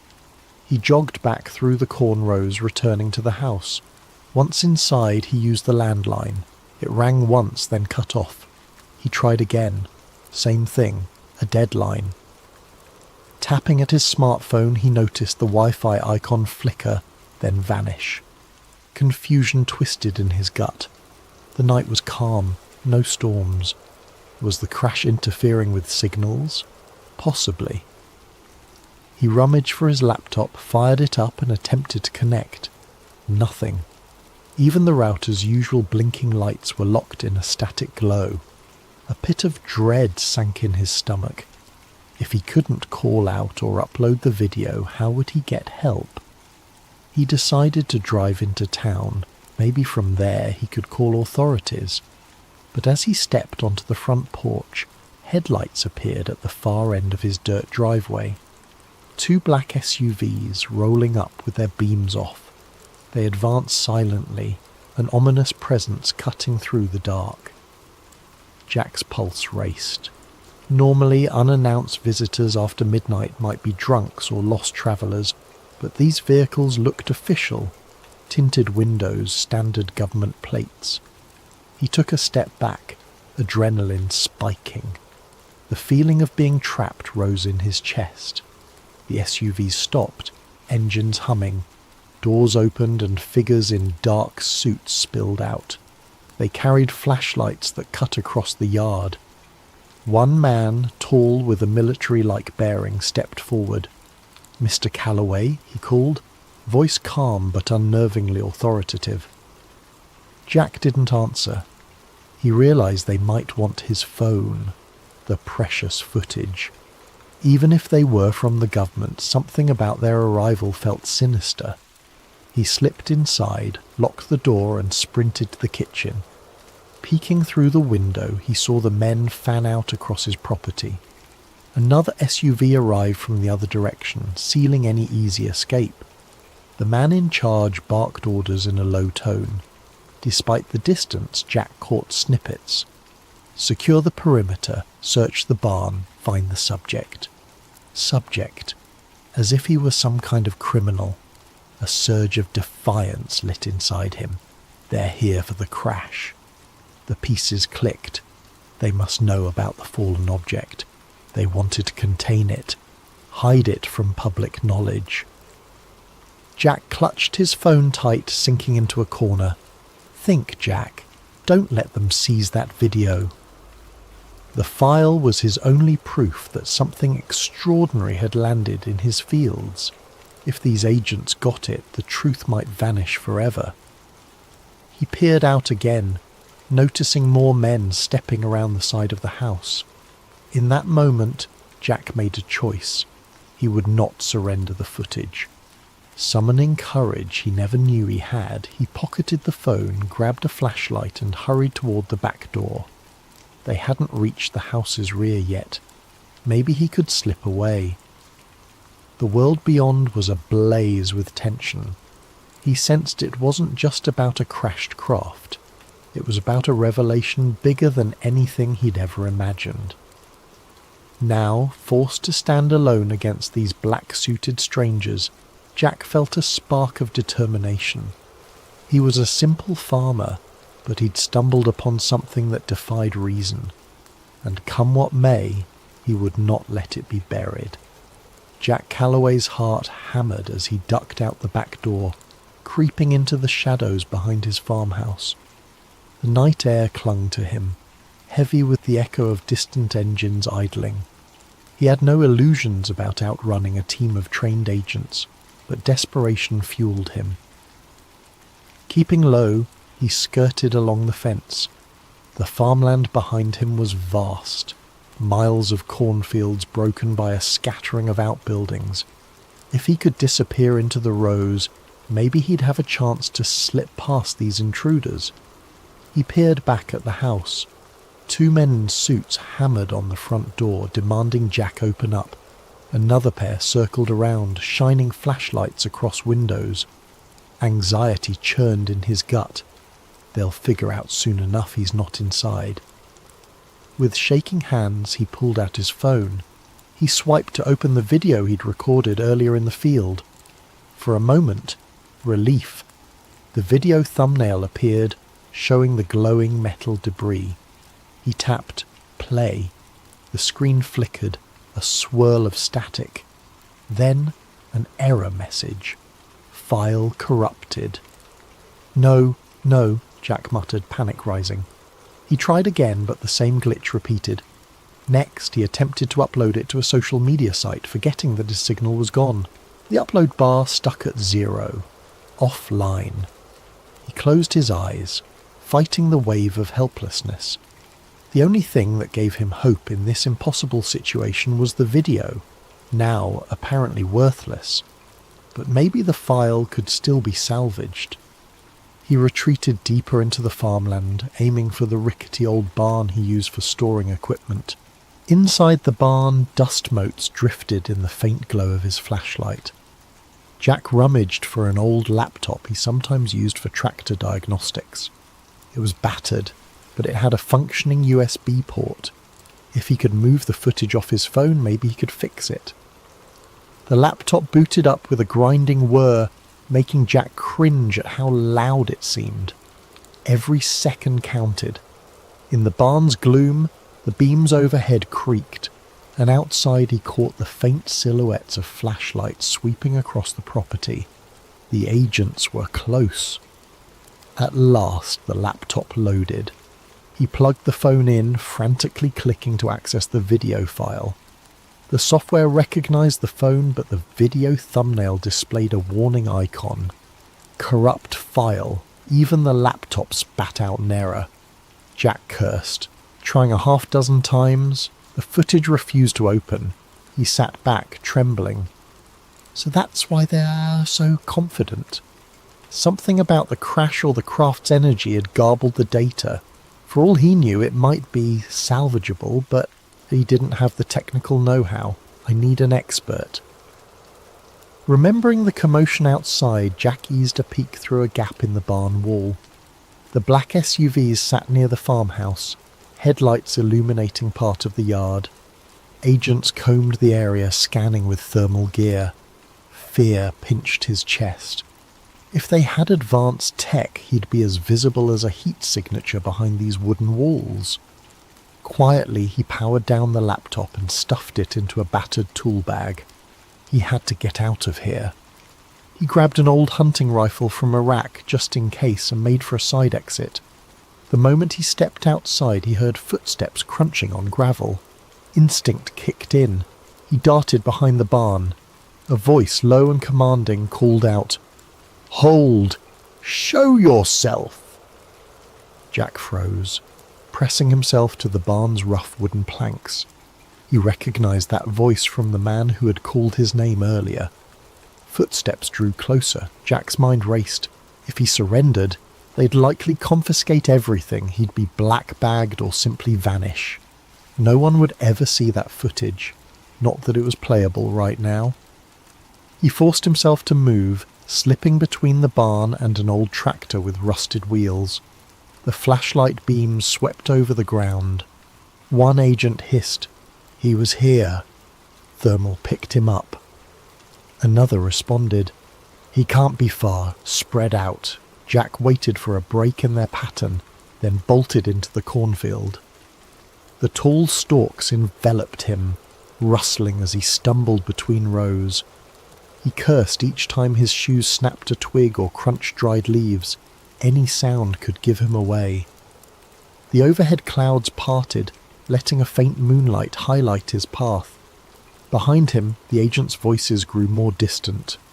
They were branching out, but the field was vast, and Jack knew its layout intimately.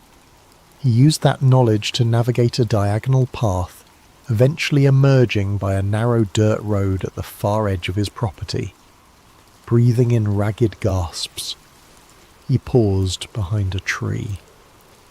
The phone in his pocket remained lifeless. No signal. The laptop in his bag was all but useless if he couldn't fix the corrupted video. He needed someone with hacking or data recovery skills, someone who understood digital forensics. But who? A memory surfaced. During a county fair last year, Jack overheard a rumour about a reclusive tech wizard who lived 2 towns over, a woman named Olivia Carter, though folks called her Liv. She had once worked for the government in cybersecurity, then left under murky circumstances. Maybe she could salvage the footage. Deciding that was his only shot, Jack took the dirt road leading away from the farm. He hopped into his old pickup truck, which he'd parked out near the tree line for hauling feed earlier. The keys were still in the ignition. Country living had made him lax about locks. The engine sputtered, then roared to life. As he drove, he risked a glance back at his property. The headlights from the agent's SUVs glowed, and faint figures moved across the farmland. A pang of loss hit him. This farm was his home, his life. Now, it was seized by faceless men in black suits, but he refused to let them bury the truth. Hunched over the steering wheel, he pressed the gas, determined. If Liv Carter existed, if she truly had a gift for hacking, maybe she could fix the file. Jack allowed himself the faintest glimmer of hope. He had no illusions about outrunning the government forever, but he'd at least put up a fight. The truck rattled along the back roads, dust kicking up behind. He spotted no immediate pursuit, which unsettled him more than comforted him. The entire fiasco felt unreal. Aliens in his field, men in black SUVs. His phone's footage turned useless, yet the memory of that smouldering, unearthly craft lingered. As he turned onto the highway, Jack thought about the object's occupant. Something inside that craft had moved. Was it alive, injured, already contained by those agents? The questions multiplied in his mind. He clenched the steering wheel, jaw set. One thing at a time, he told himself.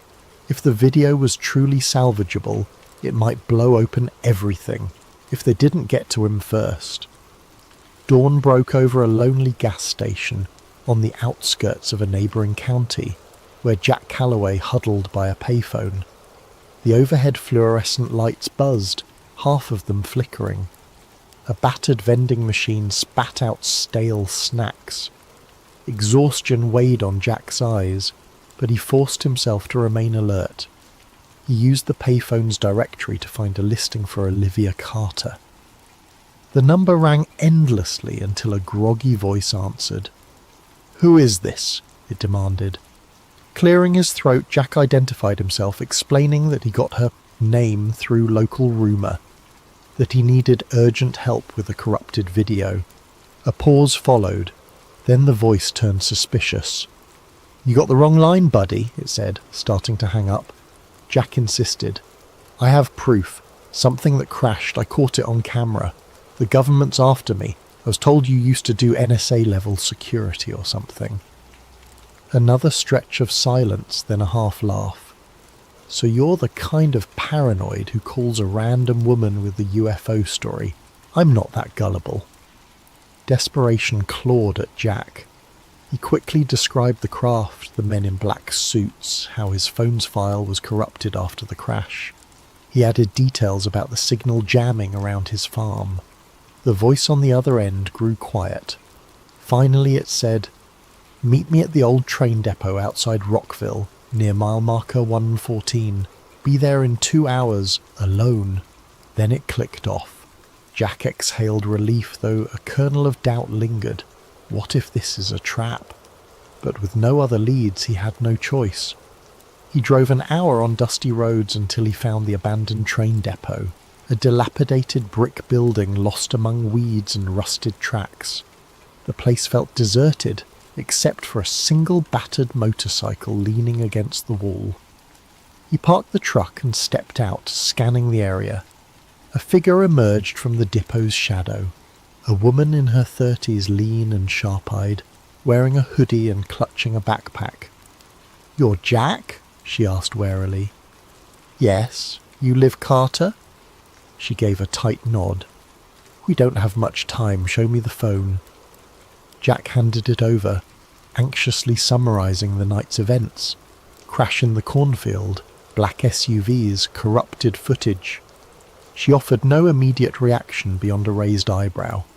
Settling on a crumbling bench, she booted up a compact laptop from her backpack, hooking Jack's phone to it via cable. "Your data's scrambled," she muttered, eyes flicking across lines of code.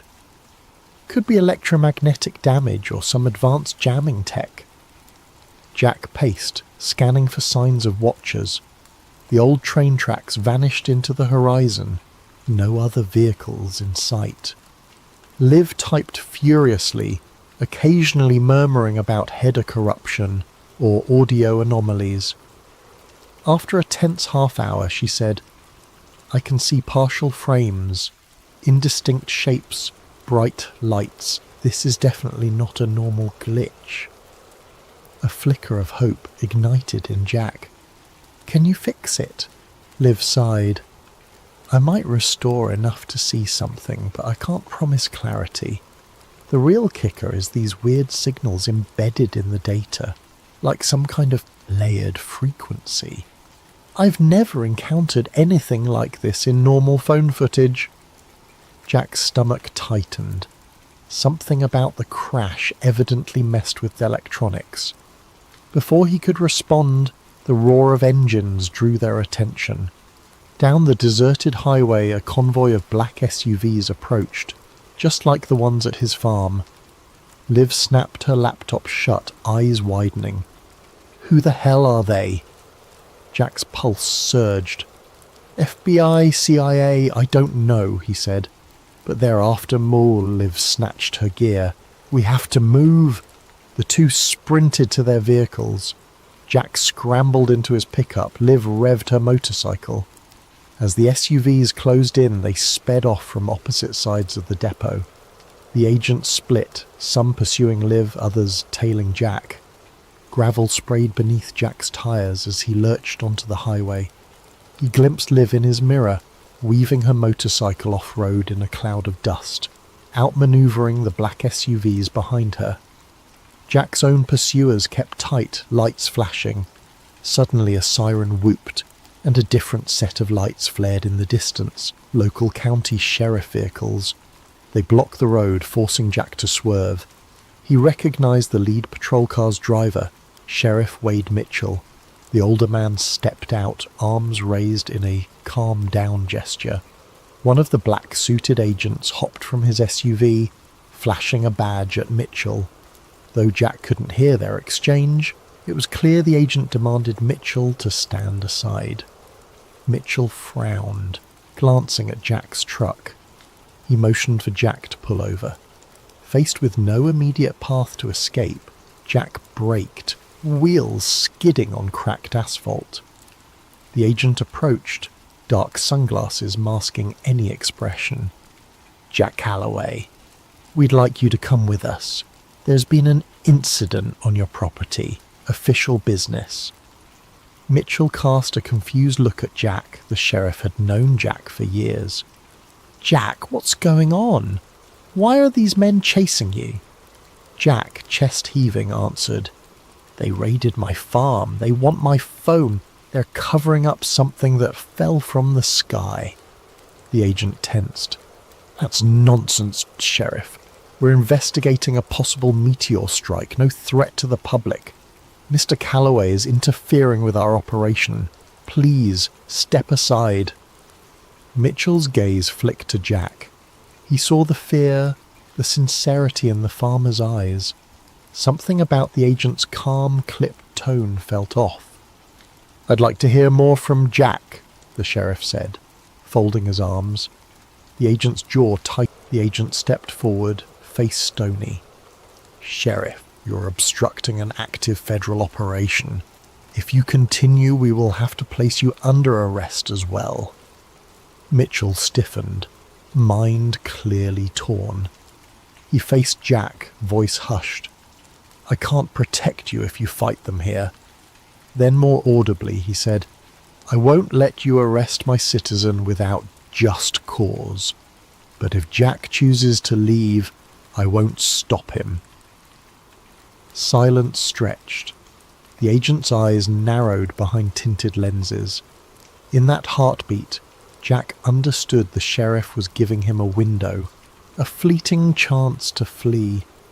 Not wanting to waste it, he gunned the truck's engine.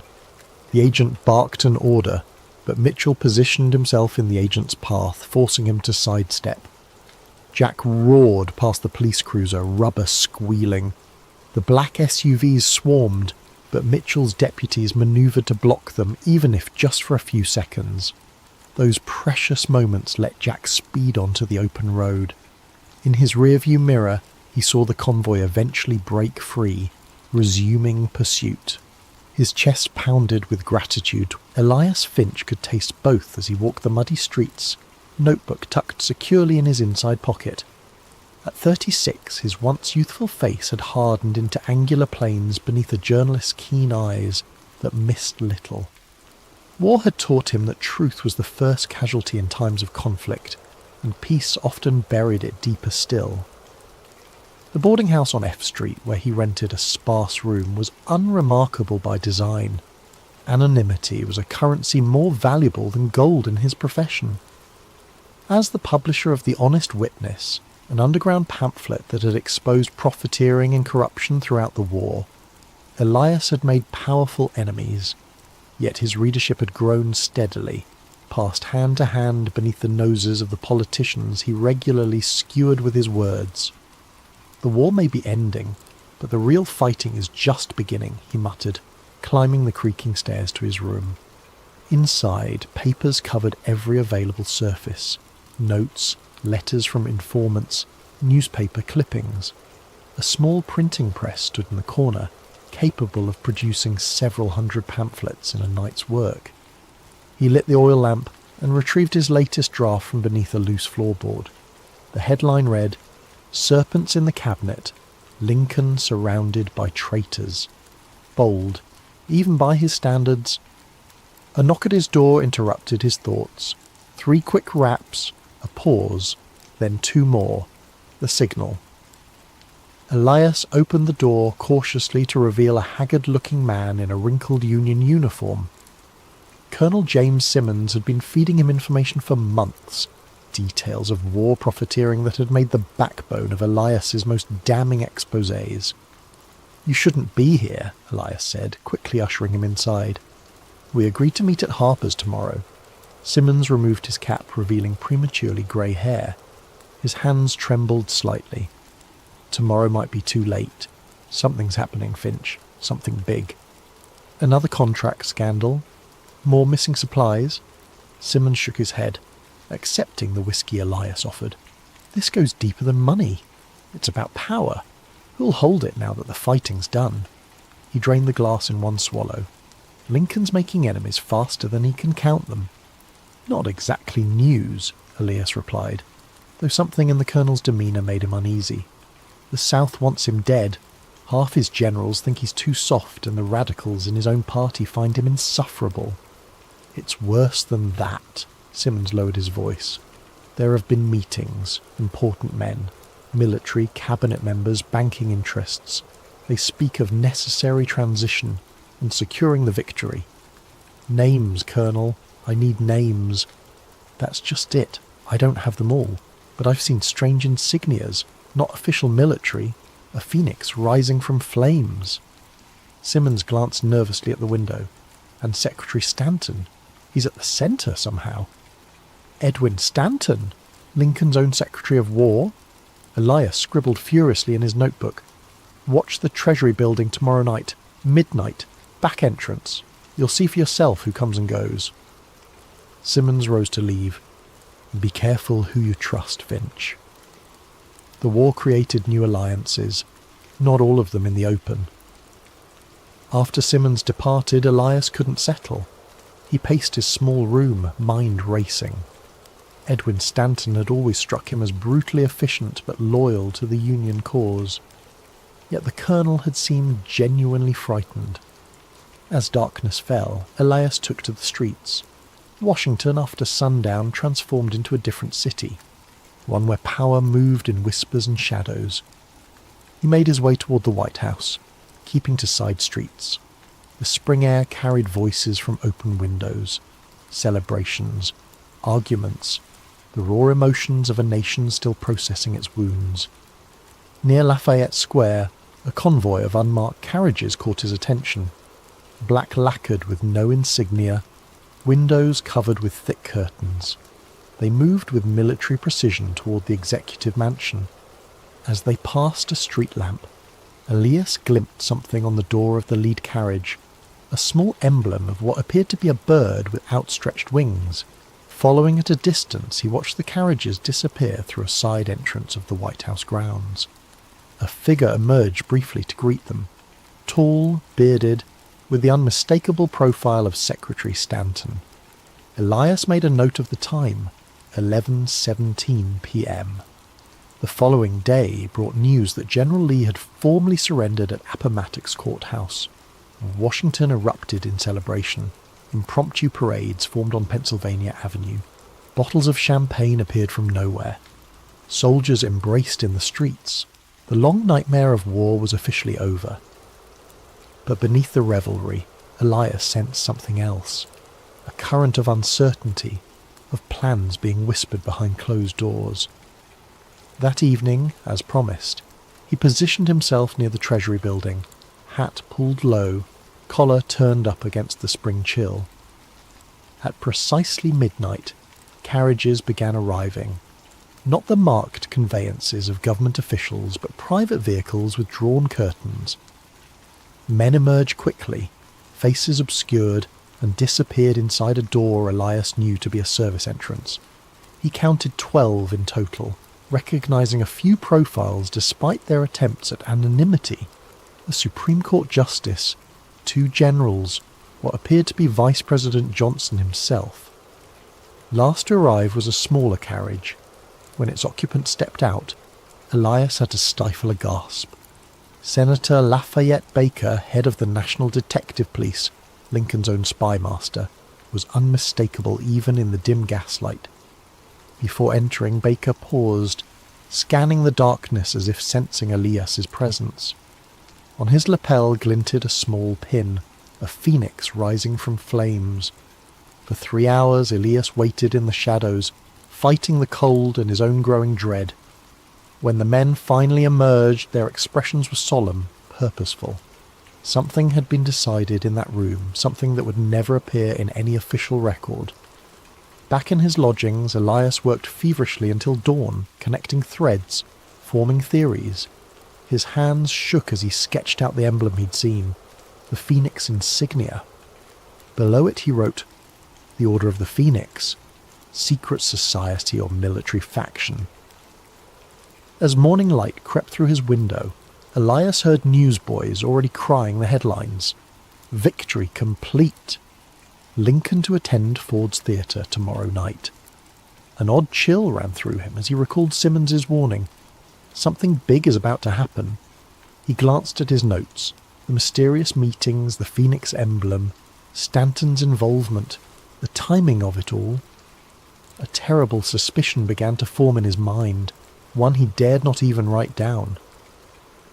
But one thing was certain. He needed to be at Ford's Theatre tomorrow night.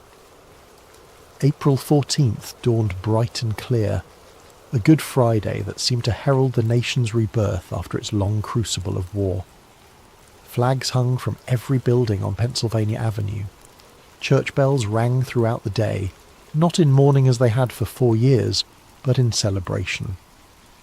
Elias spent the morning visiting contacts, trading information in the back rooms of taverns and print shops. The name, Order of the Phoenix, drew blank stares, or nervous glances. No one would speak of it directly, but their silence told him enough. The name carried weight, inspired fear. By mid-afternoon, he had secured a ticket to Ford's Theatre.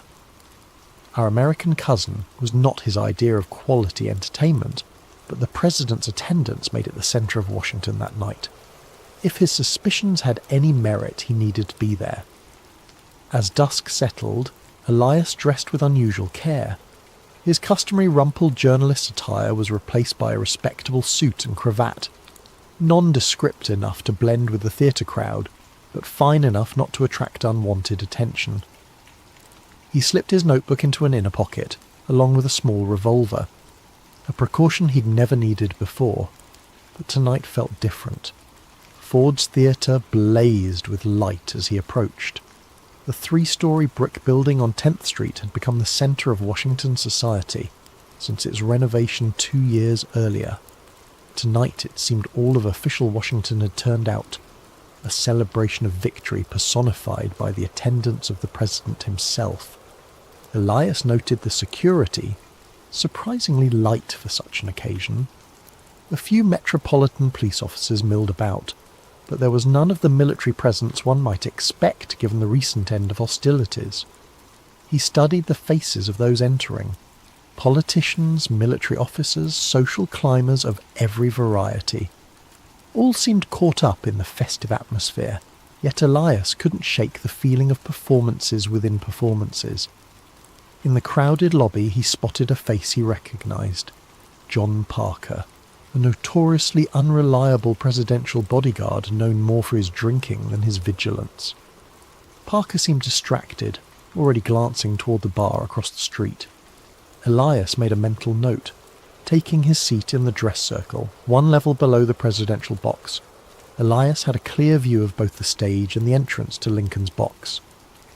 The theatre hummed with anticipation. Ladies in silk gowns fanned themselves. Gentlemen exchanged handshakes and political whispers. At precisely 8:30, a stir near the entrance announced the presidential party's arrival. The orchestra struck up "Hail to the Chief" as Lincoln entered, tall and gaunt in his black suit, accompanied by his wife Mary, Major Henry Rathbone, and his fiancée Clara Harris. The audience rose in thunderous applause. Lincoln bowed slightly, his weary face breaking into that familiar melancholy smile. As the play began, Elias divided his attention between the stage and the movements around the theatre. 20 minutes into the performance, he noticed a man in a dark coat slip into the dress circle, moving with the confident ease of someone who knew the building well. Even from profile, the actor John Wilkes Booth was unmistakable, his handsome features and theatrical bearing marking him as clearly as a signature. What caught Elias's attention, however, was not Booth himself, but the man who briefly intercepted him near the back wall, a Union officer whose insignia identified him as a staff colonel. The two exchanged what appeared to be a few terse words. The officer pressed something into Booth's hand, a small object that disappeared instantly into the actor's pocket. Their interaction lasted perhaps 10 seconds before they separated, the officer retreating toward the stairwell. Elias's journalistic instincts flared. He rose quietly, intending to follow the officer when he noticed something else, a flash of metal on the man's collar. Even from a distance the shape was familiar, a small phoenix emblem, identical to the one he'd seen on Senator Baker's lapel. Before Elias could process this, Booth had already moved toward the president's box. With growing alarm, Elias watched the actor pause outside the entrance. The expected guard, Parker, was nowhere to be seen. Booth seemed to check the corridor before slipping inside. What happened next would forever burn itself into the nation's consciousness. The sharp crack of a pistol, Mary Lincoln's piercing scream, Booth leaping from the box to the stage, catching his spur in a Treasury Guard flag, landing awkwardly but still managing to brandish his knife and shout words that would echo through history. Sic semper tyrannis. The theatre erupted into chaos. Women fainted, men shouted. Someone screamed, "The president is shot!" From his position, Elias could see into the presidential box where Lincoln slumped in his rocking chair, a dark stain spreading across his collar. As pandemonium engulfed the theatre, Elias's trained eye caught details others missed. The surprising ease with which Booth escaped through the rear door, where a horse conveniently waited, the momentary hesitation of guards who should have moved more quickly, and most disturbing of all, the Union colonel with the Phoenix insignia, calmly observing from the shadows before slipping out a side exit, not in pursuit of Booth, but in the opposite direction. Elias fought his way through the panicked crowd toward that exit. By the time he reached the alley, the colonel had vanished. Nearby, a stagehand was babbling hysterically to anyone who would listen. "Booth!" It was John Wilkes Booth. "The man who spoke to Booth," Elias demanded, grabbing the stagehand's shoulder. "The officer. Did you see where he went?" The stagehand stared blankly. "What officer?" "The Union colonel. He was right here, not a minute ago." "Mister, there weren't no officers back here. Just that crazy Booth running out like the devil himself was after him." Elias pushed past, scanning the alley. Nothing. It was as if the man had evaporated into the night air. Behind him, the sounds of chaos poured from the theatre. Someone was shouting for a doctor. Someone else was calling for soldiers. As military personnel began arriving, Elias melted into the crowd gathering on 10th Street. His mind raced, attempting to process what he had witnessed. Lincoln shot, Booth as the trigger man. But that exchange, the missing guard, the convenient horse, the colonel with the Phoenix emblem who'd spoken to Booth moments before, none of it felt like the act of a lone madman. By midnight, the city had transformed. Troops patrolled every street. Crowds gathered outside the Peterson house across from the theatre, where doctors fought to save the president's life. Rumours flew like startled birds. The vice president had also been attacked. Secretary Seward had been stabbed in his bed. Confederate sympathisers were storming the city. Elias worked his way through the crowd, gathering fragments of conversation, watching which officials came and went. Shortly before 1 o'clock, he spotted Secretary Stanton arriving, his face a mask of controlled fury. As Stanton pushed through toward the house where Lincoln lay dying, Elias caught a glimpse of who accompanied him. The same colonel from the theatre, now openly wearing his Phoenix insignia, as if it were an official military decoration. Their eyes met briefly across the chaotic street. The colonel's gaze was cold, evaluating, and unmistakably warning. Then he disappeared inside behind Stanton, where the fate of the nation was being decided while its leader slipped away. By dawn, when Lincoln finally surrendered to his wound, Elias had filled his notebook with observations that contradicted the narrative already forming in official circles. As the bells of Washington began to toll, he slipped away from the crowds, certain of only one thing. What he had witnessed at Ford's Theatre was not the impulsive act of a Southern sympathiser, but the opening move in a much larger game. The city awoke to church bells and black crape. By noon on April 15th, Washington had transformed into a city of mourning. Black fabric draped from windows and balconies. Women wept openly in the streets. Men stood in stunned silence outside newspaper offices, reading the bulletins posted every hour. Elias moved through this landscape of grief like a ghost, his journalist's mind cataloguing the discrepancies that were already appearing between what he had witnessed and what was being reported. The papers called Booth a Southern fanatic acting alone. No mention of the officer who had spoken with him, no questions about the convenient absence of the president's guard, no curiosity about how easily the assassin had accessed the box. Most telling was how quickly the official narrative formed. Before Lincoln's body was cold, before any real investigation could begin, the story had already solidified. A vengeful actor, driven by Confederate sympathies, had struck a final blow for the lost Southern cause.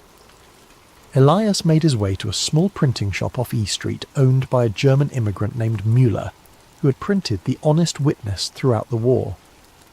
The old man's face was grave as Elias entered. "I cannot print for you any more, Herr Finch," Müller said before Elias could speak. "Men came this morning. Government men." "What men? What do they want?" Müller's hands trembled as he rearranged already perfectly ordered type. "They asked about you, about your pamphlet. They took my customer ledger," he lowered his voice. "They had that look, Finch. The look of men who break things that cannot be fixed. Did they threaten you directly?" "They didn't need to." Müller glanced nervously at the window. One of them said, "The country needs unity now, not troublemakers." Then he put his hand on my printing press and said, "Beautiful machine. Would be a shame if something happened to it, or to your immigration papers." Elias felt a familiar anger rising. "I need to print what I saw last night, Heinrich. The truth about what happened at Ford's." "Not here you won't." Müller pressed a key into Elias's palm. "Back room of Kennedy's tobacco shop. My brother's old press is there. It's yours if you need it." "But, Finch," his eyes were pleading, "be careful. These are dangerous times to question powerful men." By late afternoon, Elias had established himself at Kennedy's. The small press was outdated but functional. As he arranged his notes, preparing to write, a knock came at the door. His hand moved instinctively to the revolver in his pocket. A woman's voice called softly, "Mr. Finch? Adelaide Booker. I was at Ford's last night." Elias opened the door carefully. Adelaide Booker was in her 40s, a seamstress who had worked at the theatre for years. They had spoken several times when Elias was researching a piece on wartime entertainment. "I saw you following that officer," she said without preamble once inside. "The one with the strange pin." Elias's pulse quickened. "Tell me exactly what you saw." "I was mending a curtain backstage when Mr. Booth arrived. He seemed anxious, checking his pocket watch. Then that officer came in the stage door, which was unusual itself. They spoke briefly. The officer gave him something small, metallic." Her voice dropped to a whisper, and he said, "Remember, wait for the laugh line in Act 3, Scene 2, not before." Then he left through the same door. "Would you recognise this officer again?" Adelaide nodded. "Colonel Atticus Wade. He's been to the theatre before, always asking about who sits where, studying the layout." She clutched her shawl tighter. "I shouldn't be here. My sister says men have been asking questions about everyone who worked last night." After Adelaide left, Elias worked furiously into the evening, writing an account of what he'd witnessed, including the seamstress's testimony. He titled it simply, "Questions about Ford's Theatre." By midnight he had printed 200 copies ready for distribution. As he stepped out into the alley behind Kennedy's, a shape detached itself from the shadows. Elias reached for his revolver, but a familiar voice stopped him. "I wouldn't, Finch. There are 3 rifles trained on you right now." Colonel Simmons stepped into the dim light of the gas lamp, his uniform immaculate, his expression unreadable. "You said something big was coming," Elias said. "You knew?" "I suspected. There's a difference." Simmons glanced at the bundle of pamphlets under Elias's arm. "Those won't see daylight. The city's locked down. Every street corner has a soldier or a detective. Since when do you care about suppressing the truth? Since Secretary Stanton declared martial law an hour ago." Simmons sighed heavily. "The official story is that Booth acted with Confederate conspirators. Anyone suggesting otherwise is undermining national security in a time of crisis." Elias stared at him. "You're part of it. The Order of the Phoenix." Simmons flinched almost imperceptibly. That name isn't to be spoken aloud, especially now. He stepped closer. Listen to me carefully, Finch. What's done is done. Lincoln was too soft for what comes next. The South needs to be crushed, not coddled. The Phoenix understands this. And Booth? Just a convenient madman you could manipulate? A useful patriot who believed he was serving the Confederacy when in fact he served a greater purpose. Simmons looked genuinely sad. The country needed a villain, and he provided one. Now the real work begins. Stanton? Wade? Baker? How deep does this go? Instead of answering, Simmons handed him a folded paper. This was left for you. I'd burn it after reading. The paper contained just 5 lines in a flowing script. The Phoenix rises from necessary fire. What seems an ending is merely transformation. Those who see too clearly become blinded. EF. Choose wisely where blindness falls. April 16th, midnight. Congressional Cemetery. Hamilton plot. When Elias looked up, Simmons had vanished. The alley was empty, save for a stray dog nosing through garbage. Above, the stars were obscured by clouds that promised rain. That night, Elias returned to his lodgings to find it had been searched, thoroughly and professionally. Papers rearranged, floorboards loosened, even the mattress sliced open. His latest notes were gone. On his desk sat a newspaper, folded open to a small item.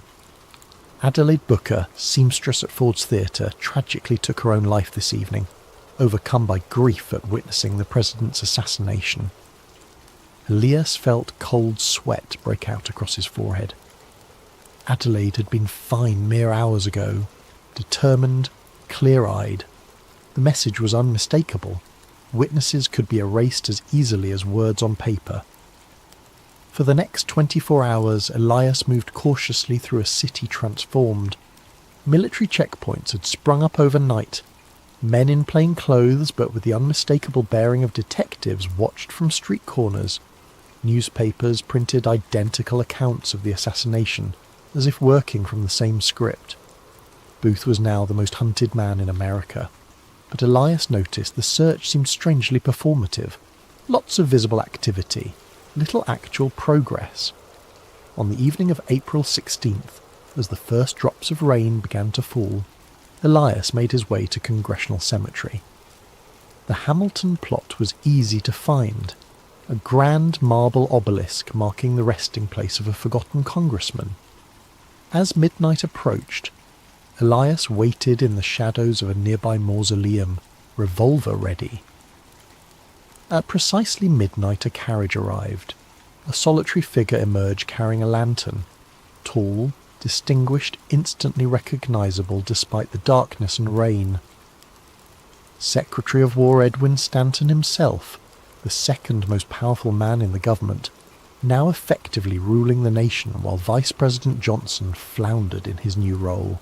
Mr. Finch, Stanton called, his voice carrying clearly despite the rain. I know you're here. Let's dispense with theatrics. If I wanted you dead, you would be. Elias stepped cautiously from his hiding place. Like Adelaide Booker?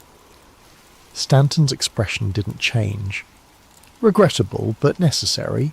Some people cannot adapt to changing circumstances. He studied Elias with shrewd eyes. You, I think, are more practical. Is that why you're here? To discover my price? To offer you perspective. Stanton set the lantern on a nearby grave marker. What do you think you know, Mr. Finch? I know Lincoln was assassinated by conspiracy, not by a lone madman. I know the Order of the Phoenix, whatever it is, orchestrated it. I know you're involved. Stanton nodded slowly. Not inaccurate, but incomplete. The Phoenix is not what you imagine. Not some cabal of power-hungry monsters. We are patriots who understand that sometimes surgery is required to save the patient. And Lincoln was the disease. Lincoln was an obstacle. Stanton's voice softened slightly. A good man, but one whose compassion would have destroyed what we fought for. His plan for malice toward none, would have allowed the same southern aristocracy to reclaim power within a decade. The war would have been for nothing. A cold certainty settled in Elias's stomach. So you had him killed. We had him removed, Stanton corrected, for the greater good. Now reconstruction will proceed as it must, with the firm hand the South requires. He stepped closer.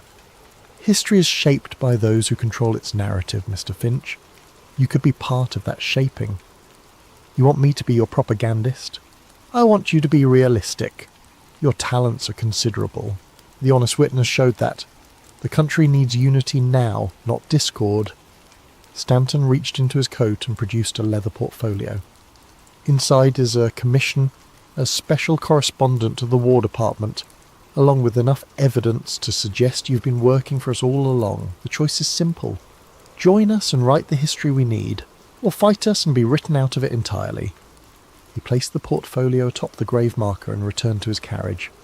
Before entering, he paused. One day, when passions have cooled, the truth can emerge, but not now, not for decades. The rain intensified, nearly drowning his final words. Choose wisely, Mr. Finch. By tomorrow, there will be no other choices left. Rain pounded Washington for 3 days after Stanton's ultimatum, as if the heavens themselves mourned Lincoln. Elias remained in hiding, moving between safe houses known only to the network of informants and dissidents he had cultivated during the war. The portfolio Stanton had offered remained unopened in his coat, Pandora's box of temptation and compromise. On the third night, as thunder rolled across the capital, Elias met with Muller in the cellar of a church, whose minister had secretly treated wounded Confederate soldiers during the war. The street papers say Booth has fled south, Muller reported, shaking rain from his coat. But I heard from my cousin who drives a supply wagon. Soldiers searched the Surratt boarding house again today, tore up floorboards, broke down walls. They're looking for something, Elias mused. Something they think Booth left behind. Or something they planted that they now need to recover. Muller hesitated. There are rumours about a diary. This caught Elias's attention. Booth kept a diary? So they say. A small red leather book where he wrote his thoughts, his plans. The kind of thing that might reveal who he spoke to, who gave him orders. Elias's journalistic instinct flared. Such a diary would be the evidence he needed. Who told you this? A clerk at the War Department. He was drunk, talking too freely at Hannigan's Tavern. Said Stanton himself ordered every inch of the boarding house searched. Said the secretary was white as a ghost when he gave the order. The implications were clear. If Booth had recorded his contacts with the Order of the Phoenix, with Wade or Baker or Stanton himself, such evidence would shatter the carefully constructed narrative of a lone assassin. Elias made his decision. I need to get into Surratt's boarding house. Impossible, Muller protested. It's guarded day and night. Nothing is impossible, Elias countered. Merely inconvenient. He had not spent years cultivating informants and mapping the hidden geography of Washington without learning a few tricks. Are the old tunnel entrances still accessible? Muller's eyes widened. Smuggling tunnels? Some perhaps, but they haven't been used since the early days of the war. Washington's geography held secrets unknown to most citizens. Beneath certain buildings, particularly near the Navy Yard and along the riverfront, a network of tunnels had been used early in the war to move supplies, information, and occasionally people. Most had been sealed or forgotten, but Elias had mapped them meticulously for a story he had never published. That night, guided by nothing but memory and a crude map drawn in his notebook, Elias descended into Washington's underground labyrinth. The entrance, a rusted door behind a false wall in the cellar of an abandoned warehouse, creaked ominously as he forced it open. The tunnel beyond was damp, the air heavy with mould and decay. His lantern cast grotesque shadows as he navigated the narrow passage, counting intersections, measuring distances by paces. After nearly an hour of careful progress, he he reached what his calculations suggested should be directly beneath H Street and the Surrey boarding house. A metal ladder bolted to the wall led upward into darkness. Elias extinguished his lantern and climbed, emerging into what appeared to be a small storage cellar.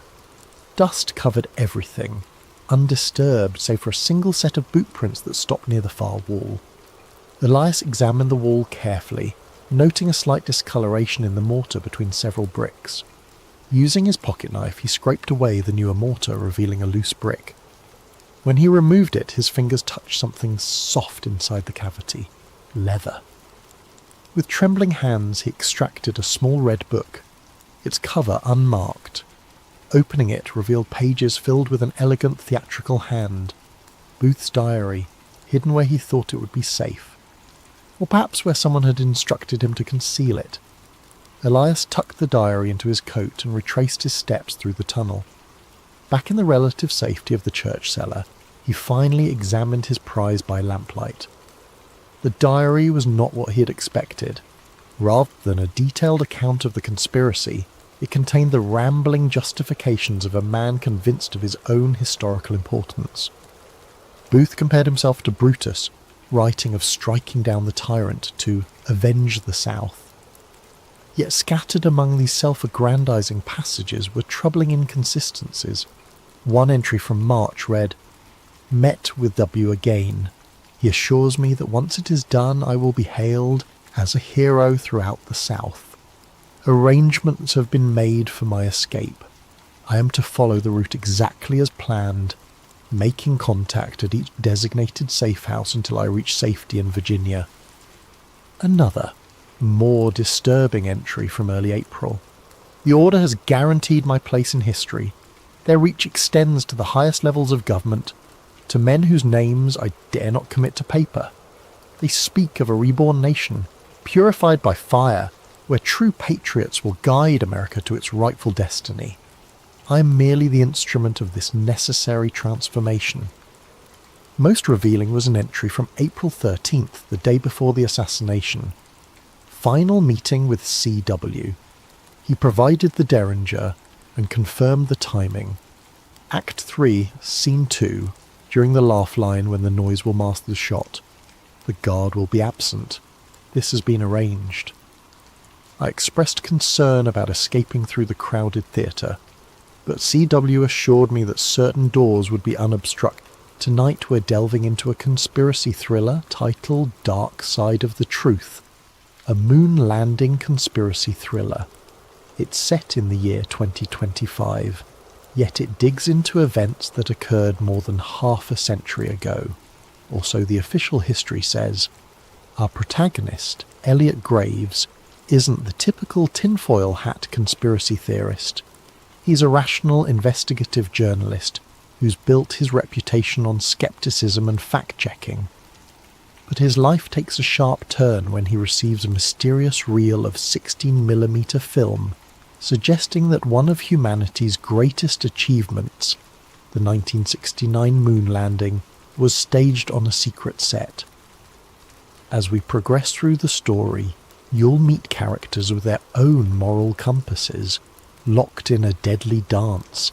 There's Sam Reyes, a sharp-witted former NASA engineer who knows more about the organization's secrets than is probably safe. Dr. Bernard Calloway, an aging whistleblower haunted by regrets and memories so dangerous they could sign his death warrant. And lurking in the shadows is Agent Jonathan Cain, an operative who believes that national security demands certain truths remain buried, forever if need be. Expect twists at every corner. A single piece of film can become the spark that ignites an inferno of questions. If the moon landing was faked, what happened to the real astronauts? Could an entire government organization keep such a massive secret under wraps for 5 decades? And how far will those in power go to ensure the lie never sees the light of day? In this narrative, trust is a fleeting commodity. Allies turn to enemies. Illusions of safety crumble under the relentless pursuit of those who believe the ends justify the means. Most of all, This is a story about the cost of truth. Is it worth risking one's safety, peace of mind, and very identity to challenge one of history's most iconic moments? Would you stand your ground if the price were everything you hold dear? So sit back, whether you're at home, in the office, or on a midnight train to somewhere distant. Let yourself be pulled into a reality where the lines between historical record and government-engineered fantasy blur, leaving only one certainty, that once you learn the truth, there is no going back. Ready? Then let's begin. In just a moment, we'll step into part 1, where a mysterious package arrives on Elliot Greavves' doorstep, sending him hurtling into a hidden world of secrets and illusions. Keep your wits about you, and don't forget to keep the lights on. Welcome to Dark Side of the Truth, a moon landing conspiracy thriller. Elliot Greavves had no reason to suspect the night would bring anything unusual. He sat in his small book-lined apartment in downtown Philadelphia, finishing an article on local corruption, a typical piece for his modest but dedicated readership. A coffee mug stood half empty beside him, thick smudges of ink marking the final edits on his notes. It was the kind of moment he usually relished, quiet, focused, and free of the outside world's chaos. Then came the knock, 3 sharp raps, unannounced and oddly urgent. Elliot glanced at the clock. 10:47 p.m. He wasn't expecting anyone. The hallway light flickered as he opened the door, finding nothing but a single battered cardboard box at his feet. No note, no name, just his address scrawled in black marker. It could have been a source dropping a tip, though most of his informants were digital ghosts, rarely venturing into the physical realm. Curiosity piqued, Elliot brought the box inside. It weighed more than he expected. Taped across the top, a plain sheet of paper read, "Watch immediately." The handwriting was jagged, as if penned in a hurry or under duress. Carefully he cut the tape, half expecting a bomb or a rig device. Instead, inside lay a vintage 16mm film reel in a metal canister, the label partially peeled off. He gently tilted it back and forth, hearing the soft shift of film spooled inside. Elliot felt a jolt of excitement. He'd handled old film reels before, but never one that found him in the dead of night. An archaic machine in his study closet, passed down by his grandfather, might be the only way to view it. He rarely used the projector, but he was determined to see what was on this reel, if only to figure out who had gone to so much trouble to send it. Setting up the projector took nearly half an hour. Dust motes swirled in the beam of a single lamp as he threaded the film carefully. As the flickering images began, Elliot's anticipation turned to pure disbelief. The footage was in black and white, shaky in places, but unmistakably capturing a large, elaborate set. A moon-like surface crafted on what looked to be a soundstage. Stage lights hung overhead, cables snaking across the floor. He squinted, recognizing the shape of a NASA lunar module prop, like something out of a historical documentary. But it wasn't a documentary. He saw men wearing astronaut suits, one of them bearing an uncanny resemblance to Neil Armstrong. Off to the side, a group of technicians hovered, adjusting cameras that weren't from 1969. They looked older, yes, but not quite from the era. A man stepped into view, clapping a film slate. On it was scribbled, "Apollo 11, Take 3. The adrenaline spiked through Elliot's veins. This reel showed the moon landing being filmed on a set. His rational mind scrambled for explanations. Could this be a Hollywood recreation or some kind of promotional footage? But the detail was too raw, too disorganized for a typical behind-the-scenes doc. There were sections where the astronauts removed their helmets, revealing sweaty faces. The lander and flag props looked hastily put together. One of the men off-screen shouted, "Watch the reflection, we can't show the lights." As if aware of how a real moon environment should look, no visible reflections of rigging in an astronaut's visor. By the time the reel ended, Elliot's hands trembled. He remembered hearing about the moon landing conspiracy theories, wild claims of stage sets and Kubrick involvement, but he'd always dismissed them. He prided himself on debunking such nonsense. Yet here was tangible evidence, or the best fake he'd ever seen. A single question throbbed in his mind. Who would send this to me, and why now? He reached for his phone, intending to call a trusted colleague, only to find the screen black. No power. He was sure it was charged. Strange.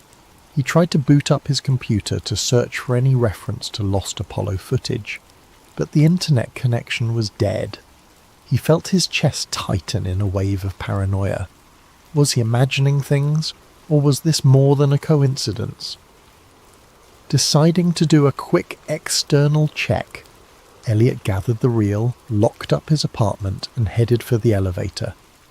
As he stepped out onto the street, a hint of movement caught his eye. A black SUV parked at the curb, lights off. Its windows were tinted, impossible to see in. The hair on his arms rose. Philadelphia had plenty of SUVs, but why did this one feel like it was there for him? He took a breath, telling himself not to jump to conclusions. Still, his heart hammered as he walked 2 blocks to an all-night coffee shop known for its reliable Wi-Fi. Inside, the smell of espresso and donuts steadied him a bit. He found a corner table connected to the cafe's network and tried searching for any references to moon landing staged film reel. Thousands of hits, mostly conspiracy websites. Nothing verifiable.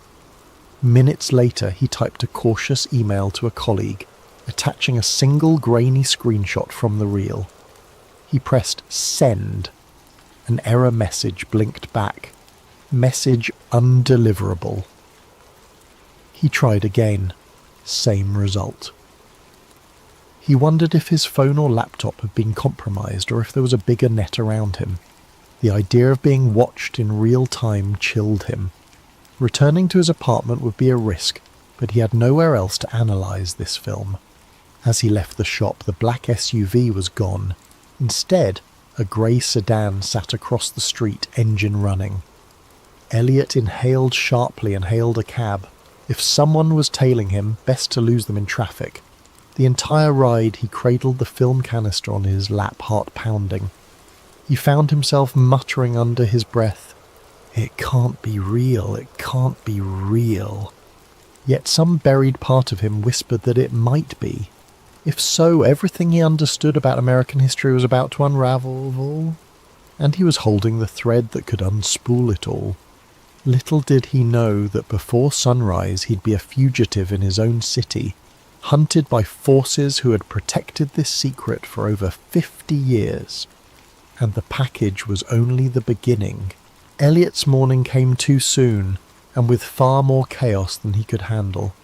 He hadn't slept. Fear and excitement drove him to sift through every frame of the film reel, making notes, snapping photos with a spare camera he'd found in an old drawer. Perhaps he could create a digital copy? But his attempts to digitize the reel via his laptop repeatedly failed. Some hidden glitch kept corrupting the files. He cursed under his breath. Was it sabotage or just outdated hardware? At first light, he ventured to his usual contact for obscure intel. A quiet archivist named Harriet, who worked at the local historical society. He hoped she might authenticate the film's physical materials. Harriet was meticulous with details, and if anyone could confirm the reel's age, it would be her. The society's building was a grand relic, all marble floors and dusty exhibits. Elliot found Harriet in a back office, squinting through a magnifying glass at a centuries-old map. She looked up, alarmed by his frantic posture. Without preamble, he passed her the film canister. "I need to know if this is genuinely from 1969, he whispered, glancing around as if the walls had ears. Harriet frowned at his secrecy but began her inspection. She murmured something about the film's brand markings, the chemical composition of older film stock, and how certain colour-coded edges could pin down the manufacturing date. Within half an hour she had her verdict. This reel does appear to be from the late 1960s. Where'd you get it? Elliot let out a breath he hadn't realised he was holding. Somebody sent it to me last night. He hesitated, debating how much to reveal.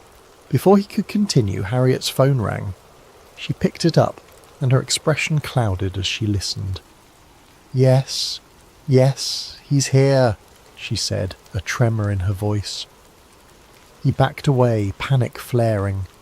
Was Harriet being told to stall him? He mouthed, "Hang up," but Harriet just stared at him wide-eyed. Elliot snatched the phone from her hand. "Hello," he said into the receiver. An unfamiliar voice. "Elliot Greavves. Step outside, we just want to talk." He froze. A second later the line went dead. "Who was that?" Harriet whispered, her complexion pale. Elliot shook his head, realizing he'd dragged her into danger. "I have to go." He grabbed the film, thanked her in a rush, and bolted out a side entrance. Immediately he spotted two men in dark suits stepping out of a black sedan. They scanned the area, eyes sharp and purposeful. Elliot ducked behind a parked delivery truck. He rummaged for his phone. It still wouldn't connect to a network. He couldn't call for help. Glancing around, he saw a narrow alley. He sprinted for it, ignoring startled pedestrians. The men noticed and gave chase. Footsteps echoed behind him as he weaved through the maze of back streets. He didn't stop until he was sure he'd lost them. Leaning against a graffiti-stained wall, he gulped the cool morning air. The reality sank in. I'm being hunted. His mind raced. Who had the power to track him within hours? Some fraction of NASA, the FBI, or an even more clandestine outfit? He remembered Harriet's stunned face and felt a pang of guilt. Was she safe?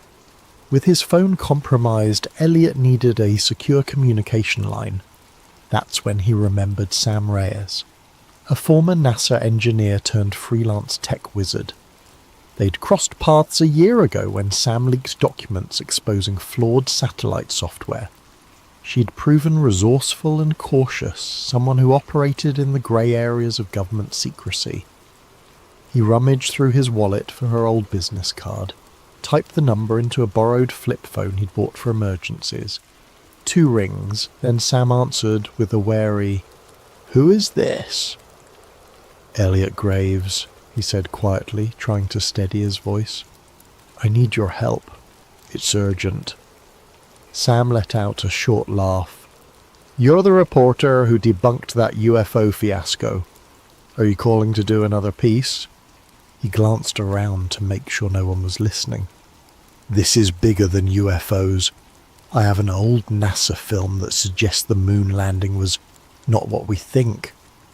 Silence on the line. Then Sam hissed, "Don't say another word. There are ears everywhere. Meet me at the Redwood Garage, level 3, in an hour." She hung up.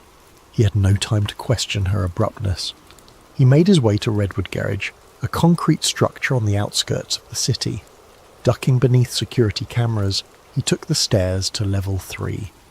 Only a few cars were parked, the area echoing with the hum of overhead fluorescent lights. He found Sam leaning against a pillar, arms folded. She was petite, with sharp eyes and a laptop bag slung over her shoulder. "You look like hell," she said in lieu of a greeting. Elliot forced a grin. "Rough morning, thank you for coming." Sam nodded at the film canister tucked under his arm. "That it?" He handed it over, heart pounding. She opened the lid, peeking at the reel. "I'll need my gear to analyze this properly. But tell me, any chance this is a hoax?" Elliot explained Harriet's findings, the chase than the phone sabotage. Sam's eyes narrowed with concern. This kind of move typically points to a deep-pocketed agency. NASA has muscle, but not to this extent. We might be dealing with something else. She motioned for him to follow her to a beat-up SUV. Inside, the back seat was cluttered with laptops, cables, and specialized scanning equipment. Sam popped the reel into a portable film viewer. A small screen flickered with the black and white images. She skimmed through it, face grim. If this is real, holy... He gave a humorless chuckle. I'm not sure I want it to be real, but it's looking that way. Sam started flipping through camera angles. We'll cross-check the images with NASA archive logs, see if any set pieces match. Also, there's metadata in older film that might help pinpoint the exact date and location. But if whoever's hunting you has the resources to block your phone and track you so fast... Yeah, Elliot said, swallowing hard. I'm in trouble, aren't I? Sam gave him a look that said you have no idea. Look, I can set up a secure server to store digital copies once I manage to scan the reel. But it'll take me a day or two. In the meantime, you need to vanish. They'll come for both of us once they realise I'm involved. As if on cue, a bullet shattered the SUV's rear window. Elliot and Sam ducked, hearts hammering. Tyres screeched on the level below. We have to move, Sam hissed, starting the engine. Elliot curled into the passenger seat, pressing the canister tight against his chest. Another shot rang out, pinging off the concrete pillar. The SUV lurched forward, screeching around corners, headlights glaring on dull grey walls.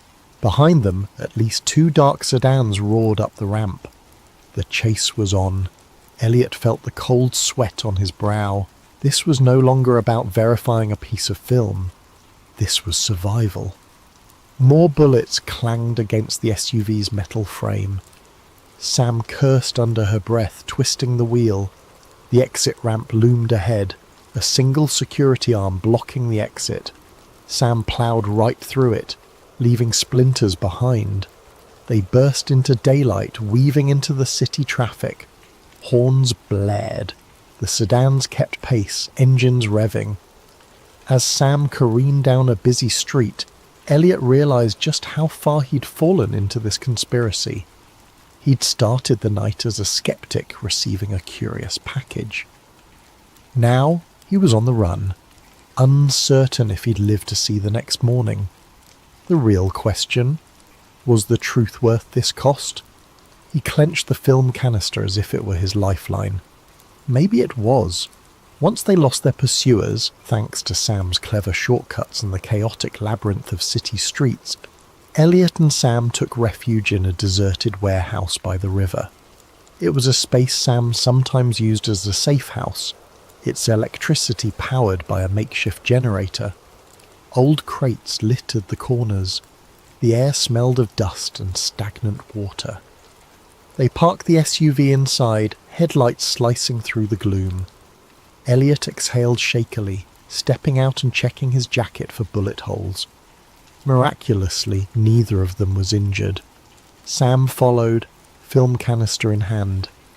We have to lie low, she said. I'll do what I can with the reel. But first we need to figure out who can confirm or deny the authenticity. Some old NASA folks might still be around, or people from the Apollo era. That jogged a memory for Elliot. I know someone, Dr. Bernard Calloway. He was part of the Apollo program, wrote a few obscure papers on lunar orbit complexities. I interviewed him years ago for a piece on NASA bureaucracy. He might know if any of this is real. Let's hope he's still alive and willing to talk, Sam replied grimly, setting up her scanning equipment. Meanwhile, I'll start digitizing. Go call your guy. She tossed Elliot a burner phone, a cheap flip phone with no internet capability, just voice and text. Keep conversations short, we don't want to leave a trail. Elliot nodded, stepping away for some privacy. He dialed a number he hadn't used in years. The call rang on, and just when he thought it would go to voicemail, a gravelly voice answered. "Yes? Who is this?" "Dr. Calloway, it's Elliot Greavves. Remember me?" A tense pause. "Greavves? The journalist? Why are you calling me?" Elliot cut straight to the point. "I have a film reel suggesting the Apollo 11 landing was staged. I need your perspective." He expected outrage or disbelief, but Calloway only muttered a soft curse. "Damn it, you kids never learn. Where are you?" "Too dangerous to say over the phone," Elliot replied. "Can we meet?" Another heavy silence. "You must be insane. Do you have any idea who might be listening to our conversation right now?" Calloway let out a shuddering breath. "Look, there's a small diner off Route 47 near a truck stop. Tomorrow noon. If I don't show up, assume I got spooked." Elliot thanked him and hung up, anxiety coiling in his stomach. The man's reaction was more dread than disbelief. That alone spoke volumes. He returned to Sam's makeshift workstation, where the reel was half fed through a specialized scanner. The process was laborious, each frame captured in high resolution. "How's it looking, Elliot?" Elliot asked. Sam frowned, studying the images on her laptop screen. Grains consistent with 1960s film stock. Some coding on the edges indicates a manufacturing batch from around 68. Also, I've spotted certain NASA emblems in the background that weren't publicly revealed until the mission ended. And see that console there? She zoomed in on a screenshot. That's an Apollo guidance computer, but an early prototype version. Only a handful existed. This is not your average hoax. It's either the most elaborate one in history or it's real, Elliot finished, his voice hollow. Sam gave a grim nod. I'm leaning towards real. Our next step is to confirm. If your Dr. Calloway can give us any leads, we might find definitive proof. They spent the rest of the day in anxious waiting. Sam pored over the scanned film frames, while Elliot paced, trying to piece everything together in his head. Every so often he'd remember the chase, the bullets, and the unwavering stares of those men in suits. Just how large was this conspiracy? Night fell, bringing a sticky heat that made the warehouse air oppressive. Sleep came fitfully, with Elliot dozing in a corner, propped against crates. He dreamed of astronauts drifting in a stage lit by fluorescent tubes, their voices echoing with lines fed by hidden earpieces. He woke with a start to find Sam tapping him on the shoulder. "Time to go," she said softly. "We have to meet your whistleblower." By noon they'd driven 2 hours south to a truck stop just off Route 47. The diner looked vintage, a chrome exterior, peeling neon sign and a handful of big rigs parked nearby. They left the SUV behind a closed service station, walking the rest of the way under the scorching sun. Inside, the diner was half empty. The waitress behind the counter gave them a bored glance. In a corner booth, an elderly man sat facing the window, wearing tinted glasses and a hat pulled low. Elliot recognized him.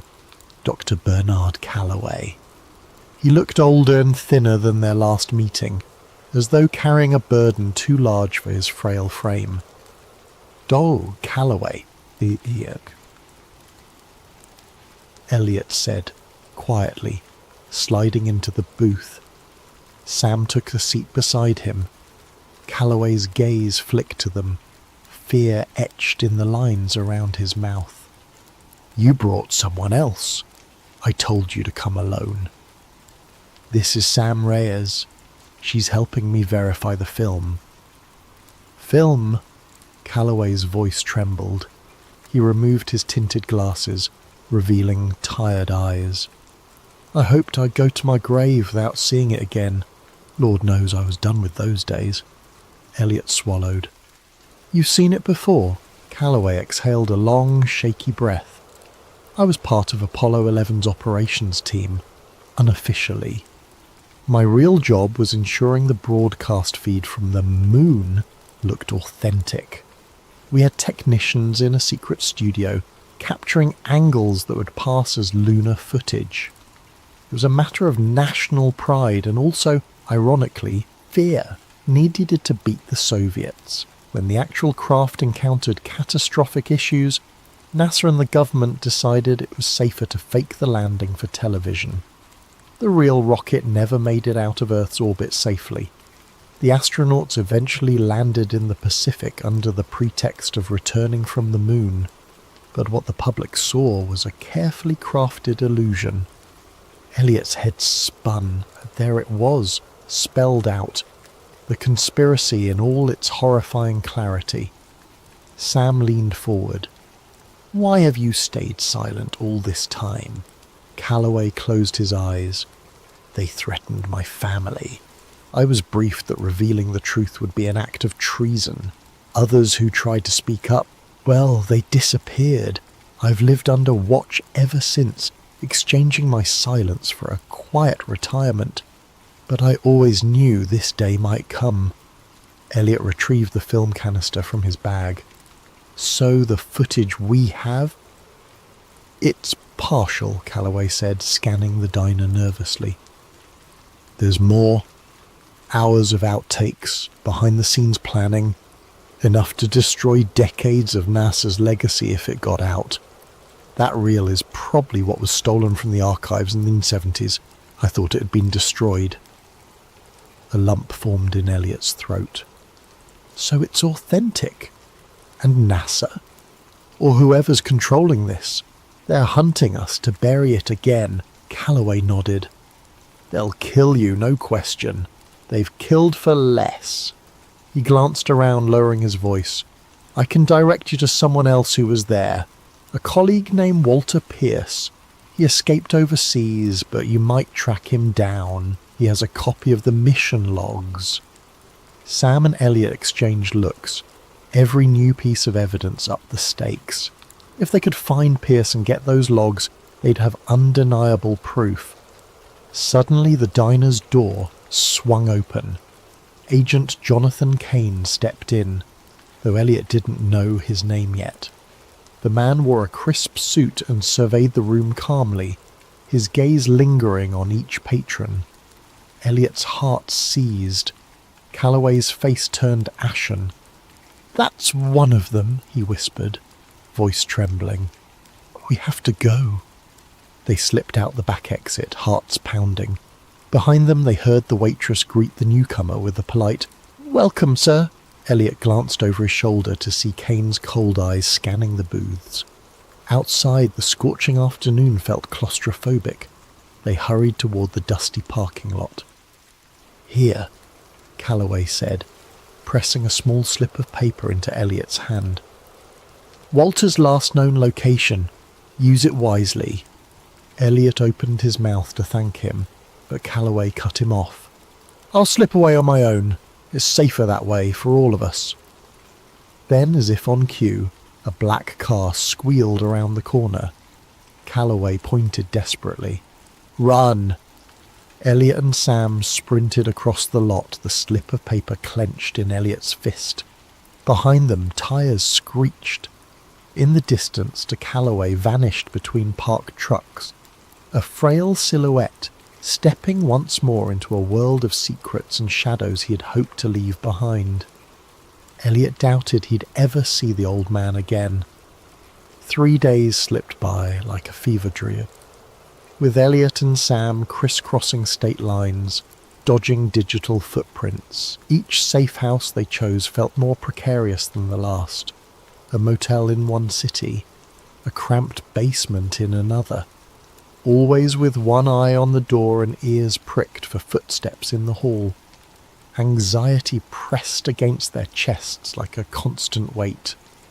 The film remained hidden in a secure locker they rented under an alias, and Sam carried digital backups on multiple encrypted drives, hoping at least one would survive if they were caught. Meanwhile, they tried to locate Walter Pierce. Hello, listeners of Sleep Theories. Before we begin tonight's story, I hope you're all having a wonderful day. or evening, depending on where you are in the world. Whether you're listening from London at midnight, New York in the afternoon, or perhaps Tokyo as the sun rises, I want you to know that these stories connect us all across time zones and continents. If you're new here, please consider subscribing to Sleep Theories for more tales that blur the line between history and mystery. Now settle in as we explore something that was buried in Soviet archives for over 60 years. Dr. Alexei Morozov, Soviet Geological Survey. Tunguska Region, Siberia. October 1959. Classification: Secretna, secret. Declassified 2025. Entry 1, October 12, 1959. Audio quality: poor wind interference. This is Dr. Alexei Morozov, Soviet Geological Survey designation 4471. I am recording this for the scientific record, though I suspect it will never see the light of day. The date is October 12th, 1959. I'm approximately 40 kilometres southeast of the Tunguska impact site, and I fear we have made a terrible mistake in coming here. But let me start from the beginning. 3 weeks ago, I was summoned to Moscow by the Academy of Sciences, or so I thought. The meeting was held not in the familiar halls of the Academy, but in a nondescript building on Lubyanka Square. Even a geophysicist like myself knows what that means. The man who greeted me wore the pressed uniform of a Soviet Army colonel, but his eyes held the cold calculation I'd learned to recognise during my time in Antarctica. KGB without question. Dr. Morozov, he said, not bothering with pleasantries, your expertise is required for a matter of national importance. He spread photographs across the metal table between us. Satellite imagery, clearly recent given the resolution quality I'd never seen before. The images showed the Tunguska region from above, but with strange geometric overlays and radiation measurements marked in red. What am I looking at, Colonel? Volkov, he supplied. Colonel Volkov, and you're looking at proof that the Tunguska event of 1908 was not what our scientists have claimed. The photographs showed radiation patterns that made no sense for a meteor impact. Instead of the expected circular dispersion, the gamma radiation formed precise geometric shapes, hexagons that stretched for kilometres beneath the forest floor. Our Cosmos satellites detected these anomalies 3 months ago, Volkov continued. 51 years after the explosion, the site is still active. I studied the images more carefully. The radiation signatures were unlike anything in my experience, pulsing in regular intervals according to the timestamps. This suggests an artificial source. Precisely. Volkov's smile held no warmth. Which is why you're going to Tunguska, Dr. Morozov. Your cover will be a routine geological survey, mapping mineral deposits for the 5-year plan. Your real mission is to determine the source of these signals. And if I refuse, then you will be reassigned to study rocks in Siberia permanently, a much less comfortable arrangement than what I'm offering. The threat was clear. I accepted the assignment that afternoon. Now, as I sit in this makeshift camp listening to the wind howl through trees that have been bent and twisted for over half a century, I understand why previous expeditions never filed complete reports. The forest here feels wrong in ways that have nothing to do with the visible damage from the explosion. My equipment detected the first anomaly this morning. Entry 2, October 13th, 1959. Audio quality moderate, electronic interference noted. The electromagnetic readings are impossible. I've spent the day taking measurements across a grid pattern, working systematically toward what the 1927 Kulik expedition marked as the blast epicenter. Every device I carry, magnetometer, Geiger counter, seismograph, registers patterns that violate everything I know about physics. The magnetic field strength increases as we approach the center, but not in the gradual manner one would expect from a buried metallic mass. Instead, it pulses. 3-second intervals with mathematical precision. Pulse, pause, like a heartbeat. My Geiger counter tells an even stranger story. Background radiation should be elevated uniformly if this were the site of a nuclear or radiological event. Instead, The radiation forms distinct geometric patterns in the soil. When I map the readings, they create perfect hexagons, each approximately 50 metres across, arranged in a honeycomb pattern that extends beyond my ability to measure. Colonel Volkov has said little during our trek, but I notice he carries no scientific instruments of his own. Instead, his pack contains radio equipment far more sophisticated than anything issued for a geological survey. He reports to Moscow twice daily using codes I don't recognise. The local event guides refuse to accompany us beyond the outer tree line. They speak of lights that dance beneath the ice at night, and a sound they describe as iron screaming. When I pressed them for details, the eldest guide would only say, "The sky fell there, but something else rose up." I dismissed this as folklore until we made camp last night. At 0300 hours, I was awakened by a sound I've never heard before. A deep, rhythmic vibration that seemed to come from the earth itself. It lasted exactly 3 minutes, then stopped abruptly. Volkov was already awake, standing at the edge of our camp with his radio in hand. "Did you record that?" he asked. I had not thought to record it, which now strikes me as a significant oversight for someone trained in scientific observation. The sound was so alien that my mind initially rejected it as impossible. "What was it?" I asked. Volkov's expression in the moonlight was unreadable. "The reason we're here, Doctor. This morning I discovered that several of my instruments had malfunctioned during the night. Not broken, malfunctioned in very specific ways. The magnetometer now reads magnetic north as pointing directly toward the blast epicenter, regardless of our actual position. The seismograph recorded seismic activity every 3 seconds throughout the night, perfect sine waves that should be impossible in stable geological conditions. Something is calling from beneath the permafrost. Entry 3, October 15th, 1959. Audio quality, poor, severe electronic interference. We have reached the epicenter. I understand now why Kulik's expeditions found no crater. This was not an impact. It was an emergence. The blast zone stretches for kilometres in every direction, trees flattened in the perfect radial pattern that has puzzled scientists for decades. But at the precise centre, in a circle roughly 100 metres in diameter, the forest is untouched. Ancient pines tower above us, their bark scarred but their structure intact, as if the explosion flowed around them rather than through them. The soil here tells a different story than any meteor impact. My equipment detects metallic fragments, but when I analyse their composition, the results are disturbing. The isotopic ratios are wrong. Not just unusual, impossible. These metals contain isotopes that shouldn't exist in nature, arranged in configurations that suggest artificial manipulation. While taking samples this morning, my spade struck something hard beneath the permafrost. After an hour of careful excavation, I uncovered a shard of metal unlike anything I've encountered in 20 years of geological work. The fragment is approximately 15 centimetres long, smooth as glass, and perfectly black. It reflects no light, creating an absence in my vision that strains the eye to look upon. Most unsettling of all, it vibrates. A constant, barely perceptible vibration at exactly 3 Hz. The same interval as the magnetic pulses I've been recording. When I showed the fragment to Volkov, his reaction confirmed my growing suspicions about this expedition. "Where exactly did you find this?" he demanded, snatching the metal from my hands with gloved fingers. "Buried approximately 2 meters down, directly." "You will note its location precisely, and excavate no further in that area." He sealed the fragment in a lead-lined container I hadn't known he carried.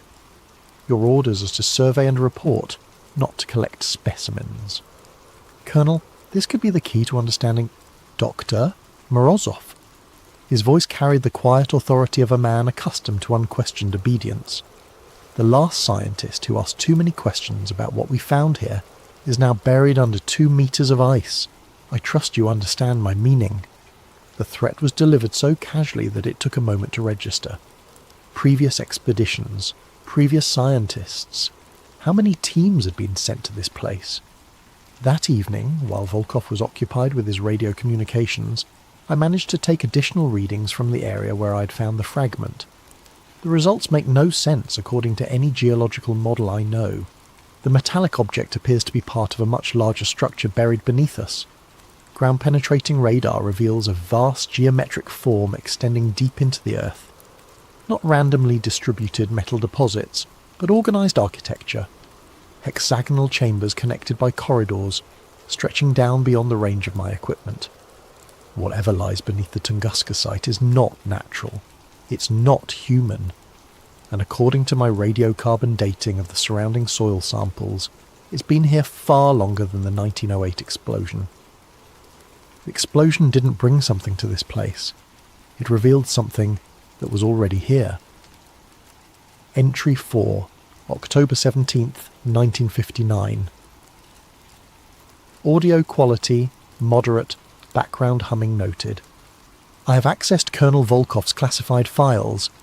I know this was a breach of protocol that could cost me my life, but scientific curiosity has always been my weakness.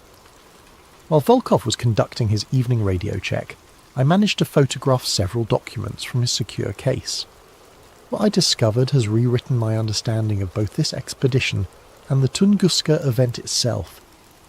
The files contain correspondence dating back to 1908, including telegrams between the American inventor Nikola Tesla and Arctic explorer Robert Peary. The telegrams discuss Tesla's experiments with wireless energy transmission from his Wardenclyffe facility on Long Island. According to the documents, Tesla was testing a revolutionary new technology, the ability to transmit electrical energy through the Earth's atmosphere to any point on the globe. His target for the initial test was the Arctic region, where Peary was conducting his polar expeditions. The most revealing telegram is dated June 28, 1908, 2 days before the Tunguska explosion. R. Peary, final test scheduled 0214 GMT June 30th. Expect atmospheric disturbance Arctic region. Exercise extreme caution. Energy disbursement may exceed calculations. Nikola Tesla. Peary's response dated July 2nd. Tesla. Your test successful beyond measure. Sky over Siberia lit like day. Effect visible from Greenland. Indigenous populations report ground shaking 800 miles from target zone. Whatever you activated, it responded. Recommend immediate cessation of experiments as R. Peary. But the most disturbing document is Tesla's private journal entry, included in the KGB files through means I cannot determine. The transmission was successful, but not in the manner intended. We have awakened something that was not meant to wake. The energy beam penetrated not just the atmosphere, but the ancient ice. What we interpreted as successful power transmission was in fact a response signal. We are not the first to wield such power. We are merely the first to do so blindly. Tesla's Wardenclyffe facility was shut down and demolished just days after the Tunguska event. Official records claim financial difficulties, but the classified Soviet documents suggest otherwise. Tesla himself wrote to a colleague, "Some discoveries are too dangerous for the world as it exists." The KGB files contain additional evidence that Soviet authorities have known the truth about Tunguska for decades. Geological surveys in the 1930s detected the same anomalous structures I've been mapping, but the research was classified and the scientists involved were reassigned to other projects, or, as Colonel Volkov implied, disposed of entirely. According to the files, at least 3 previous expeditions have been sent to investigate the Tunguska site since 1945. None filed complete reports. 2 teams vanished entirely. The 3rd team's leader, Dr. Yuri Petrov, was found frozen to death in his tent, his final notes describing hexagonal chambers that extend beyond measurement, and a sound like the earth itself breathing. The current expedition was authorized after satellite imagery revealed increased activity at the site. The geometric radiation patterns I've been studying have been growing stronger since 1957, suggesting that whatever lies beneath the permafrost is becoming more active. As I write this, I can hear that deep rhythmic vibration again. It begins every night at exactly 0300 hours and continues for precisely 3 minutes. But tonight, it's different, stronger, and I swear I can detect patterns within the sound, mathematical sequences that suggest intelligence. Volkov has been monitoring my activities more closely since I questioned him about the metal fragment. I suspect he knows I've accessed his files. If something happens to me, I hope this journal will survive to tell the truth about what we found at Tunguska. The explosion in 1908 was not a meteor impact. It was not even Tesla's wireless energy transmission, though that may have been the trigger. It was something far older responding to our signals, something that has been waiting beneath the ice for millennia, and now we've woken it up. Entry 5, October 19th, 1959. Audio quality excellent, all interference ceased. The silence is worse than the sounds. For 3 days, the electromagnetic interference that has plagued our equipment has been growing stronger. Radio communications with Moscow became impossible. My instruments registered readings that exceeded their calibrated ranges. The deep, rhythmic vibrations from beneath the earth increased in frequency and duration. Then, at dawn this morning, everything stopped. The sudden absence of electromagnetic activity is more unsettling than the anomalies themselves. It suggests that whatever has been transmitting from beneath the site has achieved its purpose. Volkov received new orders during the night via emergency radio protocol.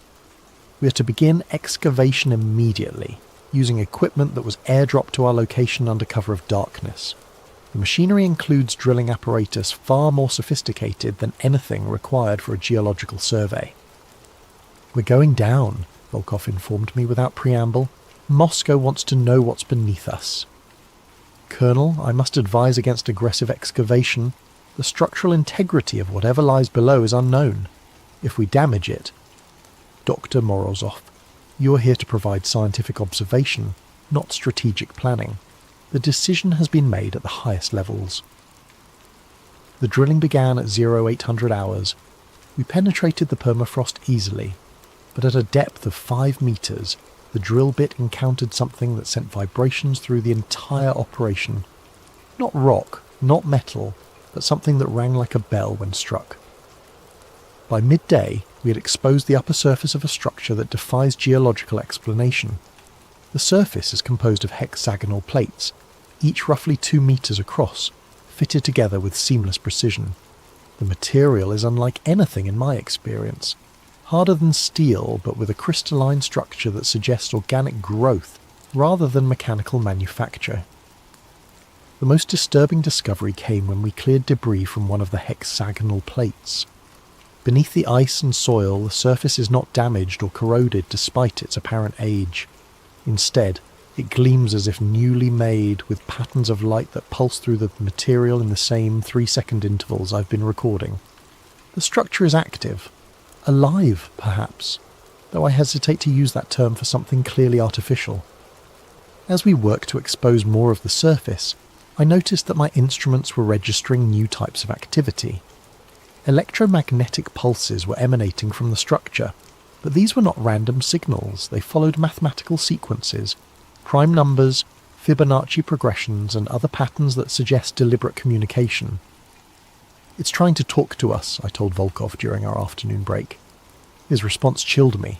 "No, Doctor, it's talking to something else. We're just listening in." That evening, while reviewing the day's data, I made a discovery that has shaken my understanding of human history.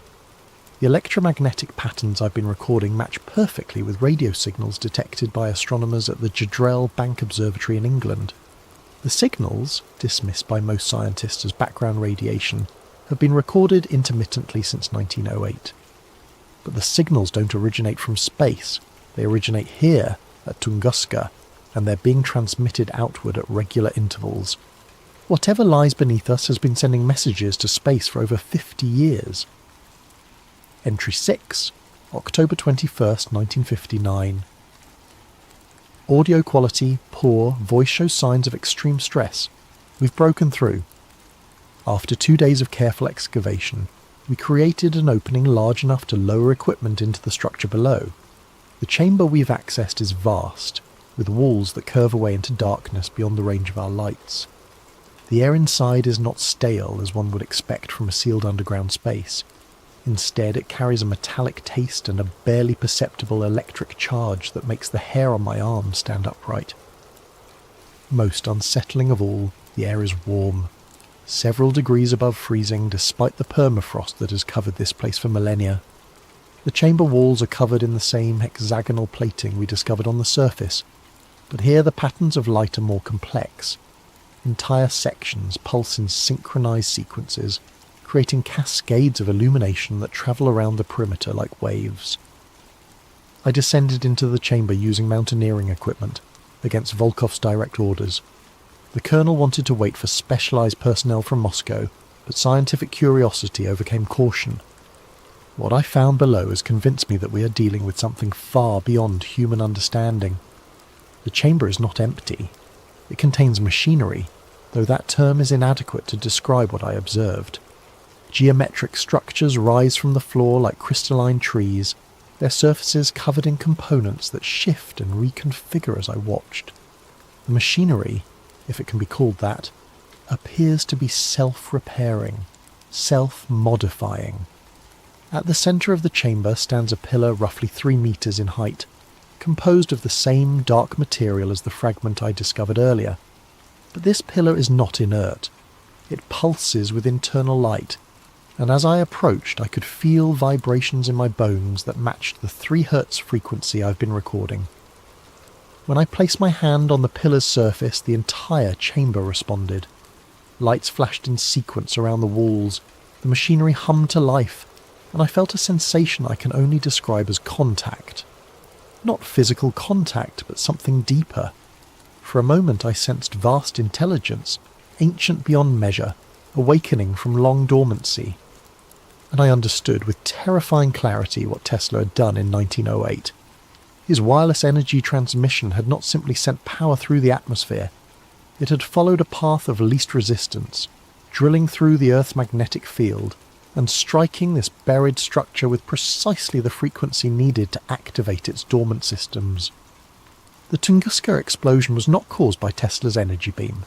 It was caused by this ancient machinery starting up after eons of silence, venting excess energy in the only direction available, upward, through the overlying rock and permafrost, creating the devastating blast that flattened the forest above. When I climbed back to the surface, I found Volkov in animated radio communication with Moscow. From what I could hear of his side of the conversation, our discovery has caused considerable alarm at the highest levels of government. Yes, sir, it appears to be functional, he was saying. No, sir, we don't understand its purpose. What do you mean, similar structures? Similar structures. The phrase hit me like a physical blow. How many of these installations exist? How long have they been buried beneath the Earth's surface? That night, as I attempted to process the implications of our discovery, the chamber below us began transmitting again. But this time, the signals were different. Instead of the regular pulses I'd been recording, the electromagnetic emissions formed complex patterns that my equipment interpreted as modulated communications. The ancient machinery was not just awakening, it was calling home. Entry 7, October 23rd, 1959. Audio quality, good, voice controlled but tense. They're coming for me. Colonel Volkov received orders this morning to terminate the expedition and return to Moscow immediately. But first he informed me, all physical evidence must be secured and all personnel debriefed according to special protocols. I know what special protocols means in KGB parlance. The equipment we brought to the site has been supplemented by specialised gear that arrived with a new team of personnel during the night. These men wear no insignia and speak with accents I cannot place. They brought with them instruments I don't recognise and chemicals whose purpose I can only guess. Dr. Morozov, Volkov informed me over breakfast. Your valuable contribution to this expedition will be properly recognised in our final report. However, the sensitive nature of our discoveries requires that certain security measures be implemented. What kind of security measures? The kind that ensure state secrets remain secret. I have hidden this journal and my personal recordings in a cache approximately 1 kilometre northeast of our primary camp. If I don't survive to retrieve them, perhaps someone else will find them and understand what we discovered here. Before they seal me away from the world, I want to record what I believe happened at Tunguska, based on everything I've observed and documented. The structure beneath us is not human in origin. The materials, the construction techniques, the technology, All of it speaks to a civilization far more advanced than anything we've achieved. Based on geological analysis of the surrounding rock, I estimate the installation has been here for at least 10,000 years, possibly much longer. The machinery I observed in the chamber appears to be some kind of communication array, designed to send and receive signals across vast distances. The regular electromagnetic pulses I've been recording are not random transmissions. They're a beacon, announcing the location of Earth to whoever might be listening in the depths of space. Tesla's 1908 experiment accidentally activated this beacon after millennia of dormancy. The massive energy discharge that created the Tunguska explosion was simply the ancient machinery powering up, like a generator that had been offline for geological ages suddenly roaring back to life. But the most terrifying aspect of this discovery is what it implies about our planet's history. If one such installation exists beneath Siberia, how many others lie buried across the Earth? Who built them? And why? I fear we are not alone in the universe. Worse, I fear we never have been. The electromagnetic signals emanating from the Tunguska site have been growing stronger and more complex since we began our excavation. What started as simple mathematical progressions has evolved into what can only be described as conversation. Questions and responses, acknowledgements and confirmations. Something is answering the beacon's call. Last night I observed lights in the sky that bore no resemblance to any natural phenomenon I know. They moved with purpose and intelligence, geometric formations that pulsed in synchronization with the signals from below. They hovered over our campsite for nearly an hour before disappearing beyond the horizon. Volkov pretended not to see them, but I noticed he spent the rest of the night in radio contact with Moscow. This morning he informed me that our mission was complete. Complete? I asked. We've barely begun to understand what we found here. We've confirmed the presence of anomalous structures and documented their basic characteristics, he replied.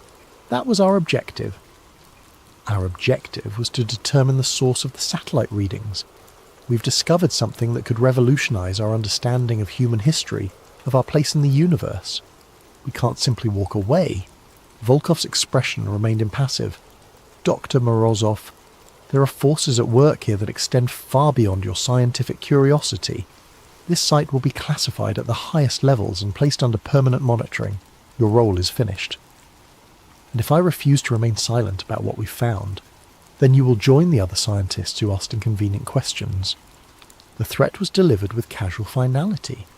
I understood that my choice was between compliance and death, but I refused to let this discovery be buried along with me. Entry 8, October 24th, 1959. Final entry. Audio quality, whisper, recorded in secret. I think I'm asleep. The debriefing began this afternoon with injections they claimed were vaccinations against Arctic diseases. I recognized the symptoms immediately. Memory suppression drugs, designed to fog recollection and make coherent testimony impossible. But my time in Antarctica taught me certain tricks for maintaining mental clarity under adverse conditions. I forced myself to vomit up the medication before it could take full effect, though I had to maintain the appearance of compliance. While the others believe I'm unconscious, I've managed to recover my hidden cache and record this final entry.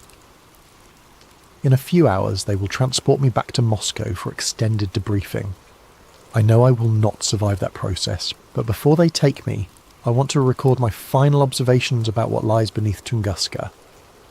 The installation is not just a communication array, it's part of a network. During my last descent into the chamber, I discovered additional passages leading deeper into the structure.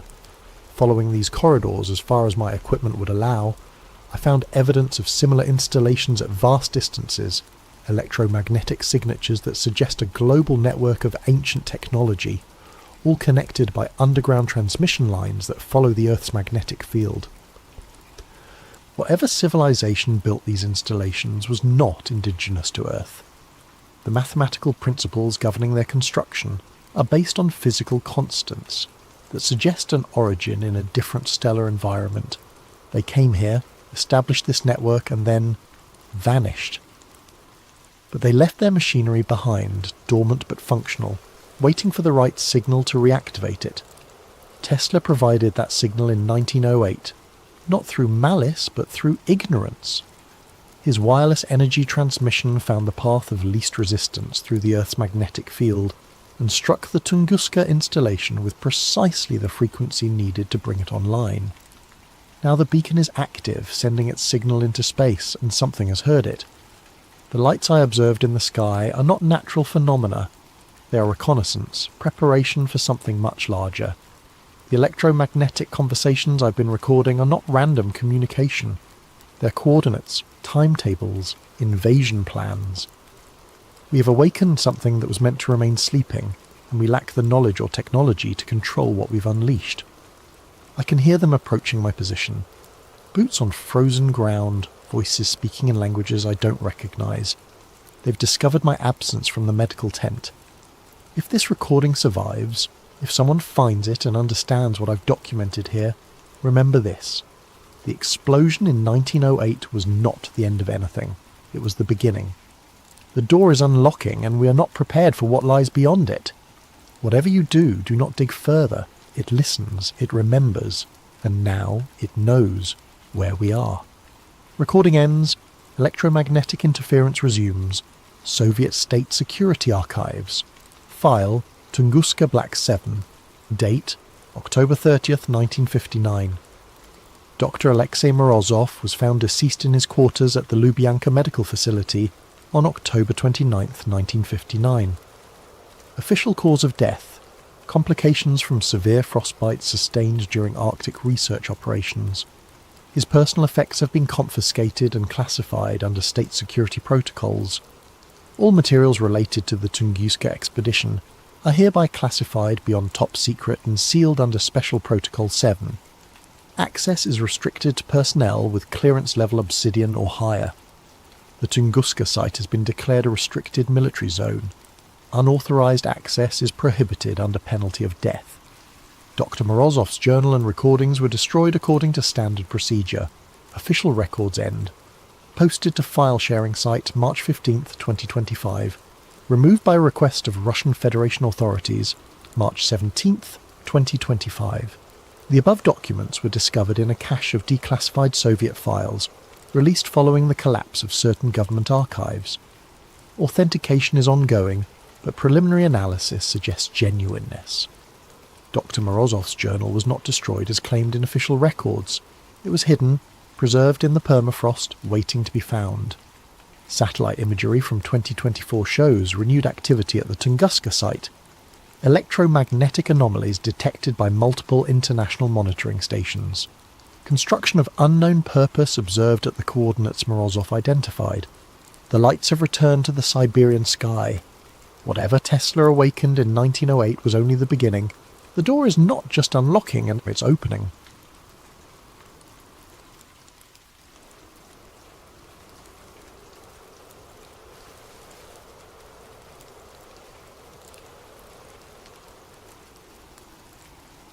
Hello there, and welcome to Sleep Theories.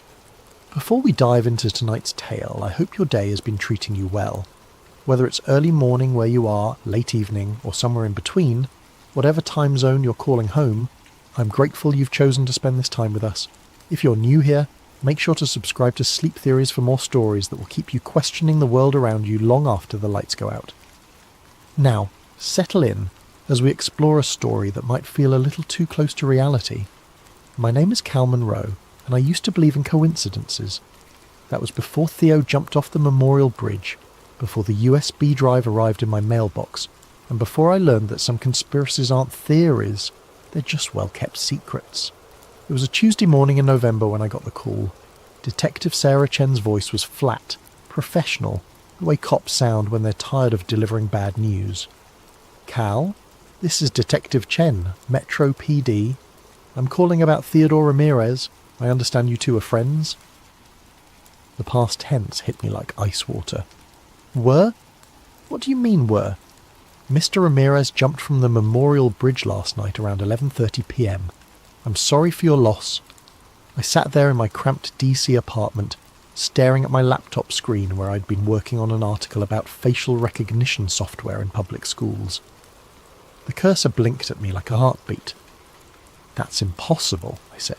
Theo wouldn't. He just wouldn't. I know this is difficult, but no, you don't understand. Theo was getting married next month. He was excited about it. We had drinks 3 weeks ago and he was talking about honeymoon plans, about kids, about everything. People don't just... Mr. Monroe, I've been doing this for 15 years. Sometimes people hide their pain better than we think. But I knew Theo. We'd been roommates at Georgetown, both journalism majors before he switched to computer science. He was the most methodical person I'd ever met. The kind of guy who researched restaurants for 2 hours before picking where to eat lunch. He didn't make impulsive decisions, especially not permanent ones. After I hung up, I sat in the silence of my apartment, trying to process what I'd heard. That's when I noticed the small package on my kitchen counter, something I'd grabbed from my mailbox the night before and forgotten about in my rush to meet a deadline. The return address made my hands shake. T. Ramirez. Inside was a USB drive and a handwritten note. Cal, if you're reading this, they got to me. Don't trust anyone. Don't use your regular computer. Find somewhere safe and look at everything. The program never ended. T. The drive was labelled with a single word in Theo's careful handwriting. E-C-H-O. I stared at that USB drive for an hour before I worked up the courage to use it. Not on my laptop, Theo's warning was clear enough. I walked 6 blocks to an internet cafe in Chinatown, paid cash, and plugged the drive into a computer that had probably seen more shady transactions than a Swiss bank account. What I found changed everything. The drive contained dozens of files, video footage, audio recordings, spreadsheets, and what looked like medical data. The video showed people in sterile white rooms, not quite hospital rooms, not quite laboratories, more like the kind of spaces you'd imagine in a sensory deprivation study. In one video, a woman in her 30s sat in a chair with electrodes attached to her temples. A voice off camera, clinical, detached, repeated phrases. Your thoughts are not your own. Your memories can be adjusted. You want to comply. You need to comply. The woman's eyes were glassy, unfocused. After 20 minutes of this repetition, the voice asked her to recite her home address. She gave an address in Virginia. Then they asked her again. This time she gave a completely different address in Maryland, reciting it with the same confidence. Another file contained EEG data, brainwave patterns labelled with dates and subject numbers. One folder was labelled Behavioural Modification Protocols. Another, Subliminal Integration Results. But it was the company logo that made my blood run cold. Aeon Metrics. I'd never heard of them, which was strange. I'd spent the last 5 years covering tech surveillance, data privacy, and government contracting. I knew most of the major players, from Palantir to Booz Allen Hamilton. But Aeon Metrics was a ghost. That night, back in my apartment, I did what any good journalist would do. I started digging. Aeon Metrics had a website that looked like it was designed by someone who'd never heard of user experience. Bland corporate speak about cognitive enhancement research and behavioural analytics solutions. Their client list was vague.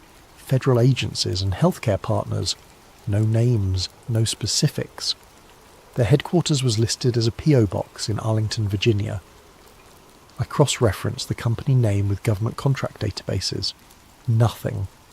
I searched for news articles, press releases, anything.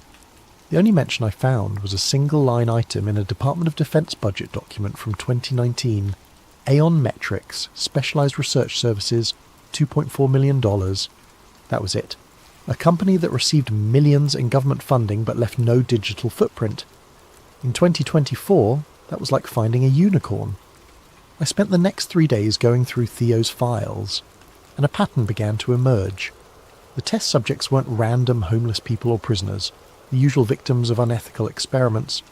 These were volunteers who had signed up for legitimate-sounding studies, sleep optimization research, stress reduction therapy, cognitive enhancement trials. People who thought they were improving their lives, not being reprogrammed. One document made me physically nauseous. It was a recruitment email sent to Georgetown University students, advertising a study on meditation and academic performance. The compensation was $500 for a weekend retreat. The study was conducted by Aeon Metrics. I recognised the email format. I'd received something similar during my senior year. I'd been too broke to pass it up. That's when I realised I might not be investigating this story. I might be living it. The next morning, I drove to the Library of Congress. If you want to research government conspiracies, you go to the place where they can't delete the evidence.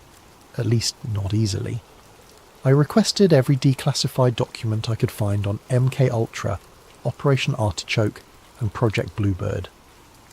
What I discovered over the next 8 hours made Theo's files make terrible sense. MK Ultra officially ended in 1973 when CIA Director Richard Helms ordered all documents destroyed. But here's what most people don't know. It didn't actually end. It evolved. The original program used LSD, hypnosis, and brutal psychological torture to break down human personality and rebuild it. The goal was to create perfectly controllable human assets, spies who could be programmed and deployed without even knowing they were working for the agency. But the methods were crude, obvious, and left too many witnesses. The scientists involved were sloppy, keeping detailed records that eventually leaked. So the program went underground, got smarter, and learned from its mistakes. By the 1980s, it had been rebranded as something innocuous, behavioural research programs. The torture chambers were replaced with comfortable clinical settings. The unwilling prisoners were replaced with paid volunteers. The obvious mind control was replaced with subtle manipulation. Instead of breaking people's minds with LSD, they learned to influence thoughts through carefully crafted media exposure. Instead of hypnotizing subjects in laboratories, they developed techniques to implant suggestions through social media algorithms.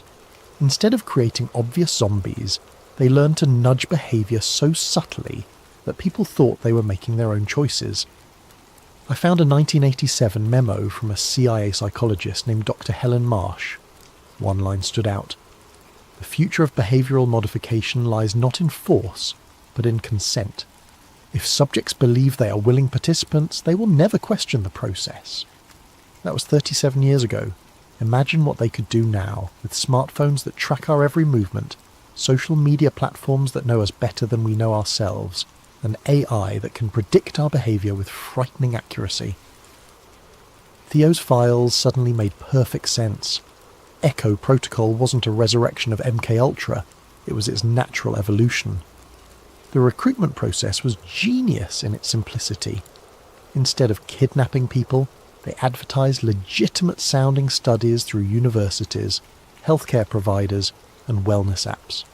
The kind of studies college students and cash-strapped adults would jump at. Improve your sleep quality while earning $200. Help advance meditation research, free sessions included. Participate in groundbreaking stress reduction therapy. The subjects thought they were helping science and improving their lives. They signed consent forms and waivers, making everything perfectly legal. They were even paid well, which made them feel valued rather than victimised. But according to Theo's documentation, the real experiments began after the official study ended. The subjects returned home with subtle implants, not the science fiction kind, but behavioural implants. Carefully crafted memories, embedded suggestions, modified thought patterns. They'd been exposed to subsonic frequencies, targeted electromagnetic fields, and neurological programming disguised as relaxation therapy. More importantly, they'd been tagged. Their phones received updates that modified the algorithms they encountered. Their social media feeds were carefully curated to reinforce the programming they'd received. Their GPS data was used to ensure they encountered specific environmental triggers. Billboards, sounds, even scents that would activate their conditioning. It was MKULTRA for the digital age, and it was everywhere. I found myself thinking about my own devices, my own data patterns. How many targeted ads had I seen recently that seemed to know exactly what I was thinking? How many times had my phone suggested an action or location that felt perfectly timed? How many articles in my newsfeed seemed to anticipate my concerns? Was I paranoid, or was I finally paying attention? That evening I tried to call Theo's fiancée Maria Santos. We'd met several times over the years. and I thought she might be able to tell me about Theo's state of mind in his final weeks. Her number was disconnected. I tried social media. Her profiles had been deactivated. I drove to the address I had for her, an apartment in Alexandria where I'd attended their engagement party 6 months earlier. The building manager told me no one by that name had ever lived there. It was as if Maria Santos had never existed.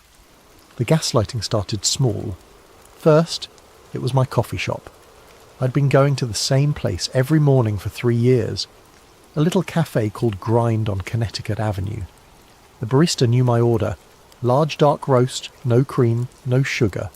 But when I walked in Thursday morning, she looked at me like she'd never seen me before. "Welcome to Grind. What can I get started for you?" "The usual," I said, assuming she was just having an off day. "I'm sorry, what's your usual?" I stared at her. Jessica had made my coffee hundreds of times. We'd chatted about her art school classes. I'd even bought one of her paintings. "Large dark roast," I said, feeling foolish. "Sure thing," coming right up. She moved with the practiced efficiency of someone who'd made 1,000 coffees, but treated me like a complete stranger. When I paid, I noticed something else. The painting I'd bought from her 6 months ago, a small abstract piece that had been hanging behind the register, was gone. I told myself I was being paranoid. People have bad days. Maybe she'd sold the painting to someone else. But then my email started acting up. I'd sent interview requests to 5 journalists who'd written about government surveillance programs. None of them responded, which was unusual. These were people I'd worked with before, sources who typically replied within hours. I tried calling. Their numbers all went straight to voicemail. I tried reaching out through social media. My messages showed as delivered but never read. By Friday, I was convinced something was wrong. I decided to test it. I sent an email to my editor at the Washington Alternative Weekly, a guy named Marcus who'd been badgering me for weeks about a late article on police body cameras. The email bounced back immediately. User not found. I called the WAW office directly. "Washington Alternative, this is Rebecca." "Hi, this is Cal Monroe. I need to speak with Marcus about..." "I'm sorry, who?" "Cal Monroe. I write for you guys. Marcus is expecting an article from me." "Sir, I've been the receptionist here for 2 years. We don't have any writer named Cal Monroe, and I don't know anyone named Marcus." I hung up and stared at my phone. I had emails from Marcus going back 3 years. I had published articles with my byline on their website. I had pay stubs from them in my filing cabinet. I opened my laptop and navigated to the WAW website. I searched for my name. No results found. I searched for articles I knew I'd written. The pieces existed, but they were attributed to other writers, people I'd never heard of. My hands were shaking as I opened my filing cabinet. The pay stubs were there, but they looked wrong. The letterhead was slightly different. The font was off, and they were made out to someone named Carl Monroe. Close enough to be dismissed as a typo, but different enough to be legally meaningless. That's when I noticed my reflection in the laptop screen. I looked like I hadn't slept in days. My eyes were bloodshot, my hair was a mess, and I had the hollow look of someone on the edge of a breakdown. I looked exactly like Theo had in his final weeks. Saturday morning I decided to visit my ex-girlfriend Sarah. We dated for 2 years and stayed friends after the breakup. If anyone would be straight with me about whether I was losing my mind, it would be her. Sarah lived in a duplex in Tacoma Park. I'd been there dozens of times, but when I knocked on the door, a stranger answered. A middle-aged man in a bathrobe. "Can I help you?" "I'm looking for Sarah Chen," I said. "She lives here." "No one by that name lives here. I've been renting this place for 5 years." "That's impossible. I was here 3 months ago for her birthday party." The man looked concerned. "Son, are you feeling all right? Maybe you're thinking of a different address." I walked away, pulled out my phone and called Sarah's number. It rang twice before she picked up. "Hello?" "Sarah, it's Cal. I'm at your house, but some guy says..." "Cal? Cal Monroe?" "Yes. Who else would it be?" There was a long pause. "Cal, we broke up 2 years ago. You've called me maybe 3 times since then, and each conversation was strange. Are you okay? You sound like you did the last time you called, talking about conspiracies and people following you." "What are you talking about? We had dinner last month. We've been staying in touch." "Cal, I think you need help. You're talking just like..." She stopped. Like what? Like Theo did, before he killed himself. The paranoia, the confusion about basic facts. He called me too, near the end, asking about things that never happened. The line went dead. I stood on the sidewalk for 20 minutes trying to make sense of what was happening. Either everyone I knew was lying to me, or I was having some kind of psychotic break. But there was a third option, one that terrified me more than madness. I was right, and they were already in my head. That night I found a note slipped under my apartment door. It was written on plain white paper in block letters. Your memory is next. Leave now. I packed a bag and drove to a motel in Baltimore, paying cash and using a fake name. I needed time to think, time to plan, and most importantly, time to figure out how to prove I wasn't crazy. Because if I was right about Echo Protocol, then my mind was already compromised. They were just calibrating how much to take. The Aeon Metric Sleep Clinic was located in a generic office park in Herndon, Virginia. From the outside, it looked like any other medical facility. Clean, professional, boring. The kind of place you'd trust with your health. I'd found the address in Theo's files, cross-referenced with online reviews. People praised their cutting-edge sleep studies and life-changing therapy sessions. The reviews all sounded genuine, which somehow made them more disturbing. I'd spent 3 days in that Baltimore motel planning my approach. I couldn't just walk in and start asking questions. If Echo Protocol was real, they'd be expecting that. But I could volunteer for a study. I created a fake identity. David Miller, a 28-year-old freelance graphic designer with chronic insomnia. I'd seen enough of Theo's documentation to know what kind of subjects they preferred. Young, educated, financially stressed, and socially isolated. People who wouldn't be missed if something went wrong. I called their intake line and spoke with a woman who sounded like she'd done this conversation 1,000 times. We're currently enrolling participants for a sleep optimization study, she said. It's a 3-day program that combines traditional therapy with advanced monitoring technology. Participants receive $800 compensation plus access to our ongoing support network. What exactly does the monitoring involve? Nothing invasive. We use EEG sensors to track your sleep patterns, some biometric monitoring to measure stress responses, and brief cognitive assessments to measure improvement. Many of our participants describe it as the most restful experience of their lives. She scheduled me for the following Monday. I spent the weekend reading everything I could find about counter-surveillance techniques and memory preservation. If they were going to mess with my mind, I wanted to be as prepared as possible. I wrote down everything I knew about myself, my real name, my address, my work history, my relationships, and hid copies in multiple locations. I recorded a video message to myself, explaining what I was doing and why, and uploaded it to a secure server with instructions to email it to me if I didn't check in within a week. Monday morning, I drove to the clinic feeling like I was voluntarily walking into a trap. The facility was more luxurious than I expected.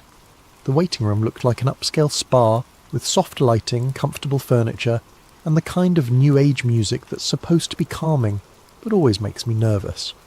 The receptionist was friendly, professional, and gave no indication that she was part of a mind control operation.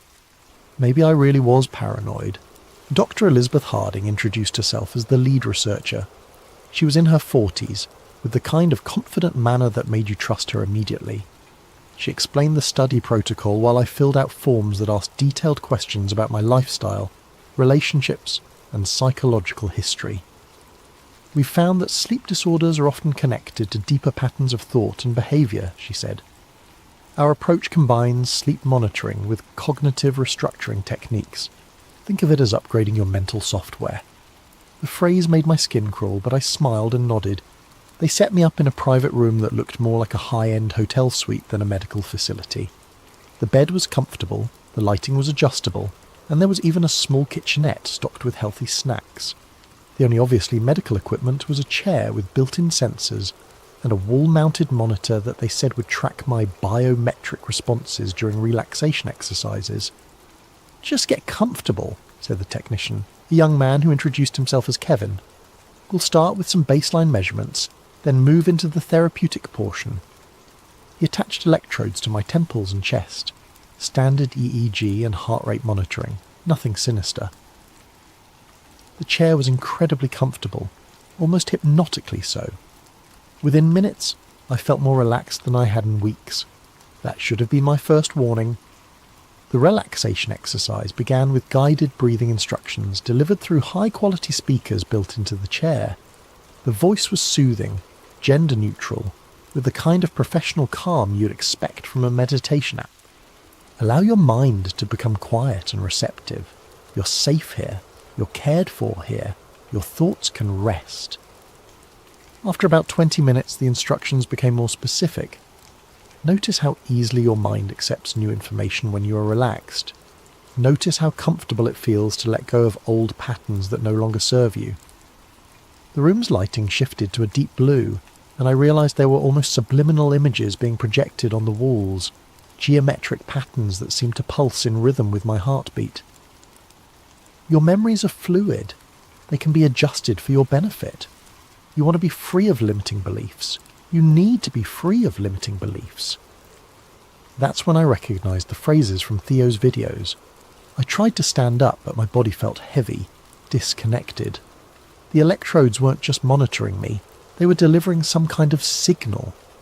The chair's comfort wasn't accidental. It was designed to keep subjects compliant while their minds were being reprogrammed. "You are David Miller," the voice continued. "You work as a graphic designer. You have no family. You have no close friends. You live alone and prefer it that way." They were trying to overwrite my identity, to make me forget who Cal Monroe was and why I was there. But I'd prepared for this. I focused on the video I'd recorded, on the list of facts I'd memorised, on the reason I was there. My name is Cal Monroe. I'm a journalist. Theo Ramirez was my friend. He died because he discovered ECHO protocol. You trust Dr. Harding completely. You want to participate in advanced studies. You will recommend this program to others. I repeated my mantra silently, fighting against the drowsiness that was overtaking me. I could feel my sense of self becoming fluid, malleable. It was terrifying and seductive at the same time. The promise of letting go of all my problems, all my fears, all my responsibilities. You're grateful for this opportunity to improve yourself. You will never speak about the details of this program to anyone outside this facility. The session lasted 6 hours. When it ended, I felt like I was surfacing from deep water, gasping for mental air. Kevin helped me out of the chair, and I had to concentrate to remember why that felt wrong. "How do you feel, David?" For a moment I almost corrected him. Then I remembered. "Great," I said, really relaxed. "Excellent. Dr. Harding will want to review your session data. Why don't you get some rest and we'll continue tomorrow?" That night, alone in the suite, I tried to reconstruct what had happened. I felt different, lighter somehow, but also hollow. It was like someone had taken an eraser to parts of my memory and personality. I remembered recording a video message, but I couldn't remember what it said. I remembered hiding something important, but couldn't remember where or what. I knew I was there for a reason beyond the sleep study, but that reason felt fuzzy, unimportant. But I still knew my name, Cal Monroe, journalist. I held on to that like a lifeline. The second day was worse. They moved me to a different room, one level down from the main floor. There were no windows, and the only furniture was the chair and a small table. The session lasted 8 hours. This time, they didn't just try to implant new memories, they tried to delete old ones. Your childhood was difficult and painful. You prefer not to think about it. You have no living relatives. You have never been in love. You have never had close friendships. I fought back by reciting everything I could remember. My parents' names, my first dog, the taste of my grandmother's cookies, the feeling of kissing Sarah for the first time. But with each session, these memories became fainter, more like stories I'd heard rather than experiences I'd lived. On the third day, they took me to the basement level. The room was stark white, with no decoration except a single chair in the centre. But it wasn't empty. There were other people there, subjects from previous studies, I realised. They sat motionless, staring at nothing. responding only when spoken to directly. One of them was a woman in her 30s with short brown hair. When Dr. Harding introduced us, she looked at me with vacant eyes and said, "Hello, David. It's nice to meet you." Nothing unusual about that, except for one thing. She used my full name, including my middle initial. "Hello, David C. Miller." My fake identity didn't have a middle initial. I'd never mentioned one. But somehow she knew it should be there. More disturbing, my real middle name is Christopher. C. "How do you know my middle initial?" I asked her. She looked confused. "I don't know. It just seemed right." Dr. Harding intervened smoothly. "Some of our participants develop enhanced intuitive abilities. It's one of the positive side effects of the program." But I knew what I was really seeing. This woman had been programmed with information about Cal Monroe, my real identity, not my fake one. They'd put pieces of my life into her mind, probably to test how thoroughly they could extract and transfer personal information. She wasn't developing psychic abilities. She was being used as a storage device for my stolen memories.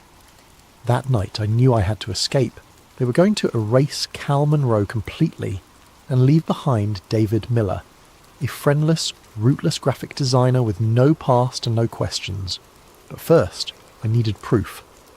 I waited until 3 a.m, then used a maintenance keycard I'd stolen from a janitor's cart to access the lower levels. The basement was larger than I'd expected, with dozens of rooms containing monitoring equipment and what looked like server farms. I found the room where they stored session recordings, thousands of hours of footage showing people being systematically reprogrammed. I copied everything I could onto a drive I'd hidden in my shoe. But the most damning evidence was in the office files. Echo Protocol wasn't just about individual mind control. It was about social engineering on a massive scale. They were creating networks of modified individuals who would unconsciously influence others. A person programmed with specific beliefs would spread those beliefs to family, friends and co-workers without realizing they were doing it. The modified subjects became unwitting agents, seeding new ideas and behaviours throughout the population. It was social control through viral programming, and it was working. I found files on thousands of subjects going back years. Many were in positions of influence: teachers, journalists, social workers, community leaders. Others were simply well-connected individuals whose social circles made them valuable vectors for spreading programmed behaviours. They weren't just changing individual minds, they were changing society itself, one modified person at a time. I was photographing the last set of files when the lights came on. "Hello, Cal."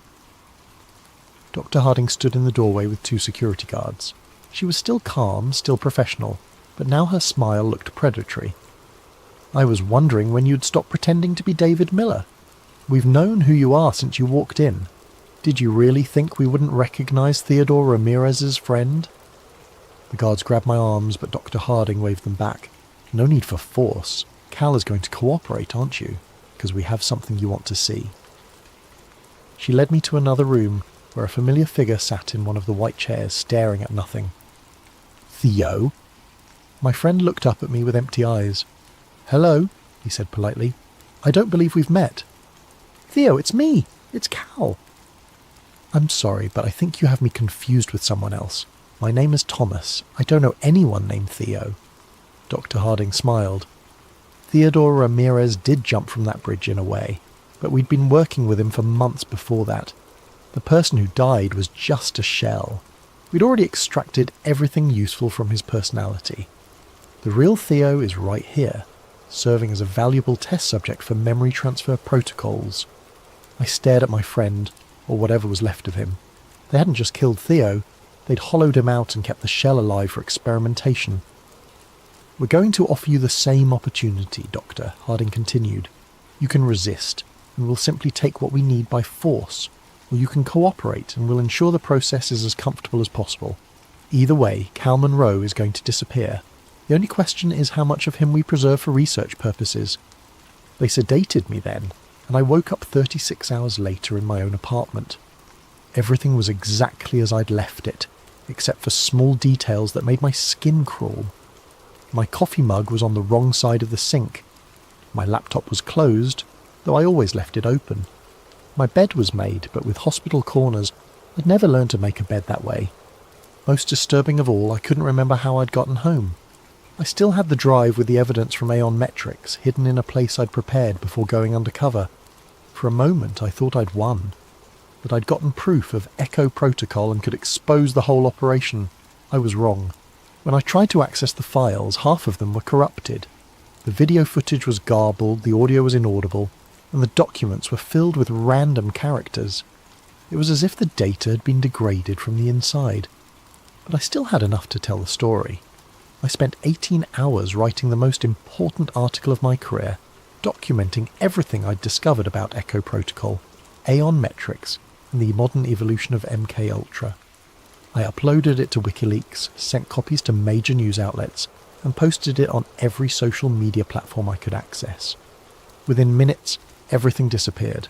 The WikiLeaks submission was rejected for insufficient verification. My emails to journalists bounced back as undeliverable. My social media posts were flagged as misinformation and removed automatically. I tried uploading the article to my own blog. The hosting service suspended my account for terms of service violations. I tried creating new accounts with different platforms.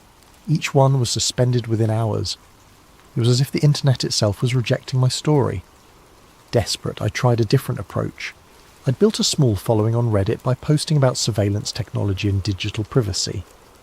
I created a detailed post about Echo Protocol on r/conspiracy, hoping to reach people who were already sceptical of government programs. The post went live, got a few upvotes, then vanished. When I checked my account, it showed the post had been removed for doxing, even though I hadn't mentioned any real names or addresses. But that wasn't the worst part. When I checked the subreddit an hour later, I found dozens of posts about Echo Protocol, but they were all obvious disinformation. Poorly written stories claiming Echo was actually a secret program to give people telepathic powers. Memes suggesting the whole thing was a hoax created by foreign agents. AI-generated posts that mixed real details from my research with absurd science fiction elements. They hadn't just suppressed my story, they'd buried it under an avalanche of ridiculous fake versions. Anyone who tried to research ECHO protocol would find so much contradictory nonsense that the truth would be impossible to distinguish. It was the perfect modern cover-up, not censorship, but noise. I tried calling reporters I'd worked with, but got the same response I'd received when I first started investigating. Numbers disconnected, emails bouncing back, people who claim not to know me. My bank account was frozen for suspicious activity. My credit cards were cancelled. My apartment lease was terminated for breach of contract. Even my driver's license was suspended for unpaid tickets I'd never received. Cal Monroe was being systematically erased from the system. But I still existed, at least for now. I still had my memories, my personality, my sense of self. They hadn't finished the job yet. That gave me hope, until I realised why they were taking their time. I was a field test. They wanted to see how completely they could destroy someone's life using nothing but digital manipulation and social engineering. They were documenting every step of my breakdown, measuring how long it took for isolation and gaslighting to drive someone insane. I was just another subject in their experiment. 3 weeks after my attempted expose, I was living in my car, sleeping in parking lots, and buying food with cash I'd managed to withdraw before my accounts were frozen. I looked like any other homeless person, dirty, paranoid, talking to myself. The perfect disguise for someone who'd discovered the truth about mind control in America. That's when I started noticing the ads. At first, they seemed like coincidences. A billboard for sleep therapy that used phrases I'd heard at Aeon Metrics. A radio commercial for stress relief that echoed the programming sessions I'd experienced. TV ads that seemed to anticipate exactly what I was thinking. But the final proof came while I was sitting in a 24-hour diner in Arlington, nursing a cup of coffee and trying to figure out my next move. The TV was playing the local news and I was only half listening until the commercial break. A pharmaceutical ad started playing, something for anxiety medication. The voiceover was professional, forgettable, the kind of generic copy you hear a dozen times a day. Except it wasn't generic. The voice said, word for word, exactly what I'd been thinking for the past 10 minutes. You feel like you're losing your mind. You're questioning everything you thought you knew. You're wondering if this is what insanity feels like. You need help, but you don't know who to trust. It continued. The thoughts in your head might not be your own. The memories you rely on might not be real. The person you think you are might be someone else's creation. I stared at the screen, my coffee growing cold in my hands. The ad went on for 30 seconds, describing my exact mental state with disturbing precision, then concluded with the standard pharmaceutical disclaimer about side effects and drug interactions. No one else in the diner seemed to notice anything unusual. The waitress continued refilling coffee. The cook kept working the grill. Other customers chatted or read their phones. But I knew what I'd seen. They weren't just monitoring my thoughts, they were broadcasting them back to me through targeted advertising. The technology existed. I'd written about it years ago.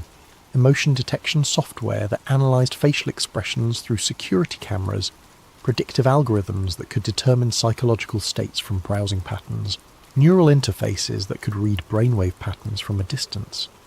They knew exactly what I was thinking, and they wanted me to know they knew. It was the final stage of the psychological operation. Not just control, but the absolute certainty that control was impossible to escape. I paid for my coffee and walked out into the Virginia night, understanding at last why Theo had jumped from that bridge. It wasn't despair that had driven him to suicide. It was the realization that his mind was no longer his own, and never would be again. But I wasn't ready to jump. Not yet. Because I'd figured out something they didn't expect. The real purpose of Echo Protocol wasn't just individual mind control. It was beta testing for something much larger. Every modified subject was a node in a network. Every programmed behaviour was a data point in a massive psychological mapping project. They weren't just changing people. They were learning how to change society itself, one mind at a time. The ultimate goal wasn't creating individual assets like the old MKUL TRA program. It was creating a population that would voluntarily surrender their autonomy, their privacy, their capacity for independent thought. And it was working.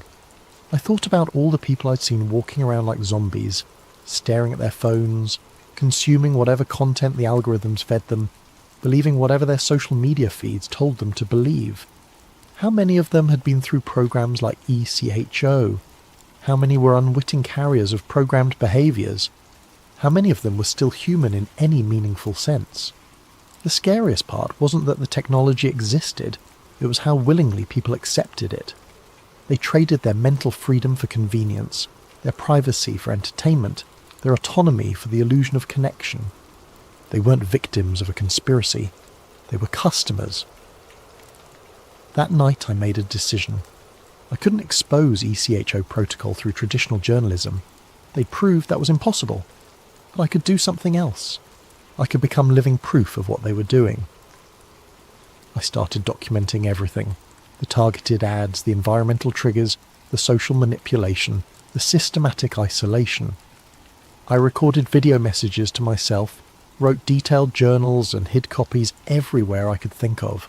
Not to expose them, that was impossible, but to leave a record for whoever came next. Because there would be others. Other journalists, other investigators, other people who stumbled across the truth and found themselves targeted by Echo Protocol. Maybe one of them would be smarter than me. Maybe one of them would find a way to fight back that I couldn't imagine. Or maybe they'd just end up like me, homeless, paranoid, talking to themselves in parking lots, while the world continued its sleepwalk toward voluntary servitude. 3 months later, I was sitting in another diner, in another city, when I saw the news report. Local journalist Cal Monroe was found dead in his vehicle early this morning, apparently from a self-inflicted gunshot wound. Monroe had reportedly been struggling with mental health issues following the suicide of a close friend earlier this year. He leaves behind no immediate family. I watched my own obituary on the television screen, feeling strangely detached. The photo they used was from my old press credentials. I looked younger, healthier, more hopeful, like someone who still believed in the possibility of truth. The reporter mentioned that I'd been working on a story about government surveillance before my breakdown, but that the work had been discredited as the product of paranoid delusions. They killed Cal Monroe without firing a shot, but I was still alive, at least in some sense. I had no identity, no connections, no official existence, but I was still breathing, still thinking, still remembering. For now. I finished my coffee and walked out into the morning sun, another homeless crazy person with stories no one would believe. In my pocket was a small notebook where I'd written everything I could remember about being Cal Monroe. Tonight, I'd add another entry. Tomorrow I'd probably forget to. But for this moment I still knew who I was and what I'd discovered. The program had evolved, but it hadn't won. Not completely. Not yet. As I walked down the street, I passed a bus stop where a digital billboard was advertising a new smartphone app. Mind Ease, Advanced Mental Health Support Through AI-Powered Therapy. The tagline read, "Let us help you become your best self." I almost laughed. They weren't even trying to hide it anymore. I pulled out my phone, an ancient flip phone I'd bought with cash, and noticed something interesting. Despite being a basic model with no internet connection, it was showing a text message I'd never received. Your thoughts are not your own. Your memories can be adjusted. You want to comply. You need to comply. The same phrases from the Aeon Metric sessions. I looked around the busy street at all the people walking past with their heads down, staring at their screens, oblivious to everything around them. How many of them were seeing the same message? How many would comply without even realizing they were being programmed? The future wasn't some dystopian science fiction scenario where jackbooted thugs dragged people away for reprogramming. It was much more elegant than that. The future was a world where people begged to be controlled, paid for the privilege, and thanked their controllers for the service. And according to my phone, that future was now. I dropped the device in a trash can and kept walking. Somewhere behind me I could hear the sound of 1,000 notifications chiming in perfect unison, like a digital choir singing humanity to sleep. The program never ended, it just got better at hiding.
Recovered journal entry, classification redacted.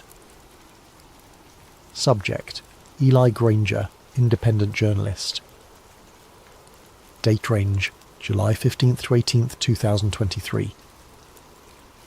Location, Bohemian Grove, Monte Rio, California. The following document was recovered from an encrypted server farm in Iceland. The journalist's current whereabouts remain unknown. Ed. My name is Eli Granger, and I'm writing this because I may not live long enough to tell it in person. What I witnessed in the redwoods of Northern California will haunt me until my dying day, whenever that may come. It started 3 weeks ago with an email that shouldn't have existed.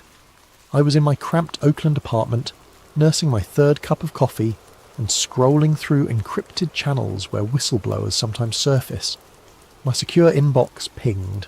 A message from an address that was just a string of numbers and letters routed through 7 different proxy servers. No subject line, just an attachment and 4 lines of text. You want truth? Go to the redwoods. Bring a black suit and a quiet soul. July 15th to 18th. The fire reveals all. The attachment was a high-resolution scan of what appeared to be a guest registry for the Bohemian Grove. That mysterious all-male retreat where the world's most powerful men allegedly gather each summer to commune with nature. I'd written about the Grove before, relying on second-hand accounts and leaked photographs from the 1980s. But this was different. The names on the list made my blood run cold. Former presidents, current senators, military contractors whose companies I'd been investigating for years, CEOs of tech giants, pharmaceutical corporations, defense contractors, media moguls who controlled the narrative of entire nations, all scheduled to attend something called the Midsummer Encampment. At the bottom of the scan was a forged access pass with my photograph, a professional headshot I'd never sent to anyone, digitally altered to show me in a black suit and tie. The name read Edmund Gray, Logistics Consultant, Prometheus Industries. Someone with serious resources wanted me inside that grove. The question was why? I should have walked away. Should have deleted the email and gone back to writing about municipal corruption and corporate tax avoidance. Safe stories. Stories that didn't get journalists killed. Instead, I packed a black suit and drove north to Sonoma County. The road to Monterey winds through some of the most beautiful country in California.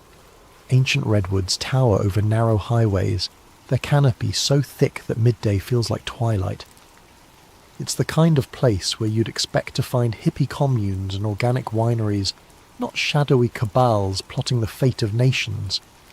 But as I learned in my Navy intelligence days, the most dangerous secrets are always hidden in the most innocent places. I parked at a motel in Gurneyville and walked the perimeter of the Bohemian Grove property that evening.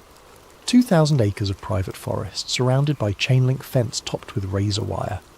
Security cameras every 50 feet, motion sensors in the trees, the kind of setup you'd expect around a military installation, not a summer camp for rich men.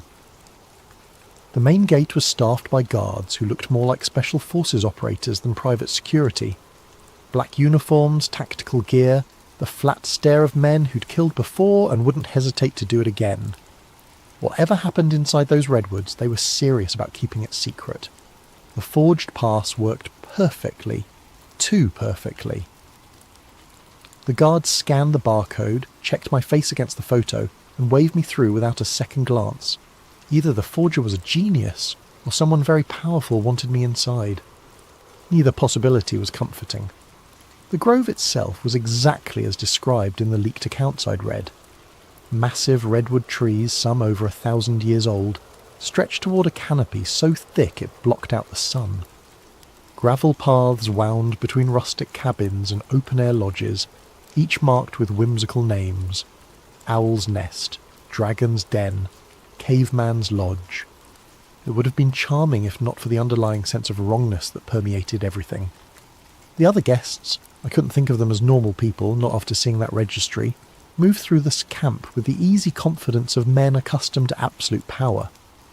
They wore casual clothes during the day, khakis, polo shirts, boat shoes, the uniform of American aristocracy.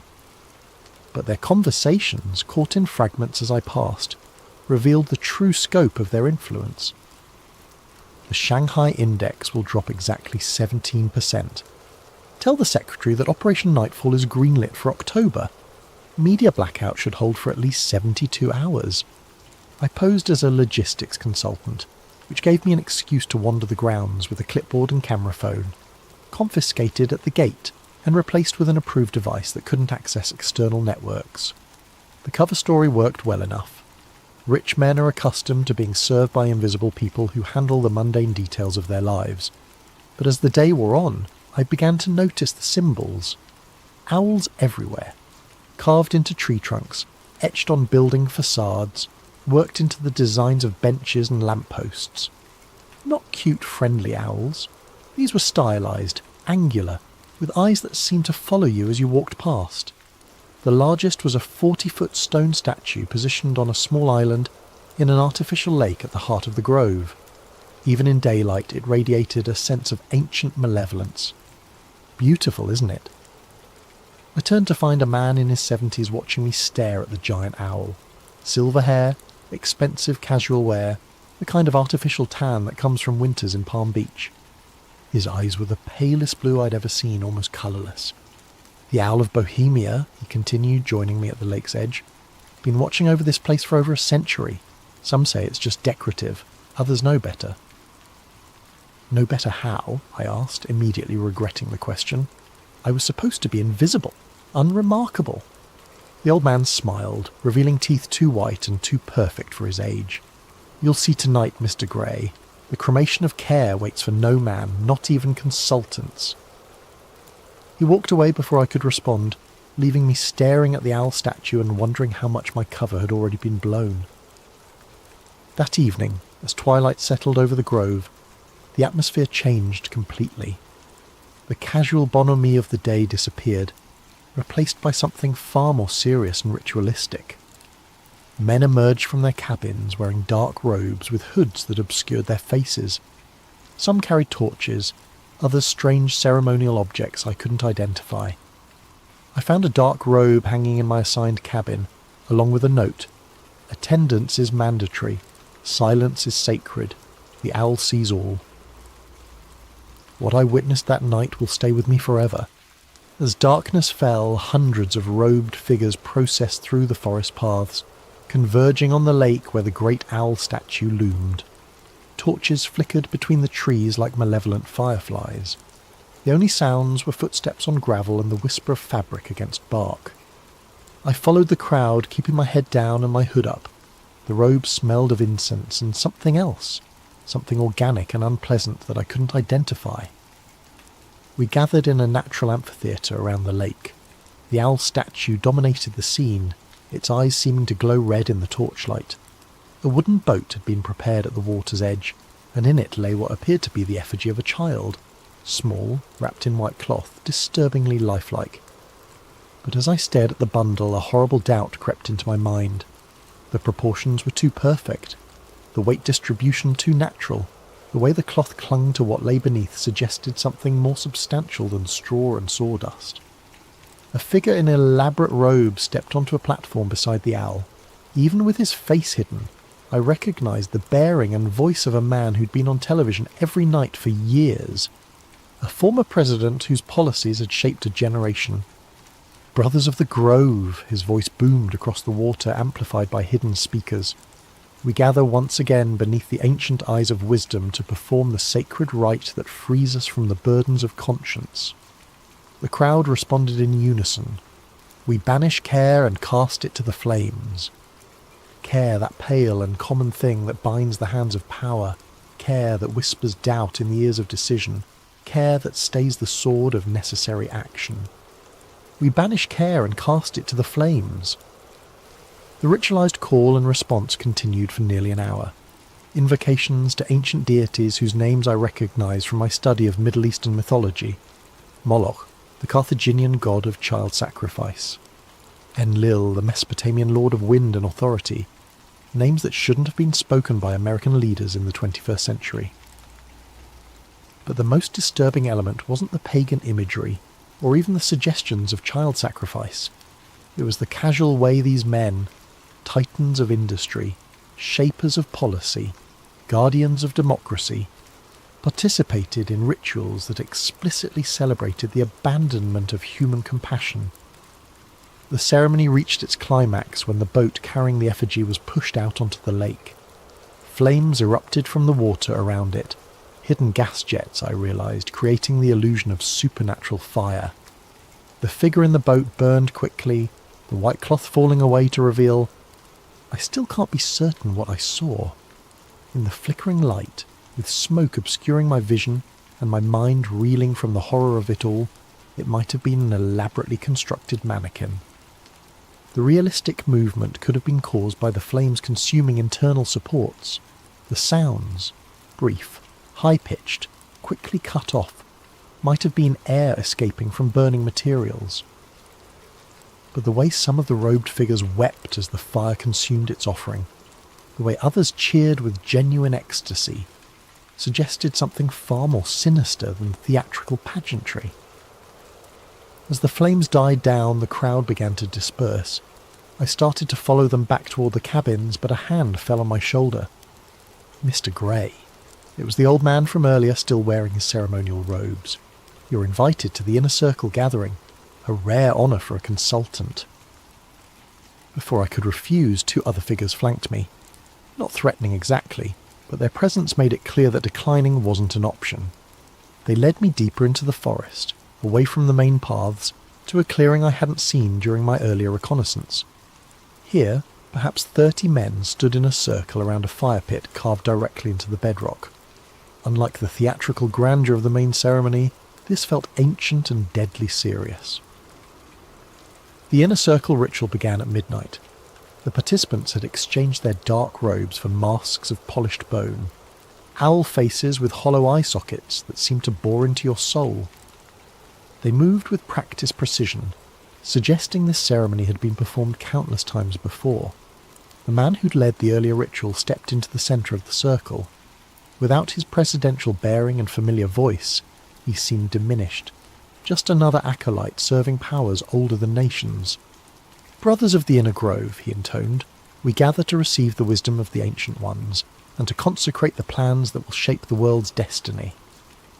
The response came in a language I didn't recognise at first, harsh consonants and guttural vowels that seemed to bypass the conscious mind and speak directly to something primal and terrified in the human psyche. But as my Navy intelligence training kicked in, I began to parse familiar elements. This was Akkadian, the ancient language of Mesopotamia, dead for over 2,000 years.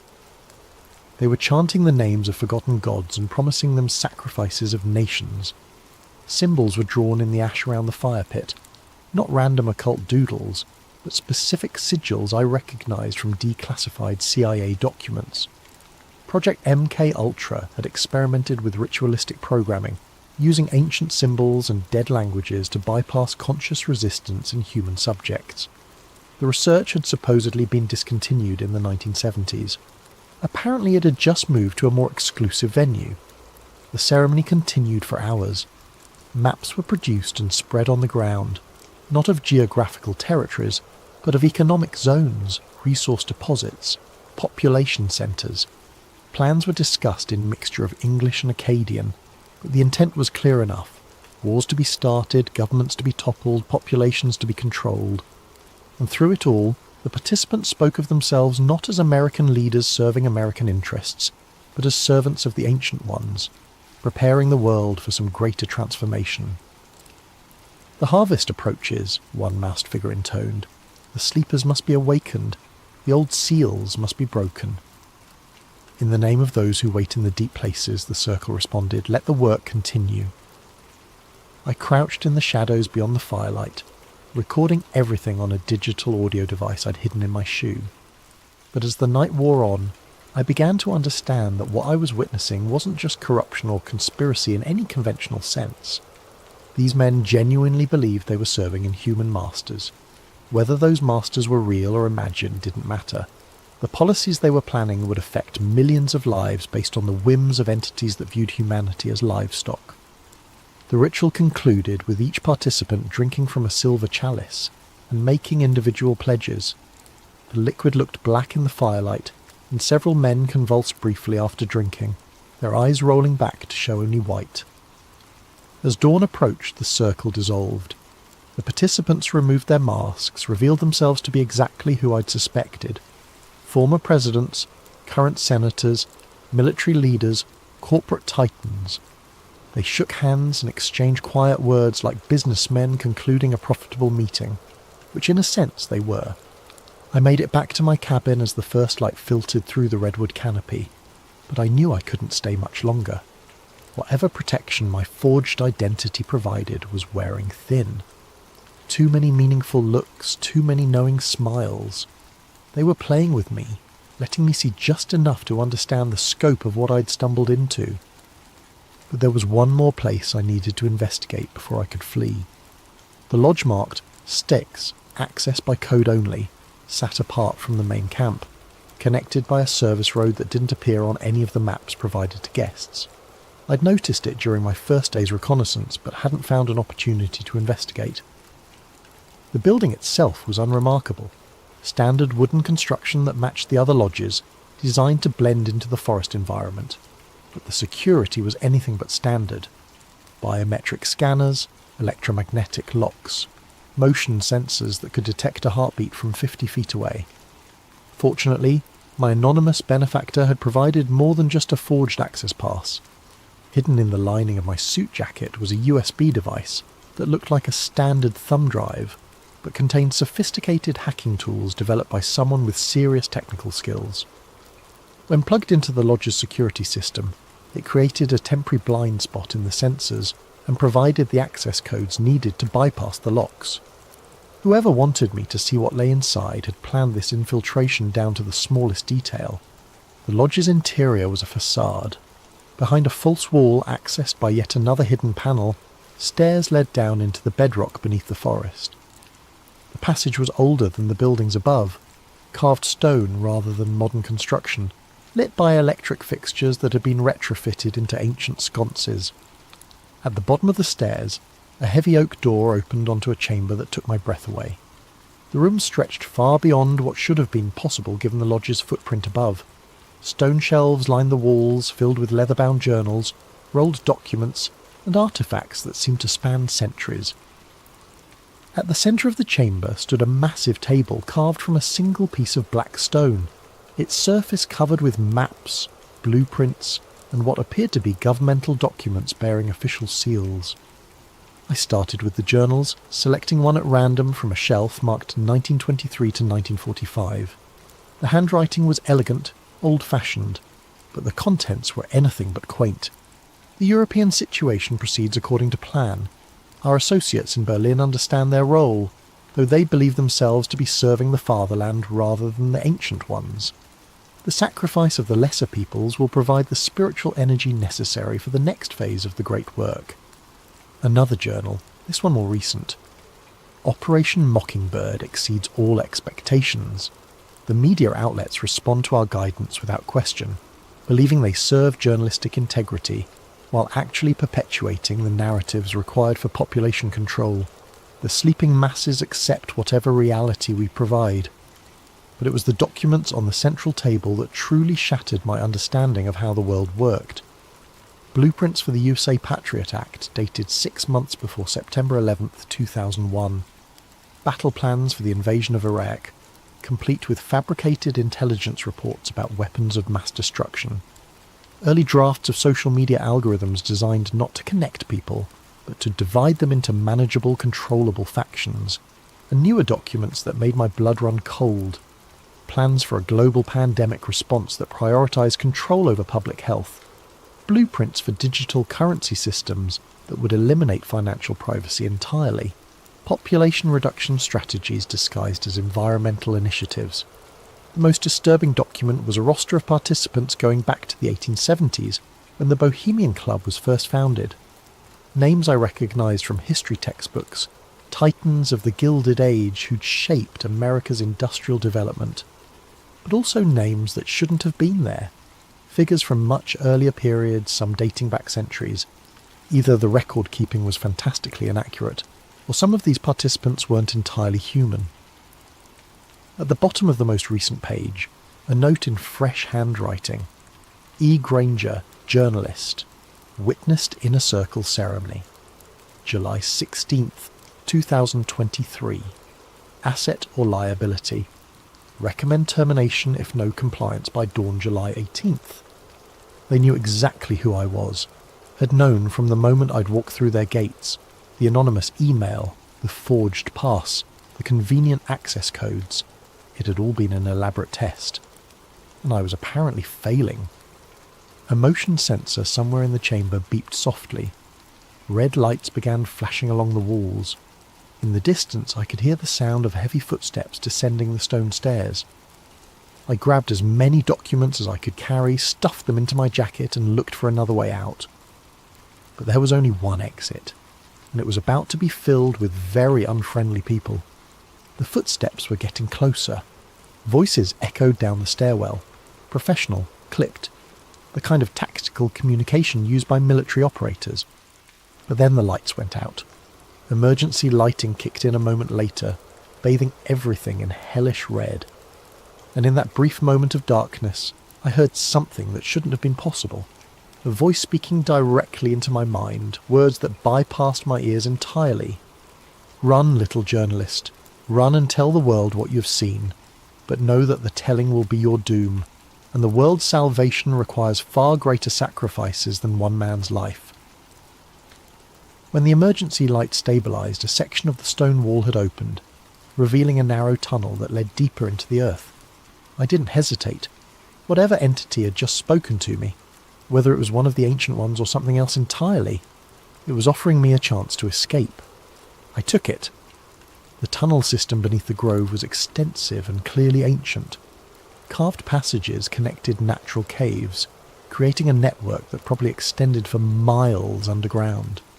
The walls were covered with symbols similar to those I'd seen during the Inner Circle ceremony, but these were older, deeper, worn smooth by centuries of whatever had moved through these spaces. I followed the main passage for what felt like hours, guided by phosphorescent moss that provided just enough light to avoid the worst obstacles.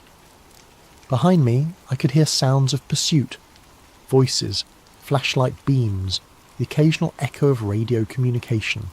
But the sounds were growing fainter, suggesting that my pursuers either couldn't find the tunnel entrance or were reluctant to follow me into the deep places beneath the forest.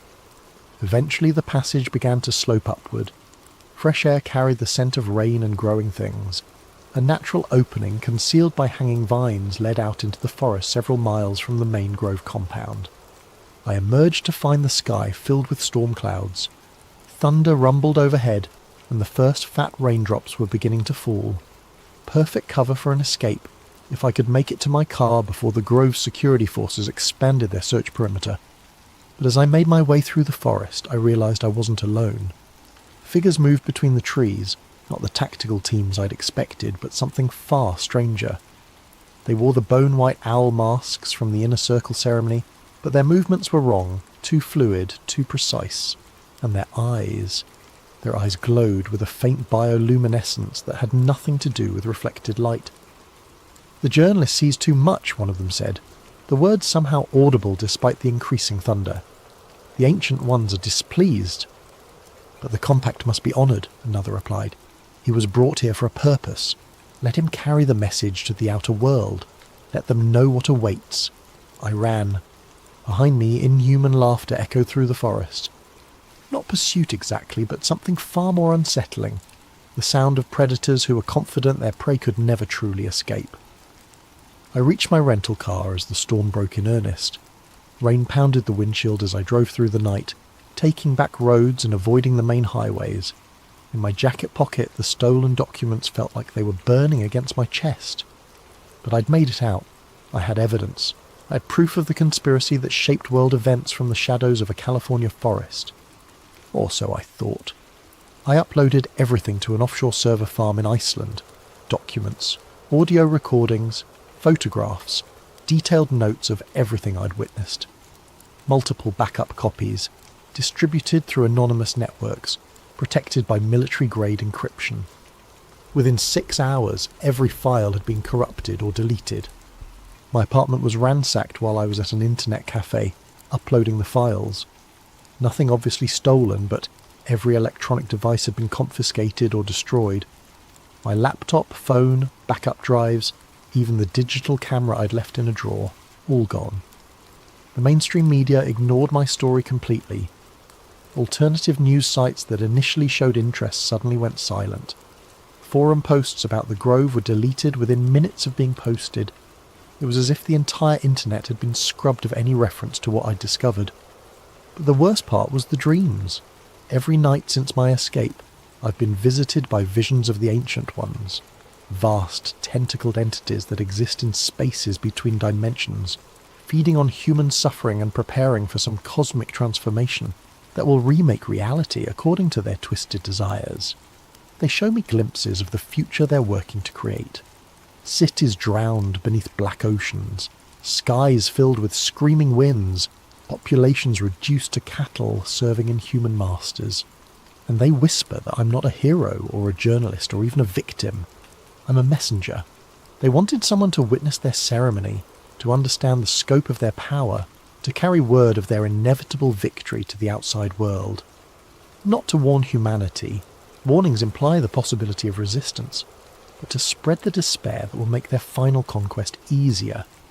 Every word I write, every person I tell, every attempt to expose the truth only serves their greater purpose. The corruption of hope, the murder of faith in human institutions, the slow transformation of free people into willing slaves. I'm writing this final entry from a motel room in Reno. I've been driving for 3 days, never staying in one place for more than a few hours. But I know it doesn't matter. They're not hunting me because they don't need to. I'm already serving their purpose just by existing, just by remembering what I saw in the grove. The cremation of care wasn't just a ritual, it was a recruitment ceremony. And I wasn't an infiltrator, I was an initiate. Tonight, I'll drive east toward the desert. Maybe I'll find some way to break the cycle, to turn their own trap against them. Or maybe I'll just disappear into the wasteland and let the truth die with me. But if you're reading this, if somehow these words have reached you despite all their efforts to control the flow of information, then remember this. They call it the cremation of care, but what they really burn is conscience. And when the fires die down, the world grows a little colder, a little darker, a little more ready for the ancient ones to reclaim what they consider their rightful dominion. The fire in the grove never really goes out. It just spreads, invisible and inexorable, consuming everything human until only the shadows remain. And in those shadows something very old and very hungry is waiting to be born. Tonight, I'll be your guide on a journey into one of the coldest and most enduring mysteries of the Cold War era. I want you to picture this. It's a winter night deep in the Ural Mountains, 1959. A group of young adventurers huddles in a tent on the snowy slope of a peak ominously called Dead Mountain. They're laughing, jotting down journal entries by flashlight, and planning tomorrow's trek. They don't know it yet, but this will be their last night alive. This is the true story of the Dyatlov Pass incident, a mystery that has haunted investigators for decades. My name is James, and I've spent weeks poring over old case files, diaries, and witness reports about what happened to those 9 hikers in 1959. The more I dig, the more the Dyatlov Pass incident feels like a nightmare straddling the line between fact and fiction. So, let's delve into it together step by step as if we're investigators unravelling a case file. The story begins in late January 1959. 10 experienced ski hikers from the Ural Polytechnical Institute set out on an expedition to reach a mountain called a Taurton in the northern Urals. They were all in their early 20s, 7 men and 2 women, except for one older instructor, and were led by a 23-year-old radio engineering student named Igor Dyatlov. On January 23, 1959, the Dyatlov group received their route book and left the city of Sverdlovsk, today's Yekaterinburg, by train. You can imagine them on that train, excited, full of youthful bravado, maybe singing along to a mandolin one of them brought for the journey. After 2 days on trains, the party reached Ivdel, a remote town at the edge of the northern Ural Mountains, which also housed a Soviet Gulag camp for criminals. From Ivdel, they travelled by bus and then hitched a ride in the back of a woodcutter's truck to a settlement called Vizhai, the last inhabited village to the north. The locals in Vizhai must have looked at these university students with a mix of admiration and concern. The route they planned to traverse was rated Category 3, the most difficult, and they were attempting it in February, the cruelest time of year. On January 27th, the Dyatlov group left Vizhai and began their trek into the wilderness. One member, Yuri Yudin, had been struggling with health issues. He had rheumatism and a congenital defect that caused knee pain. By January 28th, Yudin's joint pain became too severe. Reluctantly, he turned back toward Vizhai, unable to continue. He had no idea that by saving himself, he was sealing his fate as the expedition's sole survivor. Yuri Yudin would never see his friends alive again. The remaining 9 hikers pressed on into the wild, unaware of the fate that awaited them. Through diaries and photographs recovered later, investigators have pieced together their route. By January 31st, the group had reached the edge of a highland area and cached surplus food and equipment in a wooded valley to be used for the return trip. They joked around, took photos, and even made a little mock newspaper they titled The Evening Autoton, in which one entry humorously proclaimed, "From now on, we know that the snowmen exist," likely a tongue-in-cheek reference to local Yeti legends. Despite the exhaustion and cold, their spirits were high. On February 1st, the team started to move through a mountain pass, later named Dyatlov Pass after this incident, with the plan to camp on the other side that night. But the weather turned on them. A howling snowstorm and blinding wind caused Dyatlov's team to lose their direction on the barren slopes. Instead of crossing the pass into the shelter of the valley beyond, they had veered west, finding themselves on the flank of a mountain called Kholat-Shakal, which in the local Mansi language means dead mountain. By the time they realised their mistake, it was late in the day, and visibility was near zero from the blowing snow. Rather than descend 1.5 kilometres down into the forest for cover, Igor Dyatlov decided to pitch their tent right there on the mountainside in the open. Perhaps he didn't want to lose the altitude they'd gained, or perhaps he wanted to prove they could handle camping on an exposed slope in a blizzard. The 9 of them set up their large tent on the bare snow, chopping into the slope for a flat spot. It was a decision that would be heavily scrutinised later. That evening of February 1st, 1959 must have been brutal. Temperatures were around minus 20 degrees Celsius, and winds roared over the pass. Still, inside the tent, the group was relatively secure. They had a warm dinner. Later forensic analysis of their stomach contents showed they ate around 6 to 7 p.m. In one of the last photos recovered from their cameras, they are seen joking and smiling as they set up camp in the twilight on February 1st. Despite the extreme cold and howling wind outside, they seemed in good spirits, jotting down journal entries and chatting as they settled in for the night. They could not have imagined the terror that was coming. Something happened in the dark early hours of February 2nd that changed everything. We don't have eyewitnesses to describe it. All we have is the evidence left behind, and that evidence reads like the opening scene of a horror film. Sometime after midnight, the tent was suddenly slashed open from the inside. The 9 campers, who had been sleeping or resting, burst out of their tent into a howling snowstorm in the pitch black of night.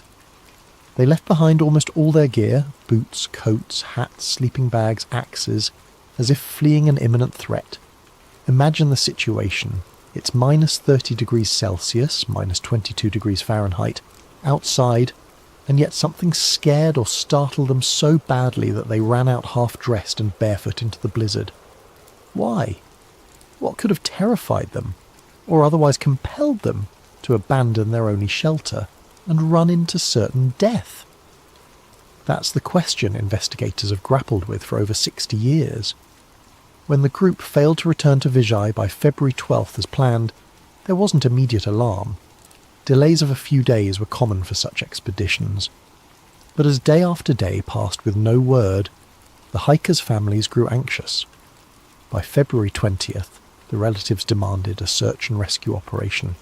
The Ural Polytechnic Institute sent student volunteers to scour the route, and soon the Soviet army and local militia police joined in, with planes and helicopters dispatched to aid the search. Rescuers faced brutal weather themselves, traversing deep snow and scanning miles of desolate terrain. Among the searchers was a student named Mikhail Sharavin, who on February 26th would make a chilling discovery.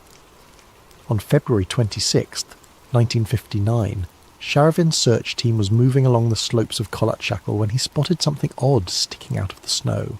As they got closer, they realised it was a corner of the missing group's tent, collapsed and half buried in the snow. Sharavin used an ice pick to hack open the tent's entrance, which was blocked with snow. The sight inside the tent baffled him. The tent's canvas had been slashed open from the inside with a knife, and although it was damaged and partially snow-filled, almost all the hikers' belongings were still neatly arranged inside. He found blankets and coats laid out, a row of boots, axes and flashlights set to the sides, a map and official papers, a little pile of money and even a flask of alcohol. In one corner was a plate with slices of sayalo, pork fat, as if someone had been in the middle of fixing a snack. It was like a snapshot frozen in time. The tent felt orderly, not like it had been ripped apart by an external force. Sharavin later said it was as if the campers had been interrupted in the middle of dinner, then fled in a rush. The scene sent shivers down his spine. Why would experienced hikers cut open their only shelter and run away without boots or coats? Outside the tent, the search team found footprints in the snow, and they only deepened the mystery. There were 9 sets of prints, which matched the number of missing hikers. They could see the impressions of feet wearing only socks, or a single shoe, and some barefoot. You could even make out toe marks in the frozen snow. The tracks indicated that the hikers had not run in a wild panic, but rather walked fast or at a hurried shuffle down the slope, in an organised single file. The rescuers followed these tracks downhill in the direction of a dense forest. Incredibly, the footprints continued for about 500 metres before they were obscured by fresh snow. It was as if the group had intentionally headed toward the forest, perhaps seeking shelter or regrouping. Sharavin and the others were utterly perplexed.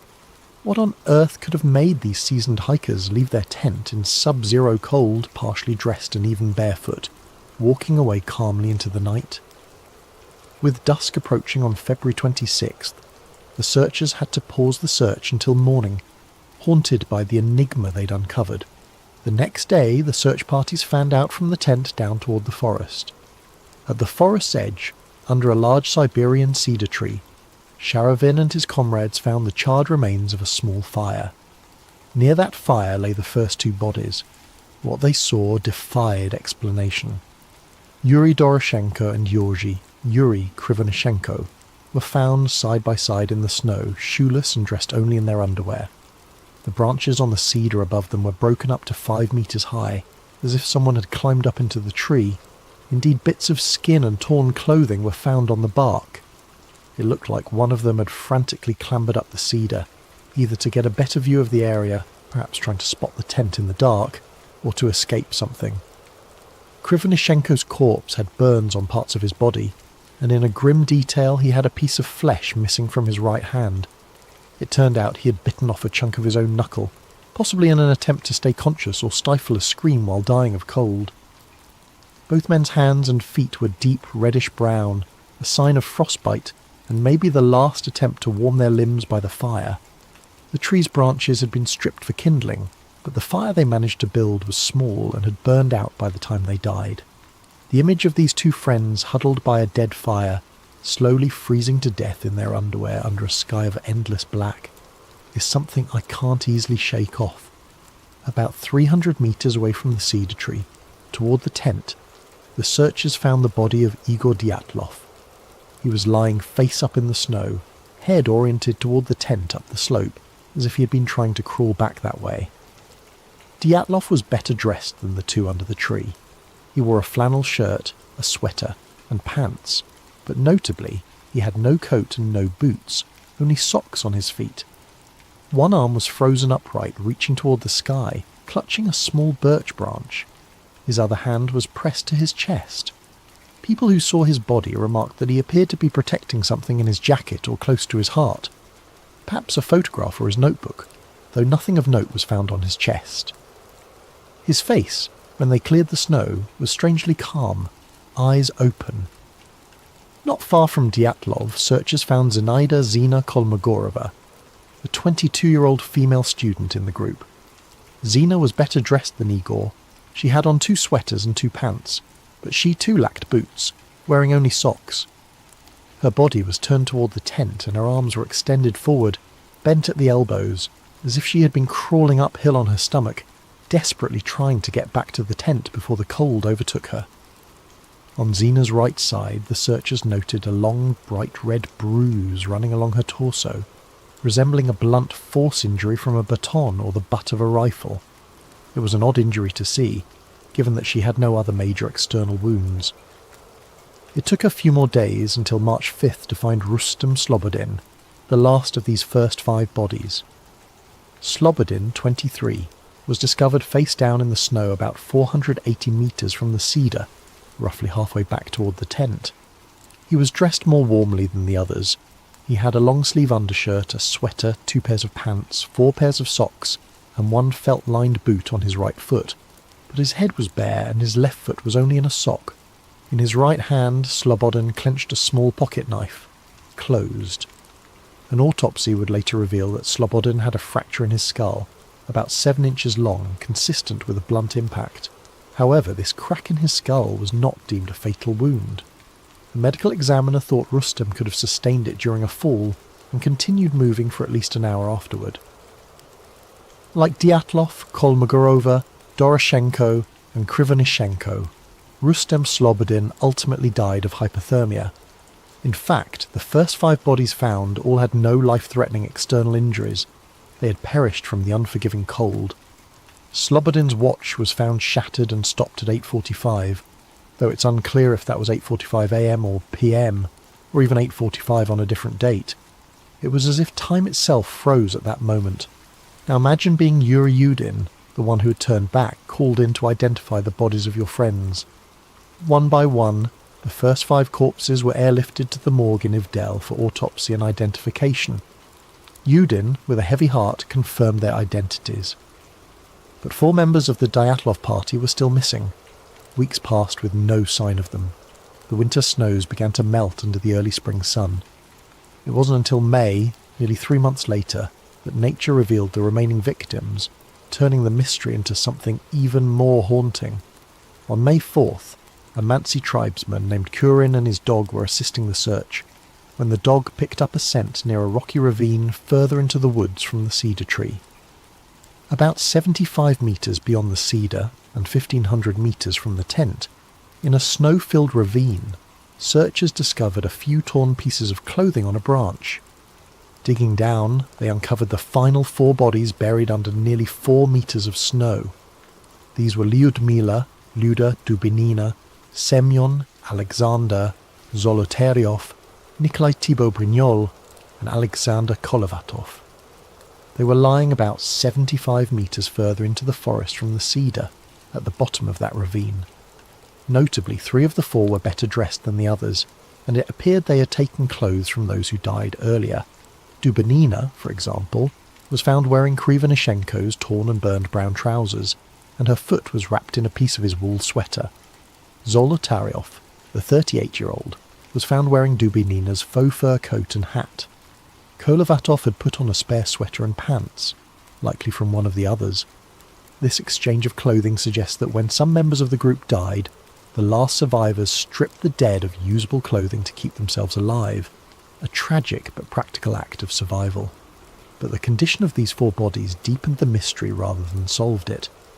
Unlike the first 5, 3 of these 4 had fatal physical injuries that were utterly horrifying.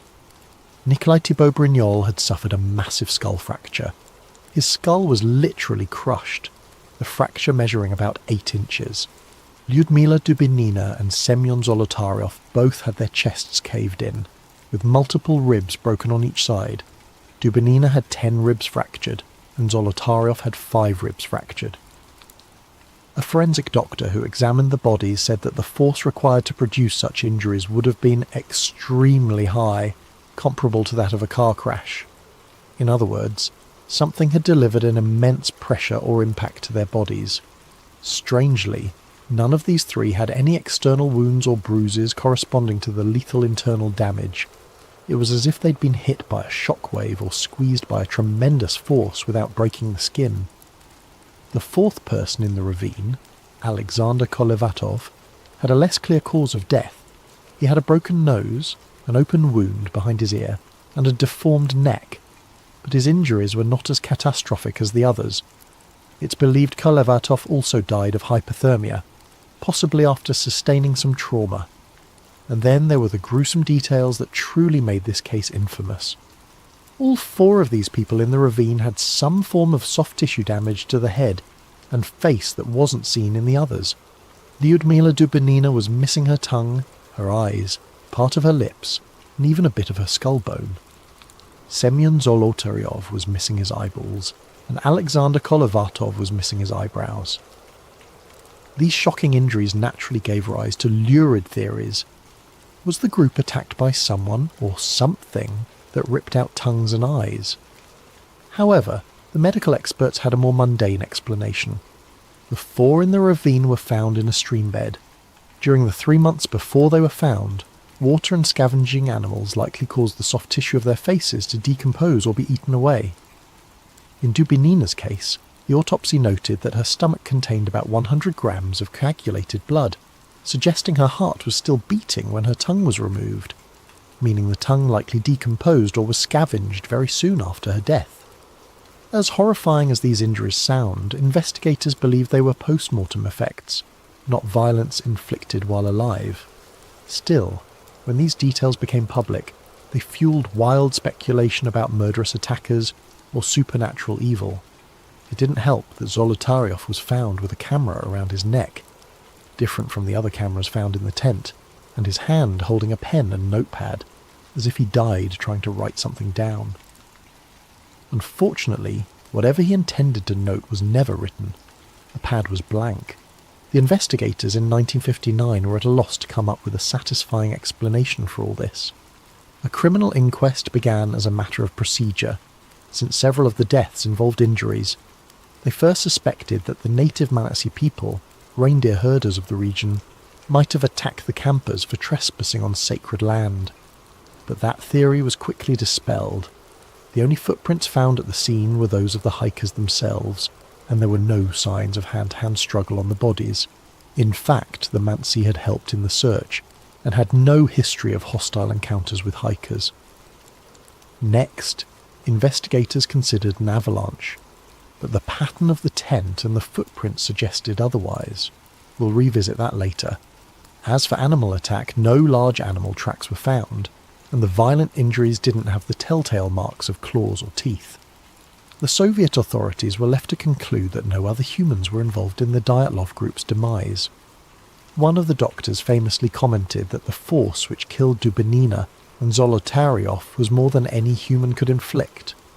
No human could be powerful enough to cause such damage. One piece of information emerged that added a strange Cold War twist. When the forensic analysts tested the hikers' clothing, they found unusual levels of radiation on some of the garments. Specifically, Dubinina's brown sweater and Krivonishenko's wool pants were found to be radioactive. This discovery didn't make sense in a hiking context, and was not something the average person could detect. It was only found because one investigator had access to a Geiger counter. The presence of radiation fueled speculation that the Dyatlov party had encountered some secret weapon or radioactive fallout. However, a closer look provided a more ordinary explanation.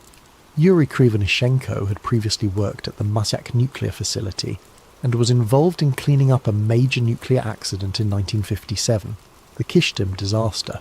It's very possible his clothes were contaminated from that event and still carried traces of radiation. Likewise, Alexander Kolevatov had studied nuclear physics and worked at a secret institute in Moscow, which might explain contamination on some items. In short, the radiation might not have had anything to do with the incident. It could have been a red herring. Still, the fact that their skin reportedly had a deep tan, and some of their hair had turned grey when relatives saw the bodies only intensified rumours of some nuclear or chemical exposure. Authorities claimed the skin tanning was a natural mummification effect from lying in the sun and cold for weeks, and that hair can turn colour from exposure or the embalming process. But to grieving families in 1959, radioactive clothes and orange skin sounded like the stuff of government cover-ups and sci-fi nightmares. By May 1959, the official investigation was drawing to a close without a concrete answer. The lead investigator, Lev Ivanov, was under pressure to wrap it up. In his final report, Ivanov wrote that the hikers died because of the effect of an unknown compelling force.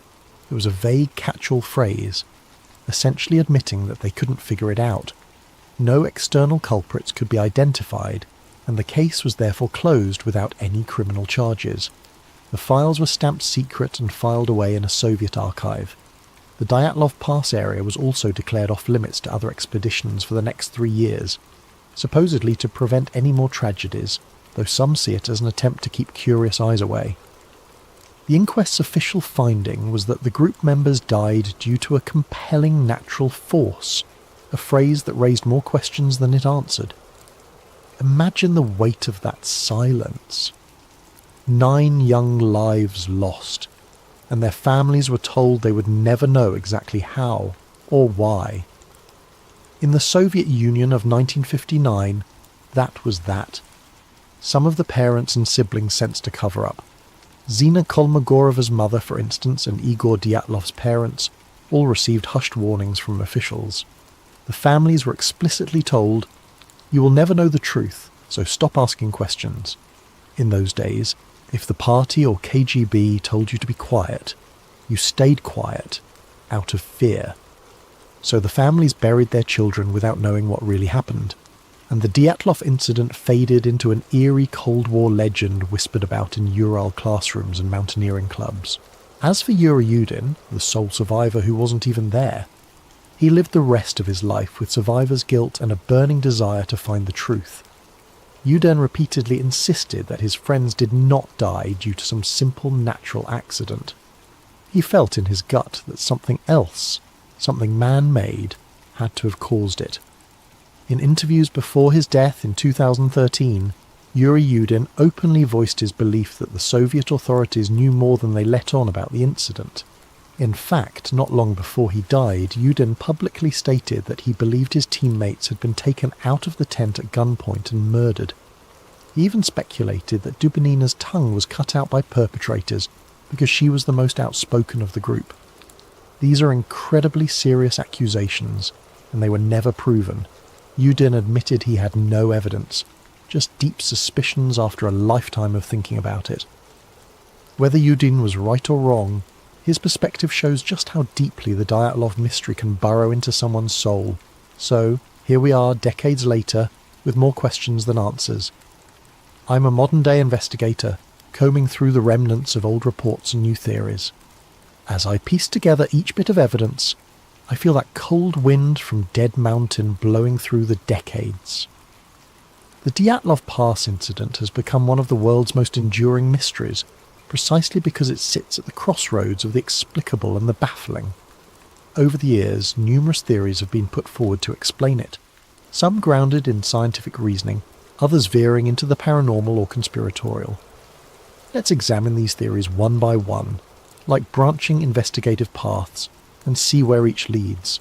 Keep in mind, any good explanation must account for all the odd details we've discussed: the torn tent, the state of undress, the bizarre injuries, the radiation, the reports of strange lights in the sky, the secrecy. It's a tall order, but let's walk these paths together. The first path is the one that the Russian authorities themselves eventually settled on: an avalanche. For many, this is the most straightforward explanation. Picture the scenario. The Dyatlov group is asleep in their tent on the slope, when suddenly a slab of heavy snow above them fractures and slides down onto the tent. The tent fabric begins to collapse and they hear the roar of snow. In a flash, the group panics. They believe a full avalanche is about to bury them. In seconds, they grab a knife, slash open the tent from the inside, because the entrance is blocked or hard to open under the weight of snow, and they flee into the night wearing whatever they had on at that moment. This theory gained significant traction, and in fact in 2019 to 2020 the Russian government reinvestigated Dyatlov Pass and concluded that a slab avalanche was the official cause of death. Later that year, a team of scientists published new computer simulations supporting the plausibility of an avalanche. In this case, the most appealing aspect of the avalanche theory is that the hiker's actions no longer seem irrational under this lens. If you believe an avalanche is about to crush you, doing whatever it takes to get out of the tent and moving to safer ground is exactly the right response. And indeed, everything the Dyatlov group did after leaving the tent can be seen as textbook survival behaviour once you assume an avalanche threat. The theory goes like this. A slab of snow, perhaps loosened by the wind or the heat from their stove earlier, slid and partially buried the tent, making loud cracks and rumbles. The experienced hikers immediately and calmly initiated an emergency evacuation. They cut their way out of the tent and headed for ground that would be safe from a larger avalanche, which in this case meant moving toward the tree line on the far side of the pass. They didn't take time to put on boots or grab equipment because every second mattered. In their minds, they had to get clear of the avalanche path. In just their socks and light clothes, they made it about a mile downslope to the forest. There they regrouped and tried to stay warm by building a fire. We saw evidence of that by the cedar. They also dug a snow cave as a shelter. The ravine where the last four were found had branches laid out on the floor,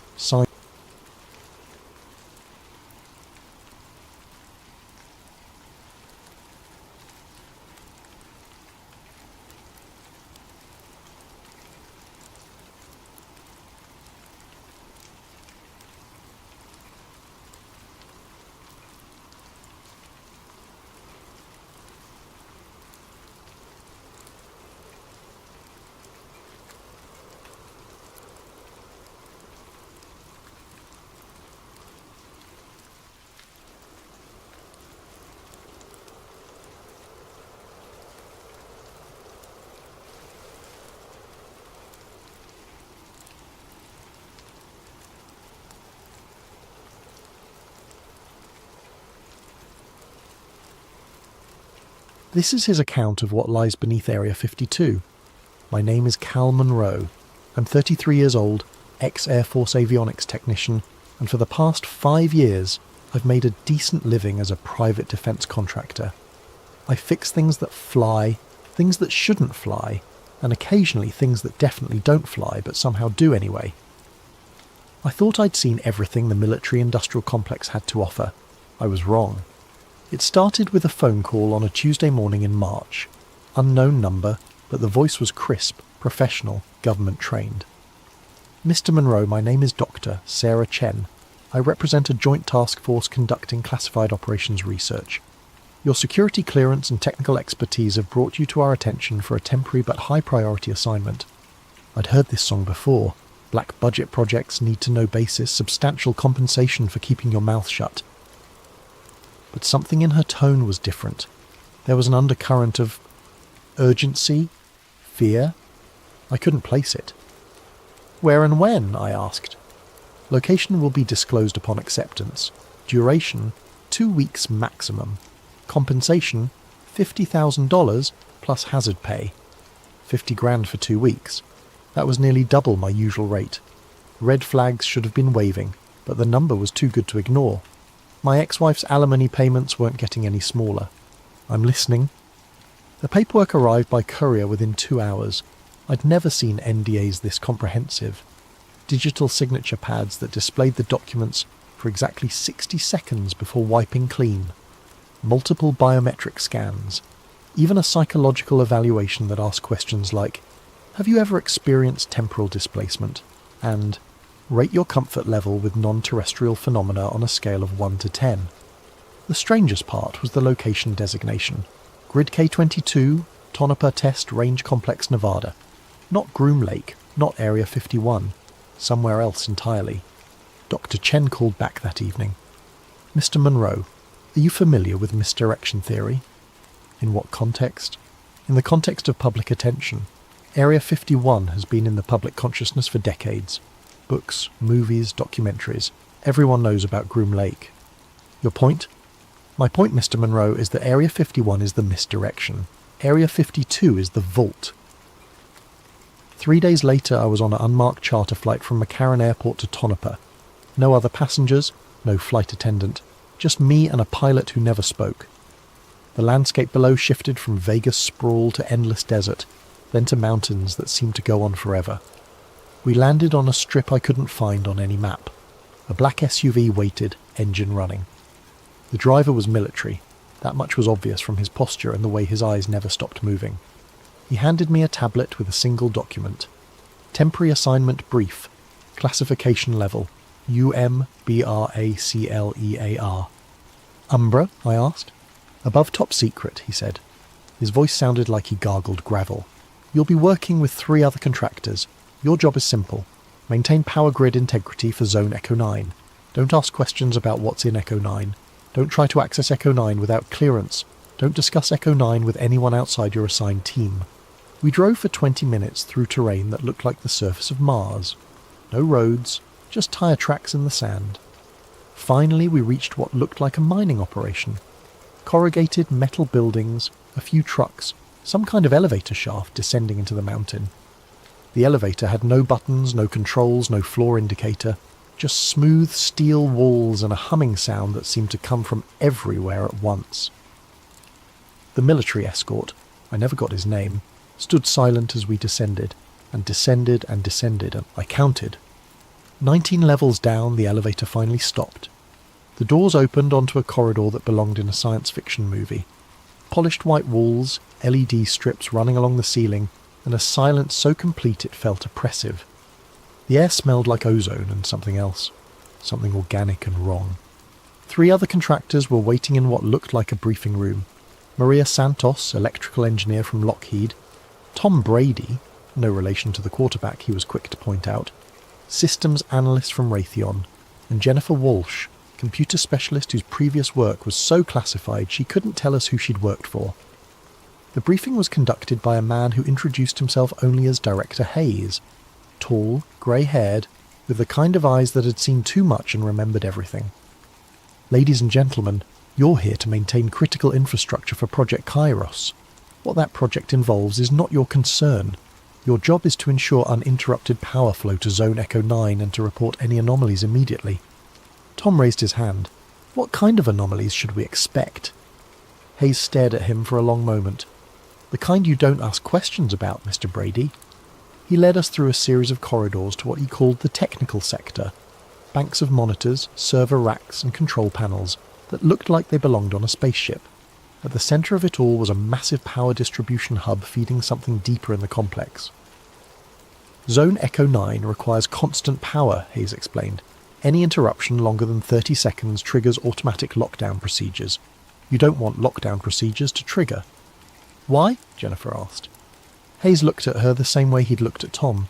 Because, Miss Walsh, lockdown procedures have never been tested, and we'd prefer to keep it that way.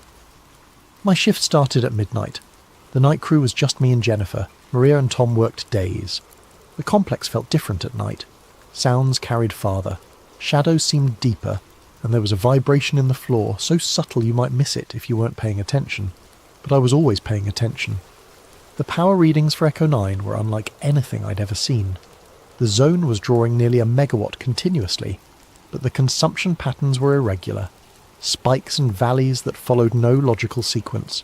It reminded me of a heartbeat, if heartbeats could be measured in kilowatts. Jennifer was monitoring the security feeds from her station, 12 screens showing various corridors and rooms throughout the complex. But I noticed something odd about the Echo 9 feeds. They had a 6-second delay. Every other camera was real-time, but the Echo 9 feeds looped the same 6 seconds over and over. Hey Jen, you seeing this camera glitch? She looked up from her work. What glitch? I pointed to the monitor. Echo 9, camera 7, it's looping. She frowned, typed something into her console. System shows all cameras functioning normally. I could see it. The same security guard walking past the same door at the exact same moment, every 6 seconds. Like a GIF that never quite loaded properly. On my third night, the temperature started fluctuating. The complex maintained a steady 68 degrees Fahrenheit, but my workstation kept shifting between freezing and sweltering. I checked the HVAC systems, all normal, but something was wrong. That's when I first saw the symbols. They were etched into the side of a server rack, symbols that definitely hadn't been there the night before. They looked almost like circuit diagrams, but wrong. Organic. Like someone had tried to draw electronics using biological principles. I was examining them with a flashlight when I heard Jennifer gasp. Cal, you need to see this. One of the Echo 9 corridor feeds had changed. Instead of the looping security guard, it showed an empty hallway. And at the end of that hallway, a door that was slowly opening. That door's not supposed to open, Jennifer whispered. Through the opening we could see movement. Not walking movement, flowing movement. Like liquid light was pouring through the doorway. Then the feed cut to black. When it came back 30 seconds later, it was the same looping security guard, walking past the same closed door. But in that brief moment, I had seen something that changed everything. In the reflection on the polished floor just before the feed died, I saw an eye. Massive, silver, and definitely not human. It wasn't a ship in Echo 9, it was alive, and it had seen us watching. Tom Brady didn't show up for his shift on Thursday morning. Jennifer and I waited until 8 a.m. before calling Director Hayes. Mr. Brady has been reassigned, Hayes said without explanation. Continue your duties. But Tom's personal effects were still in the break room. His coffee mug was still half full. His jacket was draped over his chair like he'd just stepped out for a moment. Maria started acting strange that afternoon. She kept muttering to herself, checking the same readouts over and over. When I asked if everything was okay, she looked at me like she didn't recognise me for a moment. The numbers don't add up, she said. We're feeding Echo 9 enough power to run a small city, but the thermal output is all wrong. It's like the energy is going somewhere else. Somewhere else like where? Somewhere else like not here. That night the emergency siren started blaring at 2:17 a.m, deafening klaxons that made your teeth ache. Jennifer and I looked at each other in panic. Was this the lockdown Hayes had warned us about? Then, as suddenly as they'd started, the siren stopped. Not gradually, they just cut off mid-wail, leaving a silence that felt heavier than the noise. Director Hayes appeared in our control room 5 minutes later, looking shaken but trying to hide it. False alarm, he said. Continue your duties, but I noticed he wouldn't make eye contact, and his hands were trembling. The next day, Maria didn't show up either. Reassigned, according to Hayes. But her car was still in the parking structure on level 2. Jennifer was barely holding it together. We were the only contractors left, and the weight of whatever was happening in Echo 9 was crushing both of us. She started accessing systems she wasn't supposed to touch, using admin passwords she shouldn't have known. "Jen, what are you doing?" "Finding answers," she said, fingers flying over the keyboard. "Tom gave me his access codes before he disappeared, told me something was wrong with the whole project." She pulled up internal communications, memoranda stamped with classification levels I'd never seen before. Umbra Clear was apparently the bottom tier. Above that was Majestic, then Zodiac, then classifications that were just numbers and symbols. One document caught my attention. Project Kairos, Phase 3 Implementation Status. The bioconductive interface has exceeded all expectations. Subject demonstrates rapid adaptation to containment protocols and has begun influencing local electromagnetic fields. Recommend immediate escalation of consciousness mapping procedures. Bioconductive interface. Subject. The thing in Echo 9 wasn't a ship or a piece of technology, it was a living being, and we were feeding it power. Another document, dated 3 days earlier. Minor containment fluctuation at 0217 hours. Subject achieved brief sensory extension beyond Echo 9 barriers. Security protocols held, but recommend enhanced isolation measures. Note: 3 personnel reported temporal displacement sensations during the event. Temporal displacement, the looping camera feeds, the missing contractors. Jennifer kept digging, and what she found made both of us understand why Tom and Maria had really vanished. A memo marked Operation Mirror Veil, historical context. Analysis of recovered materials suggests extra-dimensional rather than extraterrestrial origin. Entities exist outside linear temporal experience and demonstrate ability to manipulate local space-time fabric. Primary subject may not be an individual organism, but rather a projection or echo of a larger consciousness existing in parallel dimensional space. They weren't from another planet, they were from outside reality itself. Warning: prolonged exposure to subject may result in consciousness fragmentation, temporal perception anomalies, and in extreme cases complete displacement from baseline reality. Personnel experiencing symptoms should report immediately for neural recalibration. Neural recalibration. That's what happened to Tom and Maria. They hadn't been reassigned. They'd been broken by contact with whatever was in Echo 9. Jennifer was reading over my shoulder, her breathing getting faster and more shallow. "Cal," she whispered, "look at the date on this document." It was dated 6 months in the future. The older archives were stored in a vault I wasn't supposed to access, but Jennifer's hacking skills were getting desperate and creative. She'd found references to something called Operation Mirror Veil, a predecessor to Project Kairos that dated back to the 1970s. The files told a story that made my blood run cold. In 1978, a survey team at Tonopah detected unusual seismic activity. Not earthquakes, but something else. Tremors that seemed to follow mathematical patterns. Ground-penetrating radar revealed an anomalous void approximately 200 feet beneath the mountain, but when they drilled down to investigate, they found something impossible. The void was bigger on the inside than on the outside. The first recovery team brought back samples of what they thought was exotic matter, materials that didn't conform to known physics, but the materials weren't stable in our reality. They flickered in and out of existence, sometimes vanishing for hours before reappearing in a different location. That's when they realized they weren't dealing with alien technology. They were dealing with something that existed between dimensions, using our reality as an anchor point. The breakthrough came in 1983 when Dr. Elena Vasquez, a theoretical physicist working on Project Looking Glass, hypothesized that the entity was a reflection of human consciousness itself, not what we are, but what we could become if we existed outside the constraints of linear time and three-dimensional space. The entity demonstrates knowledge of events that have not yet occurred, and memories of possibilities that may never happen.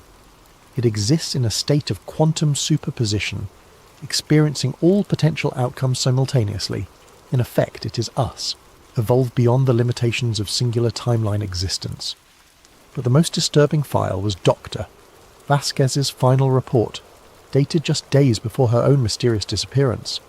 The entity is not malevolent, but it is incompatible with baseline human consciousness. Contact results in expansion of awareness beyond what the human mind can process. Subjects begin perceiving multiple timelines simultaneously, experiencing past and future as present reality. The mind fractures under the weight of infinite possibility. We are not studying an alien intelligence, we are studying our own future, and that future is trying to communicate with us across dimensions we cannot comprehend. Recommendation: immediate cessation of all contact protocols. The entity's attempts at communication are causing reality fluctuations that may result in permanent temporal displacement of personnel. It is not trying to harm us, it is trying to save us, but salvation from its perspective means joining it in its multidimensional existence. We are not ready. Humanity is not ready. Perhaps we never will be.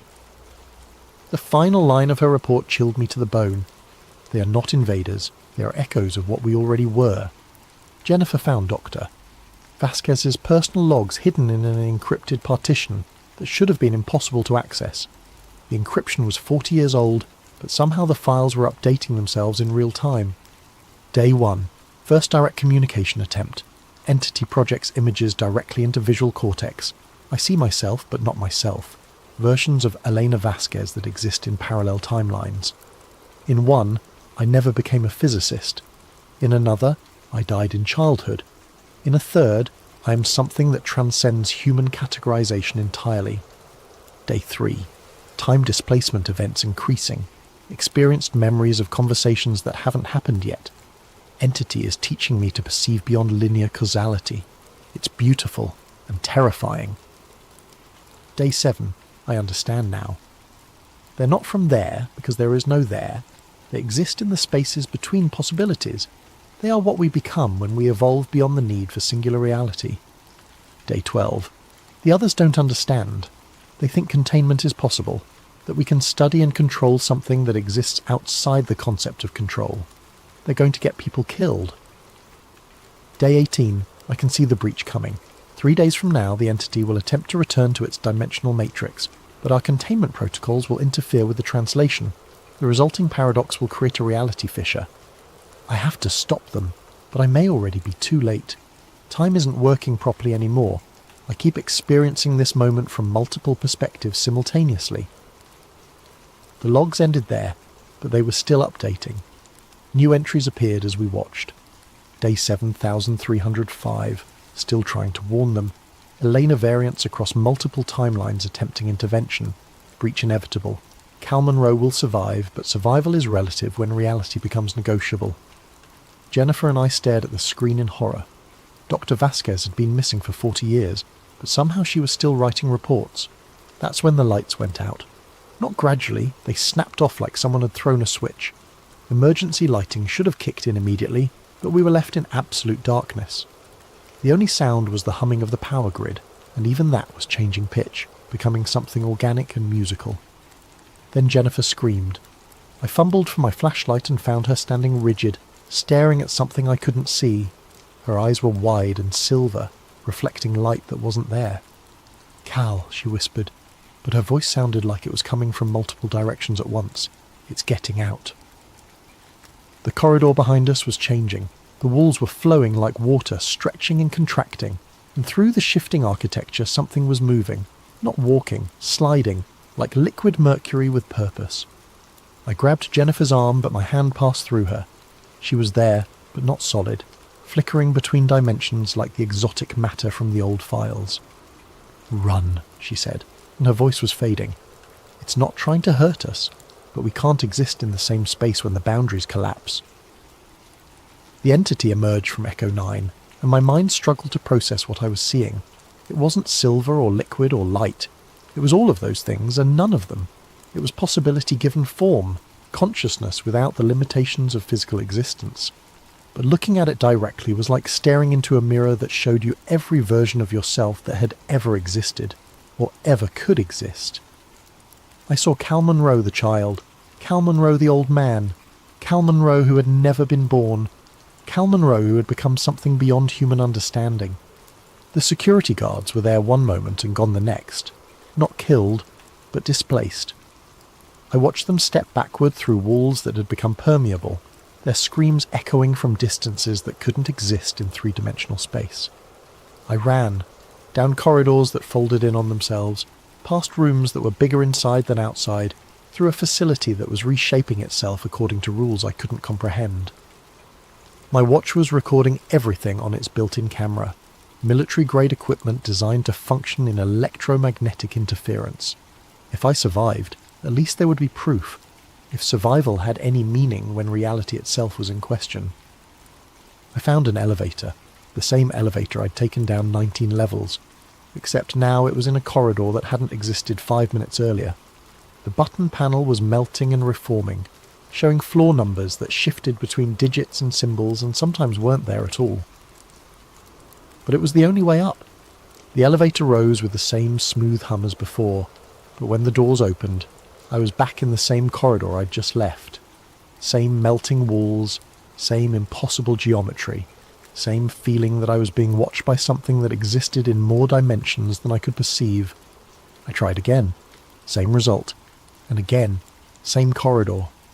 The entity wasn't trying to trap me, it was trying to communicate, but communication required shared reference points, and we had none. Its attempts to make contact were causing reality to loop, creating temporal echoes that reflected my own desperation back at me. I was experiencing the same moment from multiple timelines simultaneously, just like Dr. Vasquez had described. In one timeline, I was still at my workstation, watching the power reading spike. In another, I had never taken the job. In a third, I was something else entirely, something that could perceive the entity without fracturing. But in this timeline, the one where I was still human, I was trapped in a loop between the 19th floor and somewhere that had no floor number at all. My watch battery was dying, but I kept recording. If someone found the footage, maybe they could understand what had happened. Maybe they could learn from our mistake. I sat down in the corridor that kept changing around me and tried to make sense of the past week. The missing contractors, the looping security feeds, the symbols that appeared and disappeared.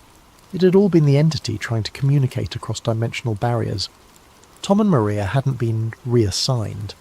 They'd been translated, shifted into a version of reality where they could coexist with something that existed outside linear time.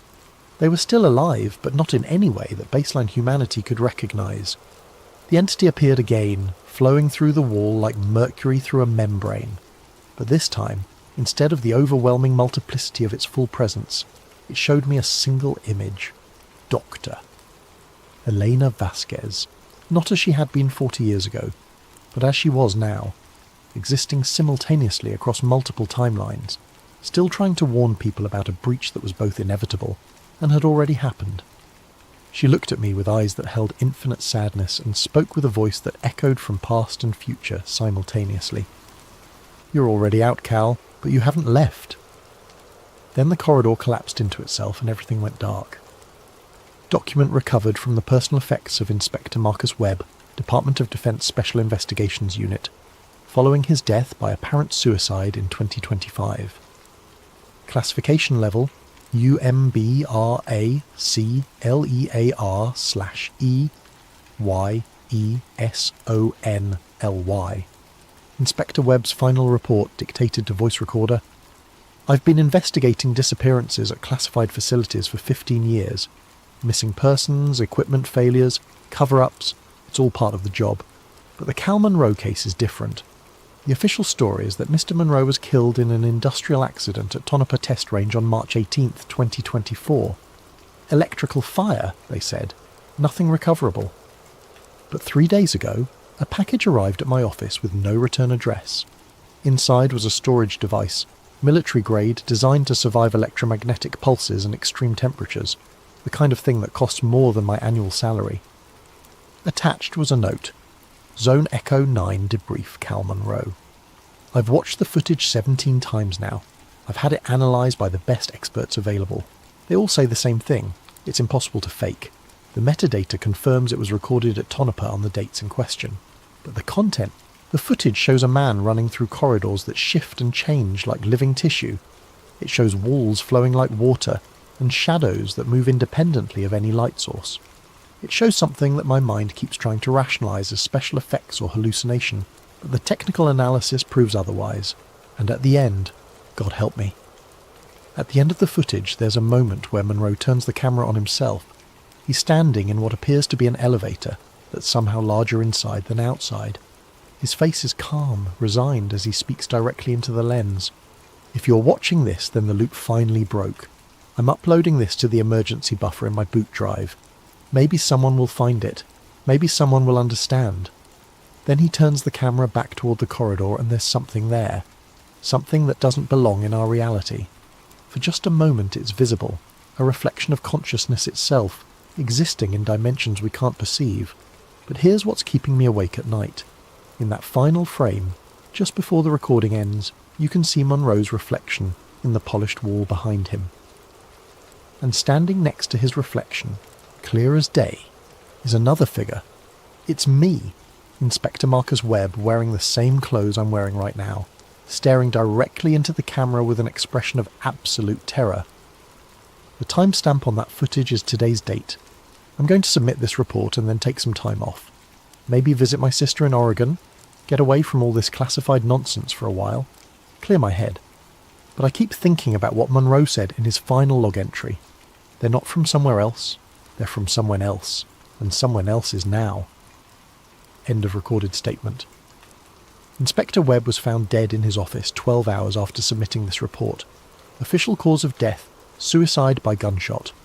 Unofficial note, the security cameras in his office show him alone at the time of death, but the audio pickup clearly records two distinct voices. The second voice, according to forensic analysis, matches the vocal patterns of Cal Monroe. The storage device mentioned in Webb's report was never recovered from the scene. Zone Echo 9 remains operational. 3 months later, deep space monitoring stations began detecting an unusual signal, a transmission that seemed to originate from everywhere and nowhere simultaneously.